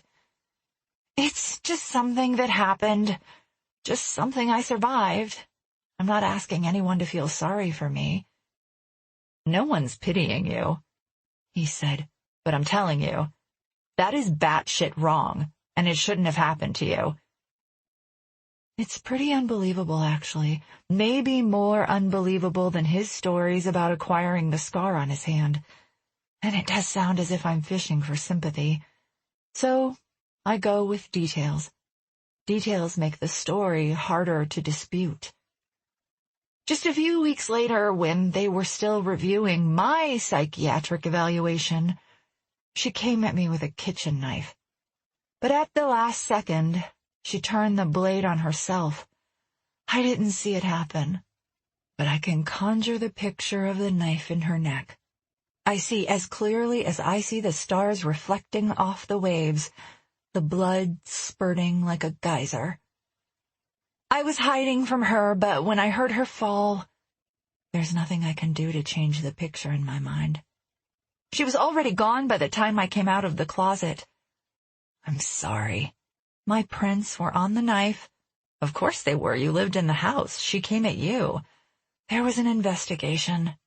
You were cleared, obviously.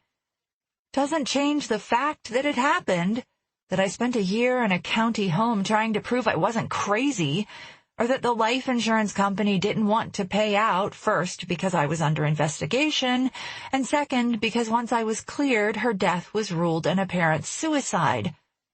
I bite my lip. But they eventually paid, and I got enough to put myself through school. I met Micah, had Bella, and now I'm going through the same bullshit I survived back then. So that's that.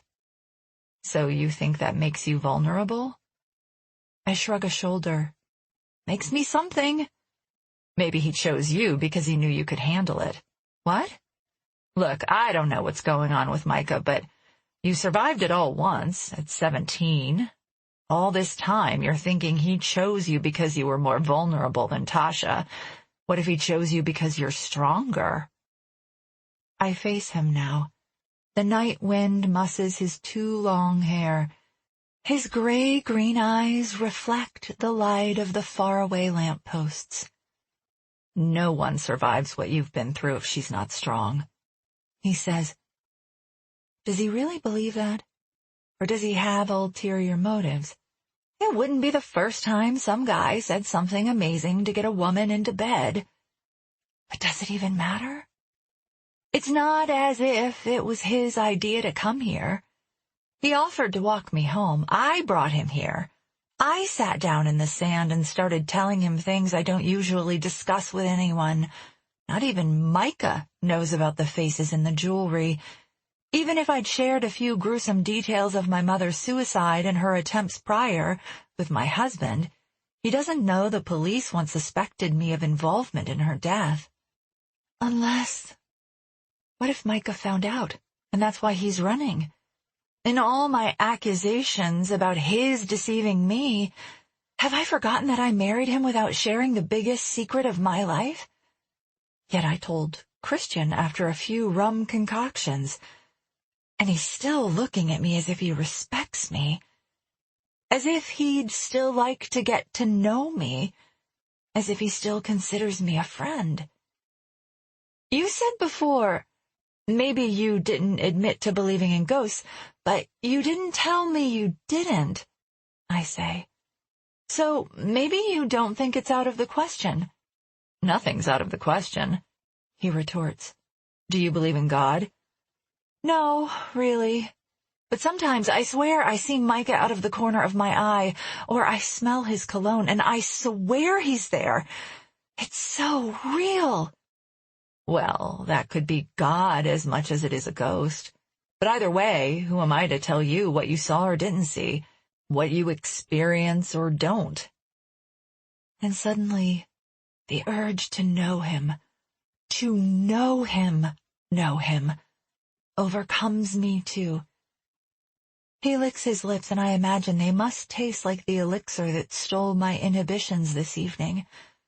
I don't know the last time I thought of another man in this capacity, or even if I ever thought of anyone other than Micah this way. Micah, whose name is embossed on birth certificates alongside a misty Morningside named Gabrielle.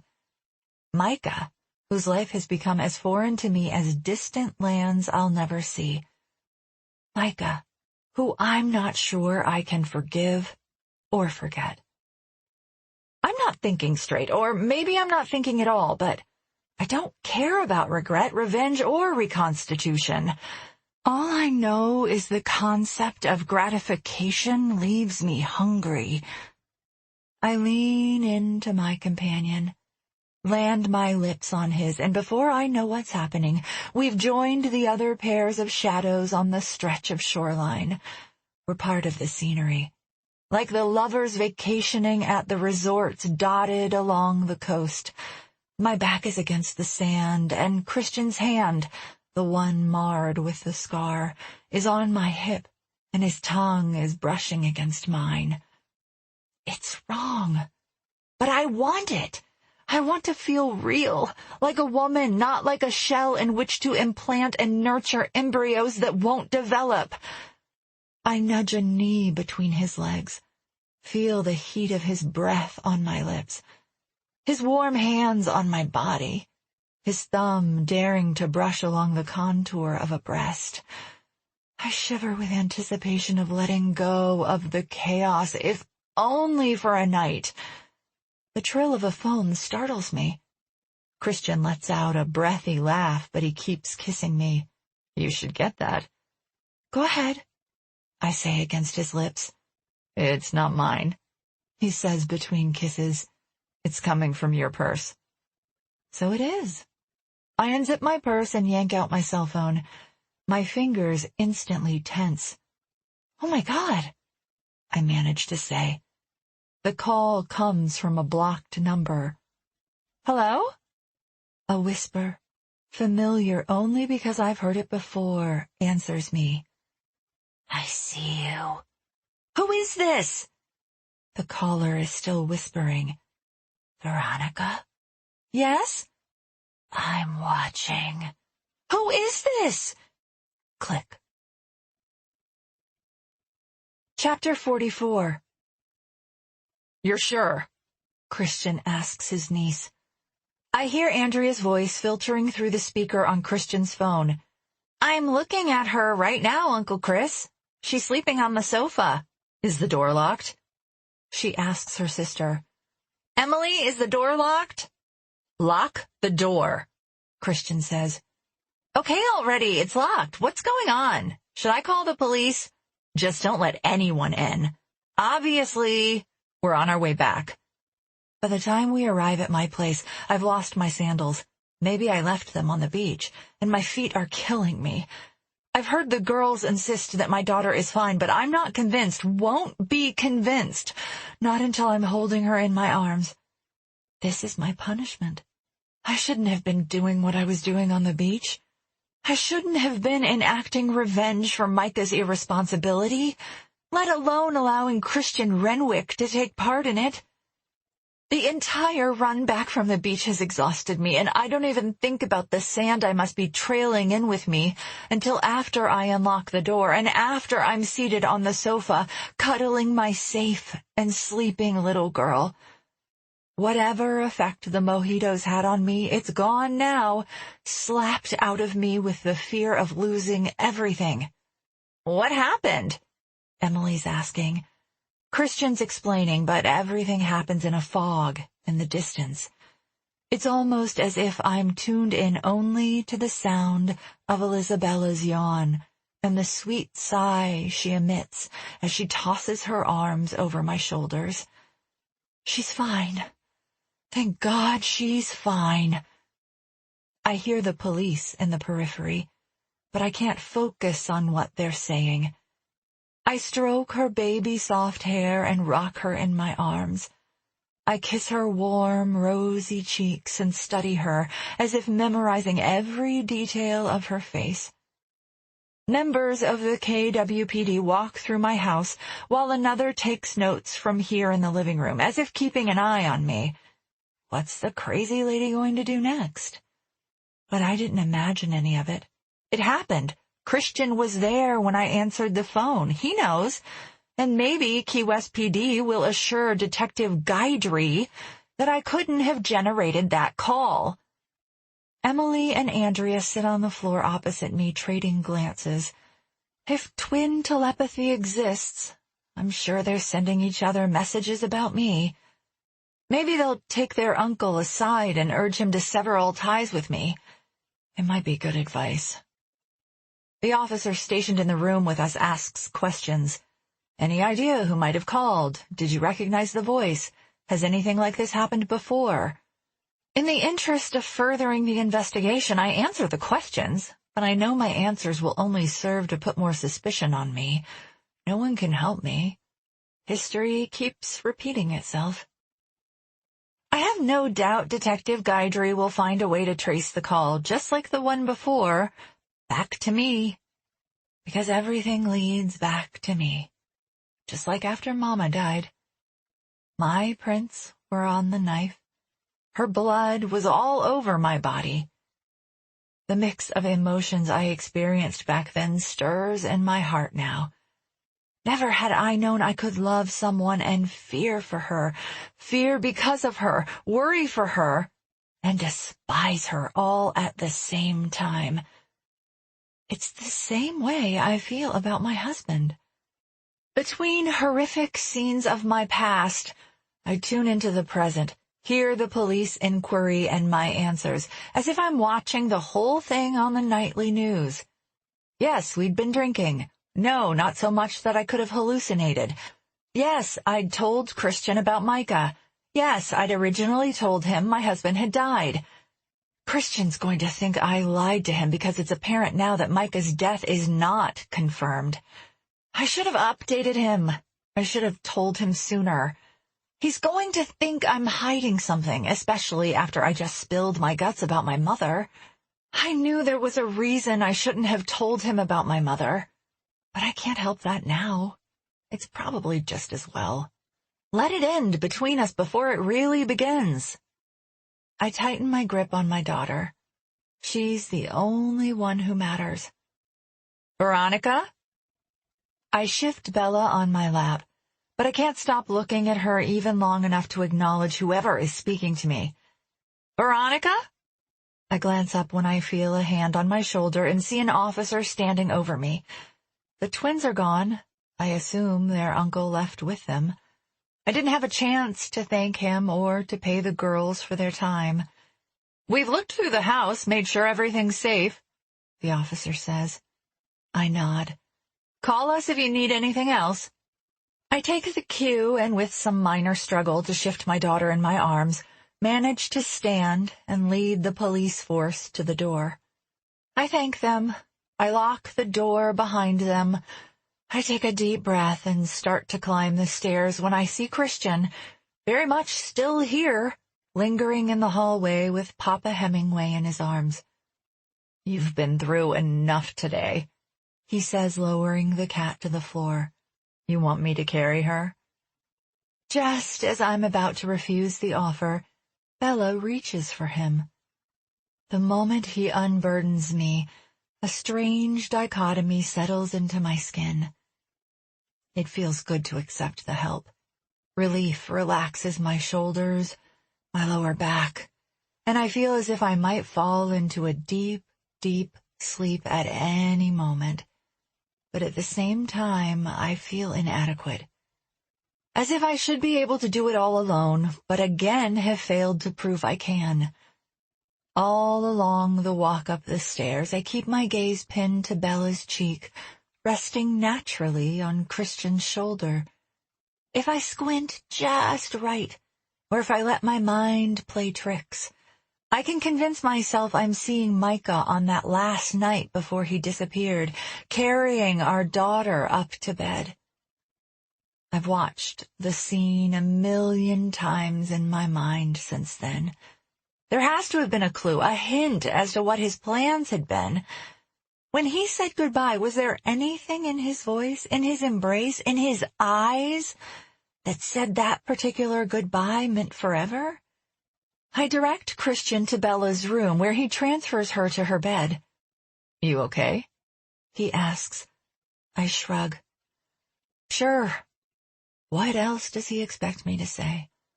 For what feels like an eternity, we're staring eye to eye. You feel alone, Christian says. like you've been doing it all on your own, with no one to help. Accurate. I'll make you a deal. If you ever feel that frustrated again and you start breaking things again, I feel the heat of embarrassment creeping up my neck, still sheepish that I lost control and destroyed every picture frame lining the shelves. I'll come help, and not because you kissed me tonight, but because that's what friends do. I'm not crazy, right? I finally say. I mean, you heard the phone ring too. Yeah. He leans against the wall and massages the scar on his hand.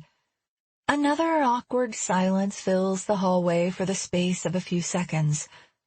But, Veronica, you've been through a lot the past few weeks. You must be exhausted. You think I imagined it? No. You do. You think I heard a whisper when it really was just static. You think my imagination is getting the best of me. Is that what you think? I don't know what to think anymore. I just feel like the whole world is out to prove I'm off my rocker. I don't think that, he says. You don't know me too well yet, but when you do, you'll know that you should never presume to know what I think. That's when communication fails, when people start making assumptions. Don't infer I feel something based on something I never said. Well, the police are inferring it too. What if all of this has been in my head? What if none of it's happening at all? What if Mike is out there while I dare to cross a line with Christian Renwick on beaches and in bars? There are too many parallels hanging between the known and unknown. Twin boys? She gave birth to them? I miscarried them? My name is on the deed of this house. Her things are in this house. Bella talks about Nini. Christian remembers a Mimi. It's almost as if I've been sharing a life with this woman because she was sharing a life with my husband. And the kiln in the studio. I keep wondering if it's there to invite me to tap into an artistic side. Creativity runs in families, Dr. Russo said. And lately, I've been creating. Is there any chance Gabrielle is part of me? Is my sense of self, my soul, splintering into pieces? Have I been seeing things? Imagining things? Hearing things for a terrifying yet wholly explainable reason? Would I know if I weren't listening to my conscience, but to voices no one else could hear? The need to see the pictures of the children, to hold the boys' birth certificates in my hands, comes on like a monsoon. Sometimes cops don't think about what you're going through, Christian says. It's their job to push to find answers, but that doesn't mean they think you're crazy. I'm not so sure. I am. He presses a kiss to the crown of my head. Get some sleep, pretty lady. We'll talk tomorrow. I don't want him to go. I know he can't stay, but if you need me, just call. I watch him walk out the door. I lock it behind him. Chapter 45. December 5. For the first few hours, it wasn't too much of a trick to stay awake. My heart didn't cease pounding with adrenaline until long after the police left with a full report of things I know happened tonight but can't prove. But now that the numbers on the clock are gradually morphing their way from 2 to 3, my eyes are growing heavy. I can't imagine how I'm going to function tomorrow, but I fear that if I sleep, something terrible will happen. Something irreversible. Another cup of coffee, another glass of water. It's impossible to sleep when the urge to pee is ever present. But I can't drink anymore. My stomach is starting to gurgle and churn. I left a message for Guidry. If the mysterious call from the blocked number originated from Key West, I'll know someone is following me, even if he and his team still prefer to think I'm trying to pull some sort of trick. Sitting upright in Bella's bed with her asleep, snuggling at my side, I almost feel peaceful. My eyelids grow heavy. I feel the rise and fall of Bella's chest, and I try to sync my breaths with hers. She's part of me, and I'm part of her. I won't let anything happen to her.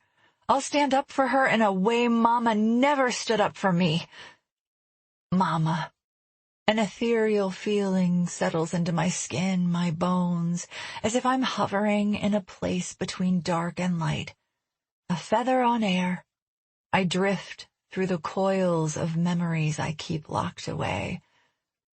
She's on the floor, blood pooling beneath her head and spurting out of her neck, her lips twisted into a grin and her eyes cold and open. I hold her limp body in my arms, staring down at her as if I can will life back into those eyes. Eyes like amber stones. A blink later, her body becomes my baby's. The sheets are sticky with miscarriage and death. Bella! I startle and gasp, a sob lodged at the back of my throat. Caught in a hammock of sleep paralysis, I can't move, can't open my eyes to prove to myself that it's just a dream. I feather a finger over her cheek. Warm. Alive. And then I smell it. The fading scent of cigarette smoke. And I see in my mind the glow of an orange light on the fairway back at the Shadowlands. I struggle to draw in a breath, but I can't breathe over the asphyxiating sensation, as if fingers of smoke are curling around my throat. No, Micah, don't do it. Don't take her away from me. Micah, Micah, Micah. If I concentrate, can I bring him back? Slowly I expel the smoke from my mind. Gradually, it fades, giving way to Dolce & Gabbana, the one sport. Drifting through the air on a surreal breeze, accompanied by the crickets and humming from the lampposts outside. I smell him, practically feel him sitting next to me. Nicky girl. I flinch. And suddenly, he's there, Micah, sitting on the edge of the bed and cupping a hand over my feet. He's whispering something about blue. I taste rum on his breath. Suddenly, I'm back there on the wet sand, kissing a man I hardly know. The things I did last night are irreversible. Blue what? I draw in a stuttering breath. I can't stop shaking. What? Chapter 46. I open my eyes when Elisabella's shriek of laughter rings in the air. That's so funny, Nini. Do it again. Micah. I gasp and sit up. I'm in Bella's room, in her bed. She's seated on the floor, a scattering of plastic teacups and dollhouse furniture surrounding her. A teddy bear sits on the swing in the corner of the room. Of course Micah isn't here. It was a dream, it must have been. I fell asleep, obviously, and dreamed Micah had come back to me. My head whirls. Bella! Nini! Mommy's awake! She catapults from the floor into my arms and plants a kiss on my lips. Hungry! Okay, baby. Give Mommy a minute. She squirms off my lap. I inhale deeply, testing the air for any trace of Micah. I still feel the warmth of him, the comfort of his arms around me, but there is no physical evidence that he's been here. My head is aching, and my bladder feels as if it's about to burst. I think to ask Bella if she remembers seeing her father last night, just to confirm that no matter how vivid, how real it felt, it didn't really happen. Brendan, don't! but maybe there's enough going on in that head of hers. I can't confuse her. I can't put ideas into her head. I close my eyes for just another few seconds to savor the feeling of Micah in my arms. However illusory it was, it warms me, fills voids he left behind. I swing my legs off the bed and stand on numb legs. A wave of nausea washes over me. I stumble my way to the toilet and kneel at the commode. It's a side effect of my hormones balancing out after I'd taken such extreme doses in an attempt to conceive. And now that the first menstrual cycle after retrieval has passed, the elevated hormones are wreaking havoc on my system. Or maybe this time it's the price I pay for a good mojito. Vomit splashes into the toilet. But Bella's still there behind me, chattering about Brendan and Connor and Nene. Her lack of reaction to my throwing up is also a side effect of IVF. My daughter is so used to seeing me toss my cookies, it doesn't bother her to see it. Now, in the light of day, all the demons of yesterday seem impossible. It was just a bad day. Too many things hitting me all at once. I don't know who called me on the beach, but I have to stay strong, have to move on, have to trust that Guidry and his team will do what they're supposed to do. I flush the toilet. I'm feeling a little better. You know what we're going to do today, Bella? Go to the park with Connor and Brendan? We're going to probably see a park, and maybe we can play at one. But first, we're going to look at some schools. No school!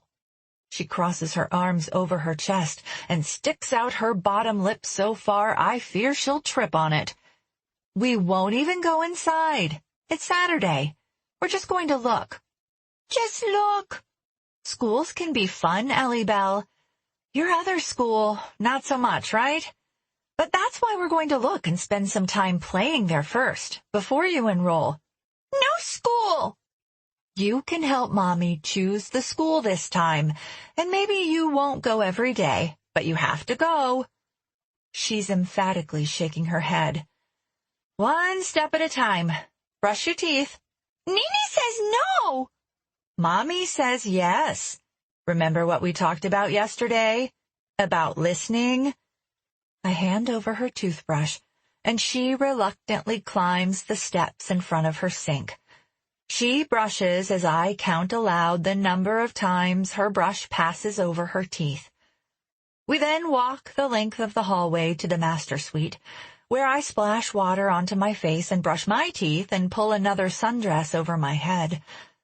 A lovely breeze passes through the open window over the clawfoot soaker tub. I turn into the breeze, which carries the scent of jasmine vines and summer. Let's have breakfast on the porch, I suggest. Nene too? Nene too. Before I get breakfast together, I enter the studio and cautiously test the exterior of the kiln.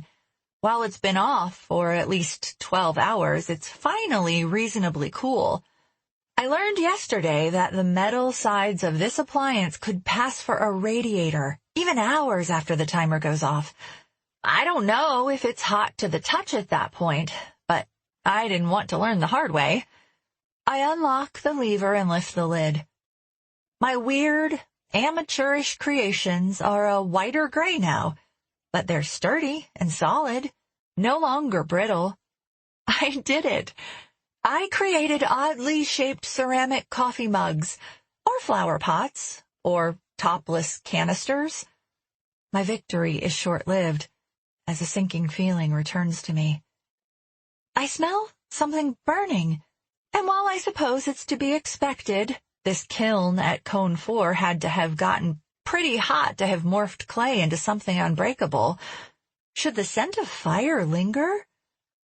There's an ashy residue at the bottom of the kiln, a fine dust, and some larger flakes like paper incinerated. Is something still burning? I can't risk a fire hazard. And wouldn't that be just my luck? I try my hand at the arts and it results in devastation. If I burn the residence I own to the ground, Bella and I will truly be on the streets. I follow my nose to the floor where the odor grows stronger. Soon, I'm on my stomach with my cheek to the travertine floor, peering beneath the kiln, which stands on 4 legs like a piece of furniture. There's something beneath it, something rectangular, which I fish out. I gasp when I realize what it is. 2 bundles of cash, now singed and blackened. I peel away the layers. Bill after bill crumples in my hands. I feel sick. A few of the bills at the bottom of the first stack are salvageable, and many in the second. A partial Ben Franklin stares up at me, smiling, smirking. My eyes tear up. If these charred blocks were bundles of hundreds, I just ruined 10,000 per bundle. Given about half the second bundle is in decent condition, I figure I've burned $15,000. Wait. The ashy flakes in the kiln. They're similar to the flakes crumbling off these brittle bills. I scramble to my feet to compare the residue within the kiln to that in my hands. The matter is too consistent for me to assume it's a coincidence. My God! I say aloud. How much did I burn? Worse yet, if these are hundreds. Jesus, is this my money? From my safe deposit box? Did I, in one of my sleepless, out-of-my-mind moments, think hiding this money in a kiln I couldn't possibly ever use was a good idea? I tear out of the studio and fly up the stairs. I yank my suitcase out from under the bed and unzip the top compartment where I've been storing the cash. Oh, thank God. It's all there. Whatever I've yet to spend is still right where I left it, along with the mysterious velvet box that holds the bluestone ring. My relief quickly fades, however, when I consider what that money might have been. Did I just incinerate the money Micah stole from his father? The money feeding some illegal operation for which his employment with United terminated? Hell, even if I just burned money someone hid there for a rainy day, mattress money, it's still disturbing. I lean back against the wall and shove my suitcase back under my bed with a measured kick. God, Micah, what kind of mess did you leave me in? For a moment, I allow myself to sink into the feeling of being in his arms again. I know it was just a dream, but it keeps haunting me. For a brief moment in the middle of the night, somewhere between sleep and wakefulness, I was kissing him. And what did he say? Something about the color blue. Just the power of suggestion, I'm sure. Mama's blue table, the boat docked near Simonton Street Beach. It was named Azul. Blue flowers, blue skies, blue waters. The bluestone ring. Why on earth did he have it? Mommy! Nini and I are hungry! I look up to see Isabella standing in the doorway. That's right. I was getting breakfast together before I was distracted. I wipe tears from my eyes. Me too, baby. She approaches with some hesitation, but ultimately wiggles her way onto my lap and rests her head on my chest. Mommy's okay? Mommy's okay. I kiss the top of her head. Come on, let's get some yummies for the tummy. After a quick gathering of fruits and breads, which is all I have left in the kitchen, Bella and I migrate to the back porch. Papa Hemingway whines about my legs. Good morning. I turn toward the voice, which I recognize as Christian's. He's climbing out of the pool, a caulk gun in hand. Hello. I place the melon and croissants on the round table. How are you feeling this morning? Christian nears. I drop an arm around my daughter, answer my neighbor. I've been better. Then turn to Isabella. Say hello to Mr. Renwick.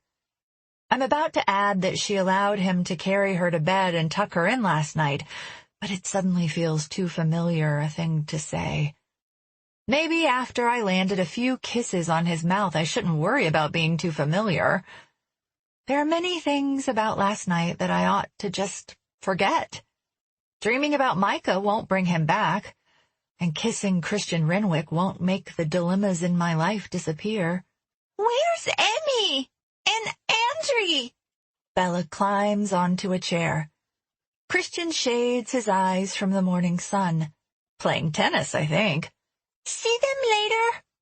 Maybe, I say. Rough morning. He approaches the porch and wipes a glob of caulk onto his shorts. His smile is casual, inviting. Well, I don't usually drink that much. Evident. Evident, huh? I assume he's referring to my repeatedly kissing him. Are you all right? Last night was rather... He tilts his head from side to side. Intense. I suppose that just about covers it. From the heated kisses on the dance floor to my massive freak-out after the mysterious phone call on the beach. Bella, eat some cantaloupe. Chocolate pudding, she says. I ignore her counter-offer and push her chair a smidgen closer to the table. Her hair is an unruly mop, and yesterday's dirt still encrusts her fingernails. I'm acutely aware, now that I think about it, that I must look rather mussed myself. I sort of remember something about hair of the dog. I'm contemplating a shot of that rum you left on my porch. Rum? Maybe in a glass of orange juice or something. Veronica, I didn't leave you any rum. It was on my front porch the day I got here. I assumed you'd left it. Not me. Who could it have been then? Who left it? But before I can ponder too long, he's talking again. So I was worried about you last night. There we were on the beach, and I'm thinking you're a free woman. Not necessarily that you're ready to be one, and then... Our gazes lock. I don't know what to say. So you want to fill me in, or do you want to leave me here filling in the blanks on my own? He probably deserves an explanation, but what would I say? I'm a person of interest in my husband's disappearance. Is that what I am? I open my mouth to explain, but this situation is nearly inexplicable. I clamp up and turn to the table, where Bella has acquiesced to a wedge of melon. Have you had breakfast? No, but I brought you coffee. He points to the porch railing where a collared cup awaits. I figured you might need it. Is he for real? If things were different, I might want to bottle him and sell him at the farmer's market in Old Town. Maybe it's true what they say about Southern hospitality. Thanks. I haven't had a cup of coffee since before Micah and I began our crusade with in vitro fertilization, long before Elizabella was conceived and born. But I remember the long nights Natasha and I crammed for finals with mocha roast at the ready. Screw it. For the first time in forever, I'm not trying to get pregnant. I deserve to start living. I draw in the scent of it. It's just black, he says. I wasn't sure how you... I don't take coffee, period, usually, but I'll make an exception today. So you don't usually drink alcohol. You don't usually drink coffee. Do you have any vices? I'm thinking of investing in a few. I did the same thing during a rough patch after the drama with my ex. Careful, or you'll find you like vices. Actually, lately I've been doing a lot of things I don't normally do. Pottery, painting, installing glass inserts into cabinet doors, burning bundles of money, kissing strangers. Lord, it's been a destructive 24 hours. I hand a napkin to Bella, who has yet to take her eyes from our neighbor. You're already working on the pool? I stayed most of the night, keeping watch, on your porch. I do a double take and pause to study him. You didn't sleep? I was worried. Under the circumstances, I figured I should, you were pretty shaken, so just in case. He spent the entire night on my property, outside. I should thank him, or I should tell him to drop the caulk gun and walk back through the gate. Option 2 is probably smarter. It's either better for me because he's turning into something of a stalker, or it's better for him to stay away from the crazy lady in the big yellow house. Then again, if Christian really was here most of the night, he can confirm whether or not we were alone, whether or not he heard or saw someone enter the house. Did you see anyone? I swallow over a dehydrated lump in my throat. Or hear anything? He begins to shake his head. I had this dream, and it was so vivid, so... I shut up. There's something in the grass not far from where Christian is standing. It's a cigarette butt. The police didn't find any evidence of a smoker on the property when I called them, but I know I saw the glow of a cigarette shortly after we arrived that first night. I know I saw the same thing on the fairway back home. I know I caught the stench of it last night, too, right before my dream about Micah. And there's a cigarette butt on the ground, in my yard. Christian's gaze follows mine, and I think he probably sees it, too. We should talk. He rubs the outside of his elbow with the hand that was pierced either with a nail gun at the end of his marriage or with a knife at the onset of an underdeveloped date. Yeah, we probably should talk. But what could I say to make sense of any of this? You want to see what I'm doing here, in the pool? He's already climbing down the steps into the massive cement crater in my backyard. He travels down the gradual slope, farther into the deep end. Despite Bella's protest, I follow him, stopping at the edge of the empty in-ground pool. I opt to sit, as if dipping in only my legs up to my shins. This way, I can keep an eye on my daughter while I try to explain things to the man I slammed into last night. So, he stops somewhere around 4.5 feet deep, near a tiny crack in the tiling, which I assume is what he's been caulking. You don't know where your husband is. Technically, you're still married. The way he's looking at me, very say it ain't so. I break eye contact and busy myself with rubbing at a speck of paint still coating the cuticle of my left thumb. Before I got here, 2 men came to my house. I try again to look him in the eye, but humiliation draws my gaze right back to my hands. They said they were FBI agents, and they told me he was gone, dead. You heard about the small plane crash off the coast of Florida last month? He shrugs. I don't watch much television.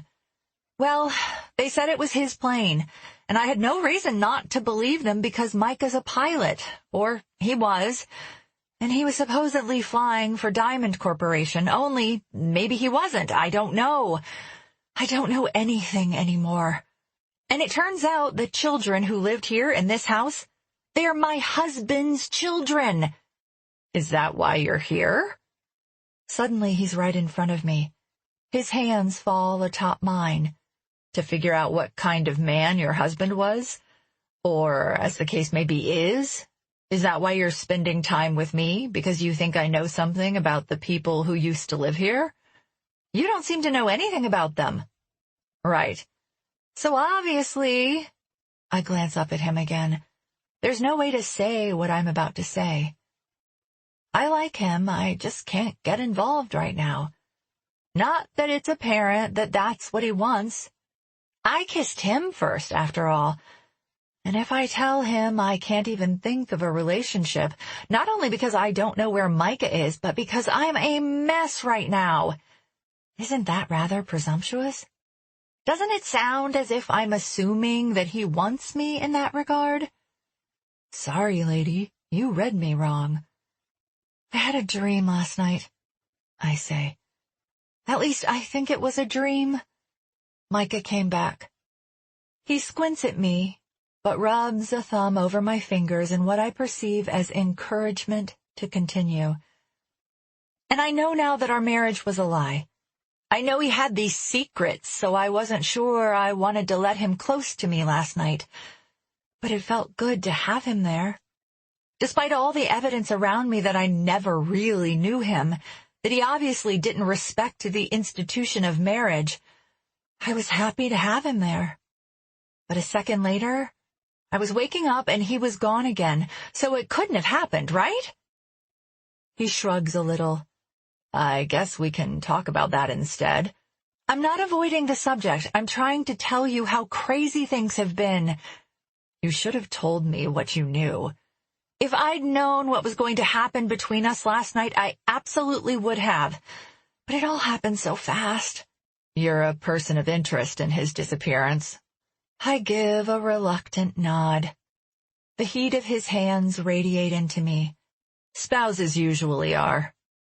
There's a tickly sensation in my nose and my eyes begin to tear up. God, can I get through just one day without feeling as if I'll forever be fragmented? You're right, I say. I should have told you. But whatever happened to Micah, I didn't have anything to do with it. Christian presses his lips together and sort of nods. Still, a girl keeps wearing her wedding ring and her husband's not dead. It's got to mean something. We were on the beach and I can't take it off. I understand. I just wish you'd told me. No, I mean it won't come off. Mommy! Instantly on my feet, I quickly realize we're not alone. Chapter 47. Veronica. Lake County Detective Jason Guidry, flanked by Officer Laughlin and 2 other Key West PD officers I don't recognize, stands a few feet away, hands in pockets, as if he teleported there. Got a minute? Elizabella flies off the porch and into my arms. Daddy came, she whispers in the hollow between my shoulder and neck. He came! Bella, what? I try to look at her, but her face is buried against me. What did you say, baby? No, down! Guidry clears his throat. Looks like you've been keeping busy. I've been doing some work on the house, I begin, but then I realize the detective is nodding at my neighbor, insinuating my extracurricular activities might concern another man. Christian extends a hand. Chris Renwick. The detective meets him in a handshake. He was feeding the cat for Tasha, I begin, but I quickly shut up. Maybe it looks even worse that I was just holding hands with a guy I met a few weeks ago. Even Papa Hemingway is giving me the stink eye. I need to speak with you alone. Guidry flips open his pocket-sized notebook. Christian thumbs toward his house. If you need me, you know where to find me. The cops and I move toward the porch. Instinctually, I opt to enter the house. It's better to keep whatever is about to happen out of the public eye. I lower Bella to the floor. She kisses me on the cheek and sits down at her table of art supplies in the family room. Representatives of the KWPD help themselves to seats on the wicker sofa and begin making small talk with my daughter, who does not reply. So, it must be pretty bad if you came all the way here. I must be channeling Claudette Winter's inner hostess, because I fill a glass with ice, then water, and place it in front of the detective, who looks beyond warm in his long pants and collared shirt. You came all the way here, Guidry counters. That's what I mean. I came because it was bad. Papa Hemingway / James Brolin nudges me with his nose. So what happened? We treated your husband's car with luminol. Do you know what that is? It's an agent used to detect the presence of blood at a crime scene. We spray the scene with luminol, and if there's any blood, even if the crime scene has been cleaned, it glows blue. I raise a brow. Your husband's car lit up like the 4th of July. So there was blood in the car. There's indication of it, yes. Was it his? We don't know yet. But if it is, It might explain why the license plates were switched on the cars. It's easier to see a license plate than a VIN. We're looking for Illinois plates, I-Fly-3, and we find the car more easily than searching for a long line of tiny numbers on the dash. We found the plate, but on a car reported stolen. Whoever switched the plates needed to buy some time. A delay in connecting the scene to your husband might be beneficial to whoever might have killed him. The wind is temporarily knocked out of me, so he might be dead. Okay. I glance at my daughter. I don't want her to hear this, but she's happily coloring. But certain things can also give us false positives, such as excessive cigarette smoke in an enclosed space, and a car would certainly qualify. So while the tests are being done, and before I definitely go on thinking it's blood, have you ever known your husband to be a smoker, Veronica? Is there any way he could have hidden it from me? No, but lately I've been wondering. The glow of the light on the fairway, the butt in the grass this morning. Was I so wrapped up in fertility treatments that I didn't notice my husband had picked up a habit? An officer on the wicker says, "Do you know where your daddy is?" I interject, "Please don't interrogate my daughter about—" My daddy came to see me last night, Bella announces to the officer, keeping her company. What did you say, Bella? I meander toward her. She points to her drawing. He says we're going to be by the dolphins. My innards go hollow under the pressure of Guidry's stare. I ask Bella for clarification. Have you ever been by the dolphins? No, Mommy. Nini go there once. With your daddy? That's what he said. Bella, when did he tell you that? I told you, Mommy. He kissed me bye-bye on the nose again. Something you want to tell me, Veronica? Guidry clicks his pin open and closed. I spy the bottle of rum on the countertop, its blue ribbon daring me to numb the pain. How much rum could make me forget? How much could distort my reality? Was it a dream, or was Micah here? And who put the rum on my porch, welcoming me to the neighborhood, if not Christian? I rush to the back door, throw it open, and lunge toward the grass, where I saw the cigarette butt. Maybe they can test the butt for saliva samples and prove it's Micah's. Or maybe it isn't. Maybe it was someone else smoking out here last night. Every night for all I know. But even then, the police will know I'm not crazy, that I'm not putting crazy ideas into my child's head. I have to find it. On my hands and knees now, I rake through the blades in search of what I know I saw. What I'm sure Christian saw too. But whether or not it's here now, what happened to it? Did a gecko run off with it? I know it was here 5 minutes ago. Or maybe I really am seeing things, hearing things. Maybe I really am losing my mind. Mommy! Seeing me like this must be frightening for Bella. All of this must be terrifying. What will happen to my daughter if I'm really crazy? Veronica. Guidry places a hand on my shoulder. If you don't talk to me, we don't get to the bottom of this. Maybe I'm crazy. Maybe I'm not. Maybe I did something in a fit of rage that I don't remember. Or maybe I'm a victim of circumstance. The only way to make it all stop is to tell Guidry everything I can possibly think to tell him, even if I know it's going to make me look crazy, even if I know it'll make me look guilty. I had a dream. I wipe away tears with the back of my hand. At least I thought it was a dream, but then, considering what Bella said, maybe someone's putting ideas in her head. Through tears, I meet the detective's stare. You think it's me, that I'm putting ideas into her head. You think it's Micah. He counters, deadpan. Do you think there's a chance he was here? That he's running from something and he's trying to lure me to run with him? Anything's possible. Guidry nods. Tell me why you ask. My dream, Micah was in it. He kept saying something about blue, about the color blue. Blue. And Shell, maybe she knows where Micah is. Maybe she knows he's coming for us. I keep going over it in my mind, and we grieved together on the phone when I told her he was dead.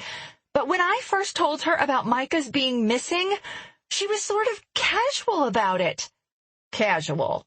If anyone had called me with the news that Bella didn't come home, I would have been halfway to the airport and on my way. But Shell was rational. He nods. And my neighbor, Claudette. She sent me a picture of Natasha Markham on my doorstep. I haven't seen her since college, and she showed up right after Micah left. She told Claudette she'd left me a message, but when I called the voicemail at Shadowlands, there weren't any messages. None. Not even a telemarketer. Someone must have retrieved the messages and deleted them. Micah? Or someone trying to follow his trail. Someone with access to the house. And his name is on those boys' birth certificates. I'm sure that was a hard thing to face. And I keep thinking I'm seeing someone smoking outside. It happened here. It happened back home. Can I get a description? Of what? A shadow? The little round orange flicker of light you see when someone inhales through a cigarette? If I could describe him, I wouldn't be worried that I'd imagined him. And the whispering caller.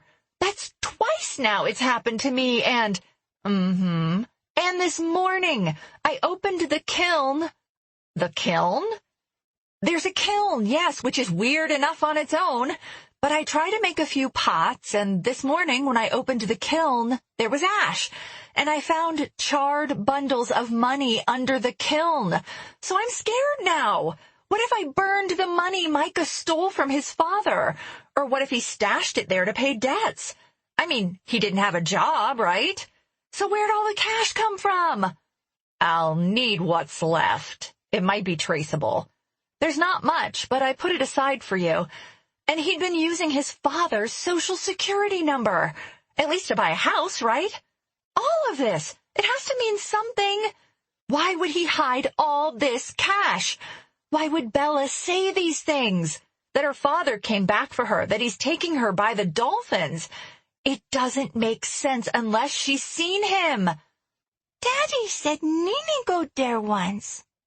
We need to find Nini, I tell Gaidri. You think your daughter's imaginary friend has something to do with this? Yes. He sighs and shakes his head in muted exasperation. I think Nini is a real little girl. I think Bella met her with her father at some point.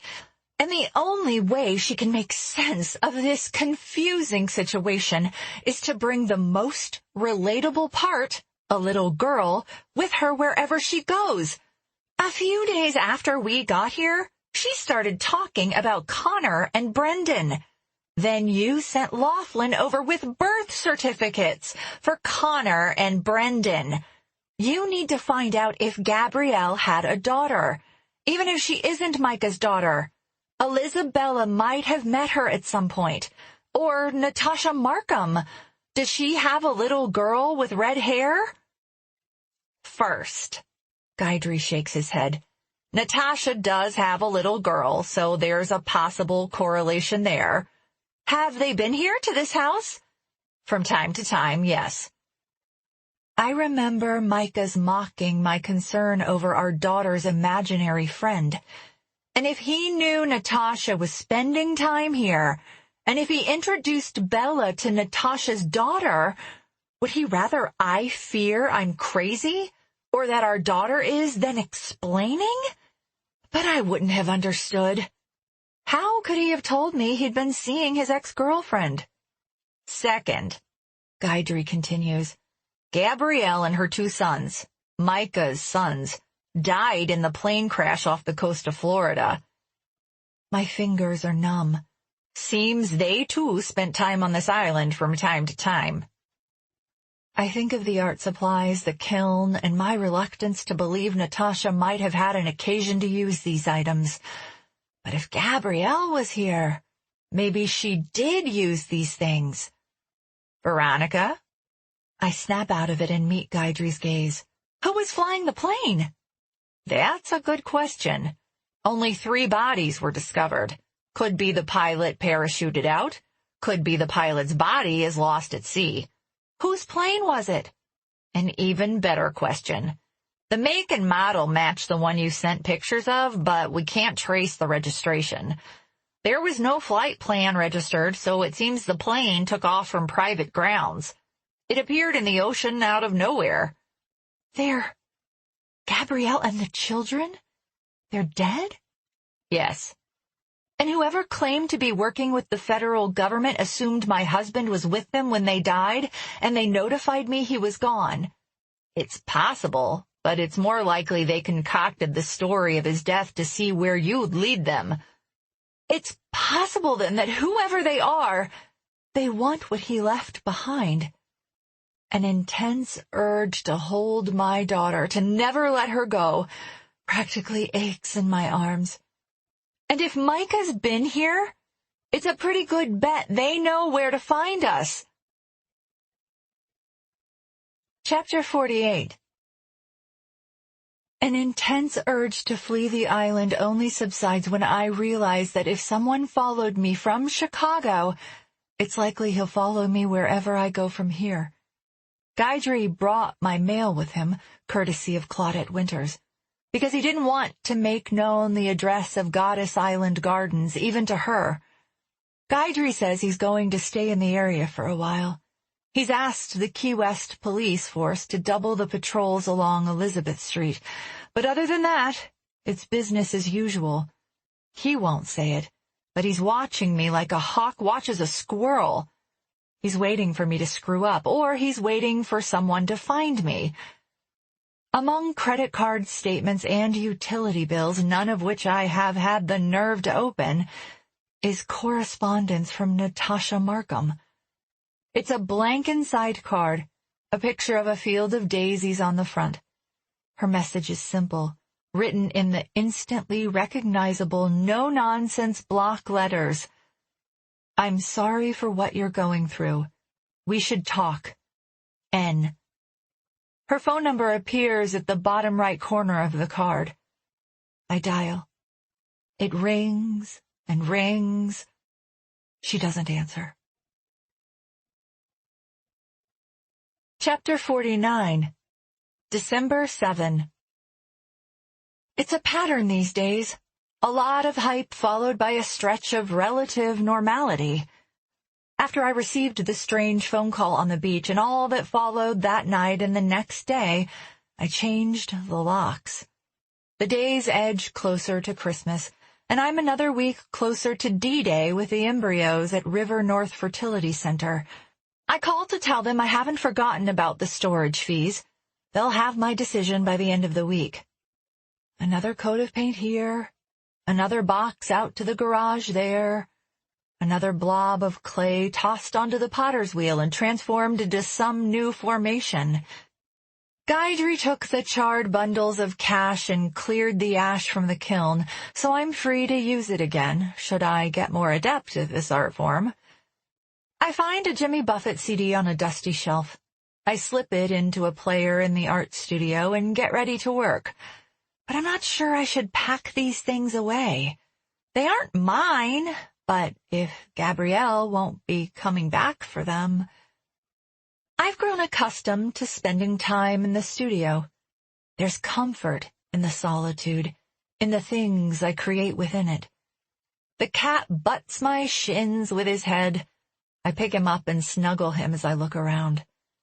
Now that I know Gabrielle won't be coming back for her things, I feel less urge to get rid of them.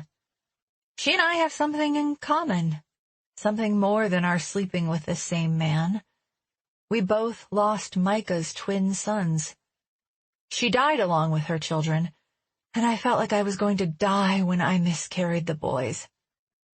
I wonder, and not for the first time, if Micah, like Gabrielle, is a victim of foul play. if his body will eventually wash up on the Atlantic coast, or if Micah arranged the plane crash, if he flew out to the ocean with the bodies, then parachuted out of the plane, D.B. Cooper style. What if living a life so outrageous that he needed 2 identities to do it became too much for him to handle?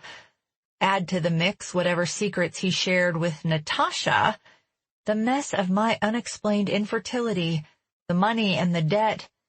Would he have done something drastic to escape it all? The 4th finger on my left hand itches beneath my wedding ring. I place the cat back on the floor and twist at the band. It still won't slip over my knuckle. I go to the kitchen, lube my finger with dish soap, and tug at my wedding ring until my finger hurts, but it still won't budge. My pool stands dormant, in the same state in which Christian left it a few days ago, when Guidry showed up with the news about Gabrielle and her son's death in the plane crash. And when Christian left that day, he stayed gone. Maybe because I haven't been honest with him, or maybe because all of this is too intense for a guy who spends his days paddleboarding and tapping out words on a laptop. Either way, I suppose I can't blame him, but I'm going to try to make it right. I'll apologize, at least, for my secrecy. Ellie Bell! I dry my hands on a towel and glance at the new television I purchased so Bella can watch the plethora of Disney DVDs Gabrielle left behind. Come on, baby. We're taking a walk to see Emily and Andrea. After the movie? Now. Her eyes light up. Excited to see Emmy and Andre? I ask. Can we play 1, 2, 3, fly? We'll see. The autograph tree near the door now bears the markings of Emily and Andrea on its leaves. While we wait for someone to answer the door, I busy myself perusing their sketches and the artful ways they wrote their names. Hi! It's the one with the purple hair. She's still in her pajama bottoms, but she looks alert enough that I don't think I woke her.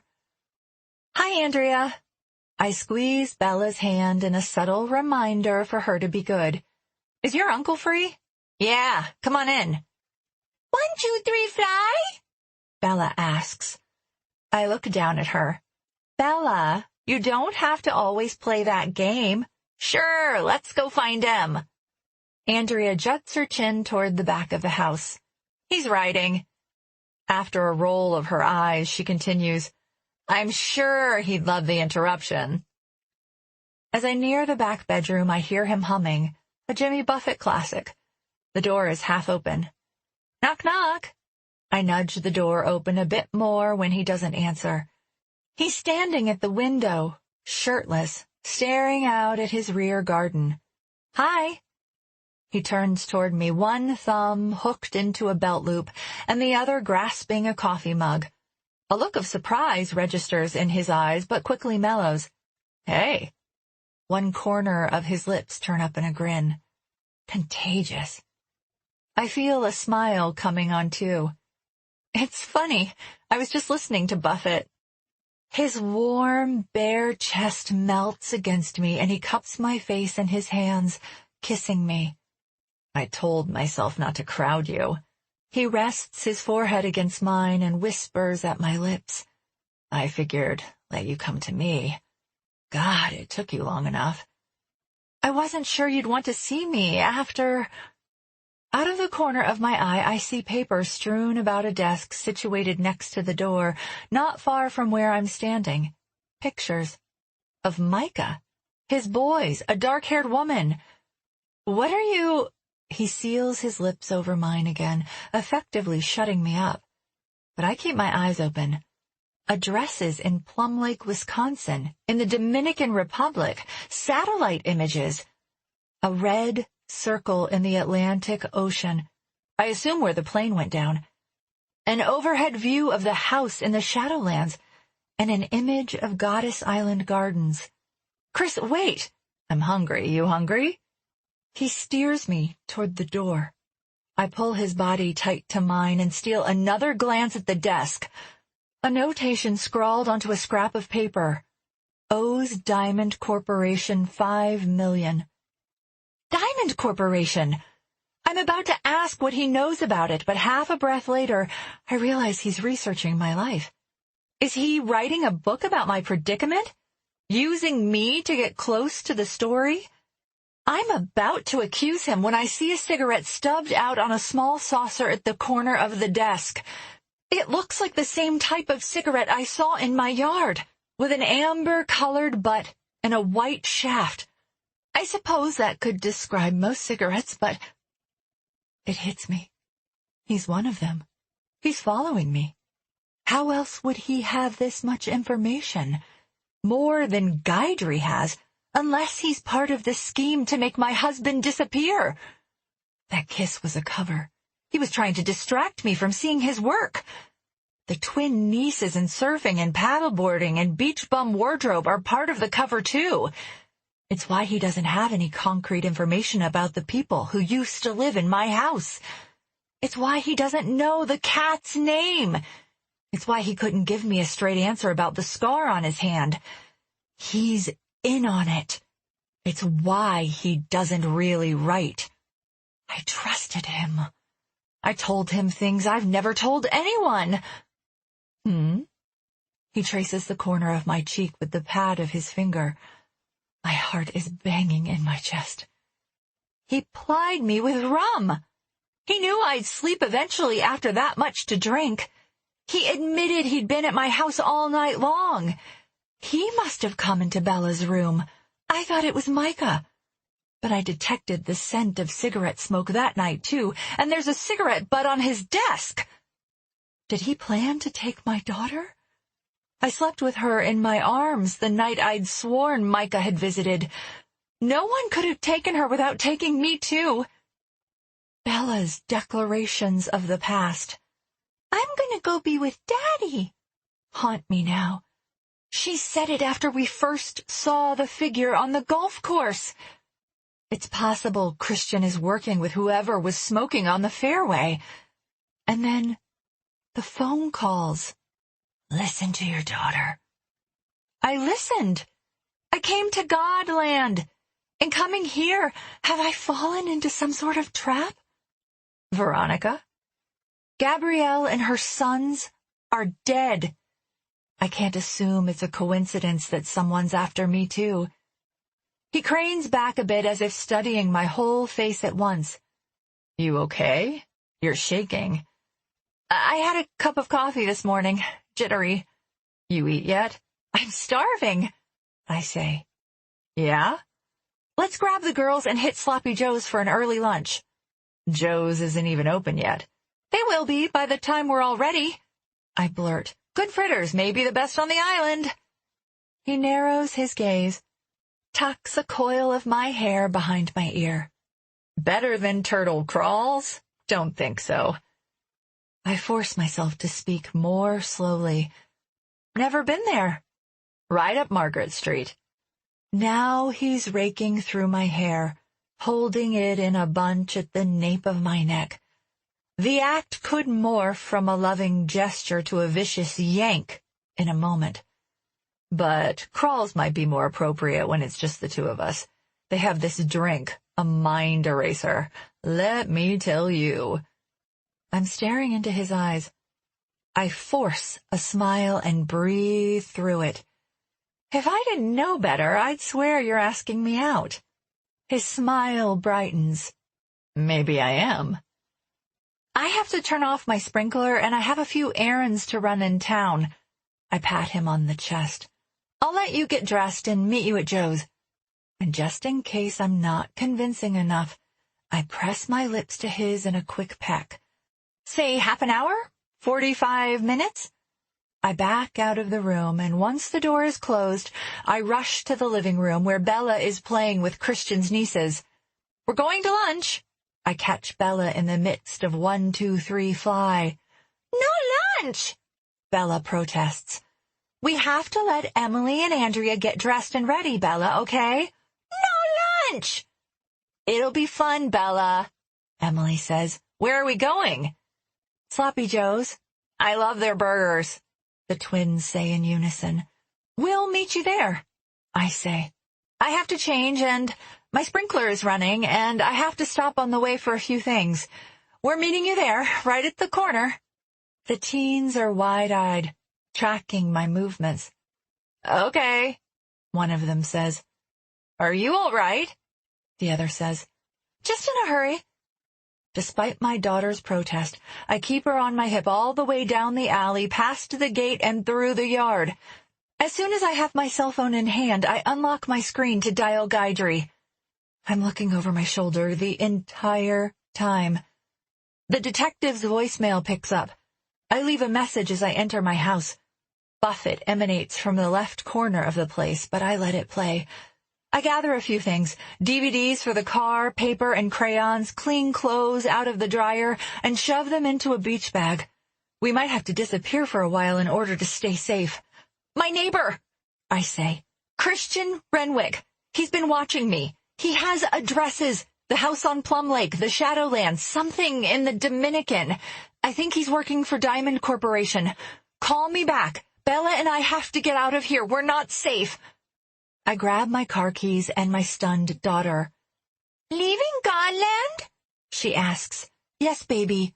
No, you said lunch. With Emmy and Andre. Later, baby. The next call I place, when we're already heading toward Truman Avenue to get the hell off this island, is to the Key West Police Department. I'm doing what they asked. I'm calling them when I'm leaving. I keep an eye on the rearview mirror all the way past the first bridge to Cow Key. Chapter 50. A few islands up, we settle in a hotel and wait for a call.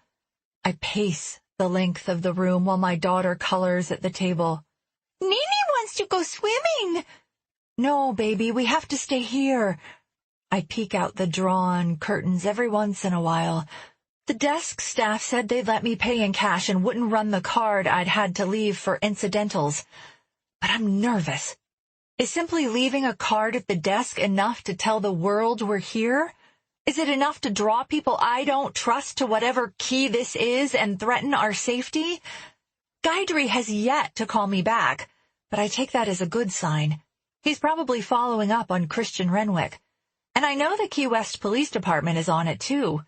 When the phone rings, naturally, I pounce on it, but the name and the caller ID gives me pause. Do I want to take a call from Claudette Winters right now? Maybe she knows something. Hi, Claudette. Honey, are you ever coming back? Well, Micah's parents have been across the street all day, clearing his things out of there. I mean, maybe you appreciate the help, but if it were me, I'd rather be doing it myself. Wait, they're at my house? Yes, box after box of things are coming out of there. I suppose it's not shocking they're getting it ready for sale. But given Shell's odd text message, you have Bella? It's just as likely they might even be clearing whatever evidence the cop may have missed to help their son disappear forever. We'll know more soon enough, once Guidry and his team comb through Christian Renwick's shrine. A sense of dread drops in my stomach. Why did he have to turn out to be one of the bad guys? I liked him. I liked his nieces. Or maybe... Is there any way he is writing a book about me? And if that's all it is, could I possibly forgive him for not telling me? I shake the nonsense from my head. If he were an author, he wouldn't know more than the police, and the information sprawled on his desk. Is it true that Micah owes Diamond Corporation millions of dollars? And he supposedly stole money from his father a decade ago. Who did I marry? Micah's father is clearing the house, I say. That means they don't expect us back. Or at the very least, they don't want us back. There's already a buzz about the house. Really? I told you when you bought. The Shadowlands is very desirable. So maybe it's good that they're spending the time, but I thought you should know. I wonder if Guidry knows what Shell and Mick are doing. My phone blips with another call. It's the Key West PD. Claudette, I have to go. The police are calling. Honey, call me, all right? If you're not coming back, I'd like to arrange a time to visit. The kids would love to see you and Bella. Sounds good. As I click to answer the incoming call, I realize I'm actually looking forward to seeing her. Hello? Mrs. Kavanaugh, this is Officer Laughlin, Key West PD. Yes? Listen, I don't know how to tell you this, but we followed up on the residence in question. Christian Renwick's, did you say? And it's vacant. My spine goes limp. I practically slump to the floor. That's impossible. It's furnished, ma'am, but it's rented as a furnished house. It's been vacant for a little over 2 months. But you saw him, the guy that was at the pool the other day, and the night I got the call on the beach. You saw him. I saw somebody, yes, but are you sure you have the right house? Off-white, pink trim, blue table in the kitchen? Yes, it's vacant. We went through it. I spoke with the owners. It hasn't been rented since early October. The owners? Christian Renwick owns the house. No, Roberta Marley owns the house. If you search the address, it'll take you to a vacation rental site. But he was there.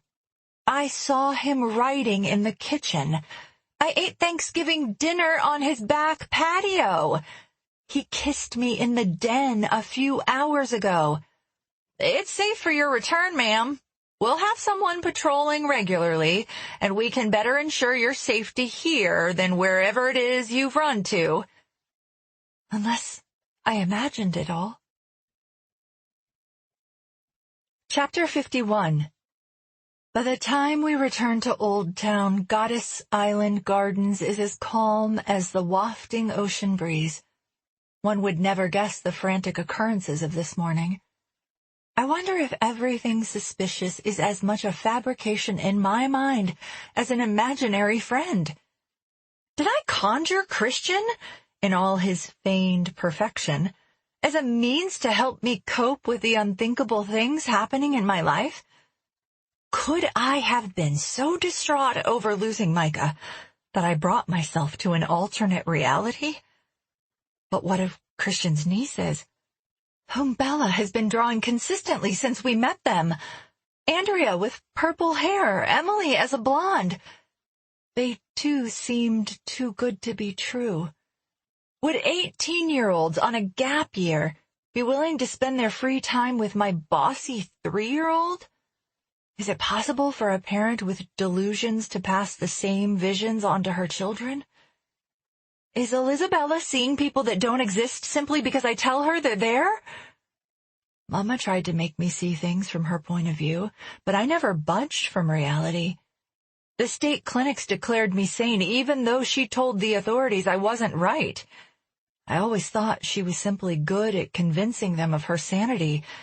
But what if it's the other way around? What if I manage to convince them of mine? Or is there another explanation for Christian's sudden exodus? Could he have packed everything he owned and everything his nieces brought for use during their gap year and cleared out in less than an hour? I mentally retraced the past 24 hours. I was feeling guilty for neglecting to tell Christian the truth about Micah. Bella and I paid him and his nieces a visit at the very house that is now vacant, the very house Laughlin claims has been vacant for months. Andrea answered the door, her vibrant purple hair voluminous in the humidity. We entered. Bella wanted to play 1, 2, 3 fly. All of this I could have imagined, I suppose. But wait, the autograph tree. Emily and Andrea added to the leaves others had decorated. They wrote their names and drew pictures. If their scribbles are still there on the leaves, I'll know I didn't imagine them. Bella is tired. She needs a nap. But I buckle her into her stroller and take her the long way around down Elizabeth. By the time we turn left on Southard, my daughter is asleep. I continue to Christian's place on Love Lane. There, next to the front door, is the tree. And on the leaves are signatures. Emily and Andrea and several others as well in different handwriting. This lends credence to the house being a rental for vacationers. I look more closely. One of Christian's twin nieces wrote "Gap Year" on a leaf, and the date of their arrival. They got here a few days before I did. I'm not crazy unless I decorated the leaves, unless I wrote the girls' names in varying fonts. I'm about to turn around and walk home when something catches my eye. A leaf from the tree discarded on the porch. On it, someone wrote, "Miss you, Bella." Only it doesn't match the handwriting of Emily or Andrea. It looks, actually, like it could be Micah's. Chapter 52. My phone is ringing by the time I bolt the door behind me. Detective Guidry! I'm near tears of relief to see he's finally returned my call. You have to follow up on my neighbor. His name is Christian Renwick. Do you have a minute? I'm out front. I'm already on my way to the door. A minute later, the detective is seated at my table. 8 by 10 glossies occupy the space before us. I'm looking at one of the photographs. Yes, I say. That's him. He said his name was Lincoln, and he was an FBI agent. He told me my husband was dead. He has ties to Diamante, stationed in the Dominican Republic. Diamante? I repeat. That's the business account Micah transferred money from. Yes, it's a legitimate company. Once one of the biggest in international shipping. If his name was on the Diamante account, are you telling me Micah owned a legitimate shipping company? If it's legitimate, why would he lie about flying executives around the globe? Diamante paid Micah, according to transfers, up to 4, sometimes 5, times the going rate for carriers. Either he was transporting something illegal, or he was laundering the money they obtained from illegal goods. Those carriers are of another class they call de Azul. Azul? You know the term? No, but there's a boat docked at Simonton Street Beach. It's called Azul. It means blue. Micah could have been a blue status carrier responsible for transporting high-risk shipments. Micah said something about blue in my dreams, but you don't know anything about this. I shake my head. Nothing. And you've never been to the family's lake house in Wisconsin? No. Yet you took off, planning to drop in on a father-in-law you'd never met for the Thanksgiving holiday. Shell invited us, I told you that. Instead, you show up here. Your daughter starts talking about Connor and Brendan before I send over the birth certificates. Yes? Yet you claim you didn't know about the boys. I didn't. Until Laughlin gave you copies of the birth records. Right. And the boys and Gabrielle's remains were in the plane that crashed off the coast. They died before they ever got on that plane. Their lungs were filled with lake water, not salt water. Venture a guess as to which lake we're pinpointing. Plum Lake? That's right. Traces of benzodiazepine were found in their systems. Drugged, then drowned. We're guessing it happened sometime in the days before you claim your husband left, or shortly thereafter. He's looking at me as if he expects me to say something. Your neighbor says she picked up your daughter from preschool 2 days before your husband left. Yes? So you're unaccounted for that afternoon. I had an appointment with a fertility clinic. We batched oocytes. Your husband was with you? Yes. They fertilize right after batching. He had to be there. And the clinic. They'll confirm the appointment? Of course. Guidry's staring me down again. And the days following the batching? Anyone account for your presence then? Claudette, people at the preschool, but not consistently. Never not for 14 hours in a row, which is the minimum it would have taken me to drive up there and back. Even overnight. I hold his stare. I didn't do it. And no one can account for Micah, he says. We know that. You think Micah did it? I've got a dead woman who had a relationship with your husband, 2 dead boys fathered by your husband, access to benzodiazepine, and death by drowning. Indications you're attempting to purchase a house out of the country, and you've already gone against my advisement in coming to Key West. Not to mention your prescription for Xanax that was recently filled according to your pharmacy. Wait, what? But I didn't refill it. I didn't. I didn't like taking it, so I never took it. I wouldn't have to refill it. How tall are you, Veronica? 5'8". What do you weigh? The question takes me aback. No one should ask it and expect an answer, but he blinks at me expectantly. Your license says about 135. I gained a few pounds with treatment. Gabrielle was 5'1", weighed 95 pounds. Good for her. You could overpower someone of that size. I could, but that doesn't mean I would, Detective. I couldn't fathom doing something like that. Yet, this isn't the first time you've been accused of doing something like that. I was a kid, I say, voice breaking. My mother was sick. She did it to herself, and the county record will confirm it. He nods, still not breaking his deadpan stare. Benzos in a bathtub. Yes. I know this doesn't look good. And later with a knife. Uh-huh. The knife did the job? Yes. I can't look away. I don't want to give him any reason to think I'm not being truthful. I have nothing to hide. Tragedy seems to follow you. Maybe Diamante killed Gabrielle and the boys, I offer. Because Micah owed them money? Could be. He bites on his lower lip for a moment.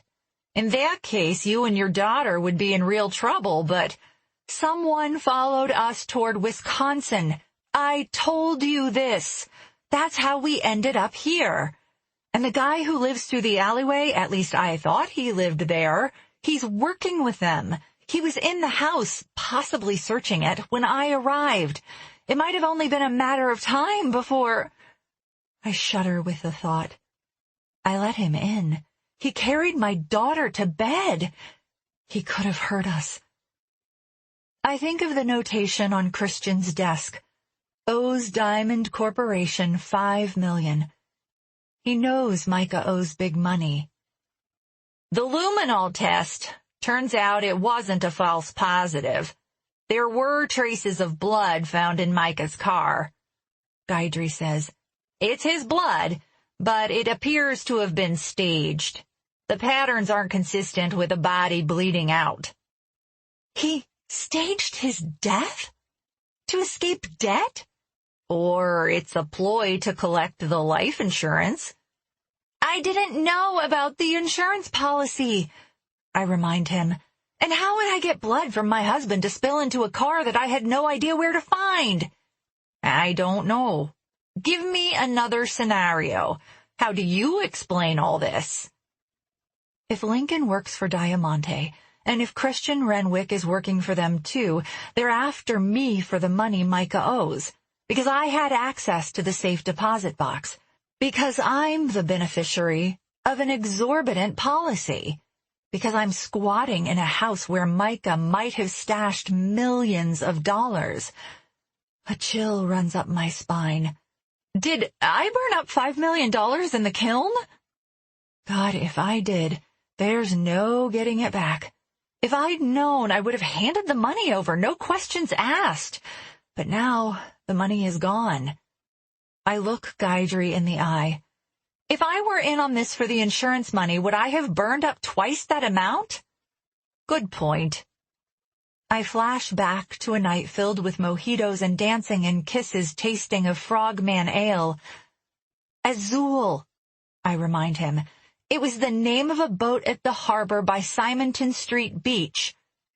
His notebook is out. When again did you see this boat? Maybe it's Micah's boat, or Micah was on the boat. Maybe he was watching me, and then I got the call on the beach. I don't reiterate that it's possible he wanted to stop what was about to happen between Christian and me on the beach. Suddenly, more pieces of the puzzle fall into place. Maybe Micah was trying to lure us here to where he stashed the money. He planted the seeds with Elizabella before he left. She knew he'd be going to Godland because he told her. How else do you explain her telling her teachers he was at Godland? I'll bet he's the one who called me, telling me to listen to my daughter. He was trying to get us down here. It makes sense.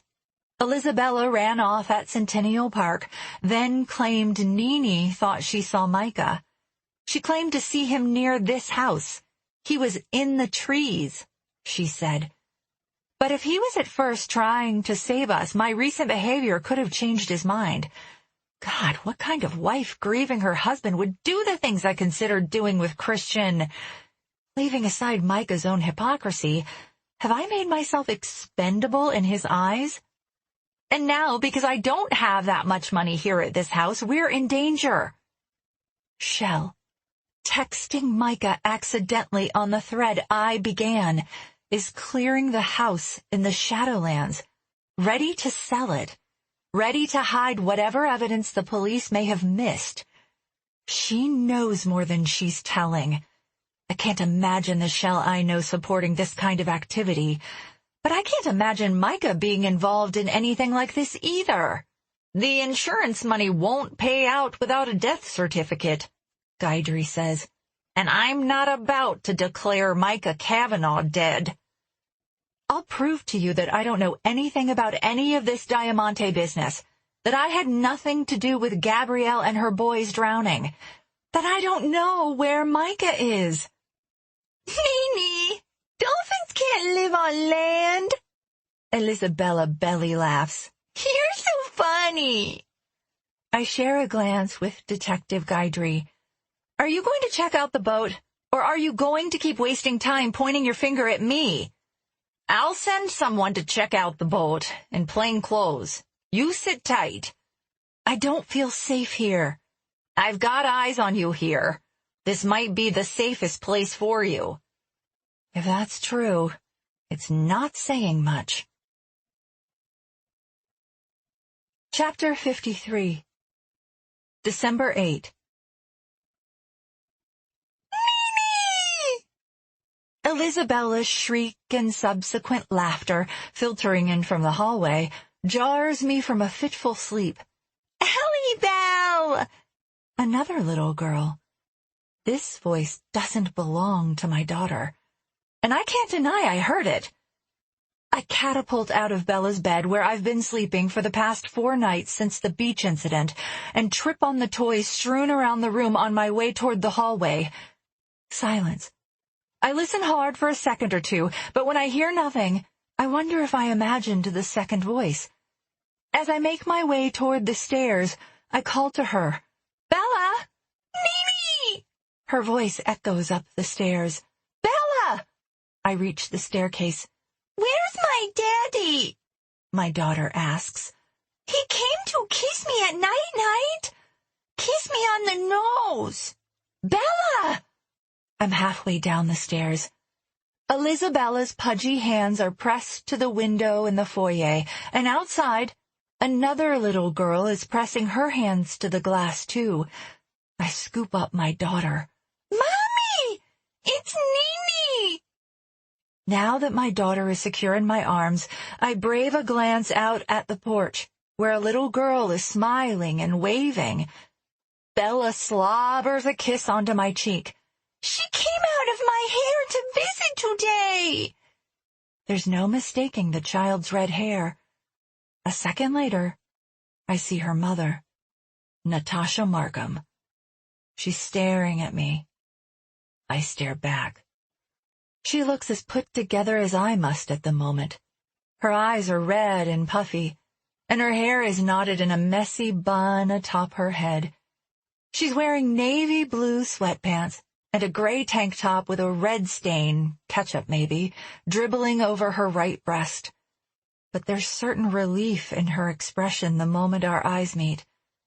I shift Elizabella in my arms, balancing her on my hip, and turn the deadbolt and open the door. My ex-roommate practically falls over the threshold and into my arms. Despite her grip on her daughter's hand, she throws her arms around me and, sobbing, buries her head into my shoulder. "Natasha, how did you—" "I'm sorry for just showing up, but I didn't know if you'd be here, and your car's not here. It's in the garage, and my key doesn't work." Her key? I changed the locks. "I haven't known what to do or where to go. It sounds crazy, but I think someone's following me. I told the police, but they seem to think I know something I'm not telling them." We share a knowing glance. "You too?" she asks. "What's Micah mixed up in?" I want to ask her what business it is of hers, but instead I usher her and her daughter into the house and engage the deadbolt behind them. "You should have called. We could have compared notes and—" "Veronica!" I look her square in the eyes. "Is he dead?" Chapter 54. I got your card. I pour a strong cup of mocha roast and top it off with a healthy spill of cream, just the way Natasha likes it. It's been a while, but being with her is comforting, in a sense, as if we'd never ripped our friendship to pieces for the sake of a man. We'd clicked right away as freshmen, and I wonder if there isn't something magnetic in our systems, something that pulls us together. Yet there's a wall standing between us. Secrets. I clear my throat. "I did call, but—" She takes a sip of the coffee and dabs a tissue at her eyes. "I got your message. I wish you'd called back. I couldn't risk it. Maybe I've been paranoid, but I'm pretty sure my conversations haven't been private lately. I let the battery on my phone die so it couldn't be tracked. I have a million questions about how much she knows, but Natasha seems so sad, devastated actually, that I don't think she's equipped to answer at the moment, and I don't know where to start anyway. While my first instinct is to be irate with her assuming nature, he's my husband after all, and she's unraveling as if he's always been hers. I've never seen her so vulnerable and crushed before. Even after she caught Micah and me together all those years ago, she'd stood her ground. She looked at me with an expression of disappointment in her eyes, something akin to "how could you?" And simply, very logically and calmly, she walked out the door. I moved out shortly thereafter, and we never spoke again. But now, she's inhaling over tears, breath caught in her throat, and she looks as if she hasn't slept in days. I cough. "Your daughter. Nini, is it?" "Mimi," she corrects me. "Miriam, after my grandmother." So Christian was right. The girl in the pictures is Mimi. "Elizabella seems to know your daughter," I say. "The girls met back in April." At last, she looks at me. "After the miscarriage," but promptly refocuses on her coffee. The very mention of miscarriages causes her to hiccup over her tears. "I'm sorry you had to go through that." I don't know how I'd be surviving with 3 children under the age of 4 at this point if I hadn't. I shut up. "Sorry, it's a stupid rationalization. I would have made do." "But you're right," she says. "Sometimes even the cruelest things happen for a reason." She catches tears on her fingertips. "I only wish I could rationalize this." "So you were up at the cottage on Plum Lake, then, in April?" I hope my bitterness doesn't come through in translation. Or maybe it should. Not that I'm deprived due to my never having been to the lake house, but I sure as hell should have been welcome there if my husband was bringing his ex-girlfriends for weekend visits. No, she sips her coffee. We met here, at Goddess Island Gardens. Curtains part and sun shines on dark rooms in my mind. I feel my cheeks grow hot with fury, but I bite my tongue. Natasha is confirming what I suspected. All that time spent wondering how my daughter could have foreseen the landscape of this place, puzzling over her knowledge of God land, over her creation of the mysterious Nini. It wasn't just that Micah told her about this place. She was here. But Bella knew the plane would be in the water. I whisper. Pardon? Natasha leans closer, her elbows resting on the countertop. My daughter, before Micah went missing, she said she knew about this house. She drew it. And she knew there was a plane in the water, and then there was a crash. I chew on my lip, trying to decipher, trying to put it all together. Does this mean Micah knew the plane was going to crash? Is he responsible for the accident? I open a drawer in the kitchen and pull out a stack of Bella's drawings. I leaf through them. She drew the crash. She explains by saying this is where the big house is. I indicate to the left of the drawing I'm holding up, the way my daughter always does when interpreting this particular piece of artwork. And this is the plane in the water. She's talking about the seaplane. There's a faraway look in Natasha's eyes as she reminisces about a happy memory she shared with my husband, with my daughter.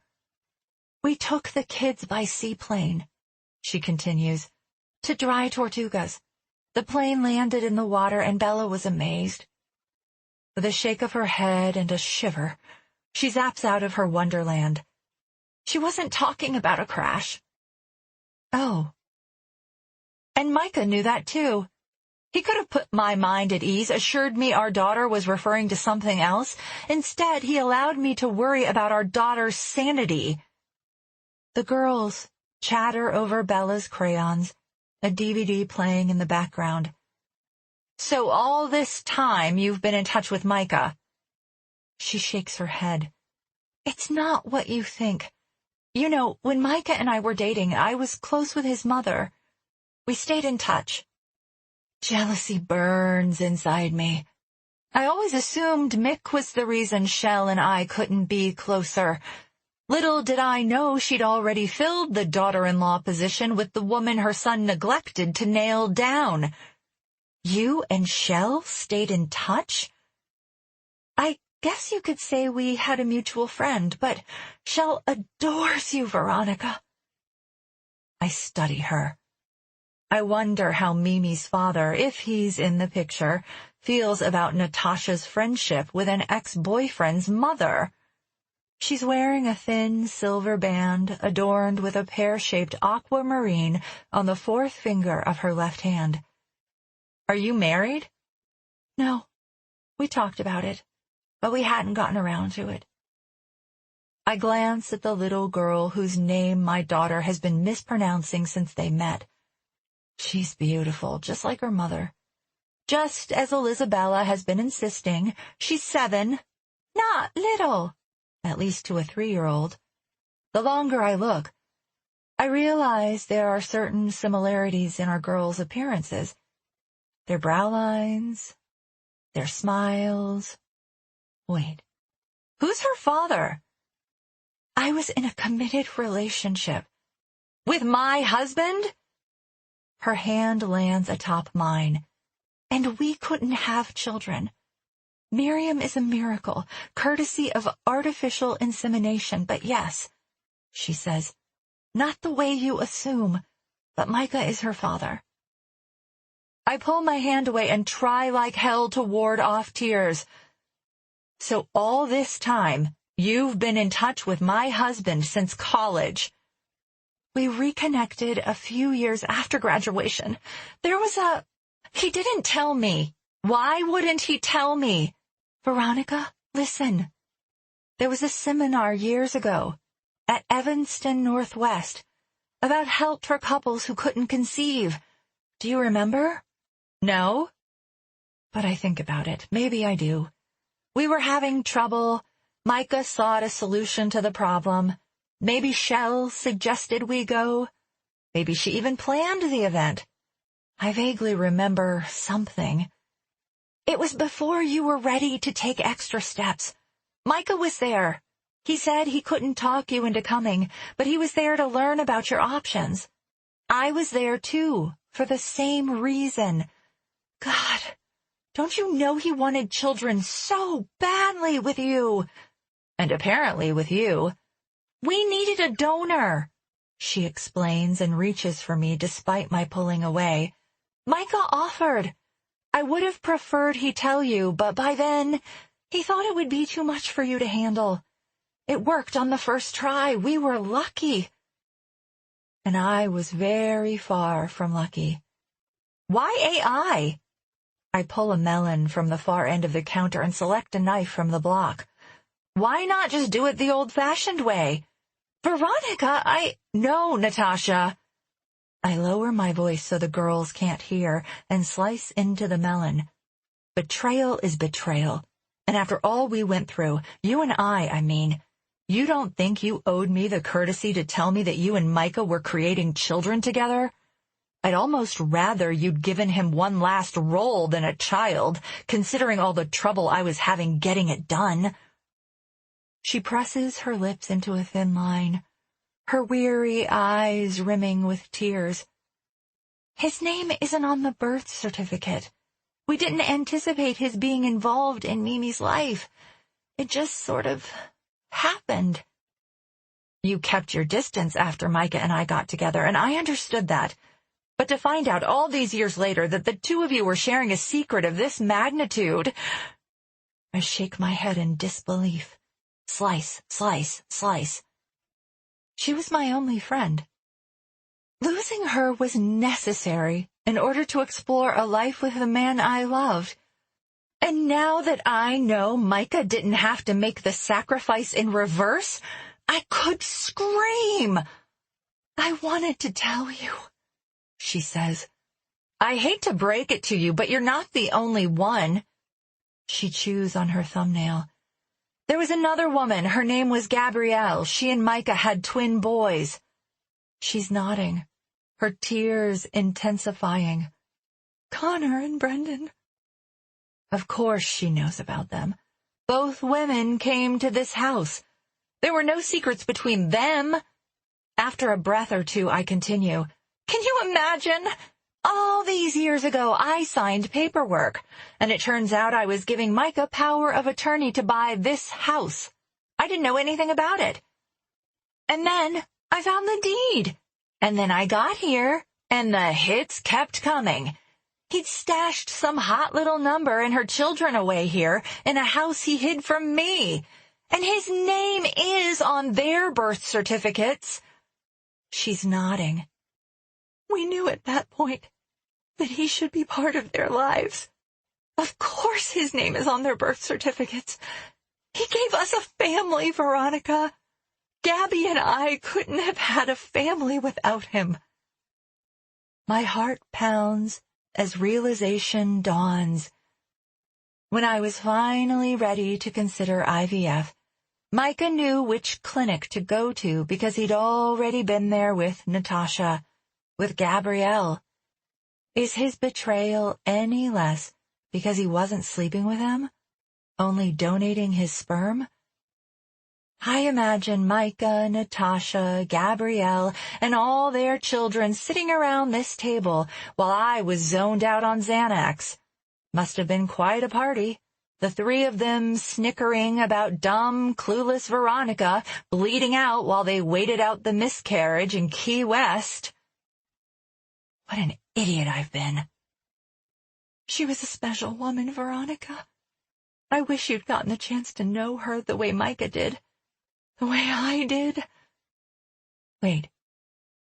The way she's talking about her. I replay Natasha's words. She and Gabby wouldn't have had a family without Micah. A family, not families. I meet Natasha's gaze, and finally, I understand. Gabrielle was Natasha's life partner. The sperm in storage. It wasn't for Micah and me. It was in storage for Gabrielle and Natasha. That's why it was paid with a separate card, probably Natasha's. It was on a second account. My husband's name was associated with the account.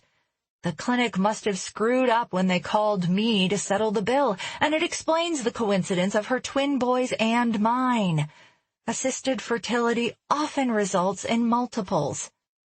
All this time, I assumed Micah had been in love with Gabrielle, torn between two families. But all this time, Gabrielle was raising a family with my roommate from college. She wasn't in love with Micah. She didn't steal him from me. And suddenly, I wonder if I stole Micah from Natasha, or if he stole me from her.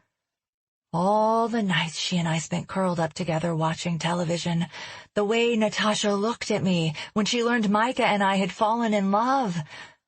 Micah's words from the past resurface. Losing me wasn't the problem for Natasha. Losing you was. Was he right? When I was busy falling for Micah, had I neglected to notice Natasha might have been falling for me? I loved you, she says now. I never wanted to hurt you. He kept promising he'd tell you, kept insisting he would. After you conceived again, after you'd reached your fertility goals, I would have told you myself. But Gabby thought it best to let him handle it. And when he didn't handle it, she appealed to his mother. Shell knew? Of course Shell knew. She did charity work at Children's Memorial, right? Gabby was a nurse there. She'd known Shell for years. When Micah and I were dating, we went with Shell to a benefit, and there she was. I think sometimes I wonder if Micah knew what I was before I did. He must have seen the energy between Gabby and me. Maybe that's why he so easily turned his back on me for you. Maybe.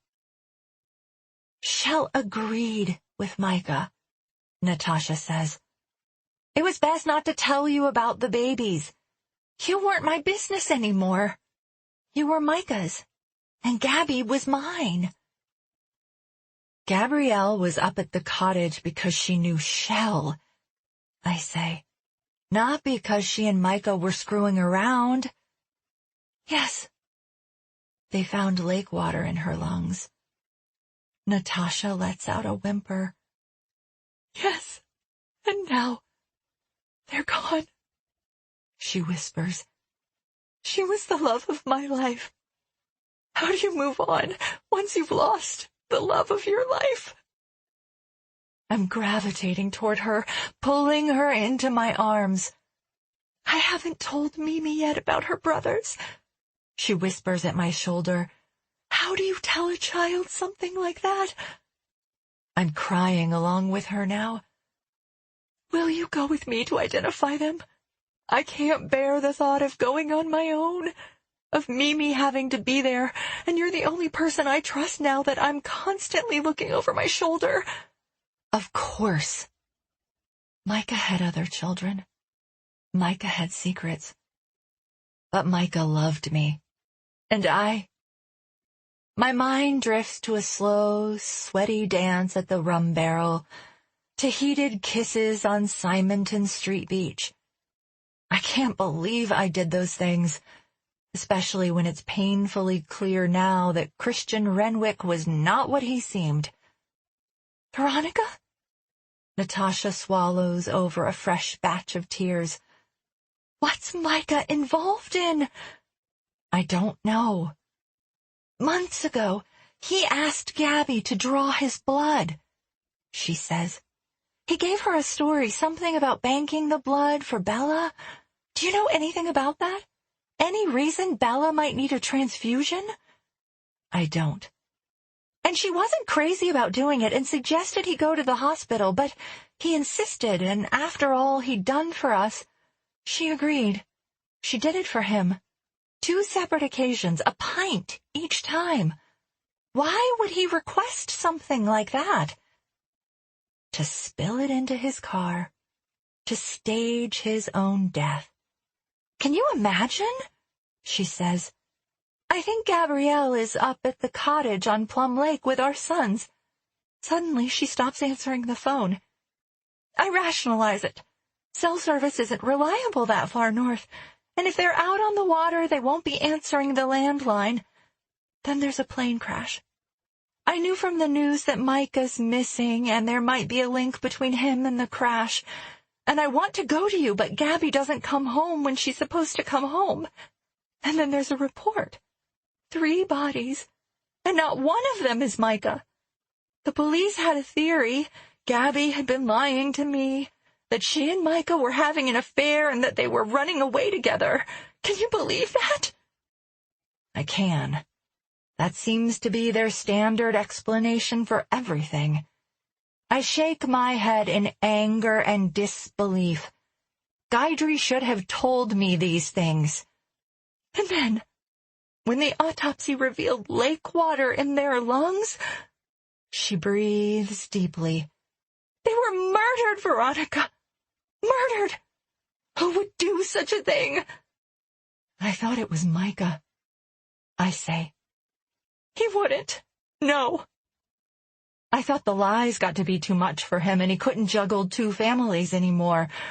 But now that I know that isn't what was happening, I didn't know what to think, except Gabby and the boys were at the wrong place at the wrong time. But why the request to draw blood? None of this makes sense. He spilled the blood in his car, I say, so it would look like he bled out there. He even switched the license plate to another car, maybe so he could drive to Seaway Airport and catch a flight out of there before whoever killed Gabrielle could catch up with him. But how would someone manage to smuggle 3 dead bodies onto a plane? There was no flight plan registered. I guess it would be possible to do if the plane were in a hangar somewhere and not at an airport. But why? I don't know. I look her in the eye, and I know for certain now, from the moment she fell across my threshold, we became obligated to each other. Papa Hemingway jumps into my lap. But something big is going on. Quickly, I fill her in on everything I know. Diamante and De Azul, the men posing as federal agents, the smoking man, the whispering caller, Micah's debt and the accusations he stole from Mick and Diamante. How much money are we talking? Natasha asks. Too much to fathom, I say. And I think they're here looking for it. Our eyes meet, and she covers her gasp with a hand. Do you know where it is? They're here, I say. Looking in Chicago, too. Is it here, then? Or back home? It could even be at the lake house. But that would mean Gabby and the boys. She swallows hard. God, if they were looking for the money there and found my family, do you think they were killed because Gabrielle couldn't give them what they want? I open my mouth to answer, but I quickly clam up. If it's true, the rest of us are in for the same fate. I can't bear to utter the words.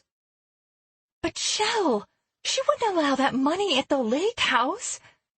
I used to think the same thing, but lately, I'm not sure anymore. I tell her about Shell's odd text, asking if I have Bella. Do you think she knows where Micah is? Natasha asks. I hesitate. Maybe. When he first went missing, I called her in a panic, but she was rational about it. She didn't fall apart until I told her what the agents said, that he was dead. And then later, When I learned he wasn't, she was furious with me and refused to talk to me. Refused. She wouldn't listen to my explanation. Then again, I say, everything's void of explanation, even my neighbor. He was squatting in a house through the alleyway, and he up and disappeared. Wait, he said he knew you. Christian Renwick? She shakes her head. I never met him. He referred to you as Tasha. He knew about Mimi. I gauge her expression, but it's clear she doesn't know what I'm talking about. He said you weren't usually gone this long. He said you asked him to look after the cat. We don't have a cat. Miriam's allergic. Didn't Bella tell me as much? And much to Gabby's disappointment, we didn't live here but only vacationed here twice, once with Micah and Bella, and before that for our anniversary. I frown. So the pottery stuff, it isn't Gabby's? Natasha shakes her head. I think it was here when Micah bought the place. The cat too? This was here when I got here. The neighbor said Tasha asked him to look after it. Have you ever seen this cat here before? She shakes her head. I assumed the cat was yours. Simultaneously, Natasha and I look to the table where our daughters are giggling. Judging by what happened to Gabrielle and her sons, our daughter's survival and ours depends on our finding the $5 million Micah owes Diamond Corporation, before Diamond Corporation runs out of patience. I'm pretty sure Micah's on the island, I say. Bella's seen him a few times.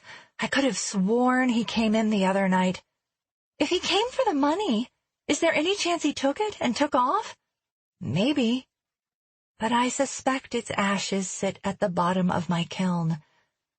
Maybe I'm naive to consider this, but I wonder if all this was an exit strategy for him. The blood in the car? Dropping hints to Elizabella to come here? You mean life got too big for him? Natasha asks. He wanted out? I don't know. But could he hope I'd collect the death benefit? Could he hope I'd listen to Bella and show up here so we could leave the country by boat? I just can't believe he never told you anything. Think, Veronica, what are we missing? Maybe he stashed money in the kiln so he could disappear without us, and if I burned it, he can no longer get out. And because that money doesn't belong to him, Diamante is coming after it. We won't be safe until they get back what Micah took. Where else can I find that kind of money to save our lives? Chapter 55, December 9. It's after 2 a.m. Papa Hemingway snakes around my legs as I follow the sound of Natasha's quiet tears to the back porch, where she sits, overlooking an empty pool. I scoop up the cat and join her. She looks up at me. Girl still asleep? Yeah. It's a calm night, filled with cricket choirs and soothing breezes, both of which overtake the space between us. I sit. After a few minutes, Natasha speaks. I was working in the city the week Gabrielle and the boys went to the lake house. Miriam had school, but she'd begged to tag along. To think that if I'd let her go. I know what she's feeling. Near miss. But you didn't. But I had before. If Claudette Winters hadn't been there the day Lincoln and his sidekick showed up to convince me my husband was dead, would I have ended up at the bottom of the ocean too? Natasha sniffles. I find myself feeling grateful. Of course you do. When I've lost them, they were my children too. And Gabrielle was the reason my world turned. But to think Mimi was spared, of course you'd feel grateful for that. But is all of this really about money? If I lost my family, if you lost your husband because of money, I can't imagine what else it might be, I say. then they won't stop until they get it. No, I agree. Or until they have Micah. What I can't figure out, however, is why Micah would have taken that much money, and how Lincoln would have gained access to the Shadowlands and my home unless he trespassed through the county property, hopped the fence at night, and broke in. Elisabella's commentary haunts me. My daddy doesn't know that man in the kitchen. I shiver with the feeling of 100 near misses. I was home every night. Elisabella was home every night with me. To think what could have happened. There was an incident, I say, with the kiln. I fill her in on what happened. If the money was in there, it's gone. She turns pale and drops her head into her hands. God, Veronica! I don't know how much money we're talking, but that ash was everywhere. I know I lost at least 15 grand beneath the thing, let alone what was actually hidden inside of it. She looks up at me.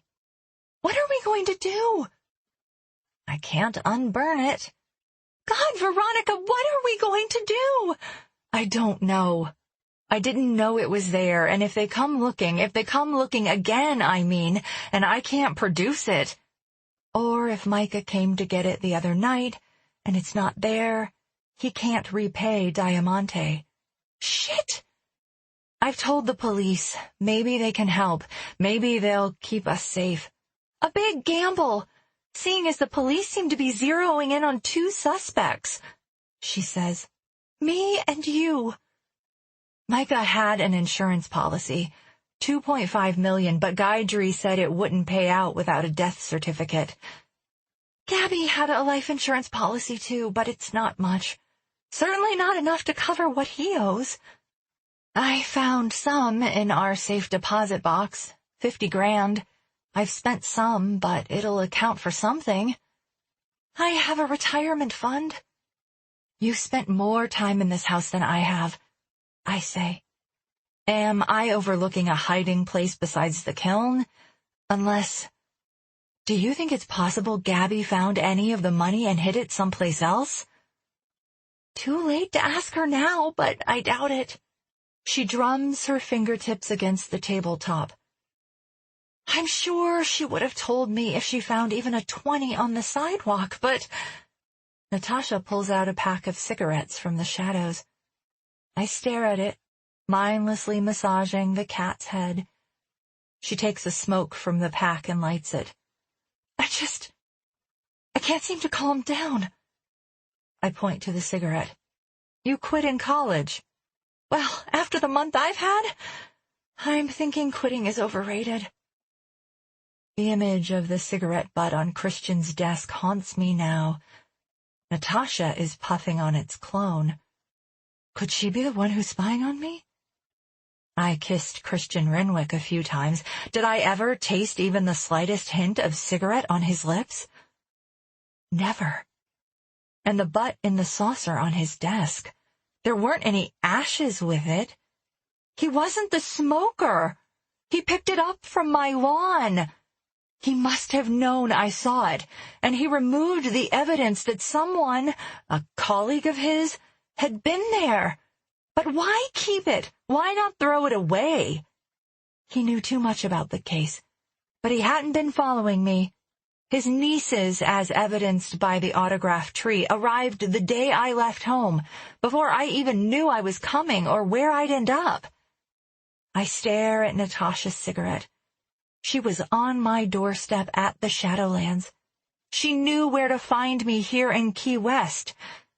There was the brown sedan, the one that followed me into Wisconsin. Was Natasha smoking on the fairway? Or could she have been in touch with whoever was?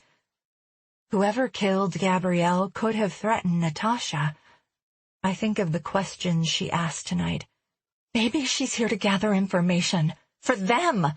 Maybe she's looking for the money, too. And I just told her I can't give it to her. Chapter 56. If Natasha is in on it, I wonder if she's been telling me the truth. About Gabrielle. About Miriam. Could it be the men after the money are using her to get to me? I stand and back toward the door, Papa Hemingway in my arms, just as a peal of girlish laughter rings out from inside the house. Natasha groans. Would you mind getting them back to bed? She exhales a ribbon of smoke into the air. God, I just can't calm down. Silently, because I can't find voice enough to answer, I nod. I place a trembling hand onto the doorknob, and once I manage to enter, I lock the door behind me to keep Natasha out, just in case she's not on my side. I can't think straight. I need time to process, time to sort through everything. She showed up at the Shadowlands and then here, but in between she disappeared. And she's been keeping Micah's secret for years. Can I trust her? It's difficult to hear anything over the pitch of adrenaline ringing in my ears, but I hear a whisper coming from the foyer. Good girl. You opened the door. No! I drop the cat. At first, I don't see more than a shape lifting my daughter from her feet. Instantly, I'm by her side, screaming, ripping her from the hands that hold her. The back door rattles with Natasha's attempts to turn the knob. She starts pounding on the door when she can't. Not Daddy! Bella huddles in my embrace. Not Daddy! In the shadows in the foyer, the man who held my daughter turns the deadbolt, locking us in. There's another man standing silently behind him, the shorter of the two agents who came to my house with the feigned news of Micah's death. Natasha is outside. Is she with me or against me? I glance back at her, but she's not alone anymore. I recognize the man with a gun to her head. Lincoln.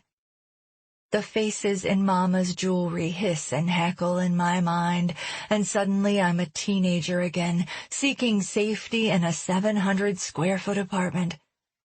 The man in the foyer steps into the light. I catch a glimpse of silver blue eyes, and although I've never met him, he's familiar. I hear the echo of Micah's warning in my head, words that illustrated his feelings for his father on the last evening we shared. Man's a tyrant, Nicky, no. Open the back door. I cradle my daughter close. My eyes widen. It's perfectly clear to me how Bella could have mistaken this man for her father in the dark. Same build, same square jaw, same blue eyes. I may as well be looking at my husband 20 years into the future. Not Daddy, Elisabella whispers. Miriam, suddenly standing at the foot of the staircase, rubs an eye with a knuckle. Mommy? Her eyes grow wider when she sees the intruder. I reach for her. She takes my hand. My father-in-law leans against the wall opposite me, his frame foreboding in the small space. If you value her life, he nods toward the back door. Open the door. Still for a good few seconds. I'm afraid to move. Veronica! Natasha screams. I inch my way down the hallway and through the kitchen and unlock the door. Stay with me, I say to Mimi. I don't want her anywhere near the gun. Micah's father comes into the light. You, he says in the midst of a sigh, must be my daughter-in-law. I do my best to nod. Mick? I think to divert him with a nice to meet you, to show him we're family. To hope he recognizes that fact over and above his reasons for being here. But he's no idiot. He knows I realize he wouldn't drop in at this hour with a gun to Natasha's head, simply to meet me. The door opens and Lincoln shoves Natasha inside. I tighten my grip on her daughter's hand, but Mimi tears away and runs to her mother anyway. Where's Micah? I ask. That's the question of the day, isn't it? Mick says. Where can he stay out of trouble? Italy, I suppose.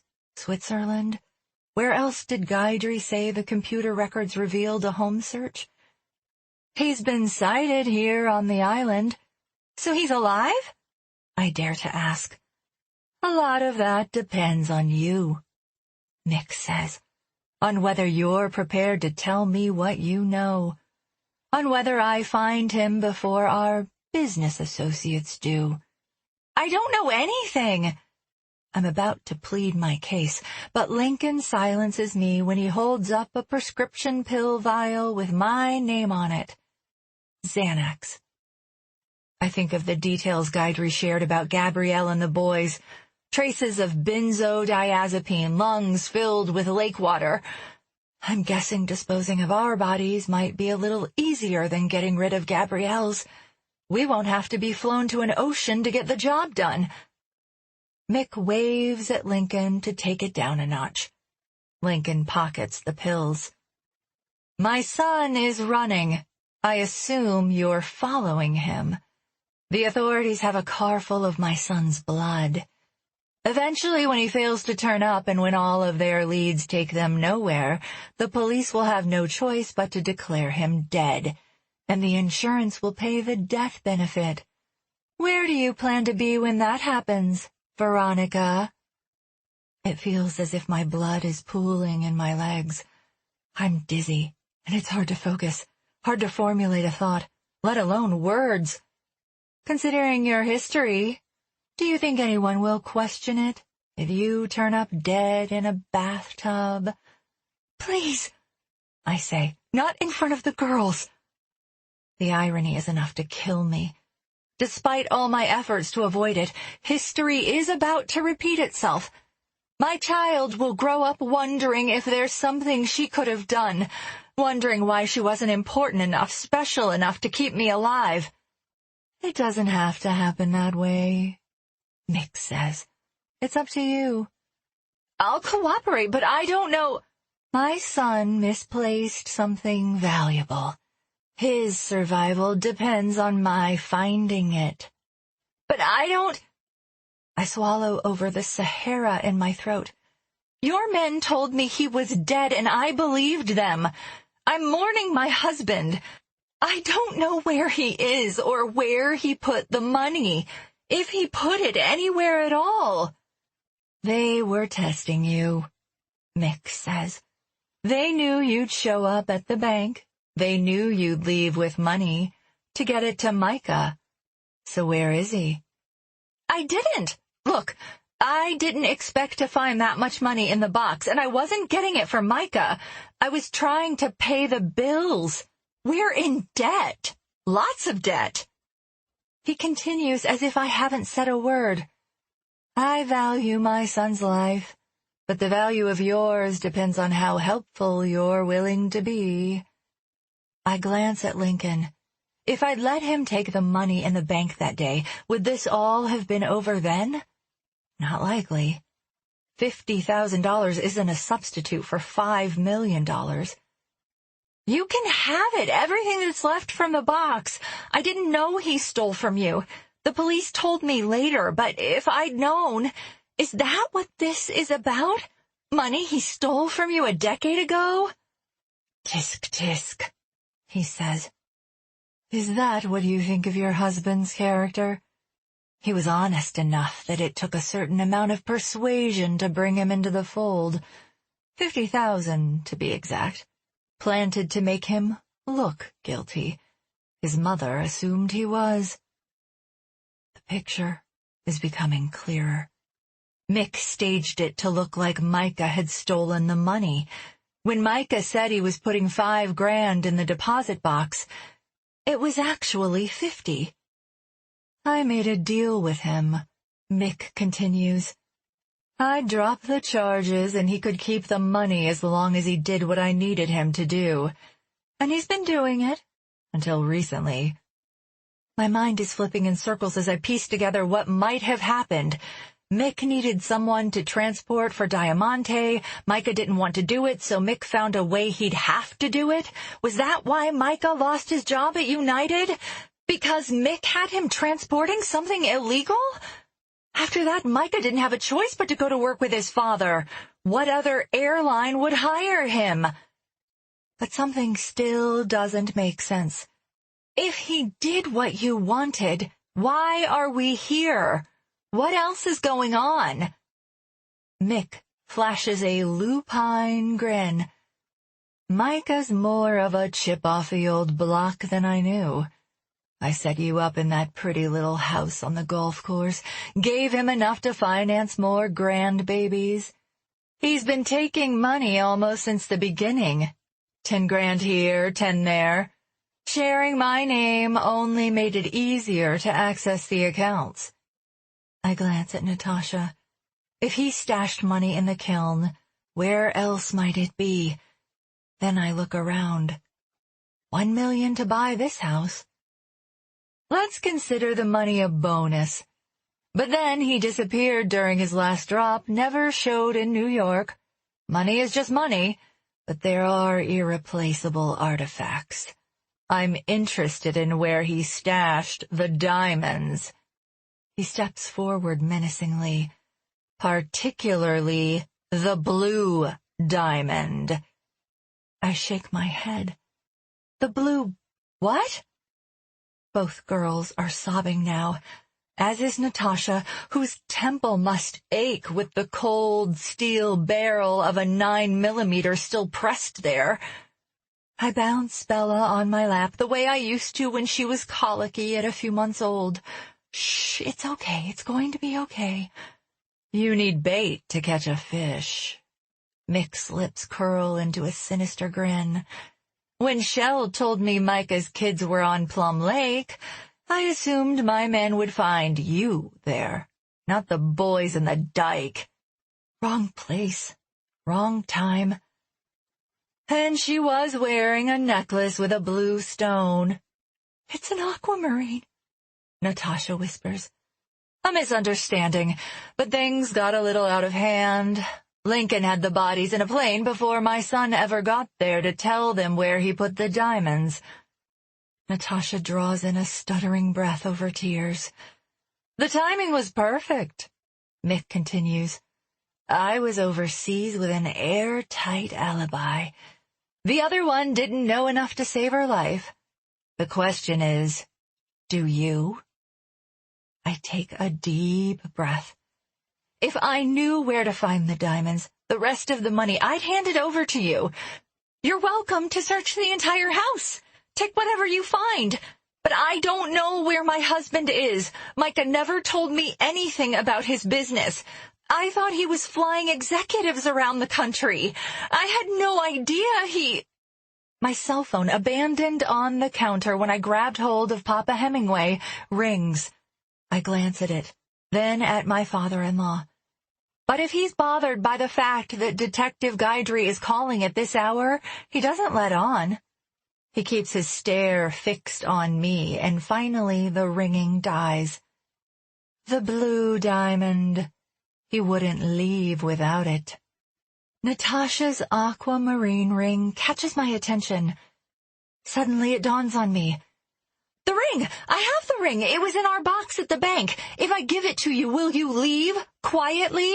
I found it, but I didn't know what it was. I swallow hard. It's in my suitcase upstairs under my bed in a blue velvet box. There's some money in there, too. Mick gives the shorter silent agent a nod, and the man disappears up the stairs. We wait. Natasha's whimper is constant, as if a recording played on a continuous loop. Bella shivers with tears and buries her head against me. When the agent returns, he tosses the box in question onto the counter in front of me. This box? With trembling fingers, I open the box. It's empty. And the money? I ask. None, the agent says. My heart sinks. Micah must have been here again, just as Bella insisted. He must have taken the ring and the money, which means he's not coming back. And because I can't produce it, and because we're bait on a hook waiting for a fish that's not hungry, There's no saving us. Search the garage, Mick says to his errand boy, who quickly heads toward the front door. My father-in-law then nods to Lincoln. How about a drink? Lincoln holsters his gun. Natasha instantly gasps in relief.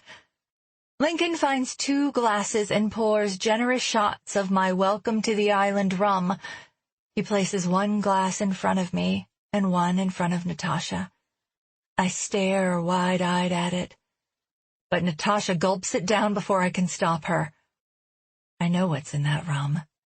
Benzodiazepine. And I know now who left it. The man who followed me halfway to Wisconsin in a brown sedan. The man now playing bartender in my kitchen. Drink, Lincoln says. Chapter 57. It's been my experience, Mick says, that alcohol lowers the inhibitions. So you drink until you talk. If you don't talk, maybe you sleep. If you sleep, maybe you'll wake up, or maybe you won't. And you, he points at me, have a lot of arrows directed at you, don't you? Your husband has other children. Your husband is worth more dead than alive. Insurmountable debt, enormous life insurance policy, motive. The ordeal with your mother, yes, I know more about your mother than my son does, can only serve to prove your culpability. And if you end up sleeping at the end of it all, we'll be certain to plant your empty medication bottle in your hand. Pieces fall into place. I think of the rare nights I'd taken sleeping pills, the nights when Micah was traveling and I hadn't slept in days. I think about the time I woke up feeling as if someone had been in the house. My daddy doesn't know that man in the kitchen. I wonder if the man in the kitchen in Old Town was my father-in-law. I wonder if he came to see what went wrong at United, if that's the night my family changed. And if Micah's father owns the Shadowlands house, he likely has the gate code out front.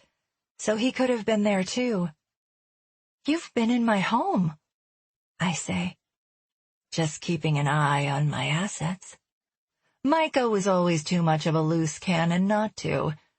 Always liked to know where those assets might be in case I need to use them. Assets equal me and Bella. But I made things difficult when I ran. They figured out where I was going when I exited the freeway in Wisconsin. Maybe it wasn't too difficult to discern if they knew about this house. Guidry found it pretty quickly. Ownership of a house is public record. Maybe Christian Renwick was here upon my arrival for a reason. But if he were planted here, waiting for me, why not get to the bottom of things right away? Why not kill me then instead of weeks later?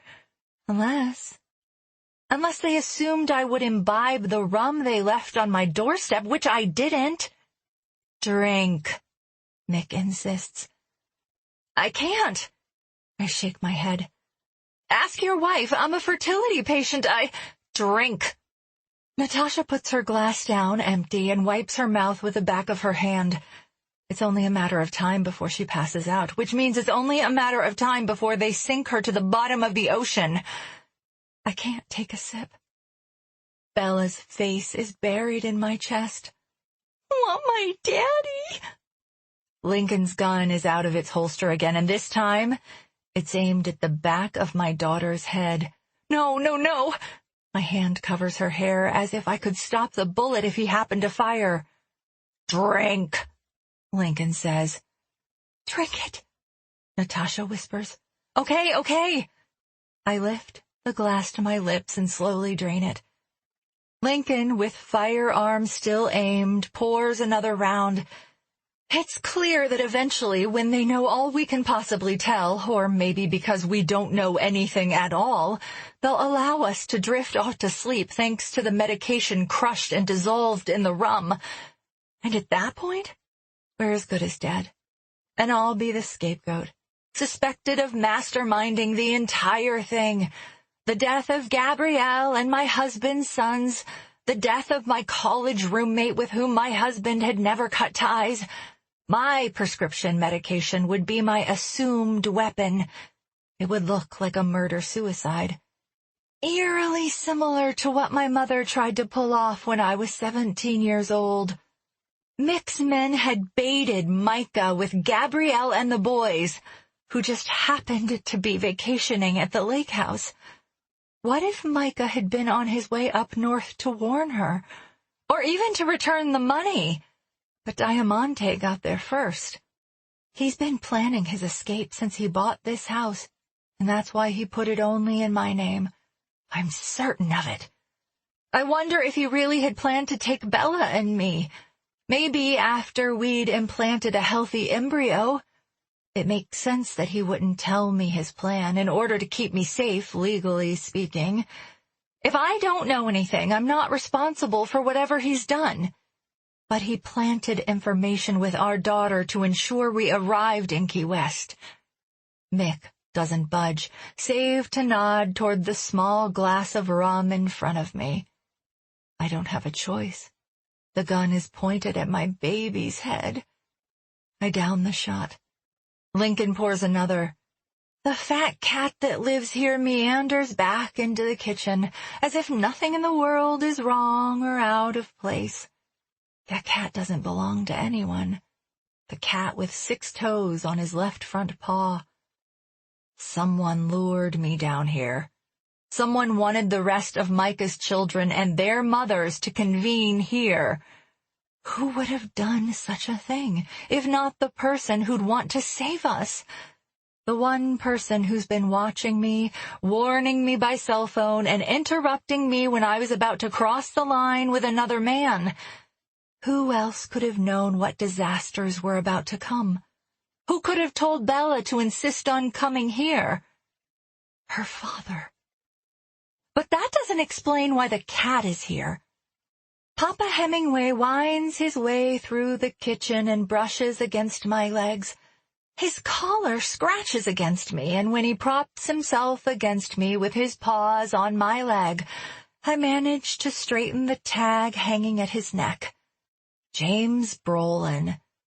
My thumb brushes over an odd button-like thing attached to the underside of the collar. I catch my gasp before I release it. I massage the cat's head and trail a hand down his back, as if he needs calming down too. I've gotten most of the snarls out of his fur over the past couple of weeks. Hemingway cats sometimes have 6 toes. Hemingway cats are named after famous people. This cat doesn't belong here. He wasn't Natasha's. He wasn't Gabrielle's. He's a transplant from Hemingway House over on Whitehead Street. Someone planted him here to serve a purpose. The other day, I was listening to Buffett in the studio. The cat was in the studio. I paid Christian Renwick a visit. He was humming a Buffett song. Was it more than a coincidence? Was he listening to Buffett because it was playing in my house and he heard it through the bug he'd fastened to the cat's collar? Suppose Christian was sent here to serve a purpose, to keep me safe. Mick couldn't show up until after Christian had gone. Guidry said he'd have eyes on me here in Key West. What if Christian Renwick was working undercover, spending the nights camped on my porch? And when I showed up at his house unannounced and his nieces allowed me into his bedroom, I saw the notes on the case. His cover was blown. He cleared out. But the house hadn't been rented. Or so the cops say. Or maybe this scenario is only a face in one of Mama's jeweled pins, sticking its tongue out at me as I swallow the line, hook and sinker. I whisper to Elizabella, "It's going to be okay." I follow the statement with something else, whispered at an even lower decibel. 1, 2, 3, fly. She looks up at me with a confused expression, but nods and reaches for Natasha's hand. If the authorities are listening, why haven't they come in yet? I get that they need to gather as much information as possible before they pounce in and save the day, but they don't know about the rum. They might not know about the gun. I have to find a way to communicate the dire situation we're in. Or maybe they aren't listening all the time. Maybe they're checking recordings at the end of the day to see what I might have revealed. If that's the case, they might not hear any of this for several hours, and by then it might be too late. Or maybe Buffett was a coincidence, and the bug is the work of Diamante. If that's the case, we're screwed. There's only one way to find out. I've done what you've asked, I say. I've drank. I've encouraged you to tear this house apart, looking for whatever it is you want. Please, take the gun off my child. If you ever feel that frustrated again and you start breaking things again, I choose to believe it. Christian is on my side. He will come if he hears me. But I have to pick my moment. I have only one chance. And if I'm wrong, there might be no chance at all. Chapter 58. My glass is already in my hand, full with another double shot of rum, when Lincoln loses concentration and looks away for a split second. In a liquid motion, I spill my daughter into Natasha's lap. 1, 2, 3, fly, she says as she goes. And I throw my glass to the floor and manage to reach the bottle before either of them can get to it. I crack the bottle against the marble countertop again and again, making as much noise as possible. Glass shatters and splinters. The cat bolts toward the studio, but I hope the necessary message was transmitted. Natasha and the girls are hiding under the snack bar by the time I hit the bottle against the marble a third time. Mick has me in a barrel hold now, and he's dragging me toward the laundry room. I'm sure the second agent will be back any second now, hearing the ruckus. I hope Natasha can get the girls out of the house. My daughter is shrieking. I hear her cries over Mimi's, over Natasha's. Please let Natasha be on my side. I kick and wriggle, holding tight to the neck of the bottle, which represents my only chance at getting out of this house alive. Mick shoves me through the louvered door to the studio, and only then do I realize he's cut, bleeding at the side of his abdomen. I must have grazed him with the neck of the bottle. Good. His blood will be in the house, too. More evidence that he was here. No one can convince me it didn't happen, that it was only in my mind. Papa Hemingway is hiding under the shelves on the far wall. I charge toward the shelves where my first attempts at pottery sit. One by one, I throw them to the floor. Crash! Crash! Crash! The cat takes off again. When there's nothing left to break, nothing left with which to summon the man who maybe placed a listening device on the cat's collar, but definitely told me to smash something when I needed him, I point the jagged neck of the bottle at my father-in-law. Mick staggers toward me. I swallow over my fear. This isn't going to go the way you thought it would, so stop. Just get out of my house. I don't know what you need me to know, and I don't know what happened to that blue diamond, or the money. Yet he keeps coming at me. It's more than the money. It's more than the diamond. I brought him on board, you see. I vouched for him. You could have just drained the bottle of rum when you got here. You would have saved me a lot of trouble.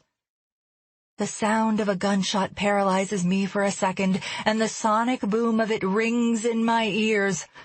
Oh, Isabella. The world goes blurry through my tears, and the piercing tone in my eardrums has yet to subside. My knees weaken, and I stumble. My father-in-law is too close now. He pulls from its hook the wire tool with the knobby buttons on each end, and seemingly in slow motion he wraps the device around my neck. No one comes. Not Christian, not the cops. I was wrong. But so was Mick, if he thought I wasn't going to fight. Visions of a blue table flash in my mind. Crystals of all shapes, sizes, and colors rain down on me. My throat constricts. I can't breathe. But I elbow and kick and stab with the remnants of the bottle. Veronica! He has me by the wrist. Veronica! My airway starts to open. When the crystals fade away, reality slowly bleeds into view. Guidry's there. Officer Laughlin. A few other men in blue. My father-in-law in cuffs. My baby! I scramble to my feet and charge toward the kitchen. Blood pools on my kitchen floor and trails down the travertine in the hallway toward the front door. It's not her blood, someone says. It's Lincoln's. Bella! She's out back, Guidry tells me. She's safe, Veronica.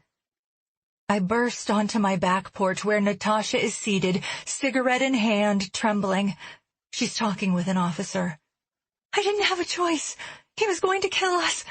When Veronica distracted him, I got the gun away from him and I shot. Bella and Miriam huddle at her side, and my daughter leaps at me when she sees me. Mommy! Mimi says it's okay to be scared. I press my forehead to hers. Nini says that? No, Mimi! She's growing up. She's saying Mimi's name correctly now. Mimi's right, but Mommy's here now. Out of the corner of my eye, I see Christian Renwick, clad in cargo pants and a ripped t-shirt. This time I see something I've never seen on him before, a holster at his hip and a badge on a lanyard around his neck. Chris raises his hand, the one with the scar, and offers a wave. I wave in return. Let's get you to the ambulance, Guidry says. I tighten my embrace on my daughter. Bella presses her cheek to mine. The boat, I say. Azul. For a moment, hope flashes. Maybe Micah's still there. Impounded. We recovered a cell phone on the boat registered to your name. Pretty safe to say whoever had access to that boat was the one making the calls. Who owns the boat? It's registered to the company Diamante, Diamond Corporation. Micah? Or his father. Daddy kissed me bye-bye on the nose, Bella says. He was here, I say. There was a ring he must have taken along with the rest of the money from the safe deposit box. Who else would have wanted to lure us here? Renwick suspected he saw him too. What? A paramedic is taking my blood pressure. Twice, Guidry says. Once in the morning during a walk with his nieces, and later that night. The night I got the phone call on the beach? Yes. Christian saw him? At my house? Christian lied to me. Renwick also switched the rum left on your porch with the bottle you drank from tonight. We ran tests on the bottle left on your porch. The levels of benzos found are consistent with those in Gabrielle's system. If you drunk that rum, you'd be sleeping for a while. He said he was a writer. He should have told me. Guidry shakes his head. A good undercover man never does. He cleared out when you saw his work. If Christian hadn't been here, Mick would have come for me sooner. If he hadn't put the device on the cat's collar, no one would have known we were in danger. And if he hadn't switched the rum, I'd be in a deep sleep by now. He saved me 3 times. I meet Guidry's gaze. Thank you for putting Chris on the case. Don't thank me. The detective shakes his head and backs away from the ambulance as the EMTs prepare to close the doors. I didn't do what I told you I'd do. I didn't find your husband. Chapter 59, December 23. I've given the police every morsel of information I can muster, and they think my theory has merit. Micah was planning to escape his role in Diamante, to escape the insurmountable debt he'd put us in, to escape the web of lies he'd spun in regards to the children he'd fathered without telling me. He'd spilled his blood in his car to thwart anyone looking for him, both those from the Diamante International Shipping Company and the authorities, or maybe even to fake his death. His plan wasn't to leave you behind. He wasn't supposed to disappear like that. When you told me he was missing, I assumed he was delayed, but that he'd be back for you. So when you told me that he was gone, dead, I mean. Shell is sitting across from me at Blue Heaven, an outdoor cafe and bar on Thomas Street, just down the road from Ernest Hemingway's house. She's lost weight since I last saw her, and maybe that's why she looks a little older around the eyes, the mouth. Or maybe she's just weary with the prospect of the legal battle ahead of her husband. He never wanted you to go through this. She shoos away one of the Blue Heaven's free-roaming chickens that dares to waddle near our table. Oh, this place, she mutters under her breath. I have to admit that when she asked me to meet, I chose Blue Heaven partly because I thought she'd be just distracted enough to give me the upper hand in conversation.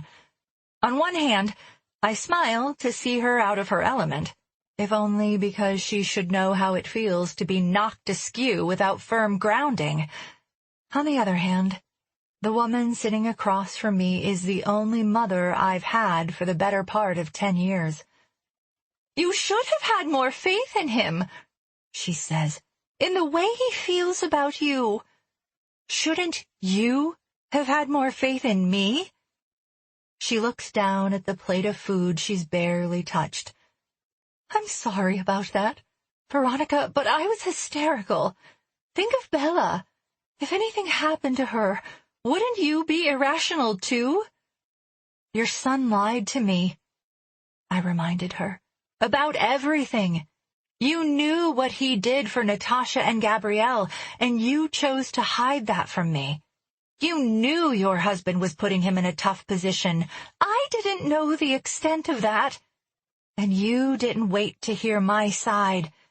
You thought I did something unthinkable to the man I loved. You were ready to send me to the gallows. Veronica, I knew he was in over his head. But Micah said he was getting out, and then he was gone without you and his daughter. So you assumed I'd killed him. Maybe not killed him, but there was so much to consider, given what happened to the boys and Gabby, whom your husband ordered his henchmen to kill. But at the time I assumed the worst, that you'd found out about his deception, that you'd snapped. Like my mother. She ignores that one. Mick's going away for a long time, she says quietly. As for the rest of it, the money Micah supposedly stole, it's phantom money. Diamante kept no records of their illegal shipments. The only evidence of wrongdoing is in the suspiciously high amounts they paid their pilots for the transfer of goods, but it isn't enough to build a case. Yes, I know. You and Bella are the only family I've got, unless Micah comes back. I nod. Can we work through this? I truly don't know. It's a lot to ask me to forget. She turned her back on me when I had no one else. I think he'll buy that place in Tuscany, Shell says. It was just darling. I stare at her. Does she realize she's just admitted to being in contact with her son since he left? That she just admitted to knowing he was looking at houses overseas? I think he'll come for you. Yeah? Yes, I do. Well, I won't go with him if he does. Shell pinches the bridge of her nose. He's still your husband. He never meant for this to happen. He only wanted to take care of you and Bella, to provide for you. Why do you think he took that money to begin with? I don't tell her, but I doubt he was thinking in my best interests. Considering Micah's cell phone, the one he registered in my name, was found on the boat at Simonton Harbor, I have to believe he was comfortable allowing suspicion to fall on me. Considering he was in my home and didn't bother to shake me awake and take Bella and me with him, I'd guess he's never coming back. And he's guilty of worse. Although he must have known what had happened to Gabrielle when Mick's thugs descended on Plum Lake, he still risked our lives to use us as a distraction for his own escape. I wonder if he intended to take us with him, but changed his mind because of Christian. I didn't know I was being unfaithful to Micah, but he would have seen those kisses on the beach as unforgivable. He's not coming back anyway. He'll come for you, for Bella. He's your husband. He may be my husband, but he's not the man I married. That man is gone, stolen away by greed and untruths.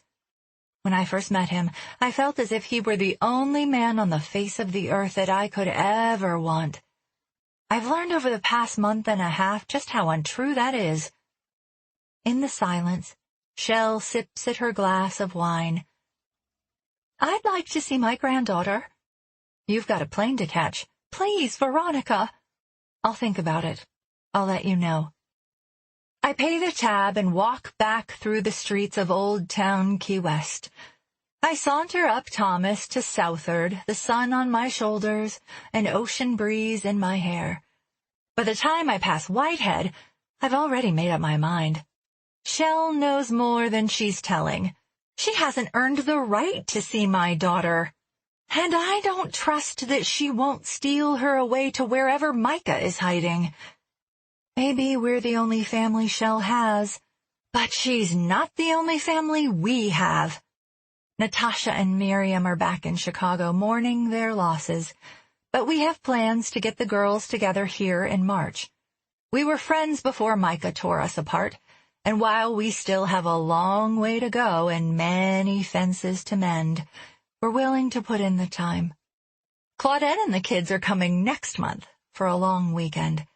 And Emily and Andrea still have a good 8 months before their gap year comes to a close, and they'll be spending some of that time on this island with their uncle, who happens to live on the quieter side of town, closer to the airport.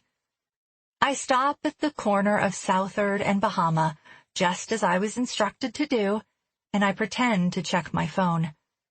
Guidry is there on a bench, pretending to read a novel. Really, he's been listening in on the conversation I shared with Shell at Blue Heaven. That's right, I'm wearing a wire. Did you get it? I don't look up when I ask.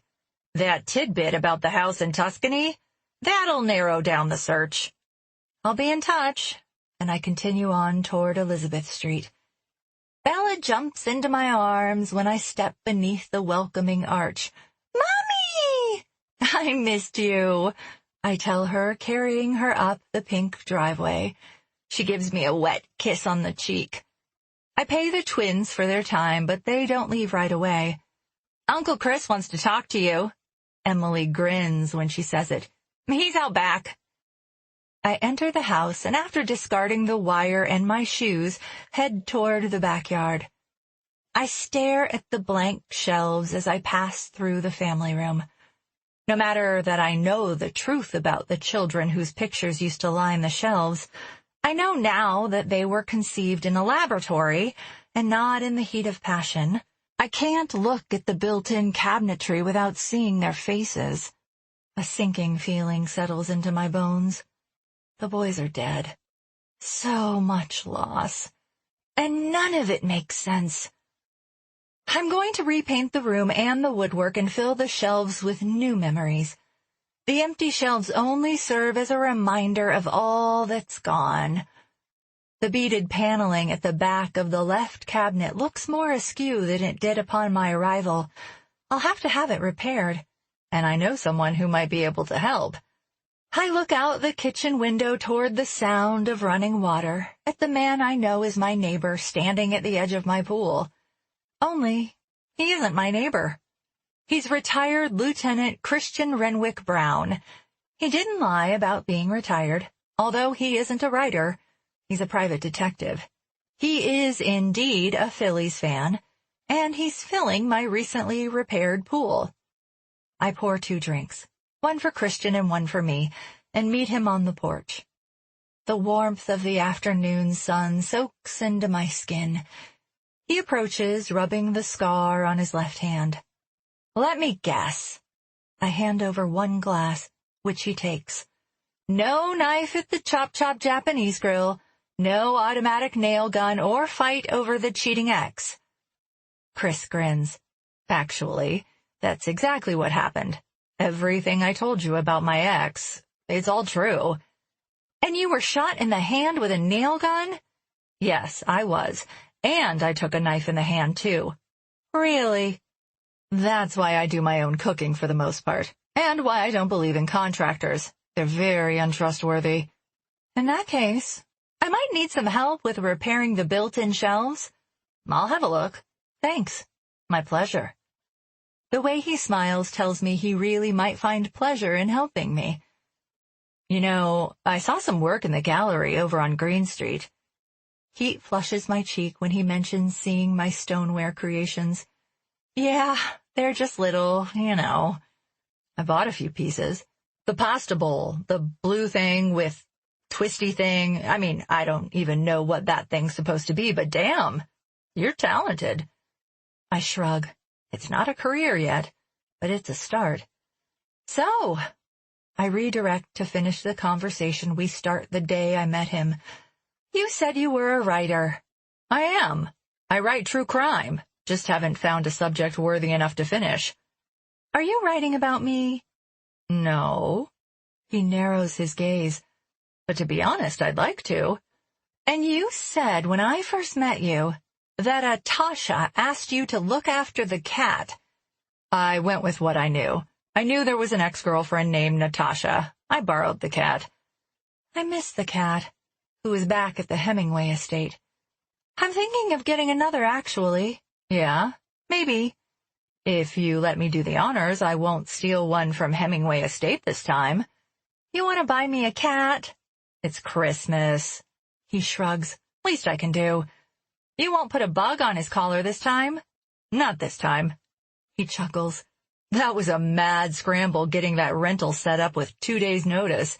There was the cat. I even moved his litter from the cat shelter on the Hemingway grounds. Just so you know, if you'd told me the truth, why you were here, I would have understood. Lying is an occupational hazard sometimes. I'm sorry about that. I understand. In the scheme of things, these are tiny lies compared to those my husband told. Emily said you wanted to see me. Always. What are your plans? I like it here. I'm going to stay. I sip my drink. I breathe in the flora of my gardens. I guess you were right. This island can swallow you whole. Swallowed me long ago. Beats the hell out of winter in Philly. He sips. But really, I was just wondering if you had any plans for tonight. Up for dinner at Turtle Crawls? Oh, but I'm glad you're going to stay. A slow smile spreads onto his face. Me too. I've already renamed the house. Verita. Truth. And in finding the truth about the man I'm divorcing, I'm slowly finding myself. So, I say, dinner. People have been known to eat it. Just the 2 of us? At Crawls? I like you, Veronica. From the moment I met you and your untrusting daughter, you were never just an assignment. If I can find a sitter, I'm game. I know a couple of teens on gap year who might be interested.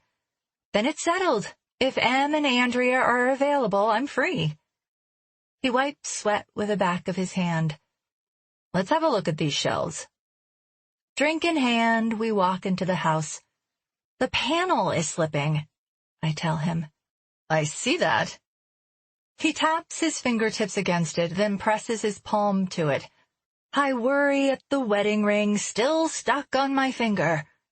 To my surprise, it slips past my knuckle. I laugh a little. It came off. As he turns toward me, the panel slips a bit more. Look at that. He gives me a nod of approval. I stand there, stunned, with the ring tucked onto the tip of my index finger, but I'm not focused on what Christian's looking at. I'm not concerned with my ring. I'm staring at the wall behind the shelves. Chris? He turns toward the built-in cabinetry. The hollow space behind the shelves is lined with bound Benjamin Franklins. He left it, I say. I wonder why.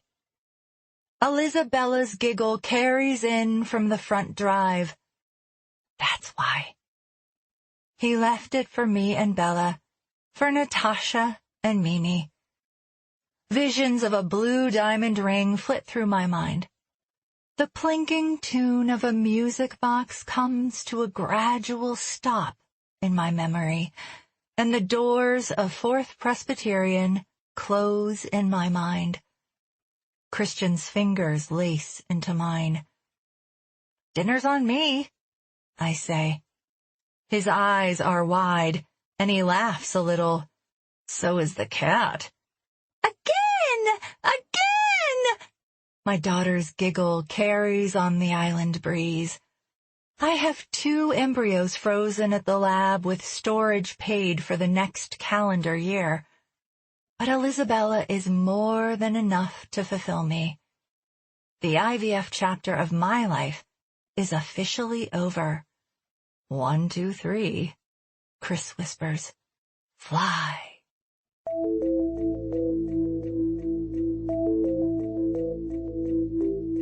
We hope you have enjoyed our presentation of Trespassing by Brandi Reeds, performed by Kristen Watson Heinz. Performance copyright 2017 by Brilliance Publishing, Inc. All rights reserved. For further information concerning this program or other Brilliance audio titles, please call the following toll-free number, 1-800-222-3225, or visit our website at www.brillianceaudio.com. No part of this recording may be played for an audience or reproduced in any form. It may not be streamed, downloaded, broadcast, or copied without written permission. Address all inquiries to Brilliance Audio, P.O. Box 887, Grand Haven, Michigan, 49417.